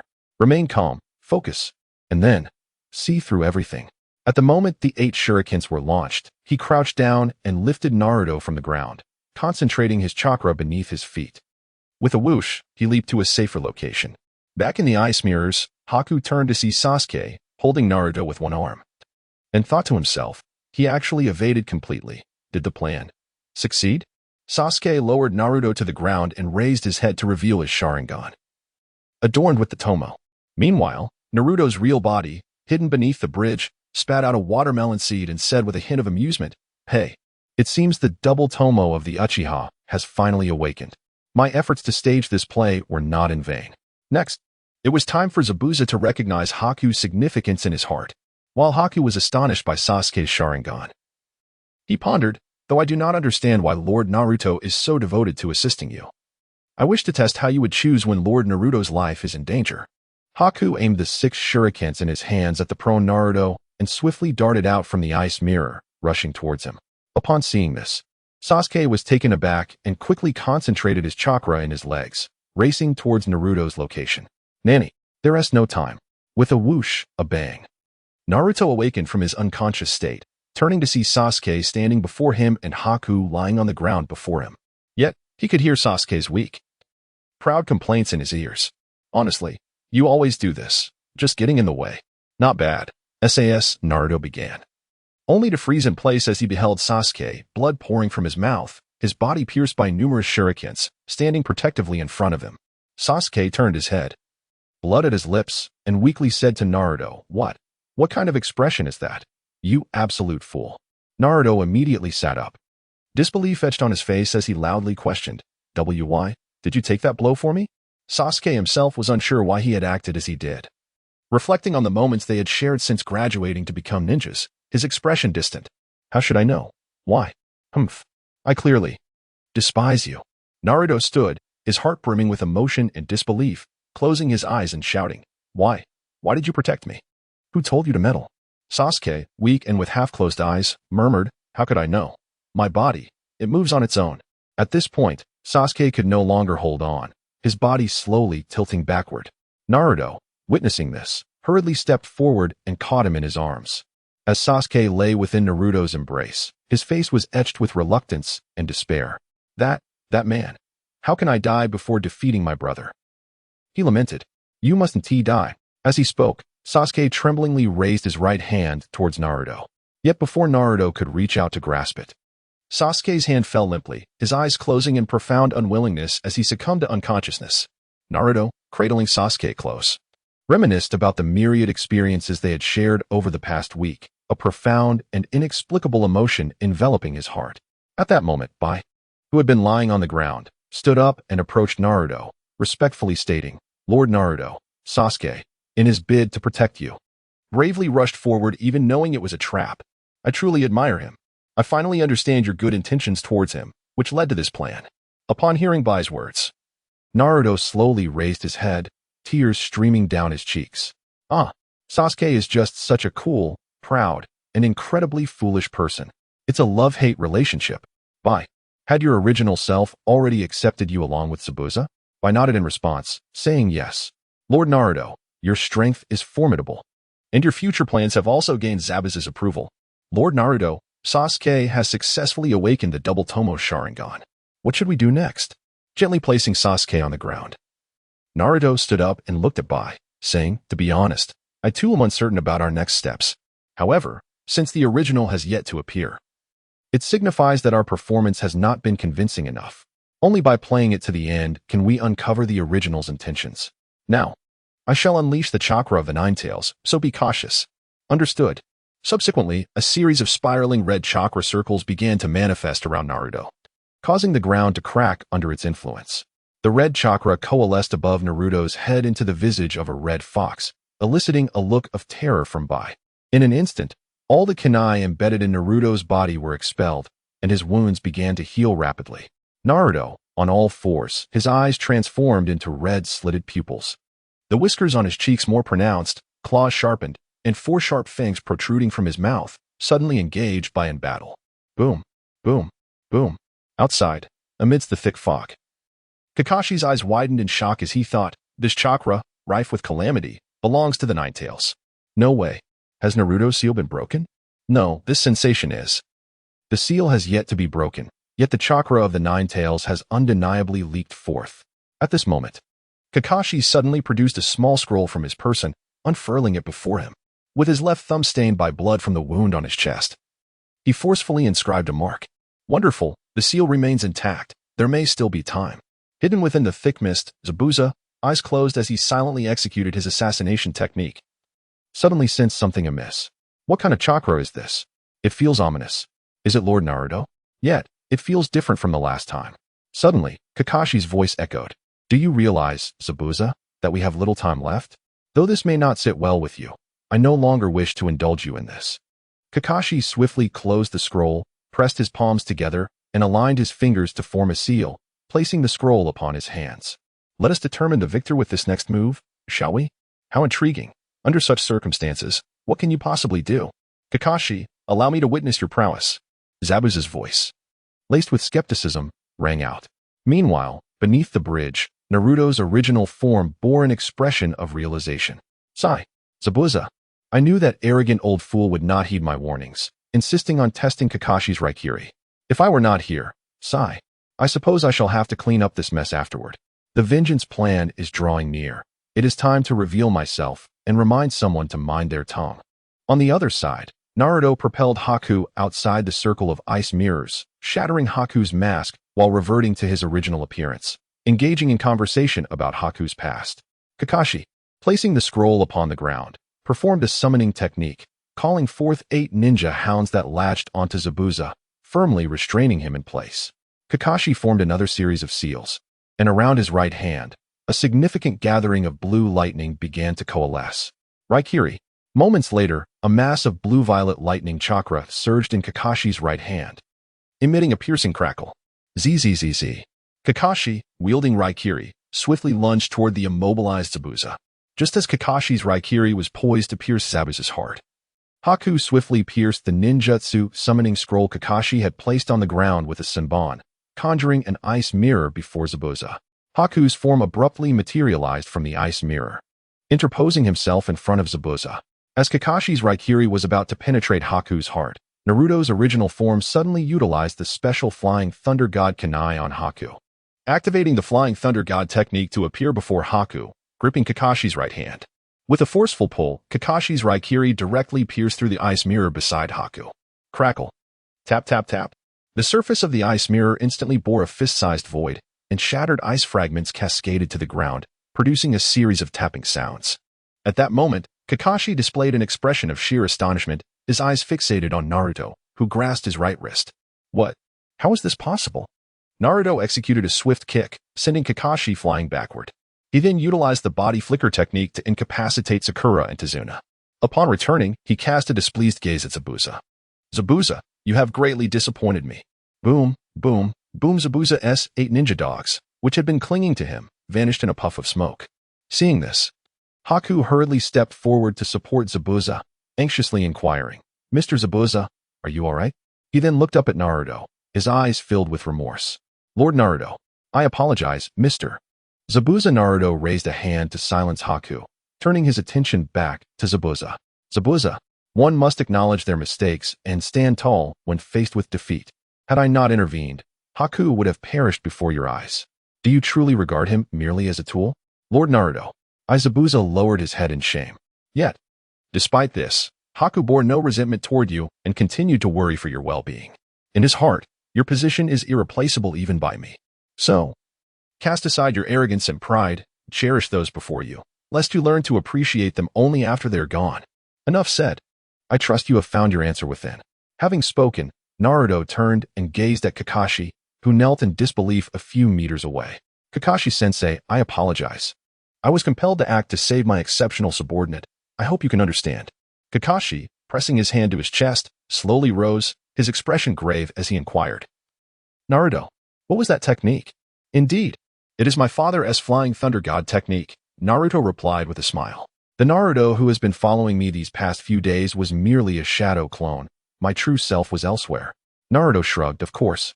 I had some matters to attend to. However, it is inconvenient for me to disclose that. Kakashi displayed a knowing expression. As expected, you are indeed concealing your strength. But if you possess such power, why hide it? Moreover, what did you mean by freedom? Are you planning to defect from the village? Naruto began to approach Kakashi, but halted upon seeing the sudden wariness on Kakashi's face. The distance between them remained about 5 meters. Firstly, my concealment is a precaution against 2 individuals. Who? The third Hokage and Danzo. Kakashi frowned as he pondered Naruto's response, beginning to grasp the meaning behind Naruto's notion of freedom. After a moment, he asked Naruto, will you defect? Will you seek revenge against the village? I shall not defect, nor will I take vengeance upon the village. My retribution is reserved solely for those 2. As Naruto spoke, an overwhelming aura of killing intent emanated from him. Kakashi lowered his guard, shifting to a more serious demeanor as he addressed Naruto, urging him, Naruto. Both of them hold significant power within the higher echelons of Konoha, accompanied by the protection of the Umbu and Root. Your chances of success are minimal. I advise you to reconsider your intentions towards them. Moreover, should anything happen to either of them, it could very well instigate a new ninja world war. Naruto immediately broke into a smile. Thank you for your warning, Kakashi-sensei. However, I have my own plans. Allow me to offer you a piece of advice when you return. Be sure to guard your tongue and refrain from revealing my true strength. Otherwise, Naruto paused, his expression shifting to one of icy resolve as he coldly stated, I would not hesitate to send you to meet my parents ahead of schedule. Kakashi raised his left hand, pulling down his forehead protector to obscure his left eye, and replied in a low voice, I see. Who would have thought I would be threatened by my own student? With that, Kakashi circumvented Naruto and proceeded towards Sakura and Dasna. Moments later, the surrounding thick fog dissipated entirely. Naruto's shadow clone, after carrying the unconscious Sasuke and placing him down near Kakashi, made its way back to the original. Thank you for granting me this opportunity to experience the mission in the Land of Waves. The journey was filled with hardships, excitement, and profound emotions. And I have gained friendships and fans along the way. There's no need for gratitude. It is thanks to you that I can realize my subsequent plans. They exchanged a knowing glance and erupted into laughter. Ha ha. Ha ha. Original. Gana. Yes. Gana. With a loud puff of smoke. The shadow clone vanished. Naruto closed his eyes and, upon absorbing the memories relayed by the clone, tears began to flow uncontrollably down his cheeks. After a moment, he slowly opened his eyes, a smile gracing his face as he gazed out over the distant sea, murmuring, indeed, it has been a richly colorful experience. At that moment, a cacophony of footsteps suddenly echoed from the other side of the bridge. Tap, tap, tap, tap, tap, tap. Leading a dense throng of individuals, Kato emerged, brandishing an assortment of weapons, rushing menacingly towards Naruto and his companions. The sheer number of them was staggering. Kato, standing at the forefront of the crowd, wore a triumphant expression as he bellowed at Naruto. You thought that by killing me, everything would be resolved. Today, I have come to settle the score and reclaim what is rightfully mine. Naruto snapped back to reality, turning to face the throng that filled the bridge, a wicked smile curling at the corners of his mouth. Ha ha ha. I never expected Kato to present me with another opportunity to reap the rewards so soon. There are quite a few of them, around 1,000. I wonder how much Kato spent hiring these ruffians? What a waste of my money. In the distance, Kakashi gazed at the densely packed crowd below, his expression suddenly turning grave. He lifted his head and shouted towards Naruto. Naruto, the enemy's numbers are overwhelming. We should. Kakashi's words faltered abruptly as he recalled Naruto's mastery of the shadow clone technique, realizing that with his current strength, the sheer quantity of foes was hardly a concern. However, the ensuing scene left Kakashi utterly astonished, rooted to the spot. Naruto raised his right hand above his head, palm open, swiftly condensing a massive sphere approximately 1 meter in diameter, swirling in hues of blue and white. His chilling voice resonated in the ears of everyone on the bridge. Transform into 3,000. Annihilate. As Naruto's words echoed, a multitude of small energy orbs, each about 5 centimeters in diameter and trailing 30-centimeter blue and white tails, erupted from the colossal sphere above his right hand. They hurtled towards the densely packed throng, each orb piercing through the hearts of its intended targets. This technique was inspired by the merciless slaughter of Blue Planet inhabitants by Majin Buu in the Dragon Ball universe. Instantaneously, the air was filled with countless anguished cries from the crowd. Ah, help! What is this monstrosity? Ah, we must flee. Ah, quick! Jump off the bridge and hide in the water. That will. Ah. Hearing this frantic plea, many scrambled to the railings, leaping into the sea. Splash. Splash. Ah. Ah. Why? Why are these things relentlessly pursuing me as if they possess eyes? Ah. A ruffian struggled to swim deeper into the ocean, his mind racing with despair. Hiding underwater is futile. What is happening? Ah.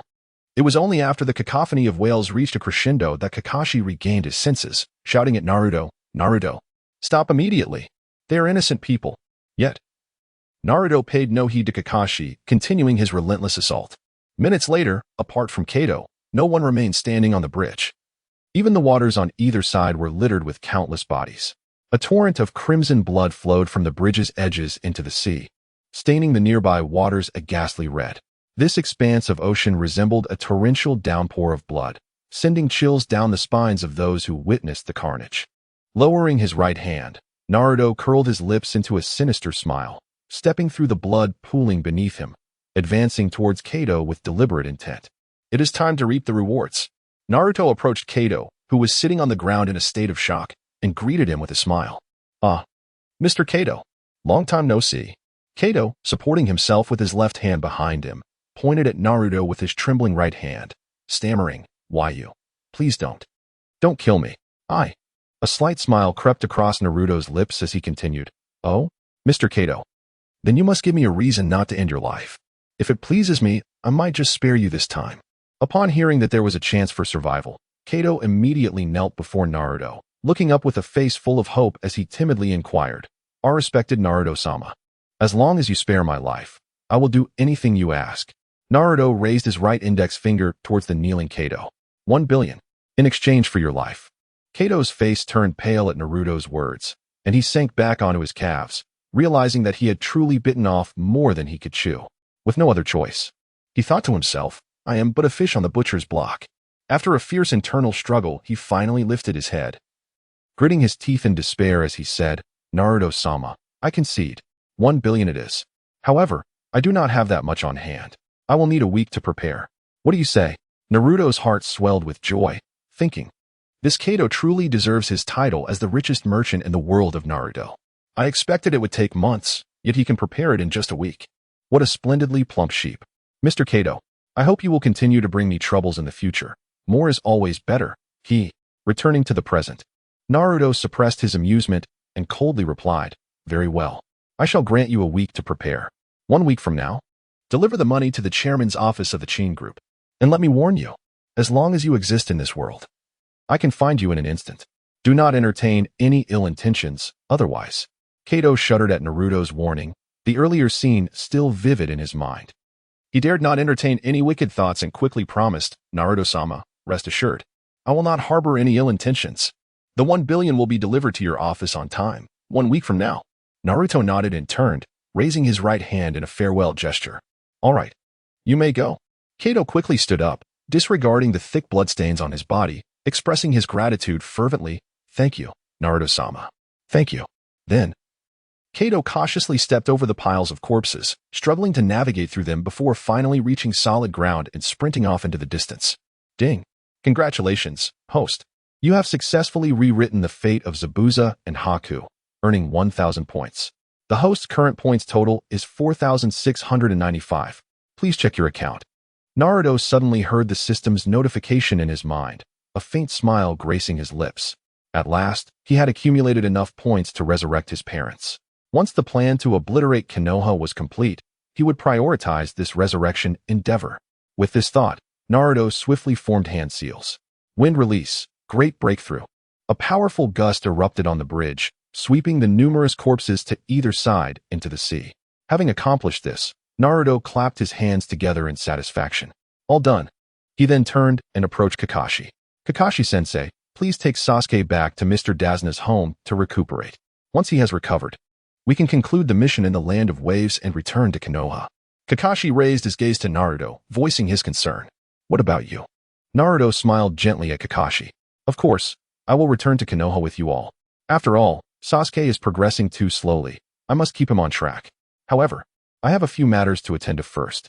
Once I am finished, I will join you. Kakashi exhaled in relief, then inquired, all right. But if Sasuke wakes up and asks about you, what should I say? Naruto stroked his chin thoughtfully with his right hand before replying. You can come up with a reason yourself. At that moment, a crow flew overhead, as if mocking Kakashi for having pondered without arriving at any explanation. Meanwhile, on the bridge behind Kakashi, Naruto spotted the tardy Inari, who was rushing towards them with all the villagers. Each of them wielded various farming tools. Inari balanced a small black pot on his head and carried another on his back, gripping a crossbow with determination in his eyes as he ran. He halted before Naruto, confidently scraping his thumb across his nose and declaring, heroes always make their appearances a little late. Observing Inari's current demeanor, Naruto placed his right hand on his head, praising him. Inari, you have truly become a brave little hero. Inari leaped into Naruto's embrace, sobbing loudly. Nichan, all right. Why are you still crying? Did I not tell you? A man bleeds, but does not shed tears. Inari wriggled free from Naruto's grasp, wiping his tears with his sleeve and flashing an innocent smile at Naruto. Nichan, what happened to my grandfather? Huh? Oh, he's just exhausted and fainted. He'll wake up after a good rest. Oh. Subsequently, Naruto returned to the Qin group with Zabuza and Haku, while Kakashi helped the villagers carry Dazna and Sakura back, ensuring that Sasuke could recuperate at Dazna's home. A week later, Kato dutifully delivered 1 billion taels to the office of the chairman of the Qin group. Naruto praised Kato for his integrity and punctuality. Kato, believing that their relationship had deepened, subtly suggested a partnership between Naruto's Qin group and his Kato enterprises to trade in highly profitable goods. However, Naruto graciously declined, citing the nascent state of the company, a lack of operational familiarity, and insufficient cash flow as his reasons. Undeterred, Kato expressed his intention to return to Naruto in the future and departed from the Qin group. After seeing Kato off, Naruto watched his retreating figure with a mischievous grin. Welcome to come again, Kato. He chuckled. Beside him, Zabuza murmured quietly, Naruto-sama seems even more like a cunning merchant than Kato. With a swift slap on Zabuza's arm, Naruto replied with a playful tone, Zabuza, are you feeling cheeky? Would you like to return to bed for another week? I would be more than happy to assist. Zabuza shivered at the suggestion. And no need. That was merely a slip of the tongue. Yes, just a slip of the tongue. Meanwhile, Haku stifled a laugh, covering her mouth. Naruto then transformed his turtle sage fluid technique into a scroll, handing it to Zabuza and Haku, urging them to practice diligently. After organizing the upcoming operational plans, he strolled leisurely towards Dazuna's home, crossing his hands behind his head and admiring the scenery along the way. He mused, after this mission in the Land of Waves, the Nin exams will be upon us. To ensure the success of my revenge plan, it seems I must investigate Danzo's hidden lair upon my return. The following morning, on the newly completed bridge, a multitude of villagers led by Dazuna gathered to bid farewell to Kakashi and his team. Thanks to all of you. The bridge is now complete. Please take care. Kakashi, with his hands in his pockets and a squinting smile, expressed his gratitude. Naruto, wearing his gray backpack and beaming, said, All right, Uncle Dazuna. I will come back to visit. Naruto's little fan, Inari, appeared particularly forlorn and tearfully replied, You must promise. Seeing Inari's distress, Naruto approached him and gently ruffled his hair. Inari, a man must not cry. You need to face difficulties in reality with courage and maintain an optimistic mindset. I hope that when I visit again, you will have become a truly brave man. Feeling the warmth of Naruto's strong hand, Inari nodded vigorously. Yes. Naruto then turned, waved goodbye with his right hand, and called out as he walked away, Goodbye, Inari. Goodbye, Dazuna. Subsequently, Naruto and his companions embarked on their journey back to the Hidden Leaf Village. As Dazna gazed at Naruto's receding figure, he placed his left hand on Inari's head and murmured, That boy has transformed Inari's heart, and Inari has, in turn, changed the hearts of our villagers. He has constructed a bridge of courage leading us towards hope. Let us name this bridge Naruto Bridge, shall we? Inari's mother raised her right hand to cover her mouth, stifling a laugh. What a splendid name. Naruto, crossing his arms as he walked upon the bridge, caught wind of Dazna's words from behind and felt a smile tugging at the corners of his mouth, thinking to himself, thank you for executing the mission in the land of waves, shadow clone. He then exclaimed loudly, all right, I must hurry back and have Ichiraku-sensei treat me to ramen to celebrate the successful completion of this mission. Sakura, walking alongside Sasuke, suddenly had a flash of inspiration upon hearing Naruto's thoughts. She turned to Sasuke, her face alight with hope, and asked, Sasuke, will you go on a date with me after we return to the village? Sasuke, with his hands in his pockets, continued walking coolly and replied, no, I refuse. What? No way. Sakura's mood plummeted instantly, leaving her frozen in place as she exclaimed loudly. Time flies swiftly, and 6 months have quietly passed by. Naruto is now 12.5 years old. On this beautiful day in the Hidden Leaf Village, the sun shone brightly, casting warm rays upon the ground. Dressed in black pajamas and a matching cartoon sleep cap, Naruto sat up in bed, stretching his arms above his head in a grand yawn. In the corners of his sleep-laden eyes, remnants of sleep lingered like tiny yellow grains. After tossing aside his summer blanket, he sat at the edge of his bed for a moment, donned his slippers, and proceeded to the washroom with his toothbrush, toothpaste, shampoo, and body wash. 15 minutes later, having washed away his fatigue, he returned to his room and retrieved a box of pure milk, a can of beef, a chicken leg, and 2 bags of bread from the multifunctional capsule on his bedside table. Sitting at the table, he began to indulge in a hearty breakfast. 15 minutes later, dressed in his signature orange attire and donning his battle-sensing goggles on his right ear, he instinctively approached the window to gaze into the distance, inhaling the fresh air outside. In his mind, he declared, System, sign in. Ding. Monthly sign-in successful. Congratulations, host. You have received an intelligent holographic projector, automatically calibrated to the Naruto world. Chakra input is required for operation. Upon hearing about the projector, a mischievous smile crept across Naruto's face as a series of plans began to take shape in his mind. System, what is the current awakening degree of my Super Saiyan bloodline? Ding. Host, the Super Saiyan bloodline has awakened to 60%. What is my current battle power? Ding. The host's current battle power is 5,000 points, reaching the Earth level. Naruto furrowed his brow and continued to inquire. What does Earth level mean, System Lady? Host. The classification of battle power above shadow level is as follows. Shadow level is 1,000 points, exemplified by Kazekage Raza. Super shadow level is 3,000 points, represented by Pain of the Six Paths, Nagato. Earth level is 5,000 points, akin to Uchiha Madara. Heaven level is 10,000 points, as demonstrated by Hashirama Senju. This is the classification below Otsutsuki. Naruto keenly caught a keyword, Otsutsuki. Knowing the temperament of the System Lady, if he were to inquire about the strength of the Otsutsuki, she would not divulge it to him due to his insufficient power. With a battle power of 5,000 points, Naruto has reached the level of Madara. Considering all his combined strengths, he should be positioned between Madara and Hashirama. Over the past 6 months, Naruto has thoroughly grasped the locations of Danzo's hidden lairs. Indeed, Danzo is quite cautious, possessing 4 lairs and randomly residing in one of them each day. Furthermore, he always has 2 powerful bodyguards by his side, with a hidden team from the root lurking in the shadows.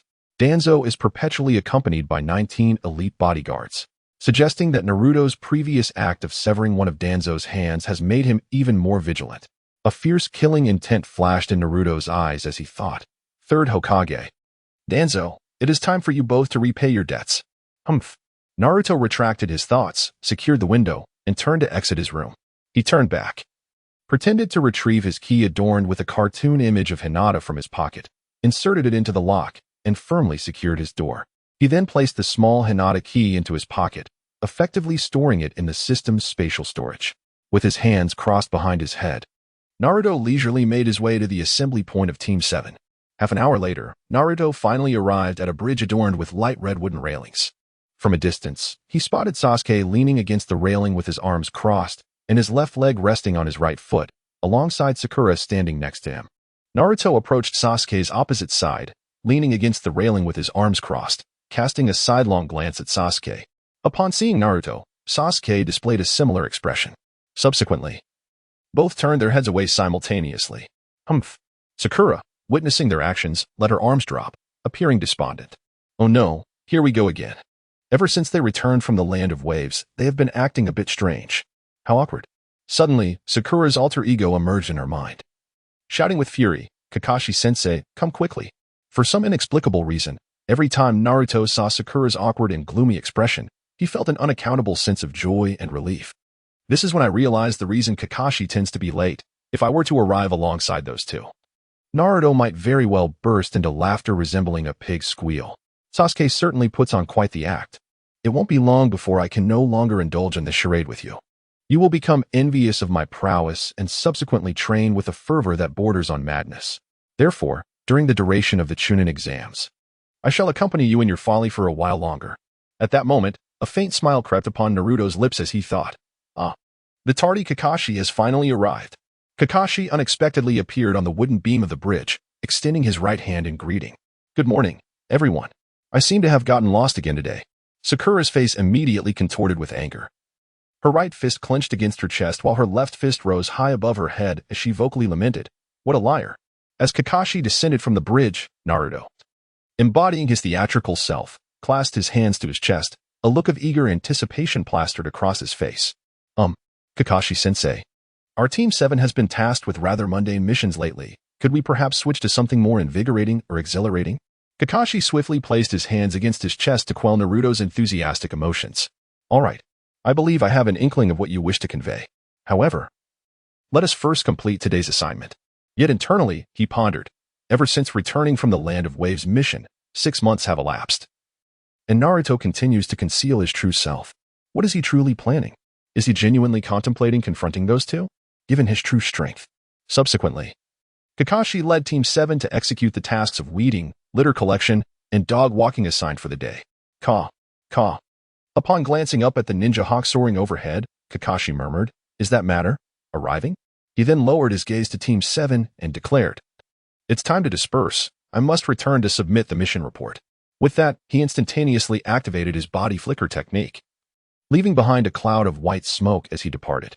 Sasuke sighed, stating, then I shall take my leave. With that, he stuffed his hands into his pockets and turned to walk towards his apartment. Sakura, noticing this, hurriedly chased after Sasuke, pleading, wait for me, Sasuke. Listen. How about we deepen our team spirit together, just the two of us? Sasuke halted, not bothering to turn around as he coldly replied, why are you acting like Naruto?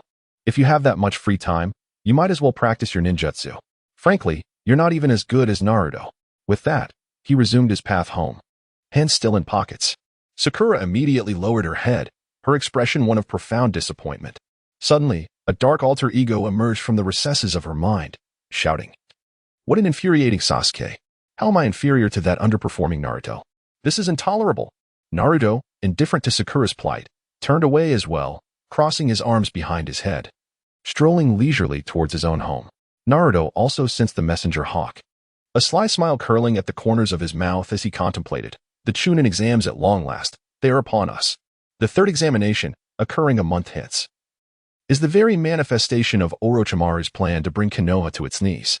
And now, my own scheme of vengeance may finally unfold under the guise of this impending calamity, In the mission hall, Kakashi approached, handing over the mission report to Ichiraku, who was on duty. Very well, I shall take care of it, Ichiraku replied, accepting the document, then looking up at Kakashi with a concerned expression. How is Naruto getting along with his teammates? Kakashi paused momentarily at Ichiraku's inquiry, responding, well, he seems to be managing. Yet inwardly, he mused, so Ichiraku remains unaware that Naruto is concealing his true abilities? It is only natural, the fewer who know, the better. As for his interactions with his comrade Sasuke appears to be fine, though it seems Naruto is intentionally fostering that rivalry. However, when it comes to Sakura, Naruto seems to harbor quite an aversion to her. Ichiraku scratched his right cheek with his index finger, a hint of guilt crossing his features as he murmured, I've been quite busy lately, I haven't seen him in months, and I worry a bit Kakashi replied, hands tucked into his pockets, offering a reassuring smile to Ichiraku. You know, Ichiraku-sensei, he often bickers with his sworn rival, Uchiha Sasuke. Nevertheless, in terms of results, his strength has indeed improved significantly, nearly rivaling your esteemed prowess. Yet he couldn't help but self-deprecate internally, not just you, Ichiraku, including myself and Guy. It seems there is no ninja in Konoha whose strength surpasses his now. Upon hearing Kakashi's response, Irika's face lit up with joy and pride, his eyes narrowing into a smile as he exclaimed, "Is that so? Naruto truly is remarkable." In the Hokage's office, Sarutobi Hiruzen sat at his desk, a pipe dangling from his lips, his expression grave as he addressed the gathered ninjas of Konoha. "I summoned you all for a reason, given my demeanor. I trust you are aware of the situation?" Asuma Sarutobi, cigarette clamped between his lips, looked at Hiruzen and inquired, "This matter has already been reported to the other nations, correct? For they have already made their presence known within the village." Kurenai Yuhi, also bearing a serious expression, turned to Hiruzen and asked, "When will this commence?" The third Hokage lowered his gaze, his voice heavy with gravity as he declared, "In 1 week's time." "That's soon," Kakashi exclaimed, astonished, taking a drag from his cigarette. Hiruzen exhaled slowly, pausing for a moment before raising his gaze to meet those of the assembly, his demeanor solemn. "Now, I hereby announce, the Chunin selection exams will take place on July 1st, precisely 7 days from now. Therefore, before the commencement of the Chunin selection exams, I ask those responsible for guiding the new Genin to step forward." Kakashi, Yuhi Kurenai, and Asuma Sarutobi stepped forward upon hearing the announcement. Kakashi, with his hands tucked into his pockets, stood on the far left. In the center was Yuhi Kurenai, clad in a mesh outfit and a striking black and white top that accentuated her voluptuous figure. Her crimson eyes, paired with her fair, round face, exuded a mature allure. To the far right stood Asuma Sarutobi, dressed in a blue combat uniform, a white belt cinched at his waist, adorned with a black emblem featuring a red flame at its center, and topped with a green vest.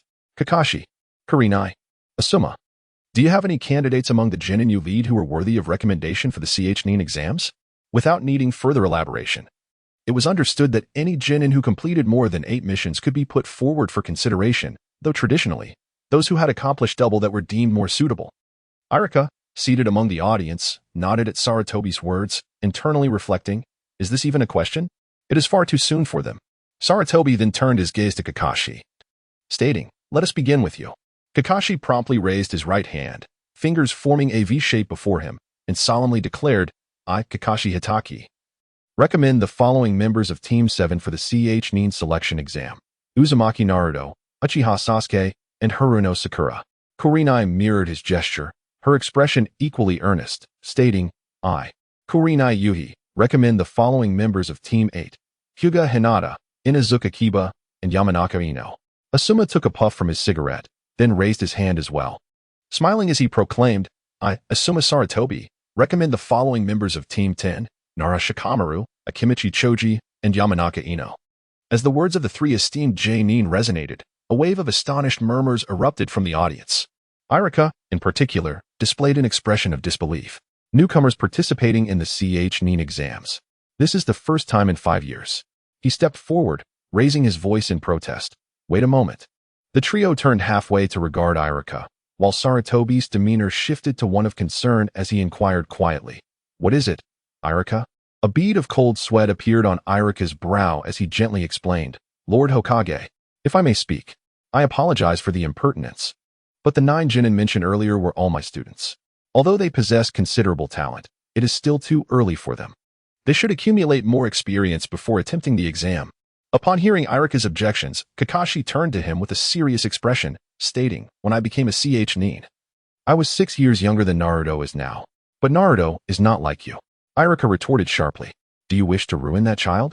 In that moment, Kakashi inwardly scoffed. It seems that Irika is utterly oblivious to Naruto's true capabilities. I have already caused him considerable distress. It would be a blessing if he refrained from destroying Konoha. Meanwhile, within the confines of the Hokage's office, a spirited debate was unfolding, while Naruto, lying in his own bed, utilized his chakra-sensing abilities along with the perceptive prowess of the Kagura heart-eye to witness everything taking place. Irika-sensei truly possesses a kind heart, always considering the welfare of his students. Once my plan for vengeance is realized, I shall establish a 9-year compulsory education school, appointing Irika-sensei as the principal and Yukushi-nan as the vice principal, responsible for imparting wisdom and skills to the children. The school will be divided into a ninja department and a regular department, covering ethics, ideological education, the turtle hermit style, scientific research, culinary arts, and more. In the final 3 years of the curriculum, we will tailor training according to each student's unique strengths. The following day, the team gathered at the usual spot, with Naruto once again being the last to arrive in a leisurely manner. As 11 o'clock approached, Kakashi finally made his entrance, presenting an even more peculiar excuse. I have lost my way in life. Upon hearing this, Naruto rolled his eyes, internally muttering, ever since you thought Obito had perished, you've been utterly lost, haven't you? Subsequently, Kakashi distributed the Chunin exam application forms to the 3 members of Team 7, informing them of some important considerations, allowing them to deliberate. If they decided to participate, they were to report to Classroom 301 in 5 days to submit their applications. With that, the meeting was adjourned. Naruto, clutching the notice, bid farewell to Sasuke before turning homeward, completely ignoring Sakura. On his way back, he seamlessly engaged in Ichiraku-sensei's setup, effortlessly passing the special test he had devised prior to the Chunin exam. 5 days later, Team 7 reconvened and set off towards the registration office in Classroom 301. The hallway on the 2nd floor of the school was teeming with numerous genin eager to sign up for the Chunin exam. Suddenly, a loud thud echoed as Rock Lee was sent sprawling back by a punch from the 2 individuals at the entrance of room 301, landing squarely on the floor. Dressed in a distinctive, deep green combat suit, adorned with the iconic leaf symbol on his forehead protector, Lee's arms and hands were wrapped in white bandages, while his legs bore 2 yellow weighted leg straps. His glossy black, watermelon-shaped hair and round eyes, coupled with his thick eyebrows, lent him an amusing charm. You think you can take the Chunin exam? Gongzi sneered derisively. I advise you all to reconsider. Kamizuki Izumo warned gravely. You're still just a bunch of wet-behind-the-ears kids. With a snicker, Gongzi mockingly rubbed his nose. Seeing this, Tintin hurriedly crouched down to help Lee, looking up with a pitiful expression and pleading with the 2 at the door. Please, let us pass. After speaking, he stood up and walked slowly towards the door. With a loud thud, Tion was sent back by a punch, landing on the ground beside Lee-Lock. The others present were immediately filled with indignation. How outrageous. The childlike figure of Gang Ziti squinted and said, What did you say? This is our goodwill. The Chunin exams are exceedingly challenging. Beside him, the similarly youthful Shin Wechun smiled and advised. It is not uncommon for individuals to abandon their aspirations of becoming ninjas due to the exam. Some even suffer disabilities. Gang Ziti continued, moreover, becoming a Chunin means assuming the role of a team leader. The failures of missions and the deaths of subordinates fall squarely on the leader's shoulders. Can you youngsters be relied upon? He sniffed twice, his nose making a distinct sound. At that moment, Naruto and his companions approached the crowd. Upon seeing the 2 familiar figures at the entrance, Naruto thought to himself, Oh, aren't these the so-called gatekeepers of Konoha, the eternally Chunin-level Shin Wechun and Gang Ziti? These 2 have left a profound impression on fans of the Hokage, frequently guarding the gates of Konoha, their teamwork impeccable, earning them titles such as Gatekeeper Grandpa, Ironclad Partners, and Guardian Duo.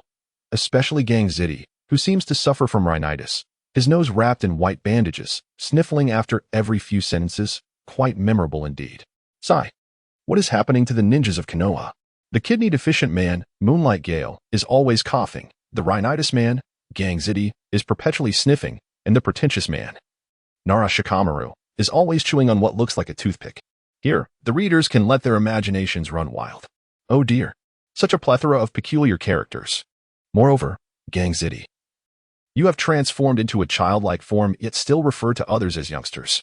Anyone with a semblance of common sense would recognize that you both are adults. TSK. At this moment, Sasuke, with his hands in his pockets, glanced at the 2 with a cold demeanor and stated, You are not wrong, but I still need to enter. Please dispel this illusionary barrier quickly. I have matters to attend to on the 3rd floor. Gang Ziti squinted in surprise. Oh? Shin-Wechun looked at Sasuke with keen interest. You noticed, did you? Sasuke, with a smile, turned to Sakura, who was absent-mindedly looking down, and asked, Sakura, what do you think?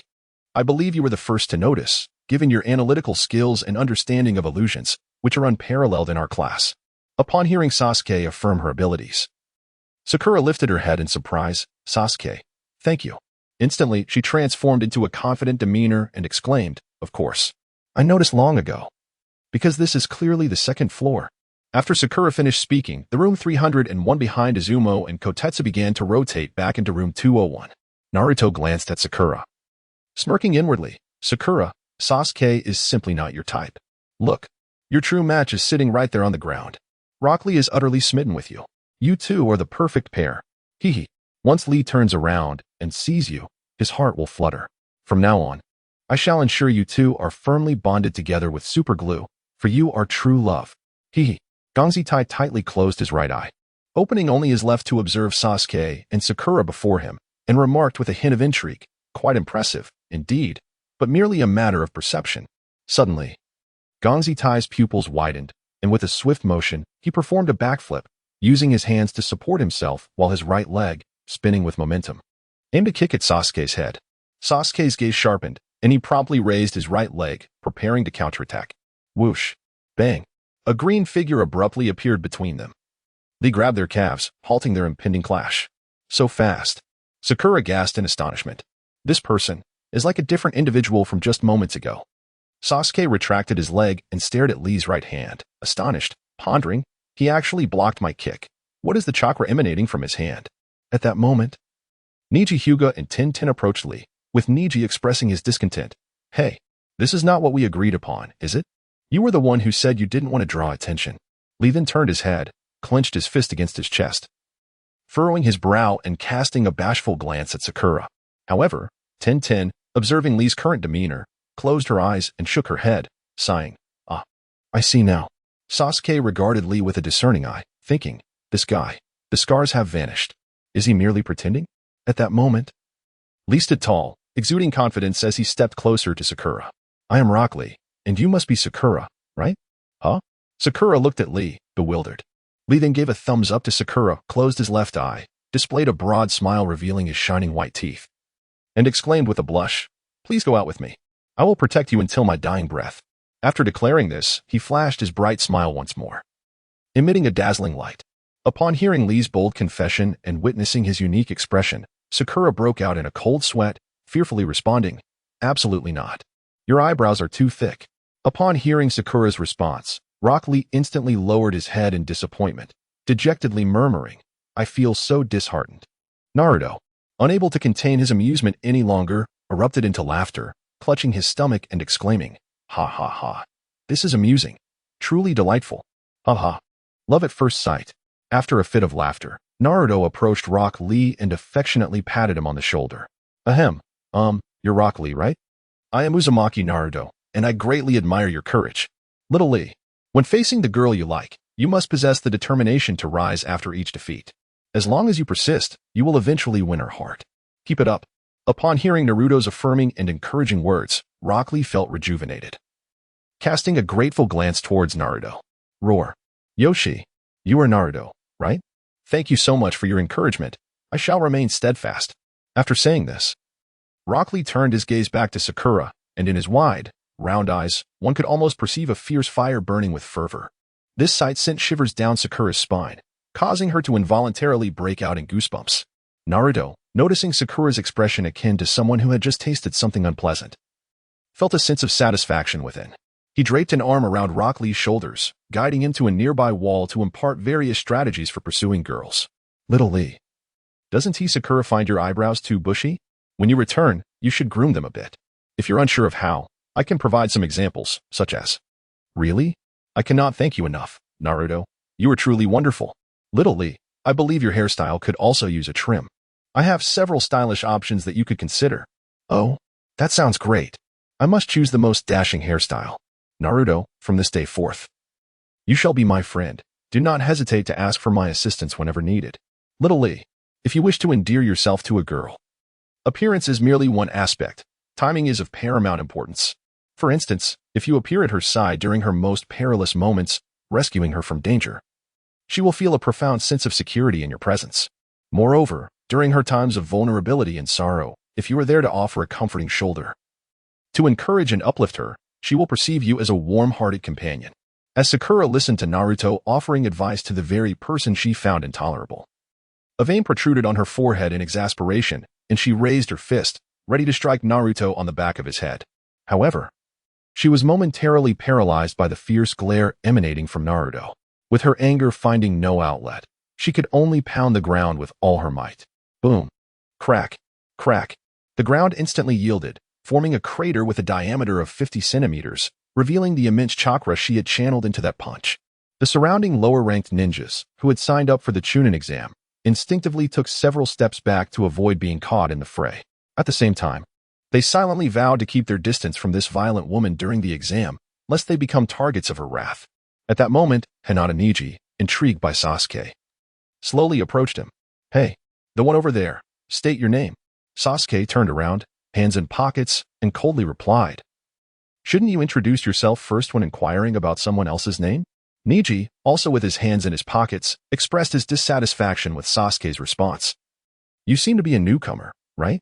How old are you this year?" "I have no obligation to inform you," Sasuke retorted coldly.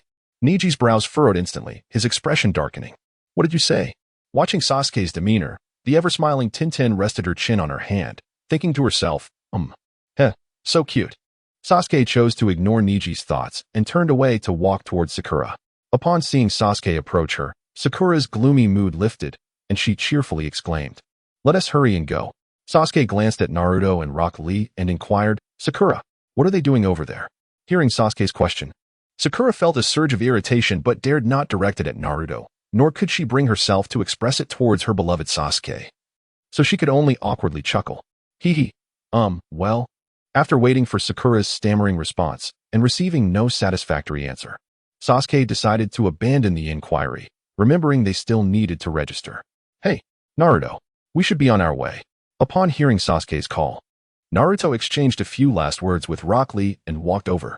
"Lee, remember what I told you?" "Hi, don't worry, Naruto, I will," Rock Lee responded, giving Naruto a thumbs up and flashing his bright smile, which left Naruto feeling utterly speechless. "Ugh, I can't take it. This combination of style and action. It gives me goosebumps." Once Naruto reached Sasuke, the trio of Team 7 made their way to the third floor together. Naruto walked on the far left, Sasuke in the center, and Sakura on the right, occasionally engaging Sasuke in conversation.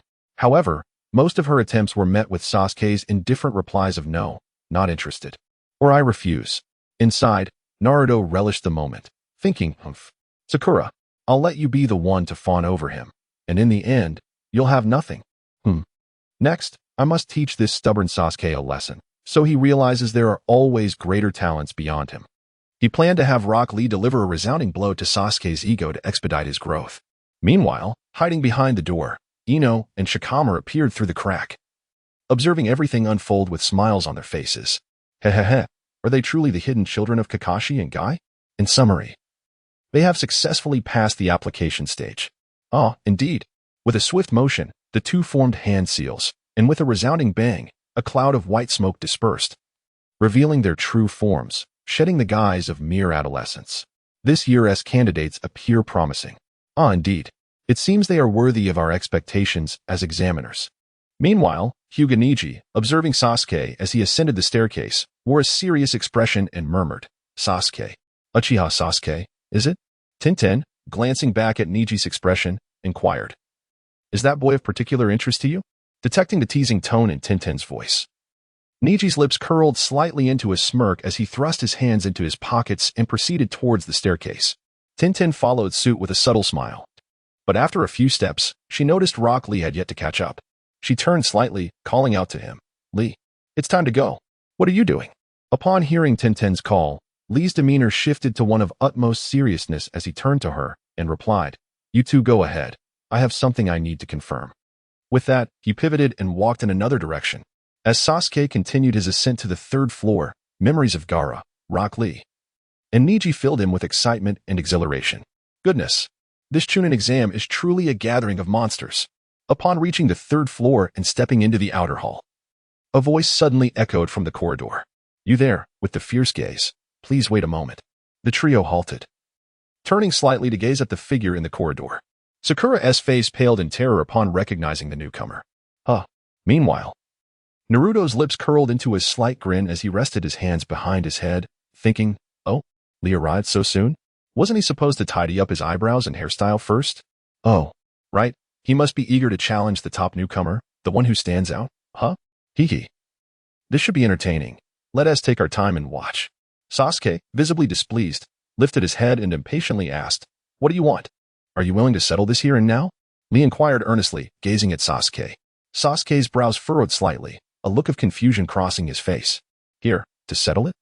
"Yes," Lee affirmed confidently, propelling himself off the corridor edge with a single hand, landing gracefully. Once on solid ground, he stood tall, pointing his right thumb at himself. Solemnly introducing, "My name is Rock Lee." He then extended his right index finger towards Sasuke, stating, "Before asking for someone else's name, one should first introduce oneself." Uchiha Sasuke. Noticing Lee's politeness, Sasuke relaxed his brows and offered a slight smile. "Humph. You already knew." Lee crouched slightly, positioning his hands in a claw-like stance.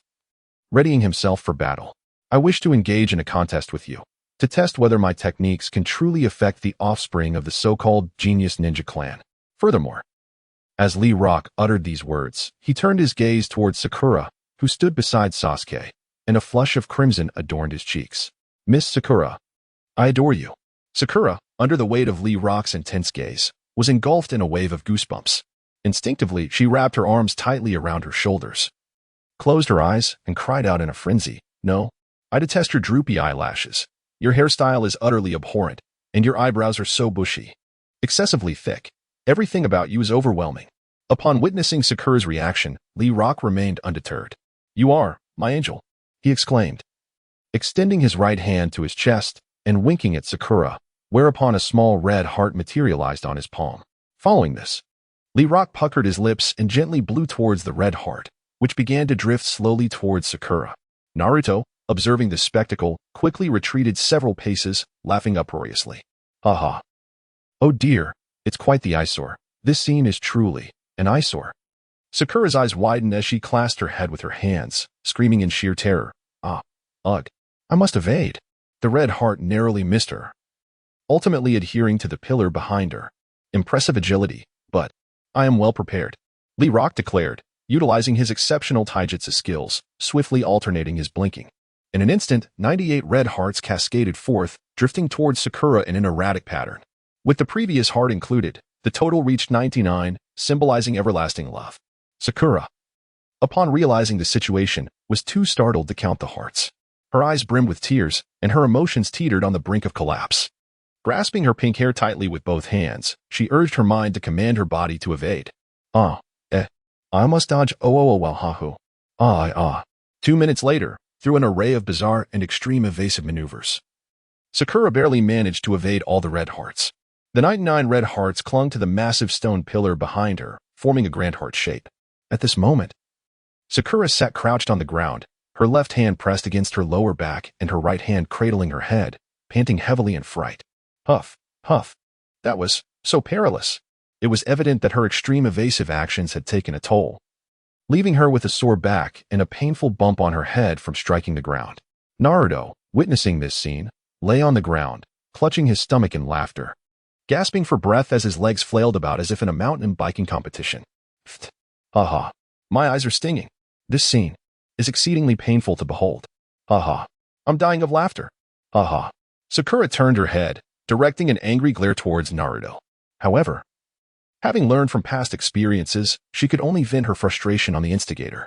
Suddenly, Sakura stood up, her right fist clenched against her chest, her left hand resting on her waist, and she shouted angrily at Rock Lee, "Listen, don't recklessly launch those strange things." I went all out to dodge. And not only did I strain my back, but I also got a huge bump on my head. Who will take responsibility for my injuries? Will you?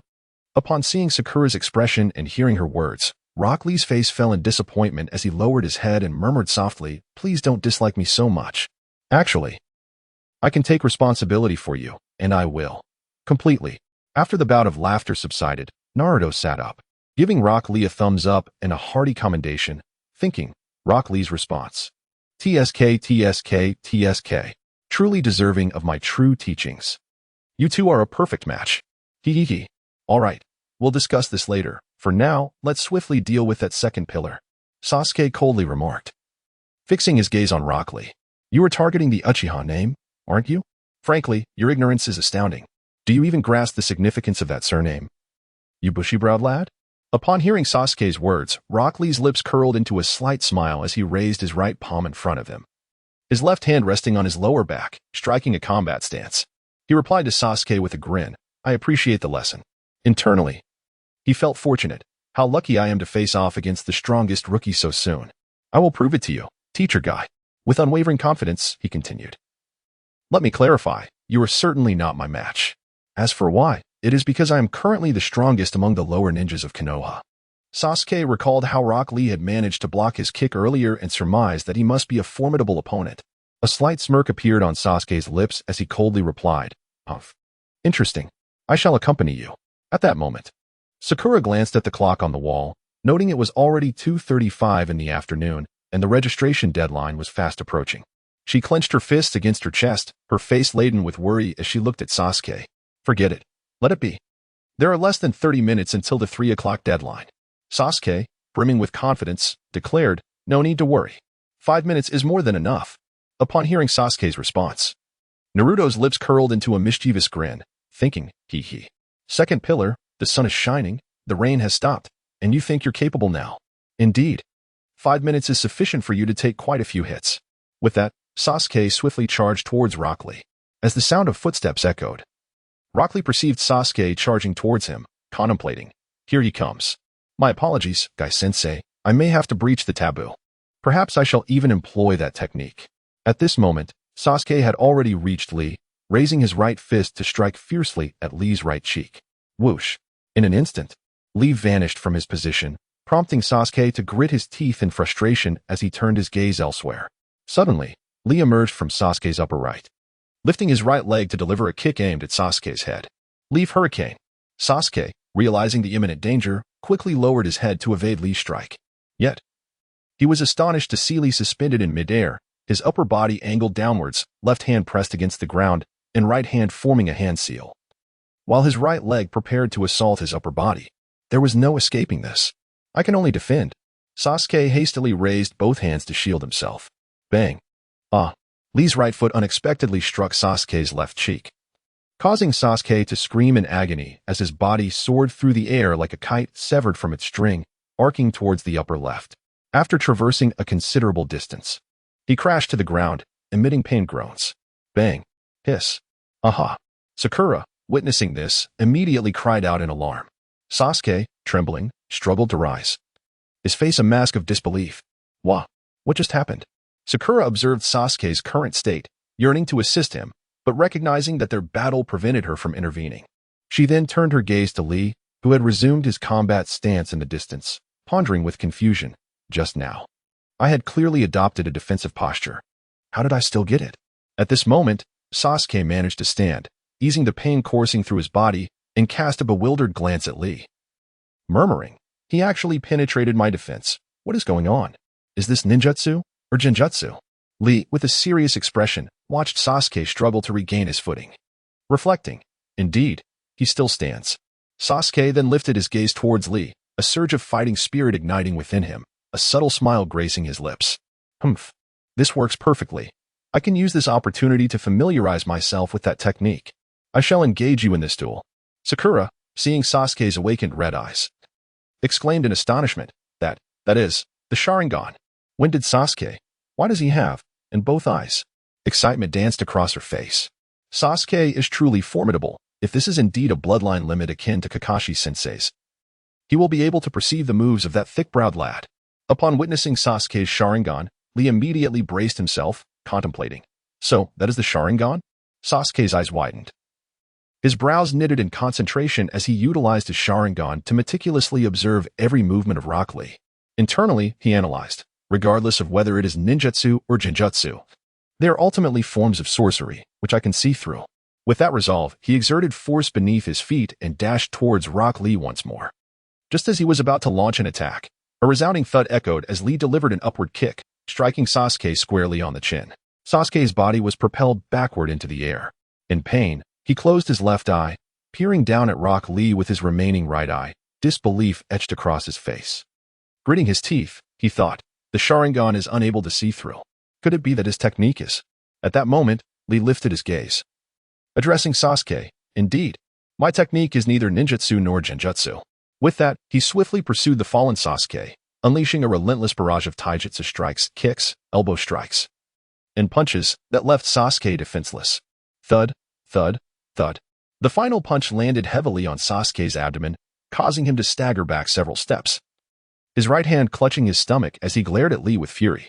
Lee, observing Sasuke, continued, "Precisely. My technique is purely taijutsu." Sasuke, with that, he assumed a combat stance and suddenly vanished from sight, only to reappear 5 meters behind Sasuke's previous position.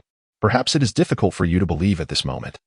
Sasuke cast a furious glance towards Lee's new location and angrily raised his right fist, aiming a powerful backhand at Lee's left cheek. How infuriating. Lee, utilizing his exceptional taijutsu, leaped into the air, reappearing at a distance of 5 meters from his last position. He extended his right hand in front of him while placing his left hand on his lower back, continuing. It is said that the Sharingan can see through any genjutsu, taijutsu, or ninjutsu. Indeed, it is not difficult to perceive those ninjutsu and genjutsu that require hand seals and practice. However, taijutsu is different. Sasuke glared at Lee, frustration evident on his face as he urgently questioned, "WH? What do you mean? Even if your Sharingan could see through my techniques, your body cannot respond to my taijutsu. In other words, even if the eyes can see, the body cannot keep up, leaving one utterly at a loss. Do you understand? There are 2 types of strong individuals, the genius type and the diligent type. If your Sharingan represents the genius inherited from the Uchiha lineage, then I am the diligent type, who endures hardship and relentlessly practices taijutsu." Sasuke's face contorted with indignation as he charged towards Lee, raising his right fist to strike. However, Lee effortlessly sidestepped to the left. Unwilling to accept defeat, Sasuke lifted his left leg and swept from left to right towards Lee's left cheek, only to have Lee evade him by slightly leaning back. It is rather amusing how your Sharingan does not quite harmonize with my adept physical techniques. With that, I leaned forward, poised to launch an attack on Sasuke. Realizing the imminent danger, Sasuke quickly positioned his arms in front of him to defend. "Defend!" Lee Rock exclaimed, letting out a cry as his left leg connected forcefully with Sasuke's chin. With a resounding thud, Sasuke's body flew backward uncontrollably, akin to a kite severed from its string. Lee Rock crouched down, placing his hands on the ground as a faint blue chakra enveloped him, and in a swift motion, vanished from sight. Suddenly, Lee Rock materialized behind the airborne Sasuke, who, startled, turned his head to see Lee Rock and gritted his teeth in fear, exclaiming, "Shadow! Shadow Dance Leaf!" Lee Rock maintained a synchronized trajectory with Sasuke's descent. "Allow me to demonstrate with this technique. Hard work can indeed surpass genius." He unraveled the white bandages wrapped around his left forearm, which began to unfurl rapidly. Sasuke's pupils dilated in terror as he thought, what does he intend to do? At that moment, the white bandage had extended to over 2 meters, fluttering in the air. "I have won." Suddenly, a red ribbon shot forth like a windmill, pinning the tip of Lee Rock's white bandage against the nearby wall. With a whoosh and a thud, Lee Rock's expression shifted to one of panic. That is, lying on the ground was a red turtle, approximately 1 meter in size, its shell adorned with several distinct markings, each featuring a swirling yellow emblem. The turtle's eyes bore down on Lee Rock as it declared loudly, "This is where it ends, Lee." Understanding the implication, Lee Rock realized he would not be able to prove his ninjutsu to Sasuke today. Subsequently, he delivered an elbow strike to Sasuke's back, followed by a series of rotations that brought him to a stable kneel before the turtle, head bowed. Sasuke, momentarily pained, found himself unable to move as he plummeted toward the ground, gritting his teeth in confusion. What just happened? Sakura, witnessing the scene, cried out in concern and rushed toward the descending Sasuke, catching him just in time. They slid across the ground for a considerable distance before finally coming to a halt.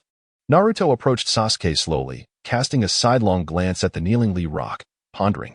Sigh, he is still a bit anxious, too eager to validate his ninjutsu. Nevertheless, Lee's character is commendable. He is indeed one of the 12 ninja of Konoha.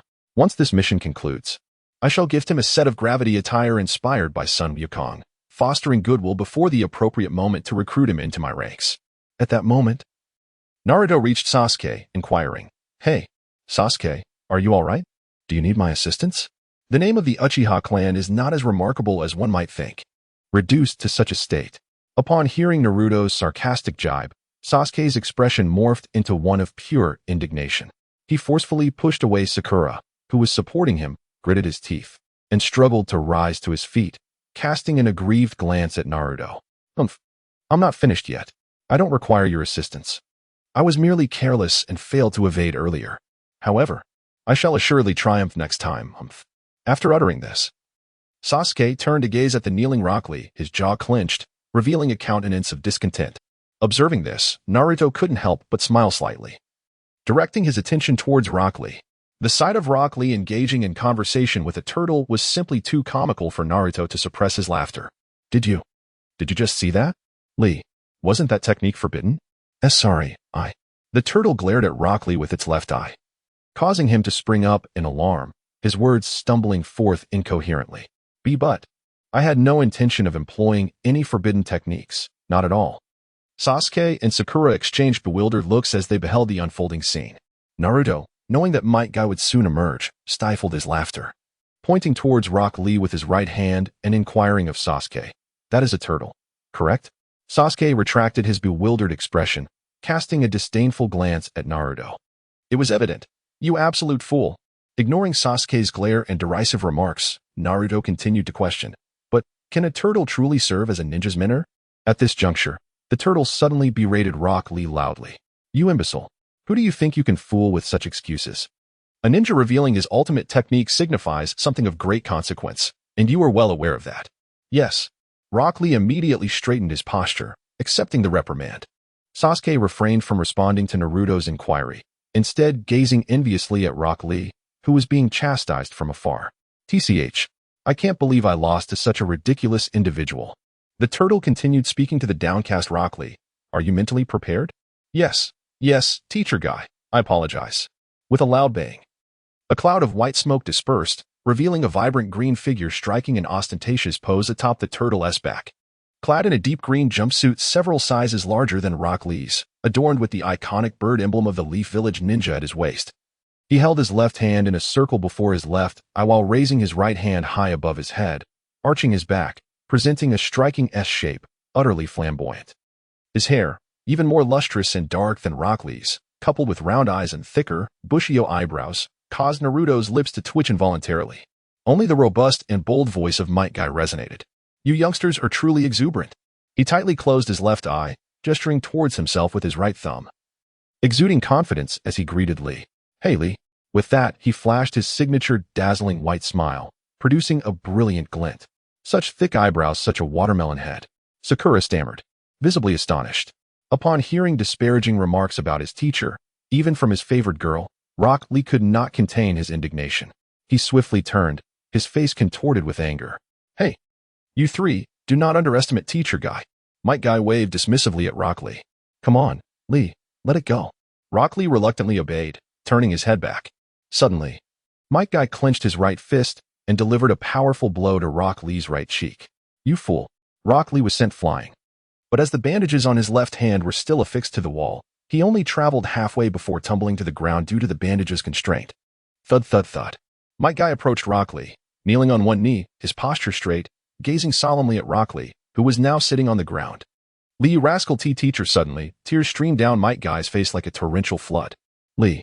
Rock Lee looked up at Might Guy, his own tears cascading like a deluge. 3. At that moment, the backdrop shifted to a seaside sunset, with golden rays illuminating both of them. Their glossy, dark hair reflected the fading sunlight. The exclusive saxophone melody began to play. All right, Lee, say nothing. Rock Lee suddenly lunged into Might Guy's embrace, and they both held each other tightly. 3.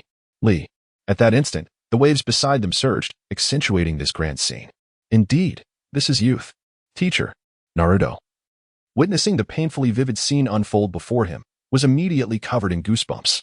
He hastily turned away, unable to bear the sight, thinking, wow, this is so cringeworthy. Watching it in an anime felt overwhelming, but being here in person is just I can't handle it. Truly, these two are deserving of the title youth duo. Time to slip away. I should hurry to the first exam. Given the circumstances surrounding Naruto, it is evident that Sakura and Sasuke are not faring much better. Both of them tremble with quivering lips, rolling their eyes in unison. Youth is invariably accompanied by missteps. Do not dwell upon it. Teacher, your kindness overwhelms me. Woe is me. Come now. Let us run 100 laps around the playground as the sun sets. Hey, what a trio. Subsequently, they simultaneously wiped away their tears, turned their heads, and revealed their signature bright smiles, glistening brilliantly. Naruto, with a hand pressed against his forehead, spun around and dashed out without a moment's hesitation, leaving Sasuke and Sakura to endure the painfully glaring spectacle. In the corridors of the ninja school, as they approached classroom 301, Sasuke and Sakura turned a corner to find Naruto leaning against the wall, arms crossed, gazing at them, having escaped the painfully glaring scene. Naruto had been waiting here for some time. Why did you leave without calling us, you rascal? Sakura murmured in complaint. Naruto paid little heed to Sakura's grievances and signaled Sasuke to glance at Kakashi, who stood at the doorway with his hands in his pockets, observing the three of them. Oh, so Sakura is here too. With the Chunin exam approaching, you all will be able to participate. What do you mean? Sakura inquired, her face a mask of confusion. In truth, the exam mandates that candidates form teams of 3. Only groups of 3 are eligible to compete, Kakashi elucidated to the trio.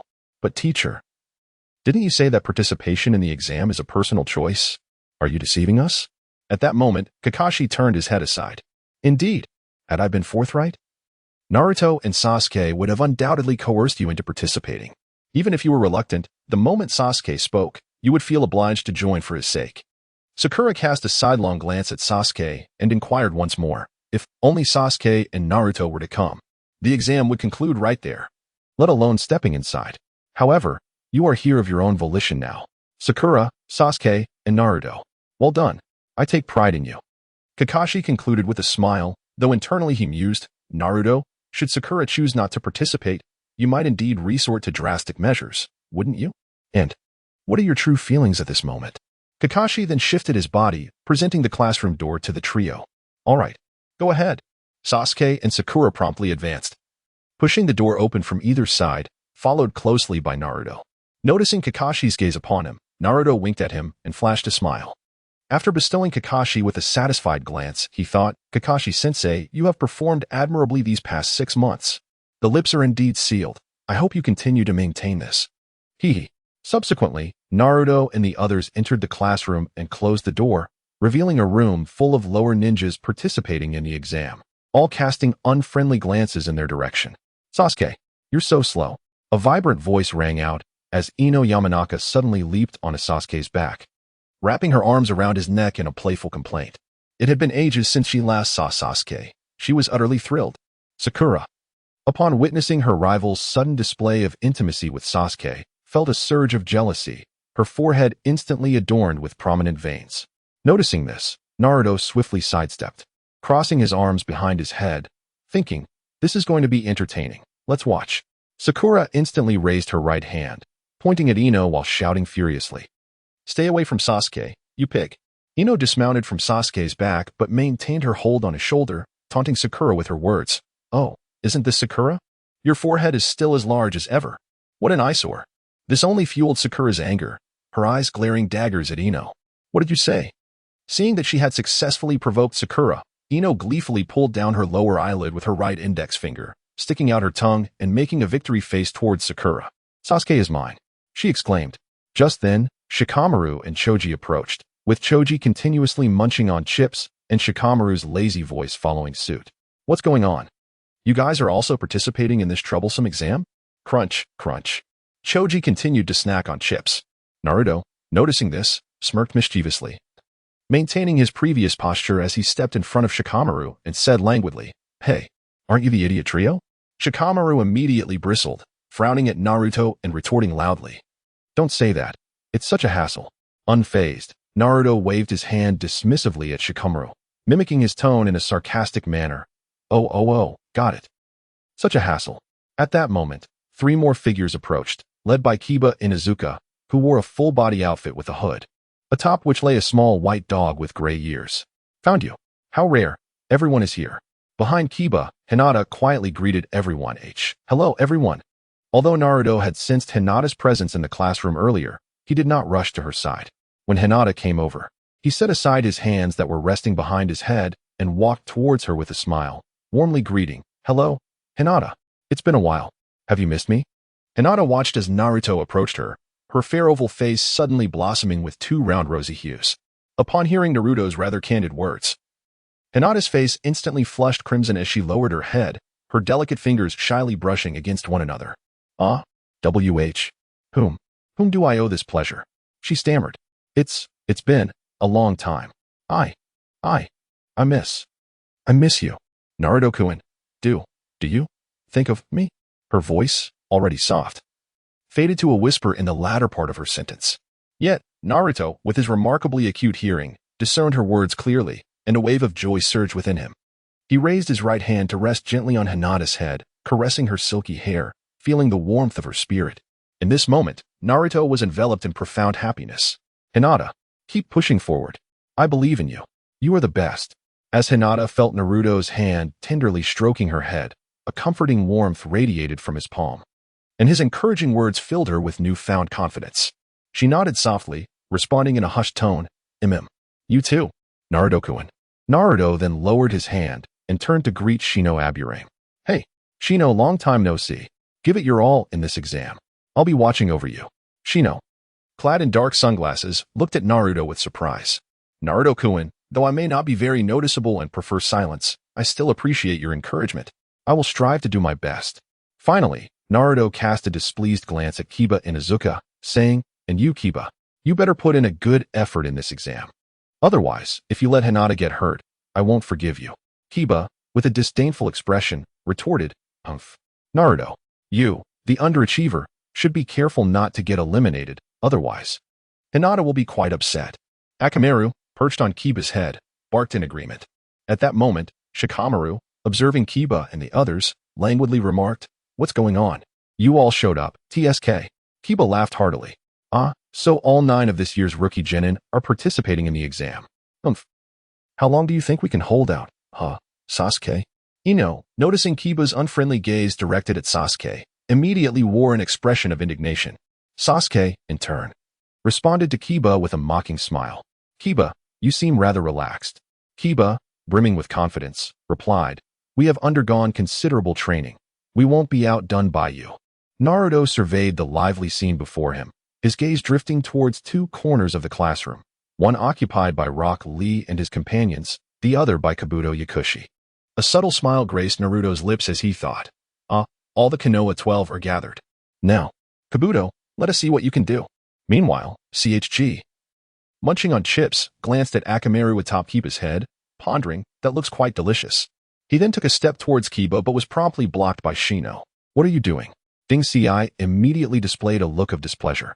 Shino lowered his gaze to the ground, and Ding Ci followed his line of sight to discover a small black insect slowly crawling between their feet.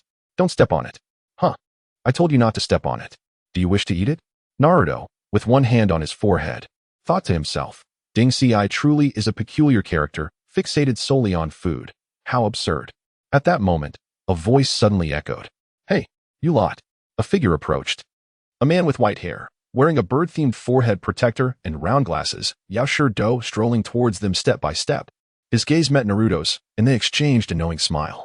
You all need to quiet down. You must be the 9 newcomers who have just left the ninja academy, right? Such a cheerful bunch, making a ruckus. This is hardly a picnic. Who are you to be so arrogant? Ino promptly inquired, her face filled with dissatisfaction. I am Yaoshiro. Furthermore, you should take a look around, he suggested. Upon hearing Do's advice, all 9 newcomers turned to observe their surroundings. They were immediately struck by the discontented expressions of the other candidates, who glared at them with hostility as if harboring deep-seated grudges. Those behind you hail from the Rain Ninja Village. They possess little patience. With the exam approaching, everyone is quite tense. It would be wise not to provoke them. Do continued, but I can understand, as you are all newcomers, reminding me of my own early days. Sakura cautiously addressed Yaoshiro. You are senior, Do, aren't you? Indeed. It seems this is your 2nd attempt. Do retorted, hands on his hips. No, it is my 7th. This examination is held only twice a year, and this marks my 4th year. Sakura's expression brightened. So, you are well acquainted with the examination procedures? Yes. Senior Do is quite impressive. But you still haven't passed, have you? Shikamaru questioned disdainfully. Upon hearing Shikamaru's skepticism, Do scratched the back of his head, offering an awkward laugh. Well, that's true. Shikamaru turned away, frowning in irritation.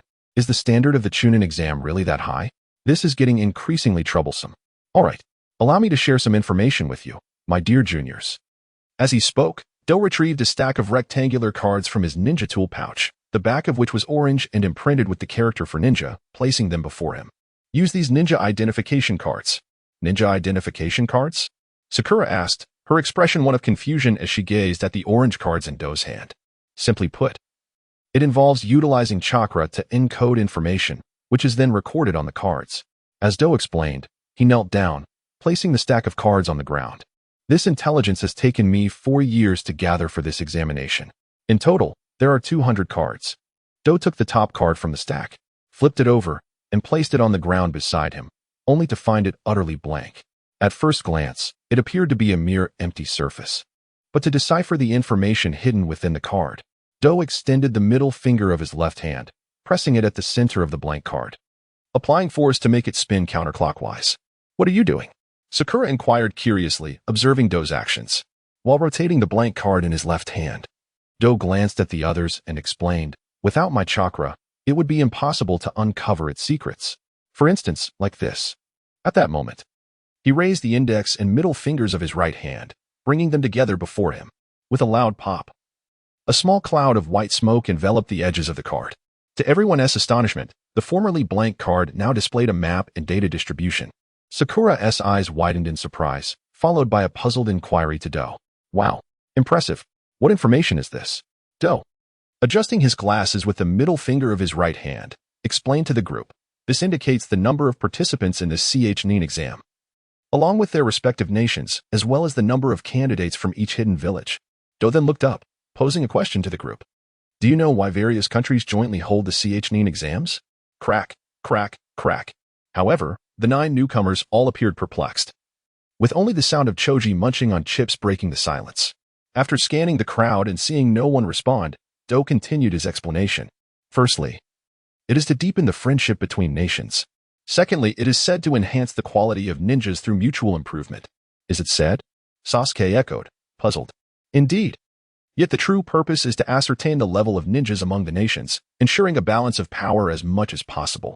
As Naruto listened to Do's intelligence, his admiration for him grew. He pressed a button on his combat power detection glasses over his right eye. Beep, beep, beep. Oh well. A combat power of 956 points. Do truly is an exceptional spy. I never expected him to reach Quasi-Kage level strength so swiftly, even surpassing Kakashi slightly. He is able to analyze the real purpose behind the CHNIN exams with such clarity, not to mention the essence of the ninja world war. Exceptional intelligence gathering and analytical abilities, keen observational skills, remarkable medical ninjutsu prowess, and formidable strength. TSK. I have indeed recruited a remarkable talent. At that moment, Shikamaru, having listened to Do's explanation, displayed an expression of impatience. Ugh, why complicate things so much? Do, wiping the information from the card with his right hand, patiently continued. Weak nations can be swiftly overrun by strong ones, finding themselves in a position of subjugation. This is likely also a means of mutual restraint. At this moment, Sasuke stepped forward, his expression grave as he gazed at Kabuto, posing a question that weighed heavily on his mind. "Do these cards contain detailed personal information?" "Indeed. You already have a target, don't you?" "That's correct." Kabuto collected the card lying on the ground, neatly arranging it with the others before placing them back down. He lifted his head, exuding confidence as he looked at Sasuke. "Although my intelligence gathering is not yet complete, I have gathered basic information on everyone, including you. Please describe the characteristics of your target. Anything will do. I will assist you in your search." "My target is Gaara from the Sand Village and Rock Lee from Konoha."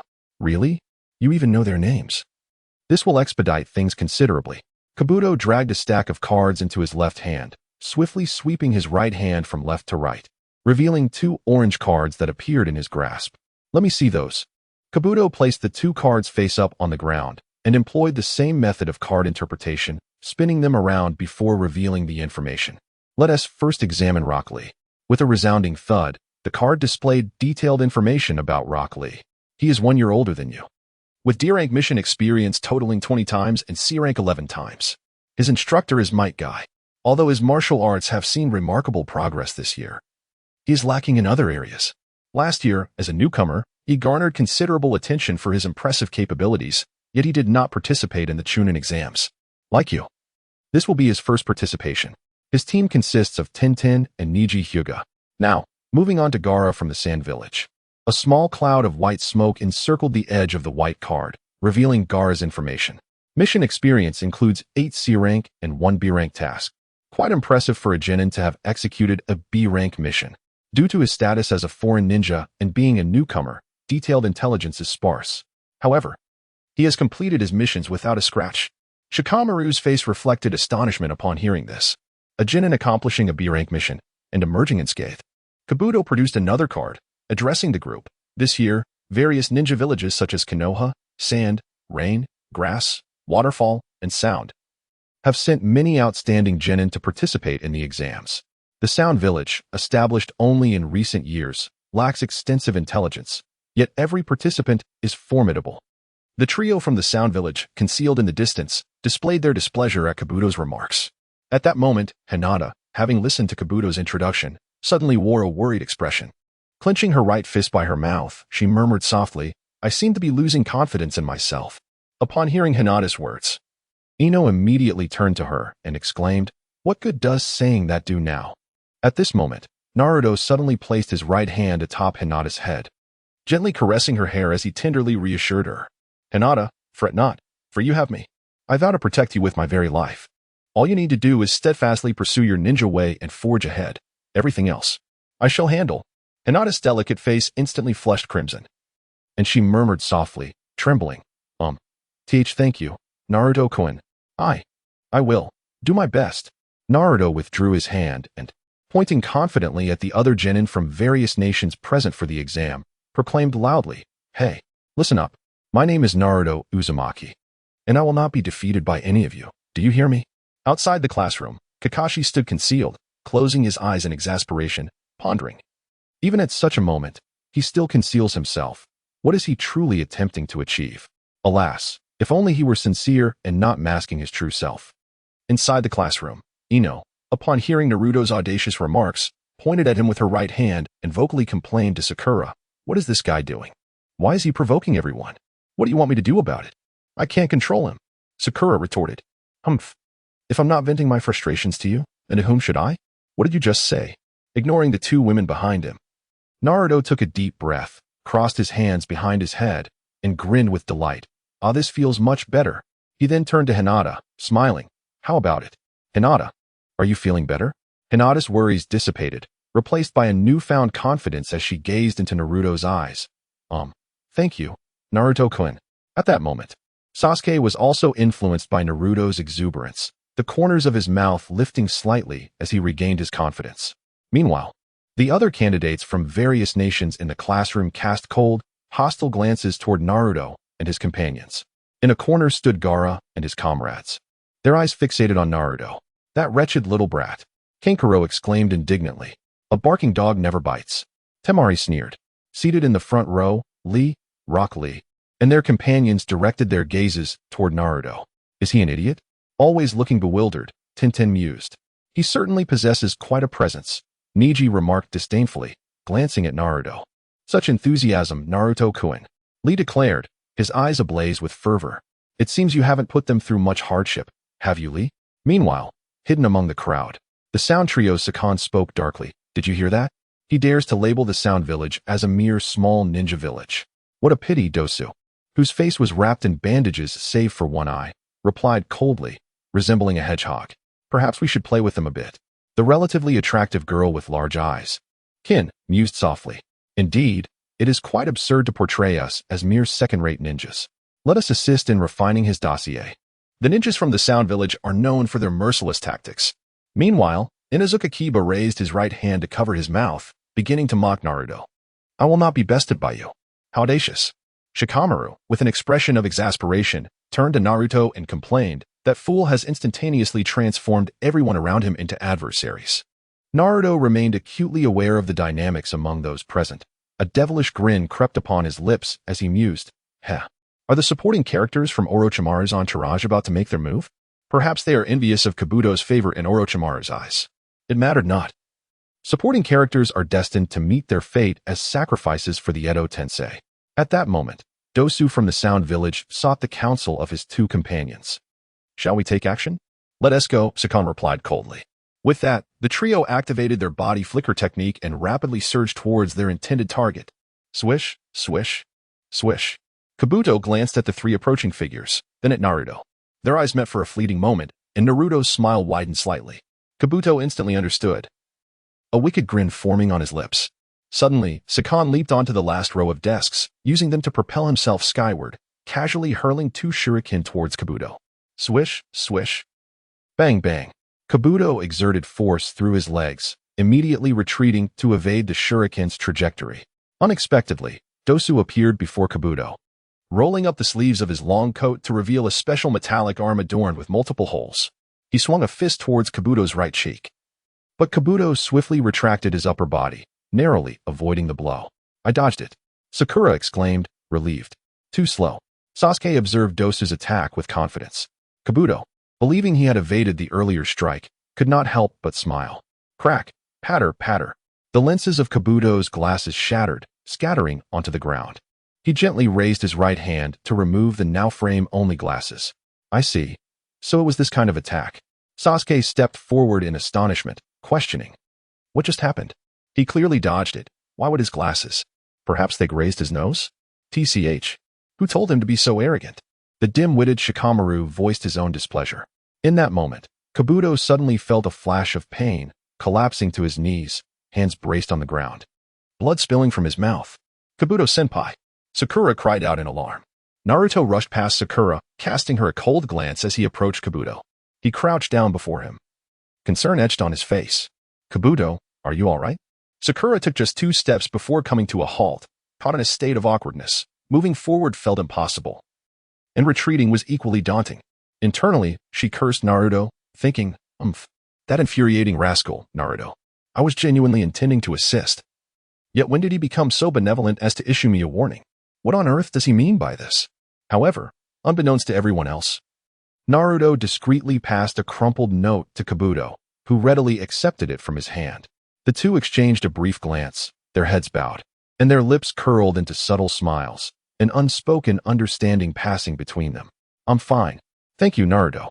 Naruto's earlier gaze had conveyed a warning about the 2 Umbu and 2 Root members who were covertly observing them, urging them both to maintain their cover.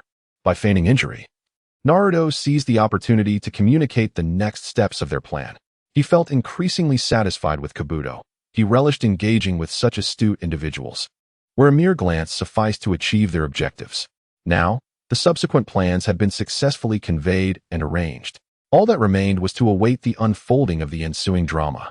Dosu looked across at Kabuto, who lay on the ground, writhing in agony, and a look of disappointment washed over his face. What is this? It's nothing to be concerned about. You've participated in exams for 4 consecutive years, after all. At that moment, Zaka boisterously proclaimed to Kabuto, Hurry up and write on your card. The sound 3 will undoubtedly become Chunin. Sasuke scrutinized the sound 3 from across the way, deep in analysis. Kabuto should have fully anticipated and evaded the opponent's attack. Why then was he injured and spitting blood? Neji glanced at the sound 3, turning to Lee Rock beside him, inquiring, Lee, how was his technique? Evading should have been a cinch. There must be other intricacies at play, Lee Rock responded, his expression grave. Silence, you bunch of useless fools. Suddenly, a loud bang echoed from the podium in the classroom, followed by a thick cloud of white smoke. As the smoke cleared, a group of examiners, led by Ibiki Marino, emerged on the platform. Ibiki donned the standard gray attire of a Chunin exam proctor, draped in a large black trench coat, and wore a black hat adorned with the Konoha emblem. Most striking were the deep scars that ran diagonally from the corner of his left eye to the middle of his chin, as well as the 2 prominent scars etched into his cheeks, giving his face a fierce and intimidating aspect. With a gaze as sharp as a blade, Ibiki surveyed the gathered crowd, his deep, authoritative voice resonating. I apologize for the wait. I am Ibiki Marino, the chief examiner for the first round of the Chunin selection exam. As his words hung in the air, a significant portion of the candidates appeared awestruck, their faces reflecting sheer terror at his formidable presence. At this moment, Ibiki slipped his left hand into the pocket of his black cloak, raising his right hand, clad in black ninja gloves, to point coldly at the trio from the Sound Village seated at the back of the classroom. You lower ninjas from the Sound Village had best behave yourselves before the exam. Do you wish to be disqualified immediately? Dosa turned around, bending slightly and nonchalantly remarked, Apologies. It's just my first time participating, and I'm so excited that I didn't realize the corner of Ibiki's mouth curled into a sinister smile as he continued, I will take this opportunity to clarify things. No fighting is permitted without the examiner's consent, and even with permission.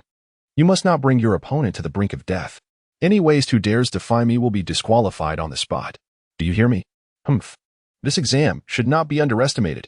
Upon hearing this, Sokka broke into a cold sweat and murmured, This exam is truly not to be taken lightly. At that moment, Ibiki revealed the numbered tags in his hand and began to announce the rules of the exam. Now, we shall commence the first round of the Chunin selection exam. After submitting your application, you will receive your numbered tags. Sit in your designated seats according to your numbers. Next, you will be given the written test papers. Once you understand the instructions, you may line up to collect your tags. Moments later, Naruto received his number and took his seat marked with the number 53. Soon after, an examiner handed him a blank sheet of paper and a pencil. Naruto grimaced, inwardly grumbling, "Ugh, why do I feel like I'm back in the college entrance exams of my past life? What a hassle." However, with Hinata sitting beside him, it was not entirely unwelcomed. He turned to his right to glance at Hinata, whose seat number was 54, right next to him. With a playful wink, he exclaimed, "Hey, Hinata, what a coincidence that we're sitting next to each other. You must do your best in this exam." Hinata had already noticed Naruto, and hearing him speak to her filled her heart with joy, albeit with a tinge of shyness. Her fingers nervously scratched the pencil in her hand while her cheeks flushed as she lowered her head, murmuring softly, what a coincidence. We both need to do our best." After saying this, Hinata quickly shut her eyes and bowed her head, her other hand incessantly rubbing the corner of her test paper. Naruto, resting his chin on his right hand, gazed at Hinata and thought, "Hinata looks absolutely adorable right now. I can't bear to see her distressed." Meanwhile, Sakura, 2 rows behind Naruto, watched him chatting with Hinata, a mischievous expression crossing her face. Is he planning to give up on the exam? The examination proved to be exceedingly challenging for Naruto, and he truly deserved it. Tap tap. At that moment, Ibiki suddenly struck the blackboard with chalk twice, his expression grave as he proclaimed, "There are several critical regulations regarding the first exam, and I shall not entertain any inquiries. Listen carefully." Sakura immediately furrowed her brow, a look of confusion crossing her face as she pondered, "Regulations? And no questions allowed?" As Ibiki wrote on the blackboard, he continued to announce the rules. Firstly, each participant begins with a score of 10 points, with a total of 10 exam questions, each worth 1 point. Furthermore, the scoring system entails deductions. For each incorrect answer, 1 point will be subtracted. Answering 3 questions incorrectly will leave you with merely 7 points. Secondly, the results will be assessed based on the total score of each group of 3. What? Wait a moment, Sakura exclaimed incredulously, raising her voice in protest. Why must the evaluation be based on the total score of each group? Naruto's expression soured, reflecting disdain as he thought, "Oh?" Sakura was initially eager to witness my embarrassment, but upon hearing Ibiki's rule, she has become flustered. The moment her own interests are at stake, she raises her voice in objection, yet takes pleasure in others' misfortunes when they do not concern her. I'm truly hypocritical. At that moment, Ibiki was abruptly interrupted, his displeasure evident as he shouted, "Enough of your rambling. There is a reason for this, so be quiet and listen." He then proceeded to unveil the most crucial regulation. If any candidate is caught cheating or suspected of cheating during the exam for every instance of being discovered, 2 points will be deducted from the perfect score of 10. This means that one could potentially be expelled from the examination room before the results are even announced. Those who engage in blatant acts of cheating are simply sealing their own fate. If one aspires to advance to Nin, they must conduct themselves as a commendable ninja. Upon hearing this, Sakura crossed her arms in front of her and frowned in contemplation. Stay calm, setting aside that insufferable Naruto for now. At least Sasuke and I should be fine. Even if Naruto scores 0, as long as we compensate, however, Ibiki's next words shattered Sakura's momentary optimism. Moreover, if any individual in a group scores 0, all members of that group shall be deemed unqualified. As Ibiki's words resonated, both Sasuke and Sakura simultaneously exhibited expressions of disbelief and terror. Naruto, suddenly acutely aware of 2 menacing auras behind him, felt a smirk tug at the corner of his mouth as he thought, those 2 menacing auras must belong to Sasuke and Sakura, right? What a masterful Ibiki! Truly deserving of the title of a sadistic examiner, his profound psychological insight and mastery of mental manipulation are executed with remarkable finesse. Suddenly, Naruto turned his gaze towards Ibiki, pressing down on the combat power detection goggles resting on his right eye. Beep, beep, beep. A combat power of 368 points. Indeed. He possesses the strength of a special J-Ni. While his power may not be exceedingly formidable, he is undeniably a rare talent. It seems he is currently serving as a captain in the Konoha interrogation department. Furthermore, his character appears commendable. After the success of this revenge plan, I shall seize an opportune moment to recruit him, assigning him to oversee the intelligence department. This way, I will have less to worry about in the future. At that moment, Ibiki announced the final rule. Additionally, the last exam question will be presented 45 minutes after the examination commences, with a total duration of 1 hour. Tap, tap, tap. As the clock above the blackboard struck 3:30 in the afternoon, Ibiki began to announce loudly, "The exam starts now." Instantly, the atmosphere in the room plunged into a state of extreme tension, suffocating those present. Sakura gripped her pencil tightly, her brow furrowed, deep in thought. This exam seems to be heading towards disaster. If that idiot messes up and fails to score even a 0, I will never forgive him for jeopardizing Sasuke's promotion to Chunin. Sasuke, his expression tense, glanced nervously towards Naruto's direction, inwardly contemplating. That fool, he won't be trembling in fear right from the start, will he? This is bad. Subsequently, he picked up the examination paper on the table and began to read the questions, deliberately avoiding the first question filled with complicated text. Such questions are typically laden with intricate concepts and traps, making them difficult to answer swiftly. Instead, he turned his attention to the second question, which featured a diagram. The parabolic trajectory B depicted the maximum range of a shuriken thrown by the enemy ninja A, who stood atop a 7-meter-high tree. Please describe the characteristics of enemy ninjas that might appear within the range of this shuriken, as well as the maximum distance in a flat combat scenario, and provide your reasoning. At this moment, Sakura, sharing the same thoughts as Sasuke, also completed her reading of the second question, beads of perspiration forming on her forehead. This question synthesized hypothetical uncertain conditions with the analysis of mechanical energy. How could that fool Naruto possibly tackle such a challenging question? Not just Naruto, aside from me. I doubt many could answer such a question. Naruto had already keenly observed the changes in Sasuke and Sakura's expressions, surmising their thoughts. TCH. That silly Sakura is probably still basking in her theoretical knowledge, isn't she? Well, no surprise, given her status as an academic overachiever. It's no wonder she has such a broad forehead, truly brilliantly. Exceptional. I hope you become a bald donkey in the future. And you, Sasuke?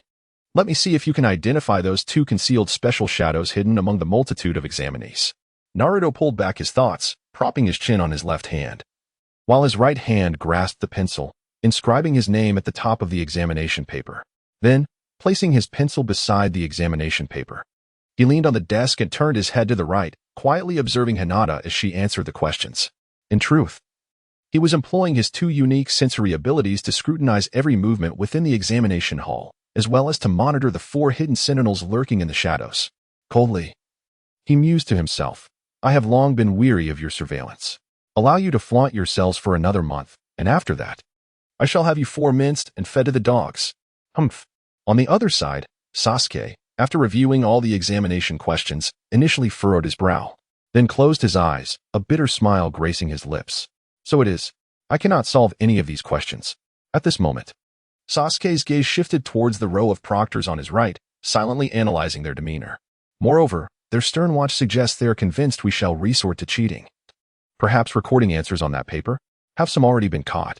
Typically, any cheating behavior leads to immediate disqualification, but could it be? Suddenly, Sasuke paused, recalling the chief examiner Ibiki's remarks concerning cheating. A look of realization dawned upon him. So that is it. This is not merely a test of knowledge. Rather, it is an examination designed to compel us to employ stealth and subterfuge in gathering intelligence. The essence of a ninja lies in discerning the truth of the matter. Hence the chief examiner's intent is clear. If one must cheat, do it with finesse befitting a skilled ninja, remaining undetected by others. In this light, the peculiar system of deductions and the rule that 2 points are deducted for being caught cheating makes sense. In simpler terms, this examination assesses one's ability to gather intelligence without being discovered by proctors or peers. Therefore, among those present, there must be some who are prearranged and aware of the correct answers. Discover them swiftly. Which path leads to the solution? This is the crux of the matter. Hurry. Naruto sensed Sasuke's hopeful gaze directed towards him, a slight smile gracing his lips. Oh, has the second pillar grasped the essence of the first examination so quickly? Quite the quick thinker. But do not rush. We have only just begun. Once those 2 hidden players finish their answers, we shall see how adeptly you can pinpoint them.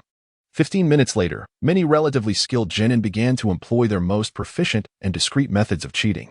Gaara began to manipulate sand, coalescing the eye of sand beneath his left hand, then crushing it to disperse the grains in search of those who knew the answers. He dazzled his opponents with sand, then reformed the eye of sand above their examination papers to record the correct answers. From the sound village, Dosu utilized his mastery over audio rhythms. Upon identifying his target ninja, he discerned their writing rhythm, order, and stroke count as they pinned their answers, thus obtaining the desired information. Shino summoned a fly to alight upon his target's examination paper, recording their responses. Upon returning, utilizing the unique method of communication employed by flies, they sought the answers they desired. Inuzuka Kiba and his ninja dog Akamaru coordinated seamlessly. Akamaru was tasked with observing the target ninja's answers and relaying them, while Kiba diligently transcribed the correct answers onto the exam paper. Tintin cleverly tied a wire to her right fingertip and her pencil, employing her distinctive technique for controlling hidden weapons. The other end of the wire manipulated the glass surface beside the light bulb above her head, allowing her to discern her target and acquire the answers through the mirror's reflection. Kankuro, feigning a need to use the restroom, had his crow proctor accompany him. Using a diversion to obtain the answers he sought from the crow's grasp, Hinata, with her hands forming a special seal, effortlessly accessed all the correct answers through the remarkable insight granted by her Byakugan. Naruto observed the myriad of creative cheating methods within the classroom, analyzing each in his mind with a mix of admiration and critique. This examination truly resembles the 8 immortals crossing the sea, each showcasing their unique talents. Gaara's sand eye is impressive. ISNT that just a drone equipped with a camera? How ingenious. Yet, it is my Hinata, the princess, who truly shines. Her Byakugan's ability is simply overpowered. I adore it. TCH. Tintin, that fool, so brazenly employing wire to cheat. She has already lost 8 points to the proctor. I suspect those last 2 points were merely an act of kindness from the proctor towards Mike Guy. Well, the Oil Girl Clan's insect manipulation skills are commendable. Who else could comprehend the insect's chirps besides them? Moreover, each member of the Oil Girl clan possesses a notable intellect, though their emotional intelligence might be slightly lacking. TSK. Kankuro, that dimwit, truly thought he could conjure such a ridiculous excuse to go to the restroom? Does he believe the elite proctors are oblivious to such antics? With an unexpected additional proctor, how could they not notice? They merely extended a semblance of courtesy due to the alliance among you, just as Naruto rested his chin on his left hand. Eyes closed in silent critique, Hinata's timid voice suddenly broke through. In Naruto-kun, my exam paper. I'll show you. Upon hearing Hinata's words, Naruto halted his internal monologue, opened his eyes, and turned to the blushing Hinata. A mischievous smile crept across Naruto's lips as he gazed at her intently, softly inquiring, Hinata, may I ask why you wish to show me your exam paper? Hinata, momentarily taken aback by Naruto's question, dared not turn to face him. She trembled slightly, her left fist clenched tightly, while her right hand grasped her pencil. In her anxious grip, the pencil tip snapped with a resounding crack. Hinata opened her mouth, beads of nervous sweat forming on her face, struggling for what felt like an eternity to produce a faint, stammering voice akin to a whispering fly. That is because Hinata felt a surge of thirst and instinctively swallowed, gently turning her head to the left to gaze at Naruto's right hand resting on the table. In a soft voice, she said, I do not wish for Naruto-kun to be eliminated here. As Hinata spoke, she slightly raised her gaze to meet Naruto's eyes, only to discover him gazing back at her with his azure orbs, filled with deep affection. The blush on her cheeks intensified, prompting her to quickly turn her head away, her small hands fidgeting nervously in front of her as she spoke rapidly. Because there are only 9 of us newcomers, and we will probably face considerable challenges in the future. Naruto, captivated by Hinata's bashful demeanor, felt an irresistible urge to stroke her hair. Suppressing his impulse, he flashed her a warm, radiant smile. I see now. Hinata, thank you. I appreciate your sentiment. Rest assured, I will strive to pass this examination. Upon hearing Naruto's response, Hinata, still anxious, shifted her paper slightly towards him. Seeing this, Naruto leaned in to accommodate her. Suddenly, a shuriken grazed Naruto's right cheek and embedded itself in the exam paper of a nearby Konoha genin. The genin instantly displayed a look of panic, standing up in alarm. What does this mean? Ganzatetsu, observing the situation coldly, declared, This is the 5th time. You have lost your examination eligibility. In no way. The genin protested. But Ganzatetsu pointed a finger at him, icily stating, The 2 individuals in your group, leave this classroom. Immediately. Reluctantly, his 2 companions stood up. disappointment evident on their faces as they exited the classroom. At that moment, other proctors' icy voices echoed through the room. Candidate 23 has lost examination eligibility. Candidates 43 and 27 have also been disqualified. With a loud bang, a Sand Village Genin stood up angrily, slamming his hand on the table. Hey, what evidence do you have that I have cheated 5 times? Can you proctors really keep track of all the candidates in the exam room? Before he could finish his protest, a proctor whose head was entirely wrapped in white bandages elbowed him against the wall. Listen closely. We have been specially selected from Konoha's elite Genin for this examination. We will not overlook any of your actions. To put it plainly, this power is the evidence. Naruto turned his head to regard the bandaged Genin, raising his right hand to activate the combat power detection goggles over his right eye. Drip, drip. Oh, a battle power of 203. Is this not the esteemed Feiju Dragonfly from the Leaf Village's intelligence department, renowned for its exceptional sensory abilities? Has its perception reached such a level that it remains unaffected even when blindfolded? One might begrudgingly consider this a talent. At that moment, Hinata turned to Naruto. Her voice filled with urgency as she whispered, Naruto-kun, please take a look quickly. After saying this, she lowered her head and slightly nudged the test paper under her arm toward him. Naruto glanced at Hinata, a blissful smile gracing his lips as he thought, ah, my dear Hinata truly cares for me. However, he felt compelled to apologize to her. Answering the questions was utterly out of the question. He intended to submit a blank paper without a hint of shame. He chuckled softly and said to Hinata, Hinata, you've misunderstood. Hinata looked at him with a puzzled expression. Someone as capable as me would never resort to cheating. Besides, copying from you might just land you in trouble. Upon hearing Naruto's heartwarming words, Hinata momentarily froze, her cheeks blossoming with a rosy hue. In Naruto-kun, but she then glanced at the test paper on Naruto's desk, thinking. But Naruto-kun hasn't answered a single question. With a face tinged with regret, she whispered, I'm sorry. I seem to be meddling too much. Naruto recognized that Hinata had misunderstood and attempted to comfort her softly.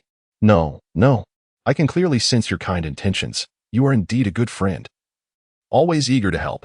Upon hearing Naruto's reassurance, Hinata felt a flicker of joy within her, though a slight shadow of disappointment soon followed as she pondered, is it merely friendship? Meanwhile, Naruto returned to his original demeanor, propping his chin on his left hand, attuned to the happenings within the classroom. Niji, my esteemed cousin, has also utilized his Byakugan to uncover the correct answers. TCH. Sakura-chan truly lives up to her status as a top student. Even such challenging questions yield answers so close to correct. Yet, if only her personality could undergo a transformation, there might still be hope. Alas, Naruto, you've activated your Sharingan to find someone to copy from, although it led you to the one who knows the answer. Your responses bear no resemblance to the questions at all. Darn it. All wrong.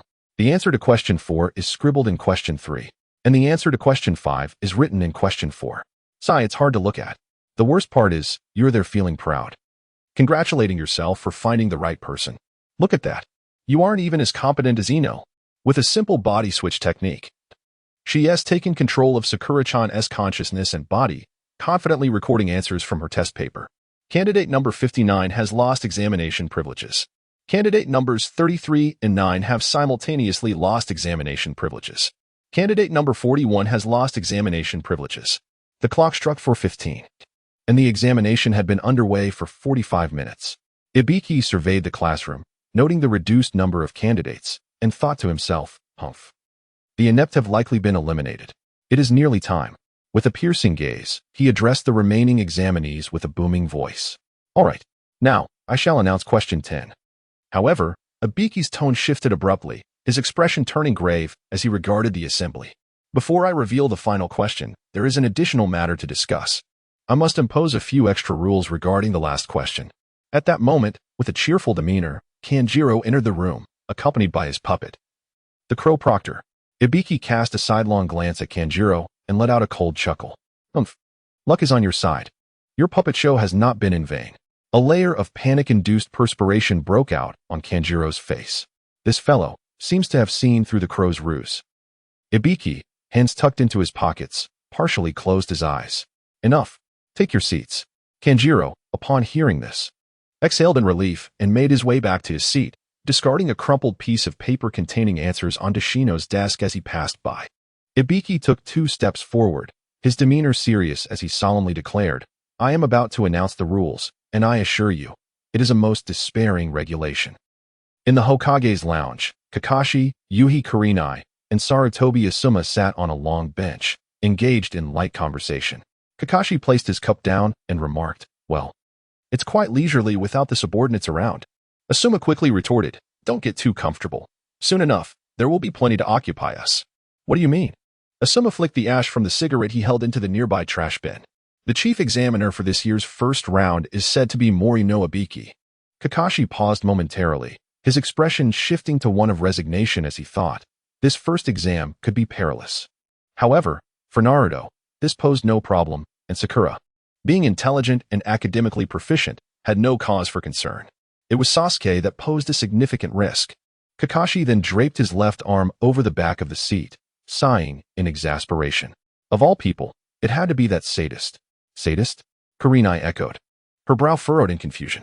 Seizing the opportunity to elaborate in front of Kurenai, Asuma quickly interjected, "Kurenai, you have recently become a Jonin, so you may not be aware."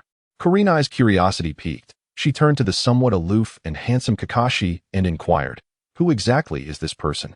Kakashi, oblivious to Asuma's fervent signals for him to elaborate, responded in a low tone. "Professional indeed. Professional. Professional? What for?"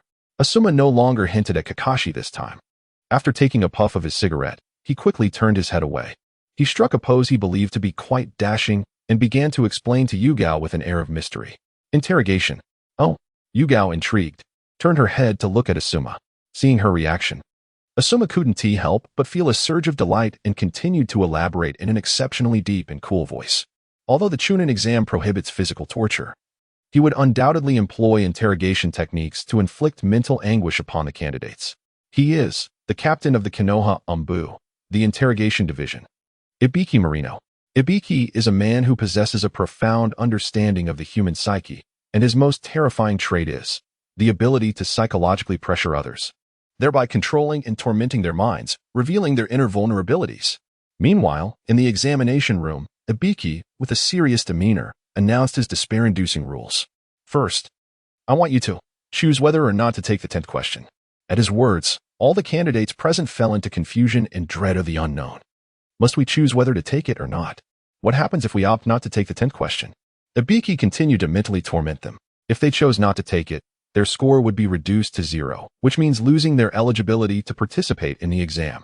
Naturally, the other members of the group would also be disqualified.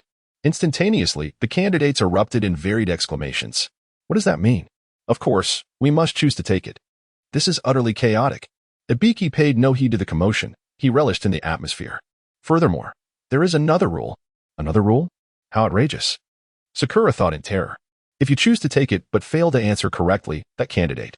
At this point, Ibiki suddenly opened his eyes and declared loudly, "Will forever lose the eligibility to participate in the Chunin exam." With the announcement of this rule, the atmosphere exploded with chaos. Kiba stood up from his seat, pointing at Ibiki and loudly retorting, "What kind of ridiculous rule is that? Aren't there's several people in this classroom who have participated in the Chunin exam before?" "Woof woof," Akamaru barked in support. "Humph. Haha." Upon hearing this, Ibiki was not angered by Kiba's rebuttal. Rather, he let out a chilling laugh. "One can only say, you are all quite unfortunate this year. I make the rules. However, I'm not completely denying you a way out. Those lacking confidence may choose not to take it and wait until next year or the year after to participate." Ha ha ha ha. Haraha. At that moment, Sakura found herself engulfed in mental torment. In other words, if just one among the three decides not to take the exam, all three will be disqualified. Should one opt to tackle the 10th question but falter in their answer, they would be condemned to a lifetime as a mere genin, regardless of the choice made. The pressure is immense. How could an ordinary person possibly endure such weight? At this moment, Ibiki began to announce in a painfully slow and indifferent tone, "Well then, let us commence. Those who choose to forego the 10th question, please raise your hands. Confirm the numbers of those opting out and promptly leave." With Ibiki's words, the atmosphere in the room became suffocating, steeped in panic and anxiety. After a brief silence, the genin seated to Naruto's left, a man with a black goatee, shakily raised his right hand. I choose to give up. Candidate number 52 is disqualified. Numbers 130 and 111 are also disqualified. I'm sorry. Janai, Inagaki, How infuriating. I too. Me as well. I also. In no time, over a dozen individuals, lacking resolve, raised their right hands and departed from the examination. Sakura, standing behind Naruto, observed his figure and thought bitterly, "You, idiot Naruto. Please do not raise your hand. Sasuke and I have struggled to reach this point. I do not wish to abandon it now. If you choose to remain a genin for life, that is your affair, but do not drag me and Sasuke down with you. Please, do not raise your hand. Do not raise your hand. For heaven's sake, do not raise your hand." Naruto sensed the dwindling number of remaining candidates in the classroom, the corners of his mouth curving upward. Understanding that no one else would raise their hand to concede, he could no longer bear Sakura's imploring gaze. Deciding to emulate the Naruto from the original narrative, he thought of it as a shot of encouragement for the remaining elite from Konoha. Suddenly, he raised his left hand high, paused for a moment, and then, with a resounding clap, slammed it onto his desk. Rising to his feet, he looked at Ibiki and confidently declared, "Do not underestimate me. I will not flee in the face of adversity. I am determined to tackle the 10th question. Even if it means spending a lifetime as a genin, I will strive to become Hokage and prove it to you all. Who is afraid of whom?" Humph. With that, he crossed his arms and sat back down, internally reflecting, "I am indeed prepared to be a genin for life. Do you not realize that all Konoha genin are formidable, striking down enemies with unparalleled prowess? All right, having completed the 10th question, let us hasten to the second part of the exam. I still need to have a word with Orochimaru." After hearing Naruto's invigorating words, Hinata gazed at him with a proud smile. Sasuke closed his eyes, self-deprecatingly thinking, "What a needless worry. That guy. Has he even considered us at all? Yet, he truly possesses grit." Sakura patted her chest with her right hand, feeling a wave of relief as she thought, "Humph. Naruto, you startled me. I thought you were going to forfeit. I worried for nothing." Ibiki observed Naruto's confident demeanor, feeling quite helpless as his grand declarations had disrupted the tense atmosphere. "I shall ask you one last time. This is a choice that could determine your entire life. If you wish to abandon this endeavor, now is your moment." Naruto locked eyes with Ibiki, exclaiming with unwavering confidence, "I have always been a man of my word. This is my ninja way." The remaining 10 formidable ninjas from Konoha also bore expressions of assuredness. "Humph, an intriguing little rascal." The instant those anxieties dissipated, Ibiki noted the presence of 78 participants, a number exceeding expectations. Even if they were to prolong this, it would yield little difference. Ibiki raised his gaze to meet the eyes of the dozen or so proctors seated nearby, receiving affirmative nods in return. He then turned his attention to all the remaining candidates in the classroom and announced loudly, "Your decision was commendable. So, all those who choose to stay have passed the first exam." Upon hearing the head examiner's proclamation, all candidates displayed expressions of bewilderment. Sakura stood up, urgently inquiring, "Wait, what is going on? How did we suddenly pass? What about the 10th question?" Ibiki wore a triumphant smile. "Heh, that question never existed. If we are to speak candidly, your earlier choice was the 10th question." "Huh, please wait." Ino expressed her confusion loudly. "What about the 9 questions we answered before? Were they all for naught?" Ibiki turned his head aside. "How could it be for naught? The first 9 questions served to fulfill our primary objective, to assess each of your information-gathering abilities." "Information-gathering abilities?" Ino pouted, perplexed. "The focus of this examination lies in the initial rules, which stated that you would be evaluated in groups of 3. This way, the fear of jeopardizing your teammates' scores would weigh heavily upon you," Ibiki continued. Naruto nodded in agreement, arms crossed over his chest. Yes, I already knew that." Sakura, sitting behind Naruto, rolled her eyes in disbelief. "Who are you fooling? You have no idea. You're merely playing the afterthought." Hinata discreetly glanced at Naruto, covering her mouth with her hand, stifling a giggle. Heh. Ibiki shot a glance at Naruto before elaborating further. "However, this examination is exceedingly challenging for you genin, leaving you with but one path to pursue. That is to resort to cheating in order to succeed. In essence, this examination was predicated upon the notion of deceit. Consequently, I selected 2 chunin who were privy to the answers, seamlessly blending in among you, thus becoming targets of the cheating scheme." At that moment, the 2 chunin timely raised their arms as a signal, and the classroom resonated with the murmurs of several candidates. It took considerable effort to locate that individual. Indeed, Naruto, in his eagerness to tease Hinata, reclined with his hands clasped behind his head, laughing triumphantly. Ha. It's painfully obvious. It would be odd for anyone not to notice." With that, He turned to the right, flaunting his discovery to Hinata. Right, Hinata. This prompted Hinata to giggle behind her hand, while Naruto reveled in her adorableness. However, Sasuke, seated behind Naruto, was sweating profusely, wearing a bemused expression. That guy. Hasn't he even noticed, has he? The mischievous Ibiki glanced at the lively Naruto, a sly smile creeping upon his lips. Nevertheless, those who resort to clumsy methods of cheating shall inevitably forfeit their right to partake in the examination. This is due to. Ibiki then removed the peculiar hat from his head, revealing a scalp marred by numerous grotesque scars to all present, casting a chilling glare at Naruto. With a voice imbued with menace, he declared, sometimes, information holds greater value than life itself, whether in the execution of tasks or amidst the chaos of battle. One often has to risk everything to acquire it. The onlookers, upon witnessing the horrifying sight upon Ibiki's head, were overtaken by expressions of dread. How tragic! Burns, screw holes, and knife wounds, all remnants of severe torture. As Naruto caught Ibiki's provocative gaze, he feigned terror, his inner self smirking disdainfully. Humph! Ibiki, are you attempting to intimidate me with those scars? Sorry, I grew up amidst fear. Your tricks won't faze me. Ibiki saw that Naruto, along with everyone else present, had indeed been subdued by his presence. Only then did he slowly replace the peculiar hat atop his head. Information gleaned from enemies or third parties may not be trustworthy. I implore you all to bear this in mind, if misled, resulting in the acquisition of erroneous intelligence. It could bring about catastrophic repercussions for your comrades or your village. Thus, we have employed this act of cheating to assess your abilities in gathering information, and to eliminate those whose capabilities are evidently lacking. Upon hearing Ibiki's explanation, the crowd displayed expressions of understanding. At that moment, Shikamaru posed a question to Ibiki. However, I still fail to comprehend the significance of the final question. Ibiki then suddenly revealed a mysterious smile. In truth, this 10th question is the true essence of this examination. The 10th question presents a harrowing dilemma, to choose whether to take the exam or not. Those who opt out will be immediately disqualified, yet those who choose to participate but fail to answer correctly will permanently lose their eligibility for future examinations. This indeed poses an unreasonable challenge.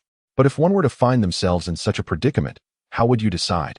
Imagine you have been promoted to Nin, tasked with seizing confidential documents, yet the number, abilities, and armaments of the enemy ninjas remain shrouded in uncertainty. Moreover, the adversaries might have set traps. Faced with such a daunting task, would you accept or decline? Is it permissible to refuse a perilous mission simply because you value your life or wish to shield your comrades from danger? The answer is no. There are times when one cannot refuse a task, regardless of the inherent risks. In these moments, the ability to demonstrate courage and possess the capability to overcome adversity is precisely what is demanded of a Nin captain. Those who, in critical situations, are too afraid to wager their lives and instead place their hopes on an uncertain future, wavering in their resolve and ultimately choosing to forfeit opportunities, I believe. Such vacillating individuals lack the merit to ascend to the rank of Nin. By choosing to take the exam, you have indeed answered the most challenging of the 10th questions. Undoubtedly, you will also be able to confront the difficulties that lie ahead with fortitude. You have successfully passed the first trial, and thus the first stage of the Nin selection exam comes to a close. I wish you all the best in your endeavors. Naruto gazed at Ibiki Marino, listening intently to his earnest explanation of the essence of this examination, which intertwined with his past experiences. Naruto increasingly valued the positive energy radiating from Marino, his expression reflecting admiration. Ibiki Marino, you are all virtuous and just individuals. However, the upper echelons of Konoha have become corrupt, and as members of the lower ranks, you find yourselves constrained. It is precisely because of your righteousness that I cannot bear to see it destroyed. Rest assured, soon Konoha will be revitalized, sowing the seeds of hope throughout the ninja world. Bang, crash, whoosh, bang bang. A gray spherical object, 50 centimeters in diameter, suddenly burst through the glass window on the right side of the podium. A figure leapt from the package, brandishing 2 kunai and swinging them outward, suspending the gray cloth before the audience, obscuring Marino's silhouette behind it. Ibiki let out a sigh. I can hardly tolerate this fellow. Meanwhile, the audience, still processing Ibiki's previous words, was captivated by this unexpected scene, their expressions a mix of astonishment. Then, the loud voice of Anko Mitarashi pierced through the air. Children, now is not the time for merriment. With a flourish of her robe, Akane Yeshitai extended her right hand into a fist, raising it high above her head as she proclaimed loudly, I am the chief examiner of the second round of examinations. Akane Yeshitai, the next round is about to commence. Everyone follow me. Naruto, witnessing Akane's rather juvenile demeanor, could only facepalm with one hand, his expression one of utter disbelief. What has happened to the ninjas of Konoha? Is this not Akane Yeshitai, who is rather afflicted with a severe case of Chinibyo? This entrance, oh, right. She is indeed the chief examiner for the second round. This scene, how embarrassing. Akane was clad in a form-fitting mesh bodysuit, paired with a short orange skirt and adorned with metal ninja guards on her calves. Over this, she wore an oversized beige robe, and around her neck hung a wooden pendant, perfectly nestled between her bosom, which she notably chose not to conceal with a bra. Topping her look was the iconic forehead protector of the Leaf Village, styled as a bird's head, her gray irises sparkling in contrast to her slightly plump, doll-like face. Yet her hair was tied up in an explosive style reminiscent of sunflowers at the back of her head. Despite her physique, appearance, and demeanor being at odds with the notion of Chinibyo, her personality was undeniably so. On the gray fabric behind her, the title Chief Examiner of the second round was inscribed in white paint. The stark contrast between her appearance, the setting, and her character left all present in a state of stunned bewilderment. At that moment, Ibiki peeked from behind the gray fabric, half of his face visible as he quietly urged Akane, please, get a grip on the situation. Instantly, Akane's expression shifted to one of embarrassment as her eyes darted toward Ibiki. Meanwhile, Sakura observed Akane on the podium, her lips twitching in amusement. This examiner is indeed reminiscent of Naruto, such a fool.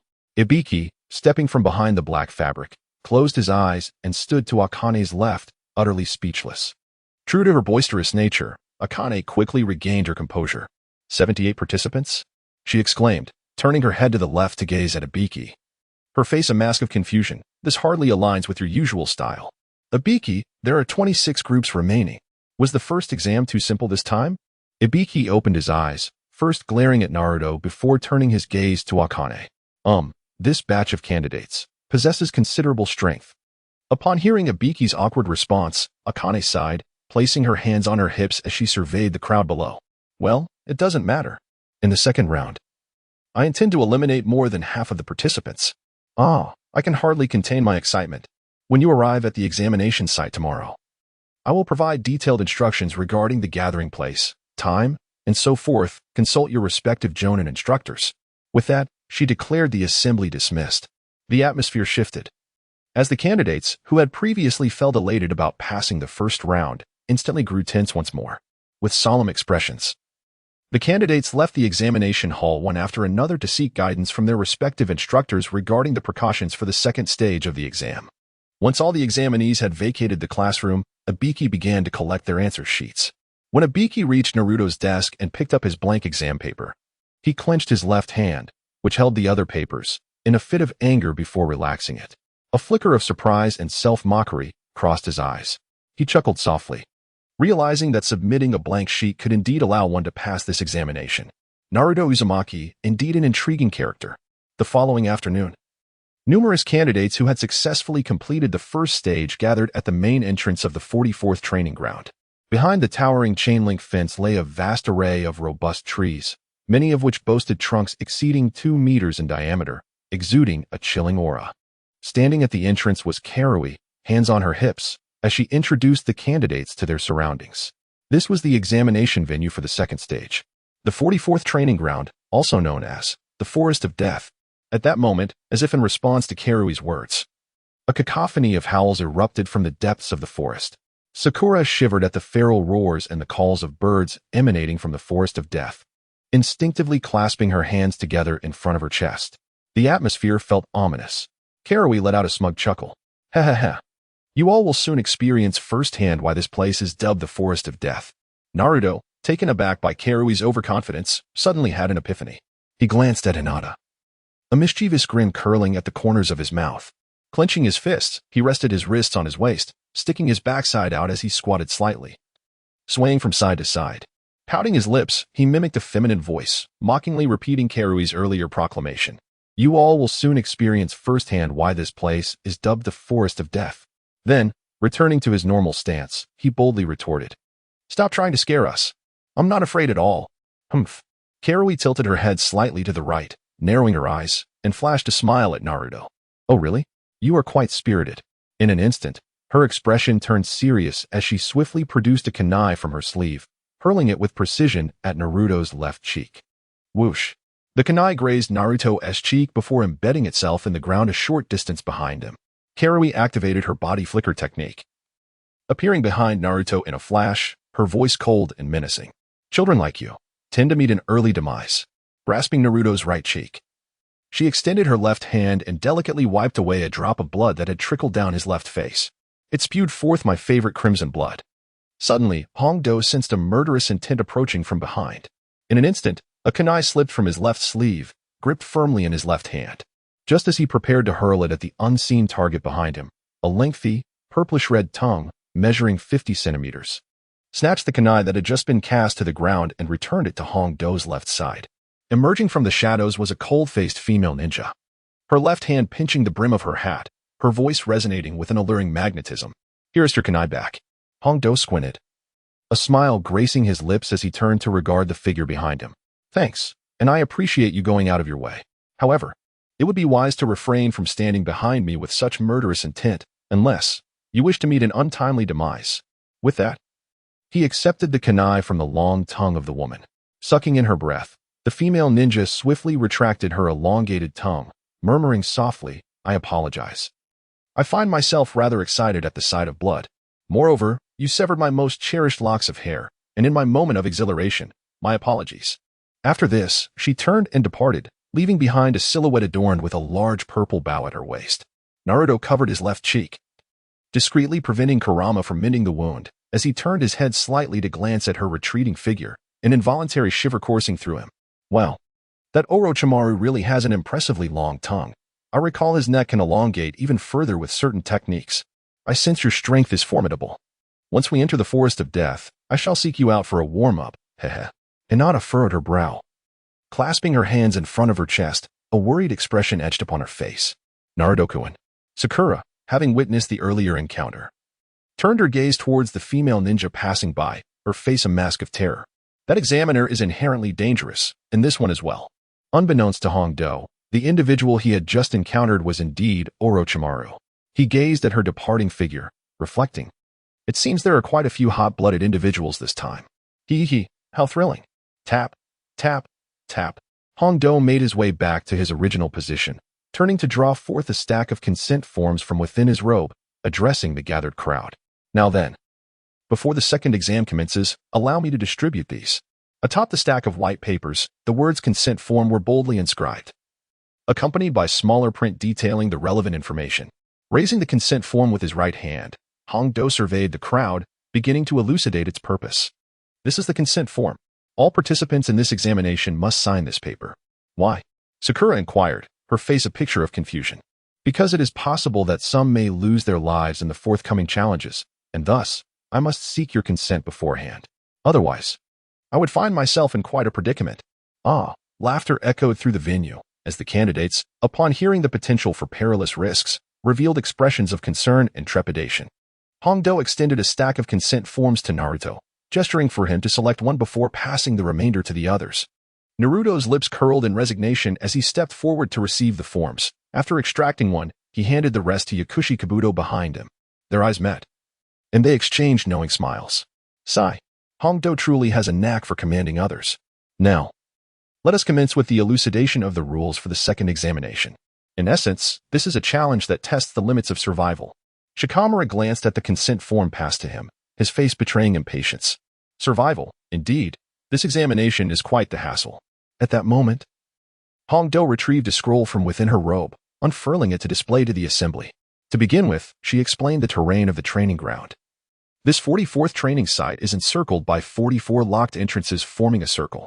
It features mountains, rivers, and forests with a towering structure at its center, approximately 10 kilometers from the entrances. Within this confined area, a process of elimination will transpire, and its nature is. Upon finishing her statement, Hongdo lifted the scroll, rolled it up again, and tucked it into her left breast pocket. After a moment of rummaging, She produced two smaller scrolls inscribed with heaven and earth, offering the crowd a mysterious smile. A relentless battle for the scrolls.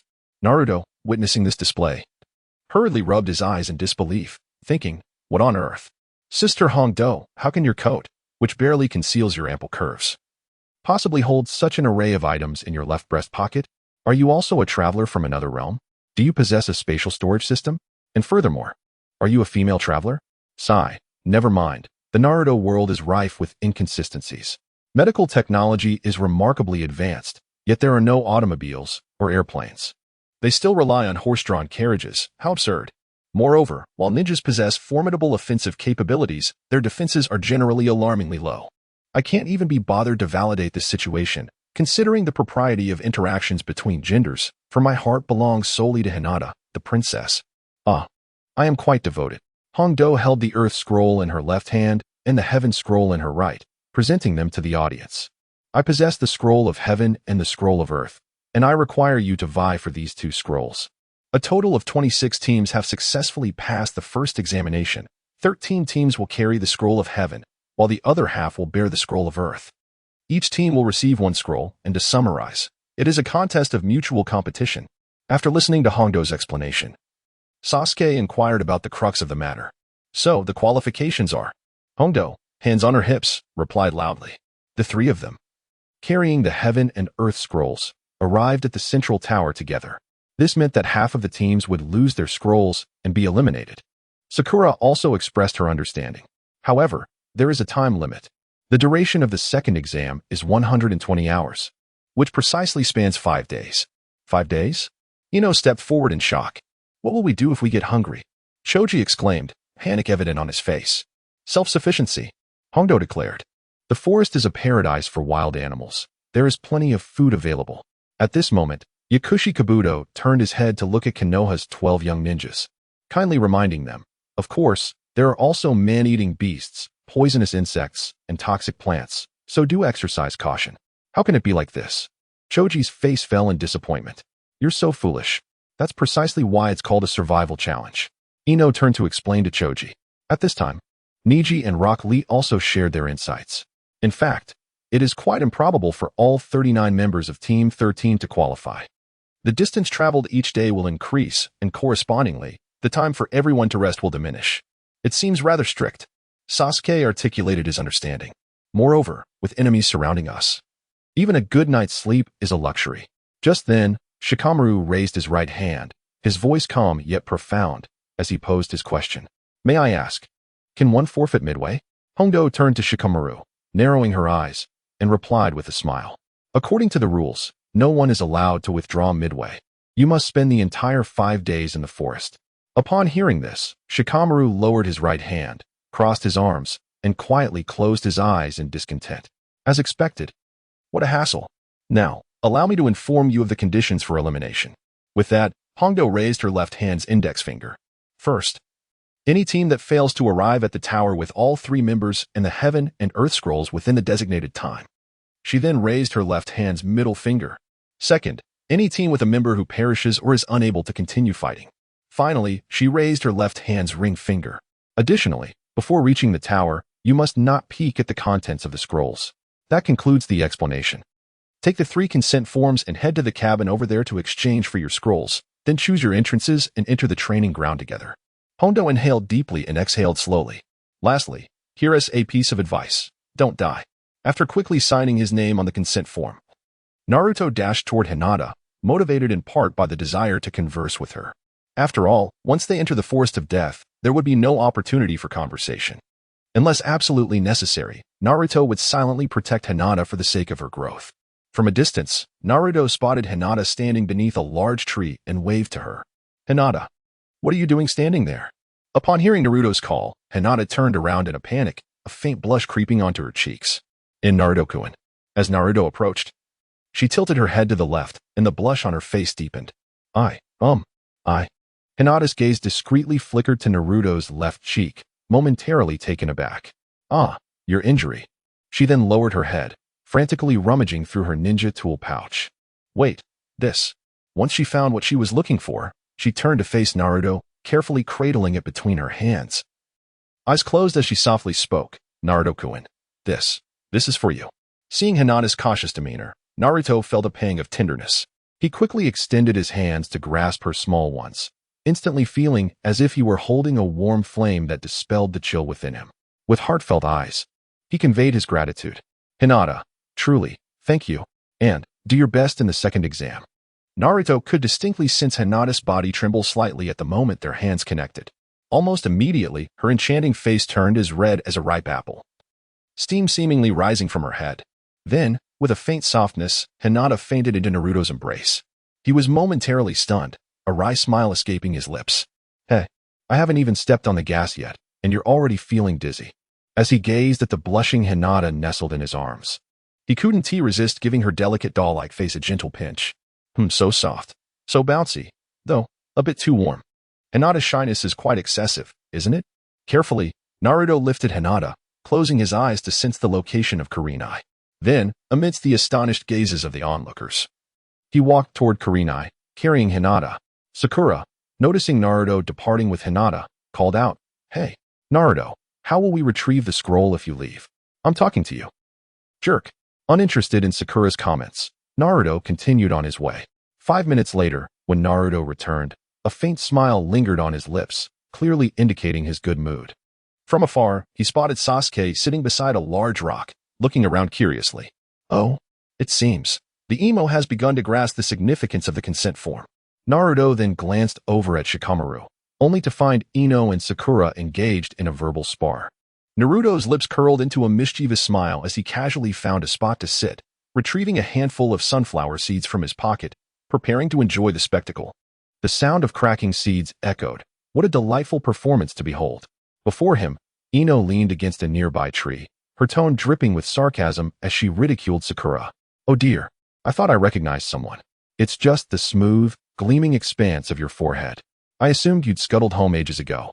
Who would have imagined you were still lingering here? Sakura, upon hearing Ino's taunt, felt her spirits lift, her expression turning defiant as she shot a retort back. Oh. I was also wondering who it could be. Turns out it's the hideous Ino pick. The ensuing 5 days would be a survival challenge with Sasuke. There was no way she would retreat now. Tension filled the air as they advanced toward each other, hands on hips, leaning forward with piercing glares that radiated animosity. Suddenly, a flash of yellow lightning erupted from Ino's gaze, while a pink lightning bolt sparked in Sakura's eyes. The two bolts collided between them, igniting dazzling sparks. Wide forehead. Super wide forehead. Ugly monster. Super ugly monster. Wide forehead. Ugly monster. Wide forehead. Ugly monster. Sakura, you won't succeed. Despite all your sweet words, perhaps it's best you head home now. This statement I return to you without alteration. The quarrel concluded. Both emitted haughty snorts, turning their backs to one another as they walked away. Shikamaru and Choji stood to the side, their breaths held, beads of cold sweat dotting their foreheads. How could their relationship have deteriorated so badly? Please, how would I know about such troublesome matters? Moments later, within the modest wooden cabin designated for collecting scrolls, the red curtains were abruptly drawn back, and the examiner's voice rang out. You may exchange your scrolls. Having finished his sunflower seeds, Naruto rose, dusted off his hands, and made his way towards Sasuke. Time to set off. Meanwhile, the other candidates formed groups of 3, approaching the small cabin to queue for their scroll exchanges. Before long, Naruto's trio used their 3 consent forms to obtain a heavenly book scroll. Rather than keeping it, Naruto tossed it directly to Sasuke. Upon exiting, Naruto noticed Hinata, who had just been returned by Kurenai, standing in line with Kiba and Shino. As if sensing something, Hinata looked up and met Naruto's gaze, only to lower her head in embarrassment. Her small hands intertwined, thumbs spinning in nervous circles, her fair ears flushed a bright crimson. In Naruto-kun, he just now. Observing Hinata's demeanor, Naruto surmised that Kurenai had indeed shared the story of how he carried her back with her. Naruto shouted loudly to Hinata, Hinata, keep it up. Upon hearing Naruto's encouraging words once more, Hinata felt an immediate surge of confidence within her. Yes, I will. Naruto-kun, you too, do your best. Upon receiving Hinata's response, Naruto beamed at her with a confident smile. At precisely 2 o'clock in the afternoon, all teams had collected their respective scrolls and were gathered at the main entrance, awaiting further instructions.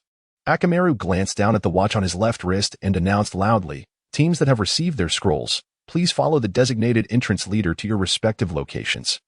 From this moment on, we will act collectively in 30 minutes.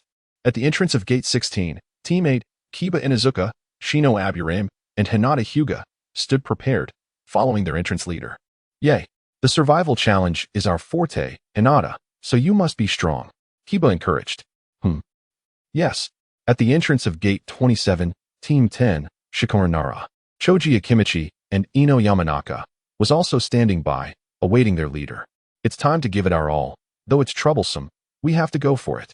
In that case, let's focus on Naruto. I brought snacks, chips, and muffins. Shikamaru lamented.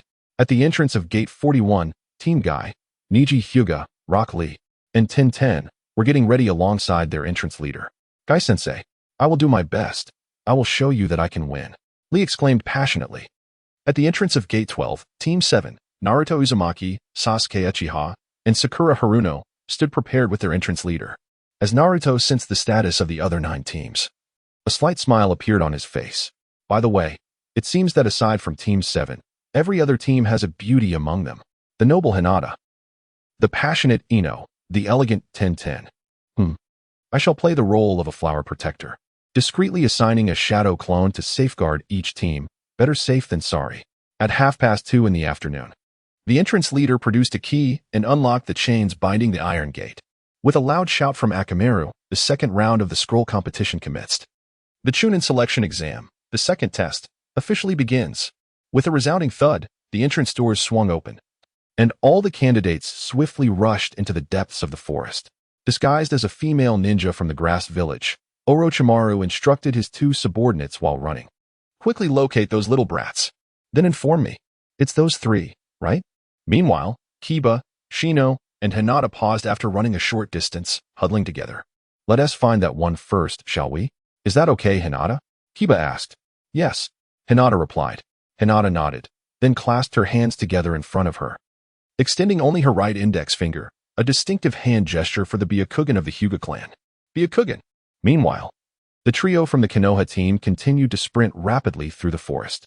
Niji glanced at the ever-accelerating Rock Lee ahead and helplessly called out, Don't rush, Lee. The exam has just begun. Upon hearing this, Rock Lee, brimming with excitement, replied, I know, but I simply can't calm down. The thought of facing numerous formidable opponents makes my enthusiasm surge. Ugh, that passionate fool. On the other side, the Sound Ninja trio was also racing swiftly through the forest. As you all know, we have but a single objective this time. Meanwhile, Team 10, consisting of Shikamaru, Ino, and Choji, paused momentarily to conceal themselves.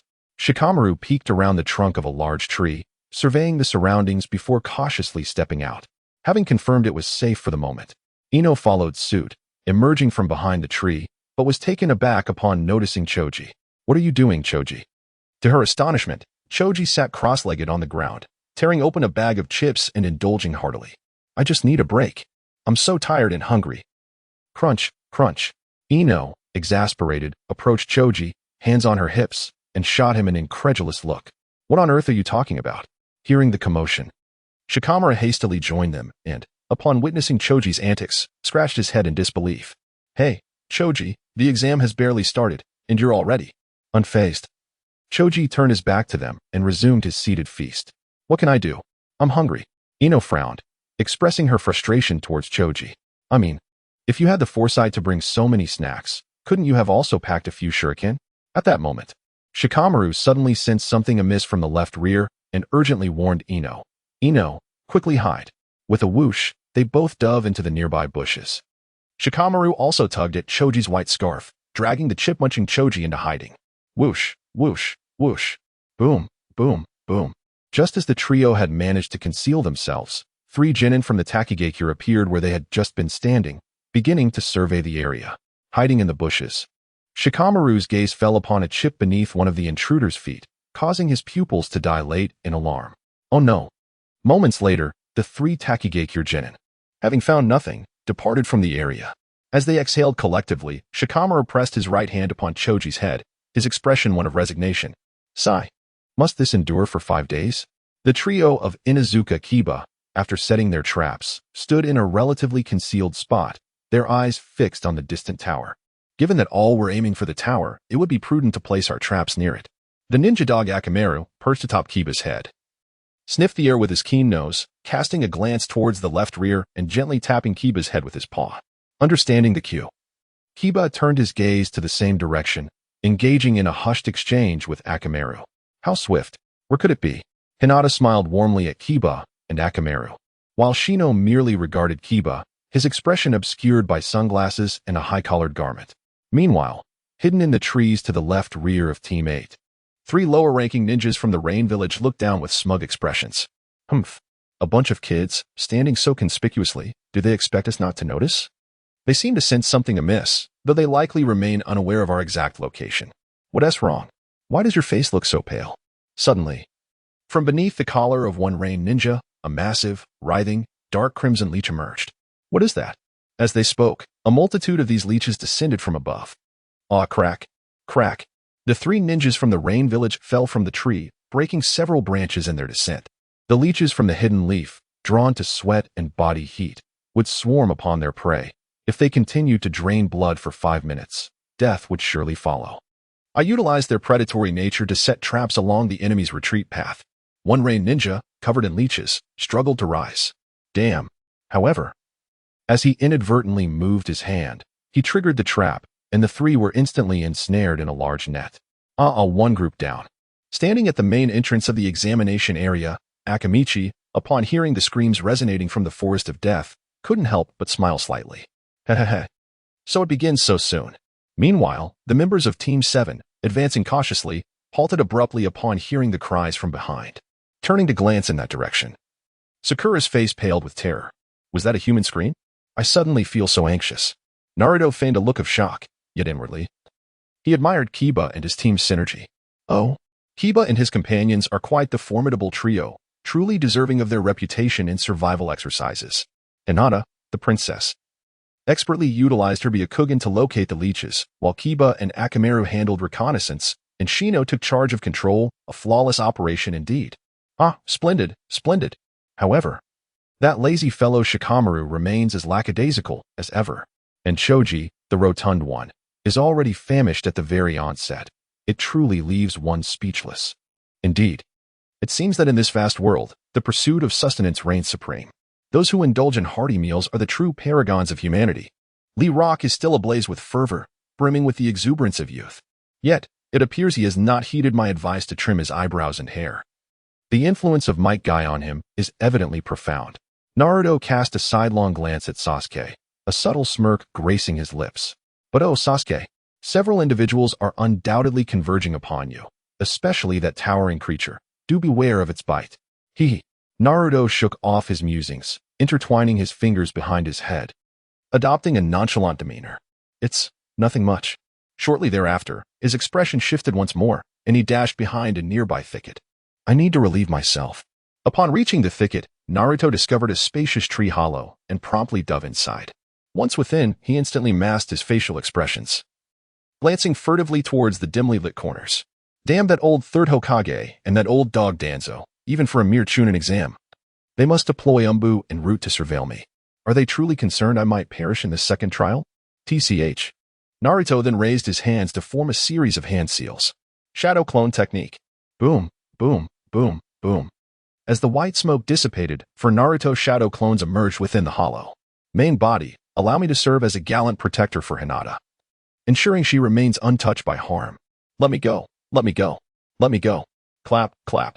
The original Naruto clapped his hands together, whispering, all right, quiet down. I shall make the arrangements. You shall be Hinata's protector. You will be Tintin's guardian. You will look after Ino. You, Sai. Brother, you shall endure a bit of hardship and play act with Sasuke. Oh, and also, lead those four mangy hounds away. What? Main body, please. I cannot bear it. I do not wish to see that Sakura harlot. I long to behold the noble Hinata. Even if it's just a glimpse of Tintin in her traditional garb, the original Naruto could no longer tolerate this particular clone and unceremoniously kicked him out of the hollow. Get lost. A main body, I cannot manage this. After being expelled from the tree hollow, the shadow clone, resigned to the circumstances, dusted off his rear. TCH.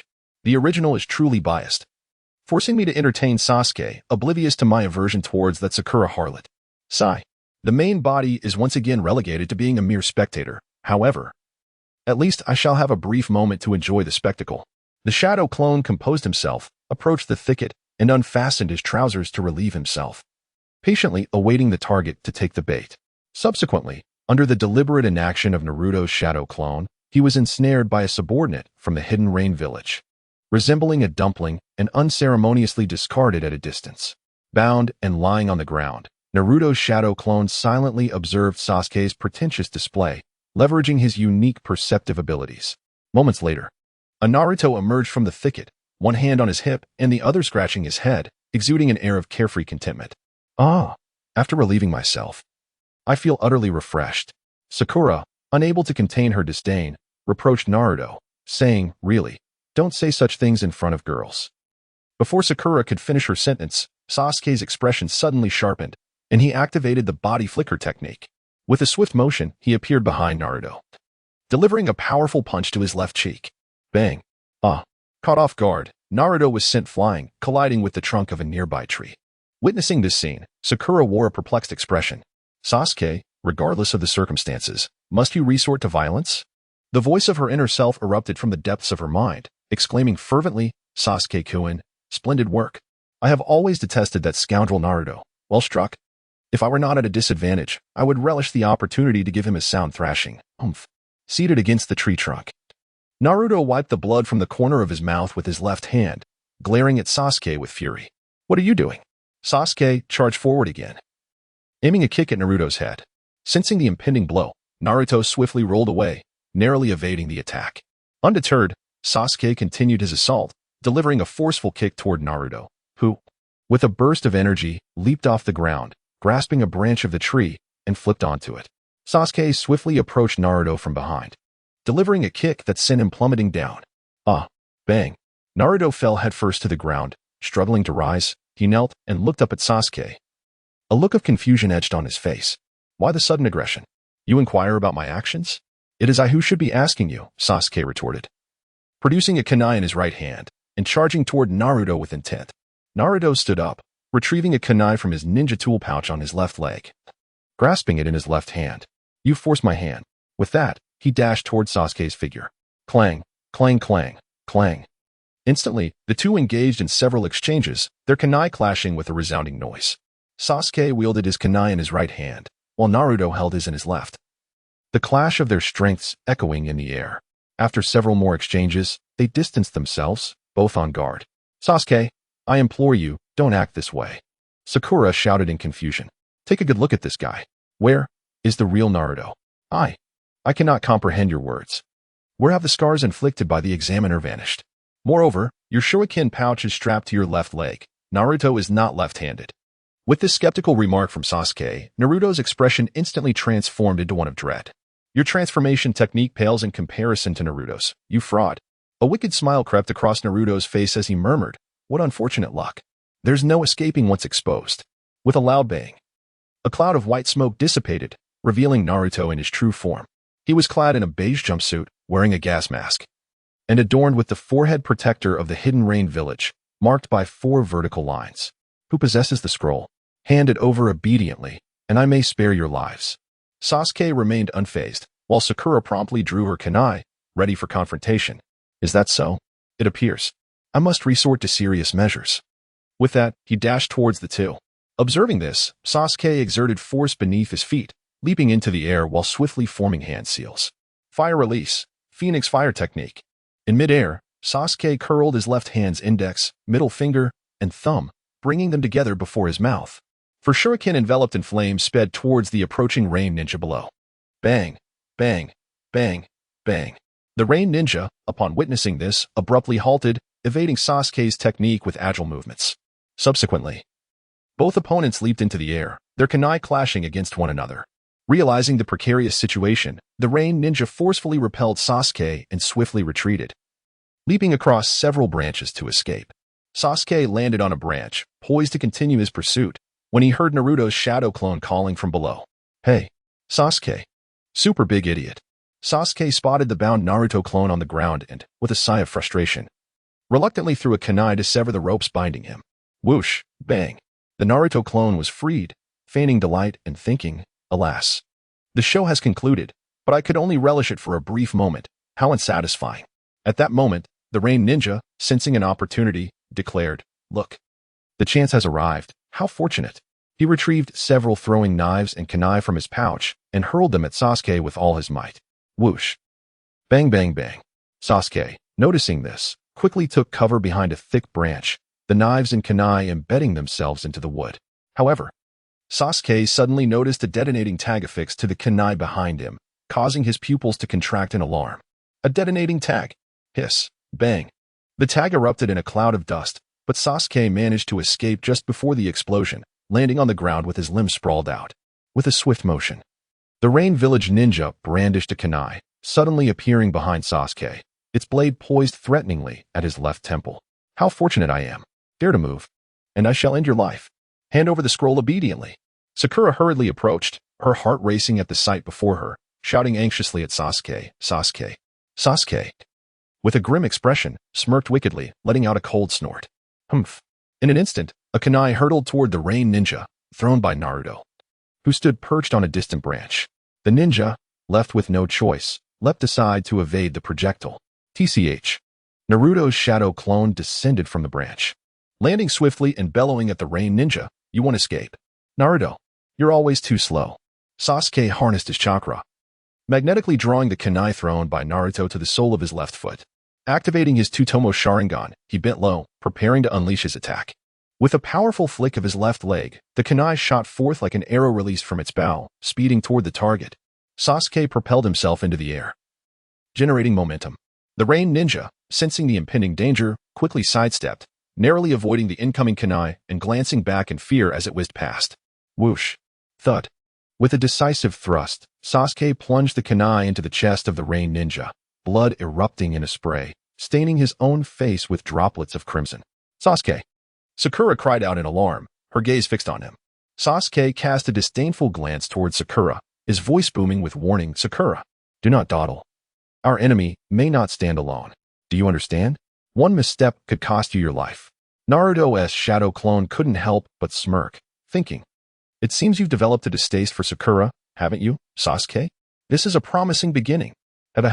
Yet, your reminder stems partly from the necessity of her presence in this exam, and partly, well, you are curious to see if she will change, are you not? After all, this devoted admirer has been quite agreeable to you." After delivering his warning to Sakura, Sasuke felt a sudden force pushing him away. It was the Rain Ninja, desperately shoving him aside before clutching his wound and fleeing the scene. How unfortunate.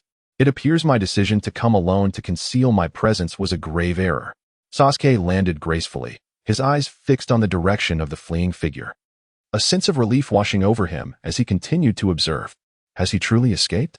After confirming the ninja's departure, he finally exhaled, retracting his Sharingan. Subsequently, the three gathered together to discuss the upcoming code confirmations and pertinent precautions. If the three of us inadvertently disperse, even upon sighting a companion, we must not place our trust in them. The enemy may very well disguise themselves and approach us as before. Indeed, that makes sense. What shall we do then?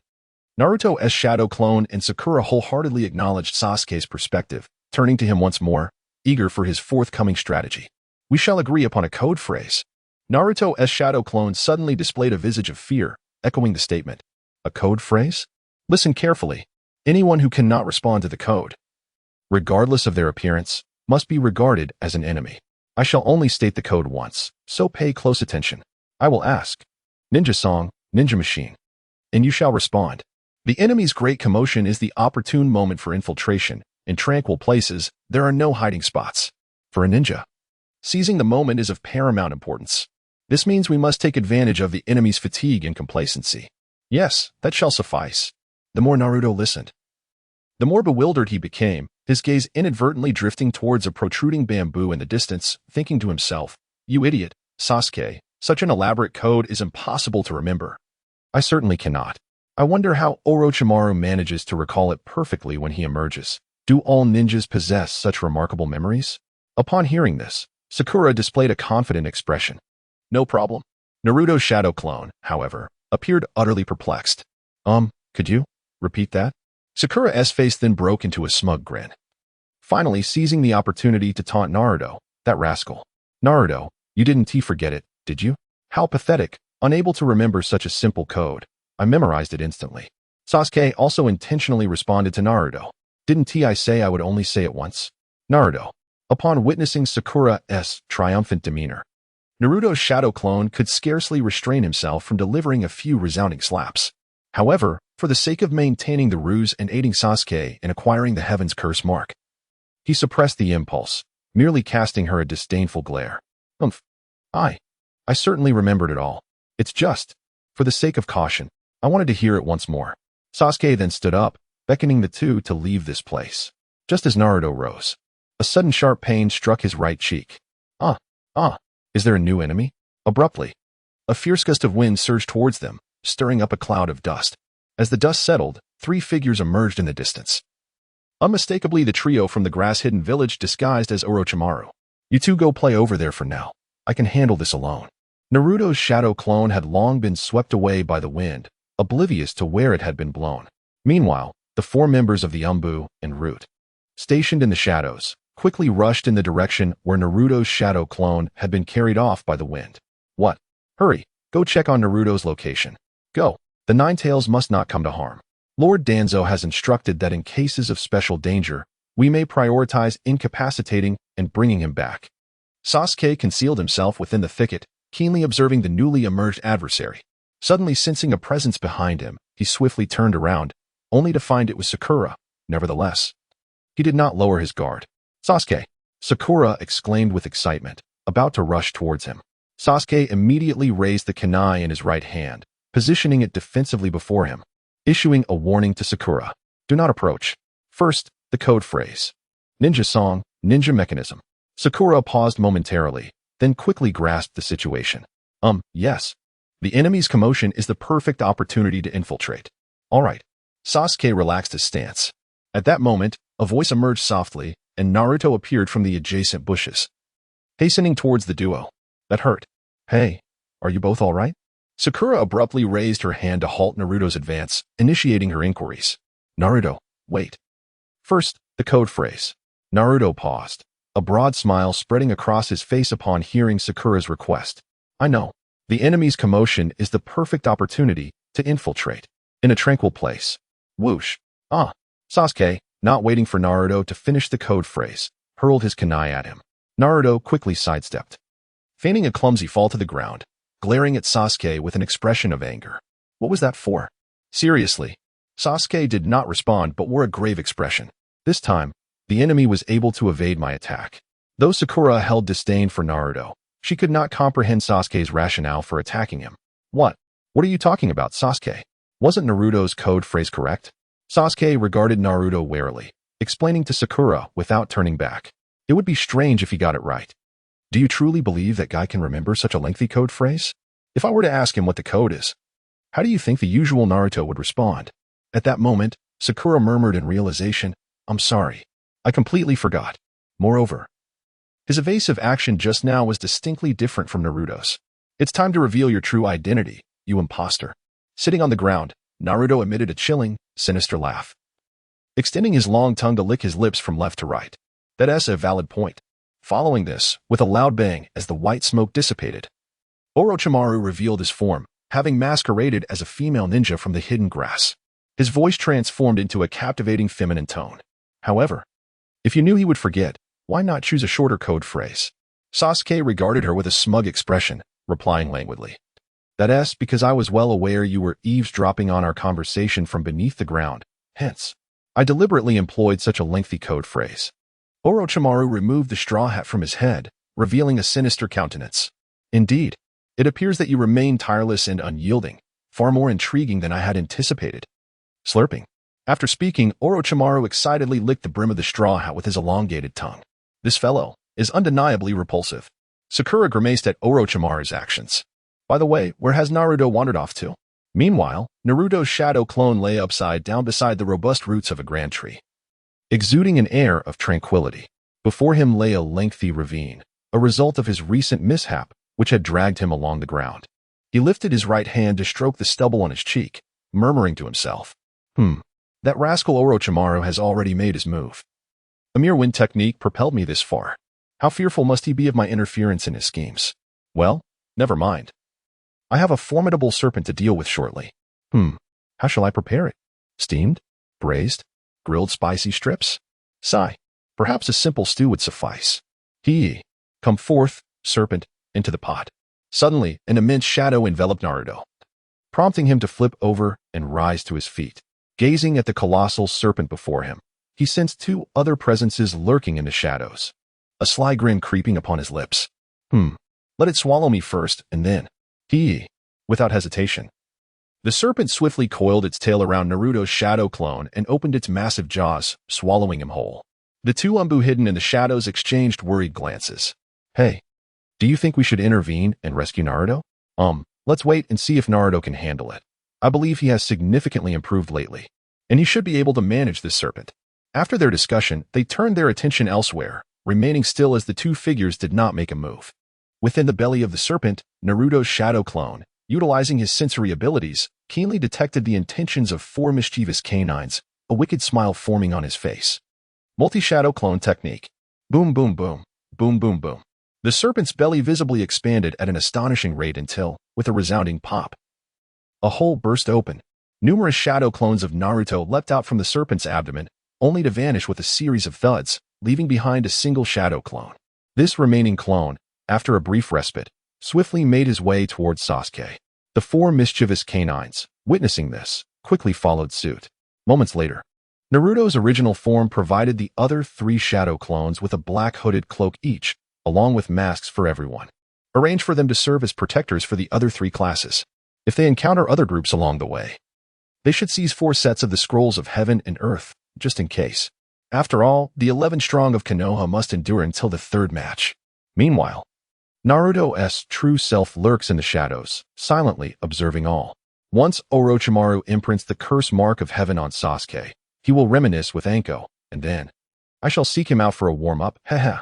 On another front, Orochimaru discarded his straw hat, and with his left hand, he slowly produced a scroll of the earth from behind him.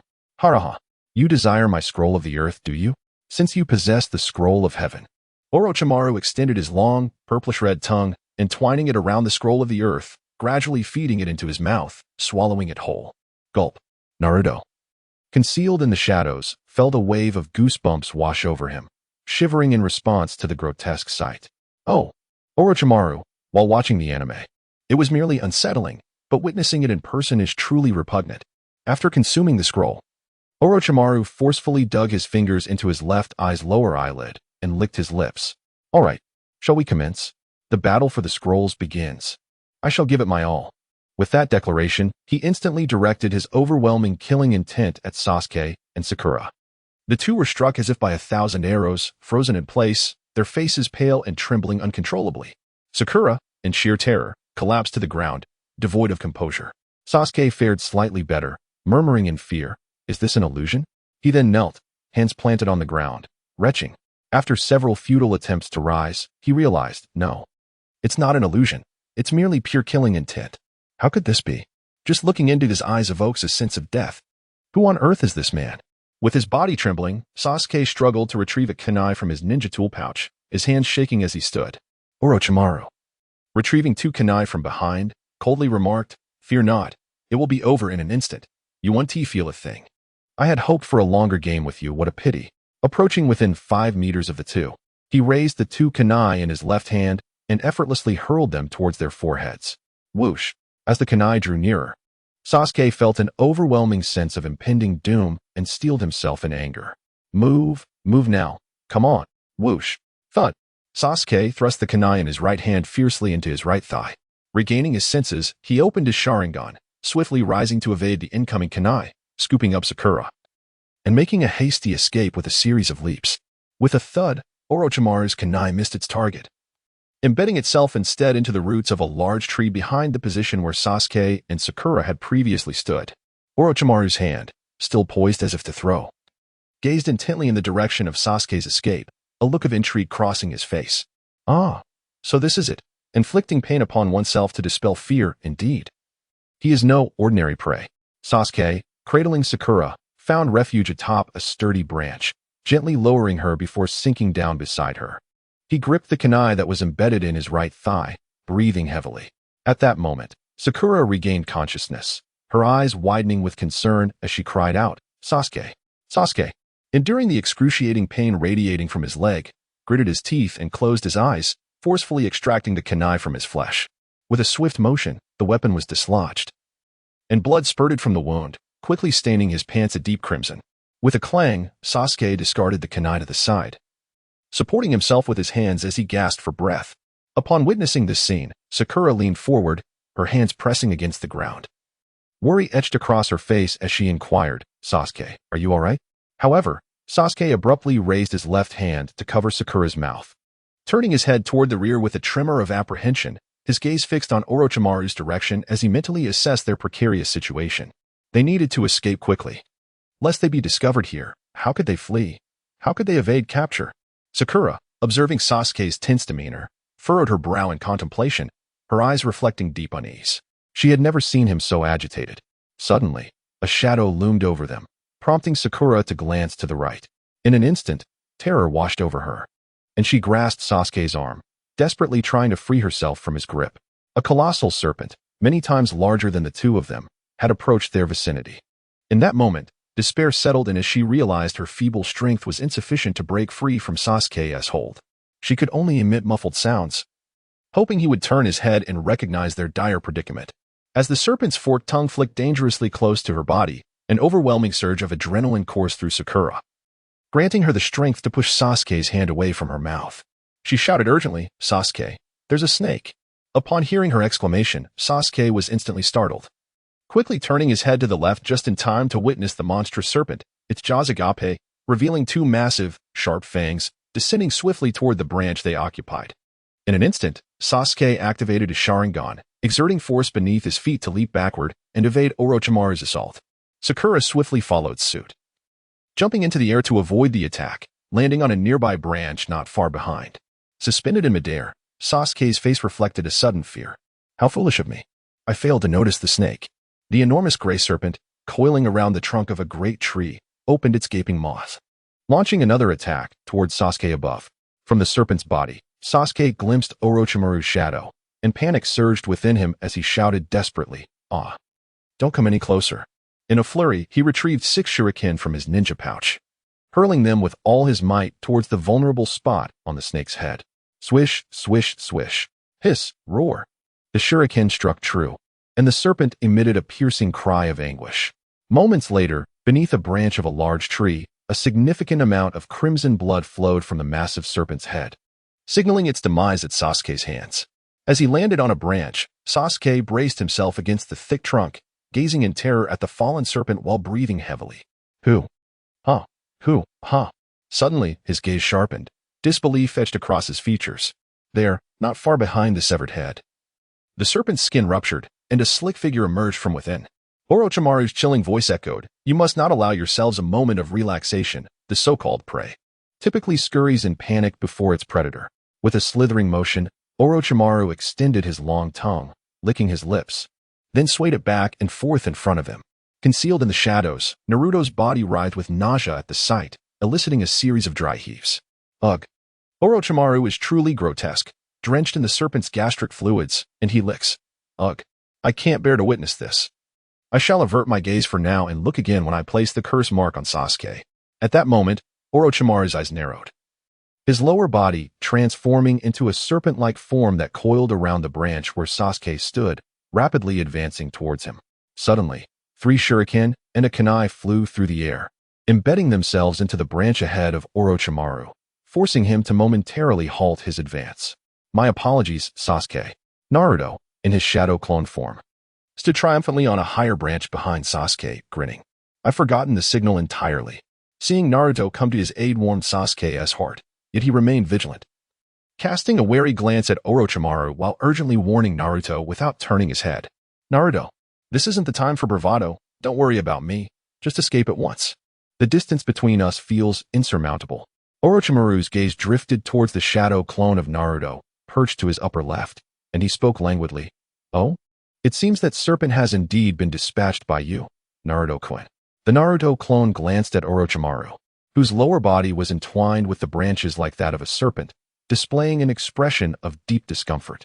Ah, as my original self suggested, Orochimaru truly is a pervert. I cannot fathom the psyche that drives him to transform himself into such a grotesque creature, akin to a snake. The clone of Naruto addressed Orochimaru loudly. Well, the serpent stew was rather delectable. Would you care to sample it as well? Upon hearing Naruto's taunting words, Orochimaru remained unfazed, a glimmer of interest flickering in his eyes. Oh, I did not expect you to have such a taste, he chuckled.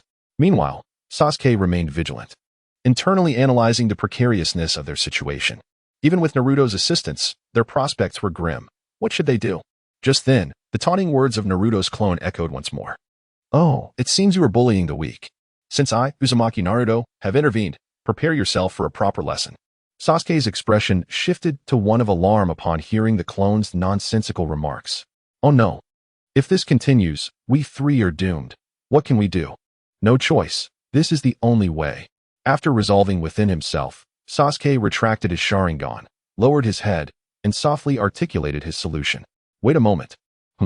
Orochimaru turned his head towards Sasuke, a look of curiosity on his face. Sasuke reached into the pouch at his lower back, retrieving the heaven scroll belonging to his team, and laid out his terms to Orochimaru. I will give you the scroll. Please take it and leave. What? Sakura's face was a mask of disbelief. Sasuke, what are you doing? How can you hand over the scroll to the enemy? The Naruto clone couldn't help but roll his eyes, thinking, you coward, Sasuke. Such clever tricks are futile. Orochimaru is here for you. Infuriated, Sasuke turned sharply, shouting at the Naruto clone, shut your mouth. Orochimaru, upon hearing Sasuke's proposition, couldn't help but smirk wickedly. I see. You possess some aptitude. The prey, in the face of a predator, can only hope to present an alternative, hoping to secure their own safety. Sasuke glared at Orochimaru and hurled the scroll towards him. Here you go. The Naruto clone, witnessing this, could not let it stand. He swiftly activated the body flicker technique and dashed forward, intercepting the scroll. With a swift motion, Naruto caught the scroll and held it in his hand, landing beside Sasuke. Sasuke, upon seeing this, was infuriated by Naruto clone's unwarranted interference and instantly turned to shout at him. You idiot. Stay out of this. Are you still unaware of the situation? Bang. On Naruto's shadow clone landed an enraged punch upon Sasuke's face, sending him hurtling backward, a copious amount of blood spewing from his mouth. In midair, Sasuke executed a flip, leveraging his hands against a branch to land on another nearby limb, his expression one of bewilderment as he bellowed at Naruto's shadow clone. You fool. What do you think you're doing? Naruto's shadow clone, with the scroll tucked into his ninja tool pouch at the small of his back, glanced at Sasuke with dissatisfaction and remarked, though I may have forgotten the password, why didn't you confirm my identity? It seems you're the imposter here, Sasuke. Sakura. Upon hearing Naruto's slanderous accusation against Sasuke, instantly dawned an expression of fury, loudly questioning Naruto. Hey, Naruto, what nonsense are you spouting? Sasuke was with me the entire time. You are the imposter. You idiot, Naruto. Sasuke, equally incensed, glared at Naruto's shadow clone and shouted, you colossal fool. I am the real one. Naruto's shadow clone lowered his head, responding to Sasuke in a tone rife with disbelief. TCH. Who do you think you're fooling? A dim-witted coward like you is definitely, absolutely not the Sasuke I know. The Sasuke I am familiar with is not a timid wretch who fears the strong. I couldn't care less about how formidable this guy appears. Just surrender the scroll. And do you truly believe he will spare us? I reckon. The one who is confused out of fear is you. Suddenly, a chilling voice emerged from the side, belonging to Orochimaru. Following this, Orochimaru's gaze fixated on the two before him, his long tongue licking his lips, revealing a sinister expression. Naruto, you are correct, regarding the scroll. We can simply eliminate you both and reclaim it. As Orochimaru spoke, he rolled up the sleeve of his left arm, exposing the summoning seal upon his forearm. He bit into his right thumb, blood immediately oozing forth. Orochimaru pressed his bleeding thumb against the summoning seal and made a slow, deliberate stroke. Upon witnessing this, Naruto's shadow clone comprehended Orochimaru's intentions and could not help but grimace, helplessly drawing a kunai and charging at Orochimaru. Leaping into the air, he inwardly lamented, Hey, real me, can you refrain from making me play the role of a sidekick next time? I feel like a fool, constantly seeking trouble. Sigh. Seeing Naruto's shadow clone in motion, Sasuke cried out in alarm, Stop. Don't. Hurry and escape, Naruto. Summoning technique. Orochimaru swiftly formed hand seals, and a powerful whirlwind enveloped him. A massive gray serpent, larger than the one Naruto's shadow clone had encountered, suddenly materialized beneath Orochimaru. The colossal serpent raised its enormous head, crashing down fiercely towards Naruto's shadow clone. With a resounding thud and a crisp crack, Naruto's shadow clone hastily retreated, executing several somersaults in midair before landing securely on a nearby branch. Lifting his gaze, he beheld the massive serpent before him and mused, "Goodness, this snake is even larger than the last one. I doubt my eyes are as big as this creature's. If one were to stew a large pot of snake soup, how many people would it take to finish it?" Orochimaru stood atop the colossal serpent's head, gazing down at Naruto's shadow clone. Humph, how delightful. Such a charming prey. He commanded the serpent's tail, forcefully striking towards the branch on which Naruto stood. With a thunderous crash, Naruto, sensing the imminent danger, instantly summoned his chakra to envelop himself, feigning the impact as he soared into the sky, shattering sturdy branches in his wake. "Naruto!" Sasuke shouted anxiously at the sight of his friend's predicament. As Naruto's shadow clone collided with the trunk of the last towering tree, he swiftly dispelled the protective chakra. With a resounding thud, the impact reverberated through his body, causing his insides to churn violently. With a cough, he expelled a mouthful of blood, and his form began to slowly descend. Within his mental realm, Naruto addressed the fox lying in its cage. "Hey, Kurama, could you lend me some chakra? Surely, you don't wish to see me tormented by this wretched snake indefinitely?" The Nine-Tails regarded Naruto with its enormous crimson slit pupils, rolling its eyes in annoyance. "TCH, you little brat, do you even realize how long you intend to keep this charade up? You possess the power to obliterate the entire shinobi world. Yet you insist on playing pretend for that Uchiha brat. I fail to comprehend your motives. And do not forget your promise to me. You vowed to let me out for some fresh air soon." Naruto flashed a disarmingly innocent smile at Kurama. "Hee, don't worry, cool fox. Just one more month, and you'll be free." At this, the Nine-Tails perked up, its large fox ears standing erect, a look of excitement illuminating its face. However, it quickly turned its head away, responding with feigned indifference. "Humph. It's good that you understand. I've already granted you chakra, so hurry and get out, lest you disturb my sweet dreams." As Naruto's consciousness withdrew from the mental space, he remained oblivious to Kurama's exuberant antics within the cage, bounding about like a child eagerly anticipating summer vacation. "Haha, at last, I shall be free. I can finally breathe fresh air. Haha." Orochimaru, observing Naruto's apparent helplessness, spoke to the serpent beneath him with a ghostly command. "Hee, it is time to devour him." Suddenly, Naruto's shadow clone opened its piercing red eyes, revealing sharp fangs, as a dark crimson chakra enveloped its form. Clenching its fists, it launched a fierce assault towards the serpent's head below. Ah, thud thud thud, thud thud thud, whoosh. Naruto's shadow clone struck with both fists, creating a hole the size of a person in the serpent's head. Without hesitation, he leaped into the cavity, his body surging with energy as he propelled himself towards the serpent's vital point. Upon reaching the critical area, he unleashed a flurry of punches, indulging in his strength. Subsequently, golden chains of adamant emerged from his lower back, rapidly extending over 100 meters. Controlling these formidable chains, Naruto launched a relentless assault within the serpent's vital region. Crack, crack, crack, whoosh. With a gap created by the chains, Naruto's shadow clone burst forth, swiftly ensnaring the serpent's massive form with the golden chains. As he controlled the colossal body of the serpent, he spun rapidly in midair, releasing the chains. The serpent shot forth like a cannonball, soaring high into the sky, only to plummet back down, crashing into a vast expanse of forest, creating a breathtaking spectacle. Meanwhile, Orochimaru had already leaped away from the serpent's head as Naruto ensnared the beast. Now, gazing at Naruto's shadow clone in midair and the chains behind him, he wore a sinister expression. Perfect. This little brat. He is indeed a descendant of the Uzumaki clan, and he has awakened that rare ability. Moreover, the malevolent chakra he emanates. As Orochimaru pondered this, his eyes narrowed as he scrutinized Naruto's overall presence. Then, a look of realization washed over his face. So this little brat is the child of Minato and Kushina. How intriguing. Hehehe.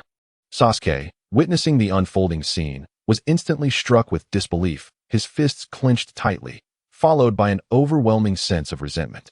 This, he truly is Naruto. That underachiever? Impossible. Absolutely impossible. Naruto cannot possess such strength. It's infuriating. Sakura, on the other hand, was left dumbfounded, staring blankly at Naruto. How? How could this be? It's a lie. Sasuke is the strongest. Feeling the peculiar expression on Orochimaru's face directed at him, Naruto was suddenly filled with goosebumps. Damn it. Could it be that this pervert Orochimaru has taken an interest in me? The show has gone on long enough, and Sasuke is beginning to show signs of unwillingness. It's time to exit. Naruto retracted his adamant chains and jumped beside Sasuke, feigning fatigue, and turned to him with a mocking grin. Hey, are you hurt? Ha, coward. At the sound of Naruto's familiar taunt, Sasuke's pupils constricted, recalling the time during the Land of Waves mission when he had said the same to him. Naruto,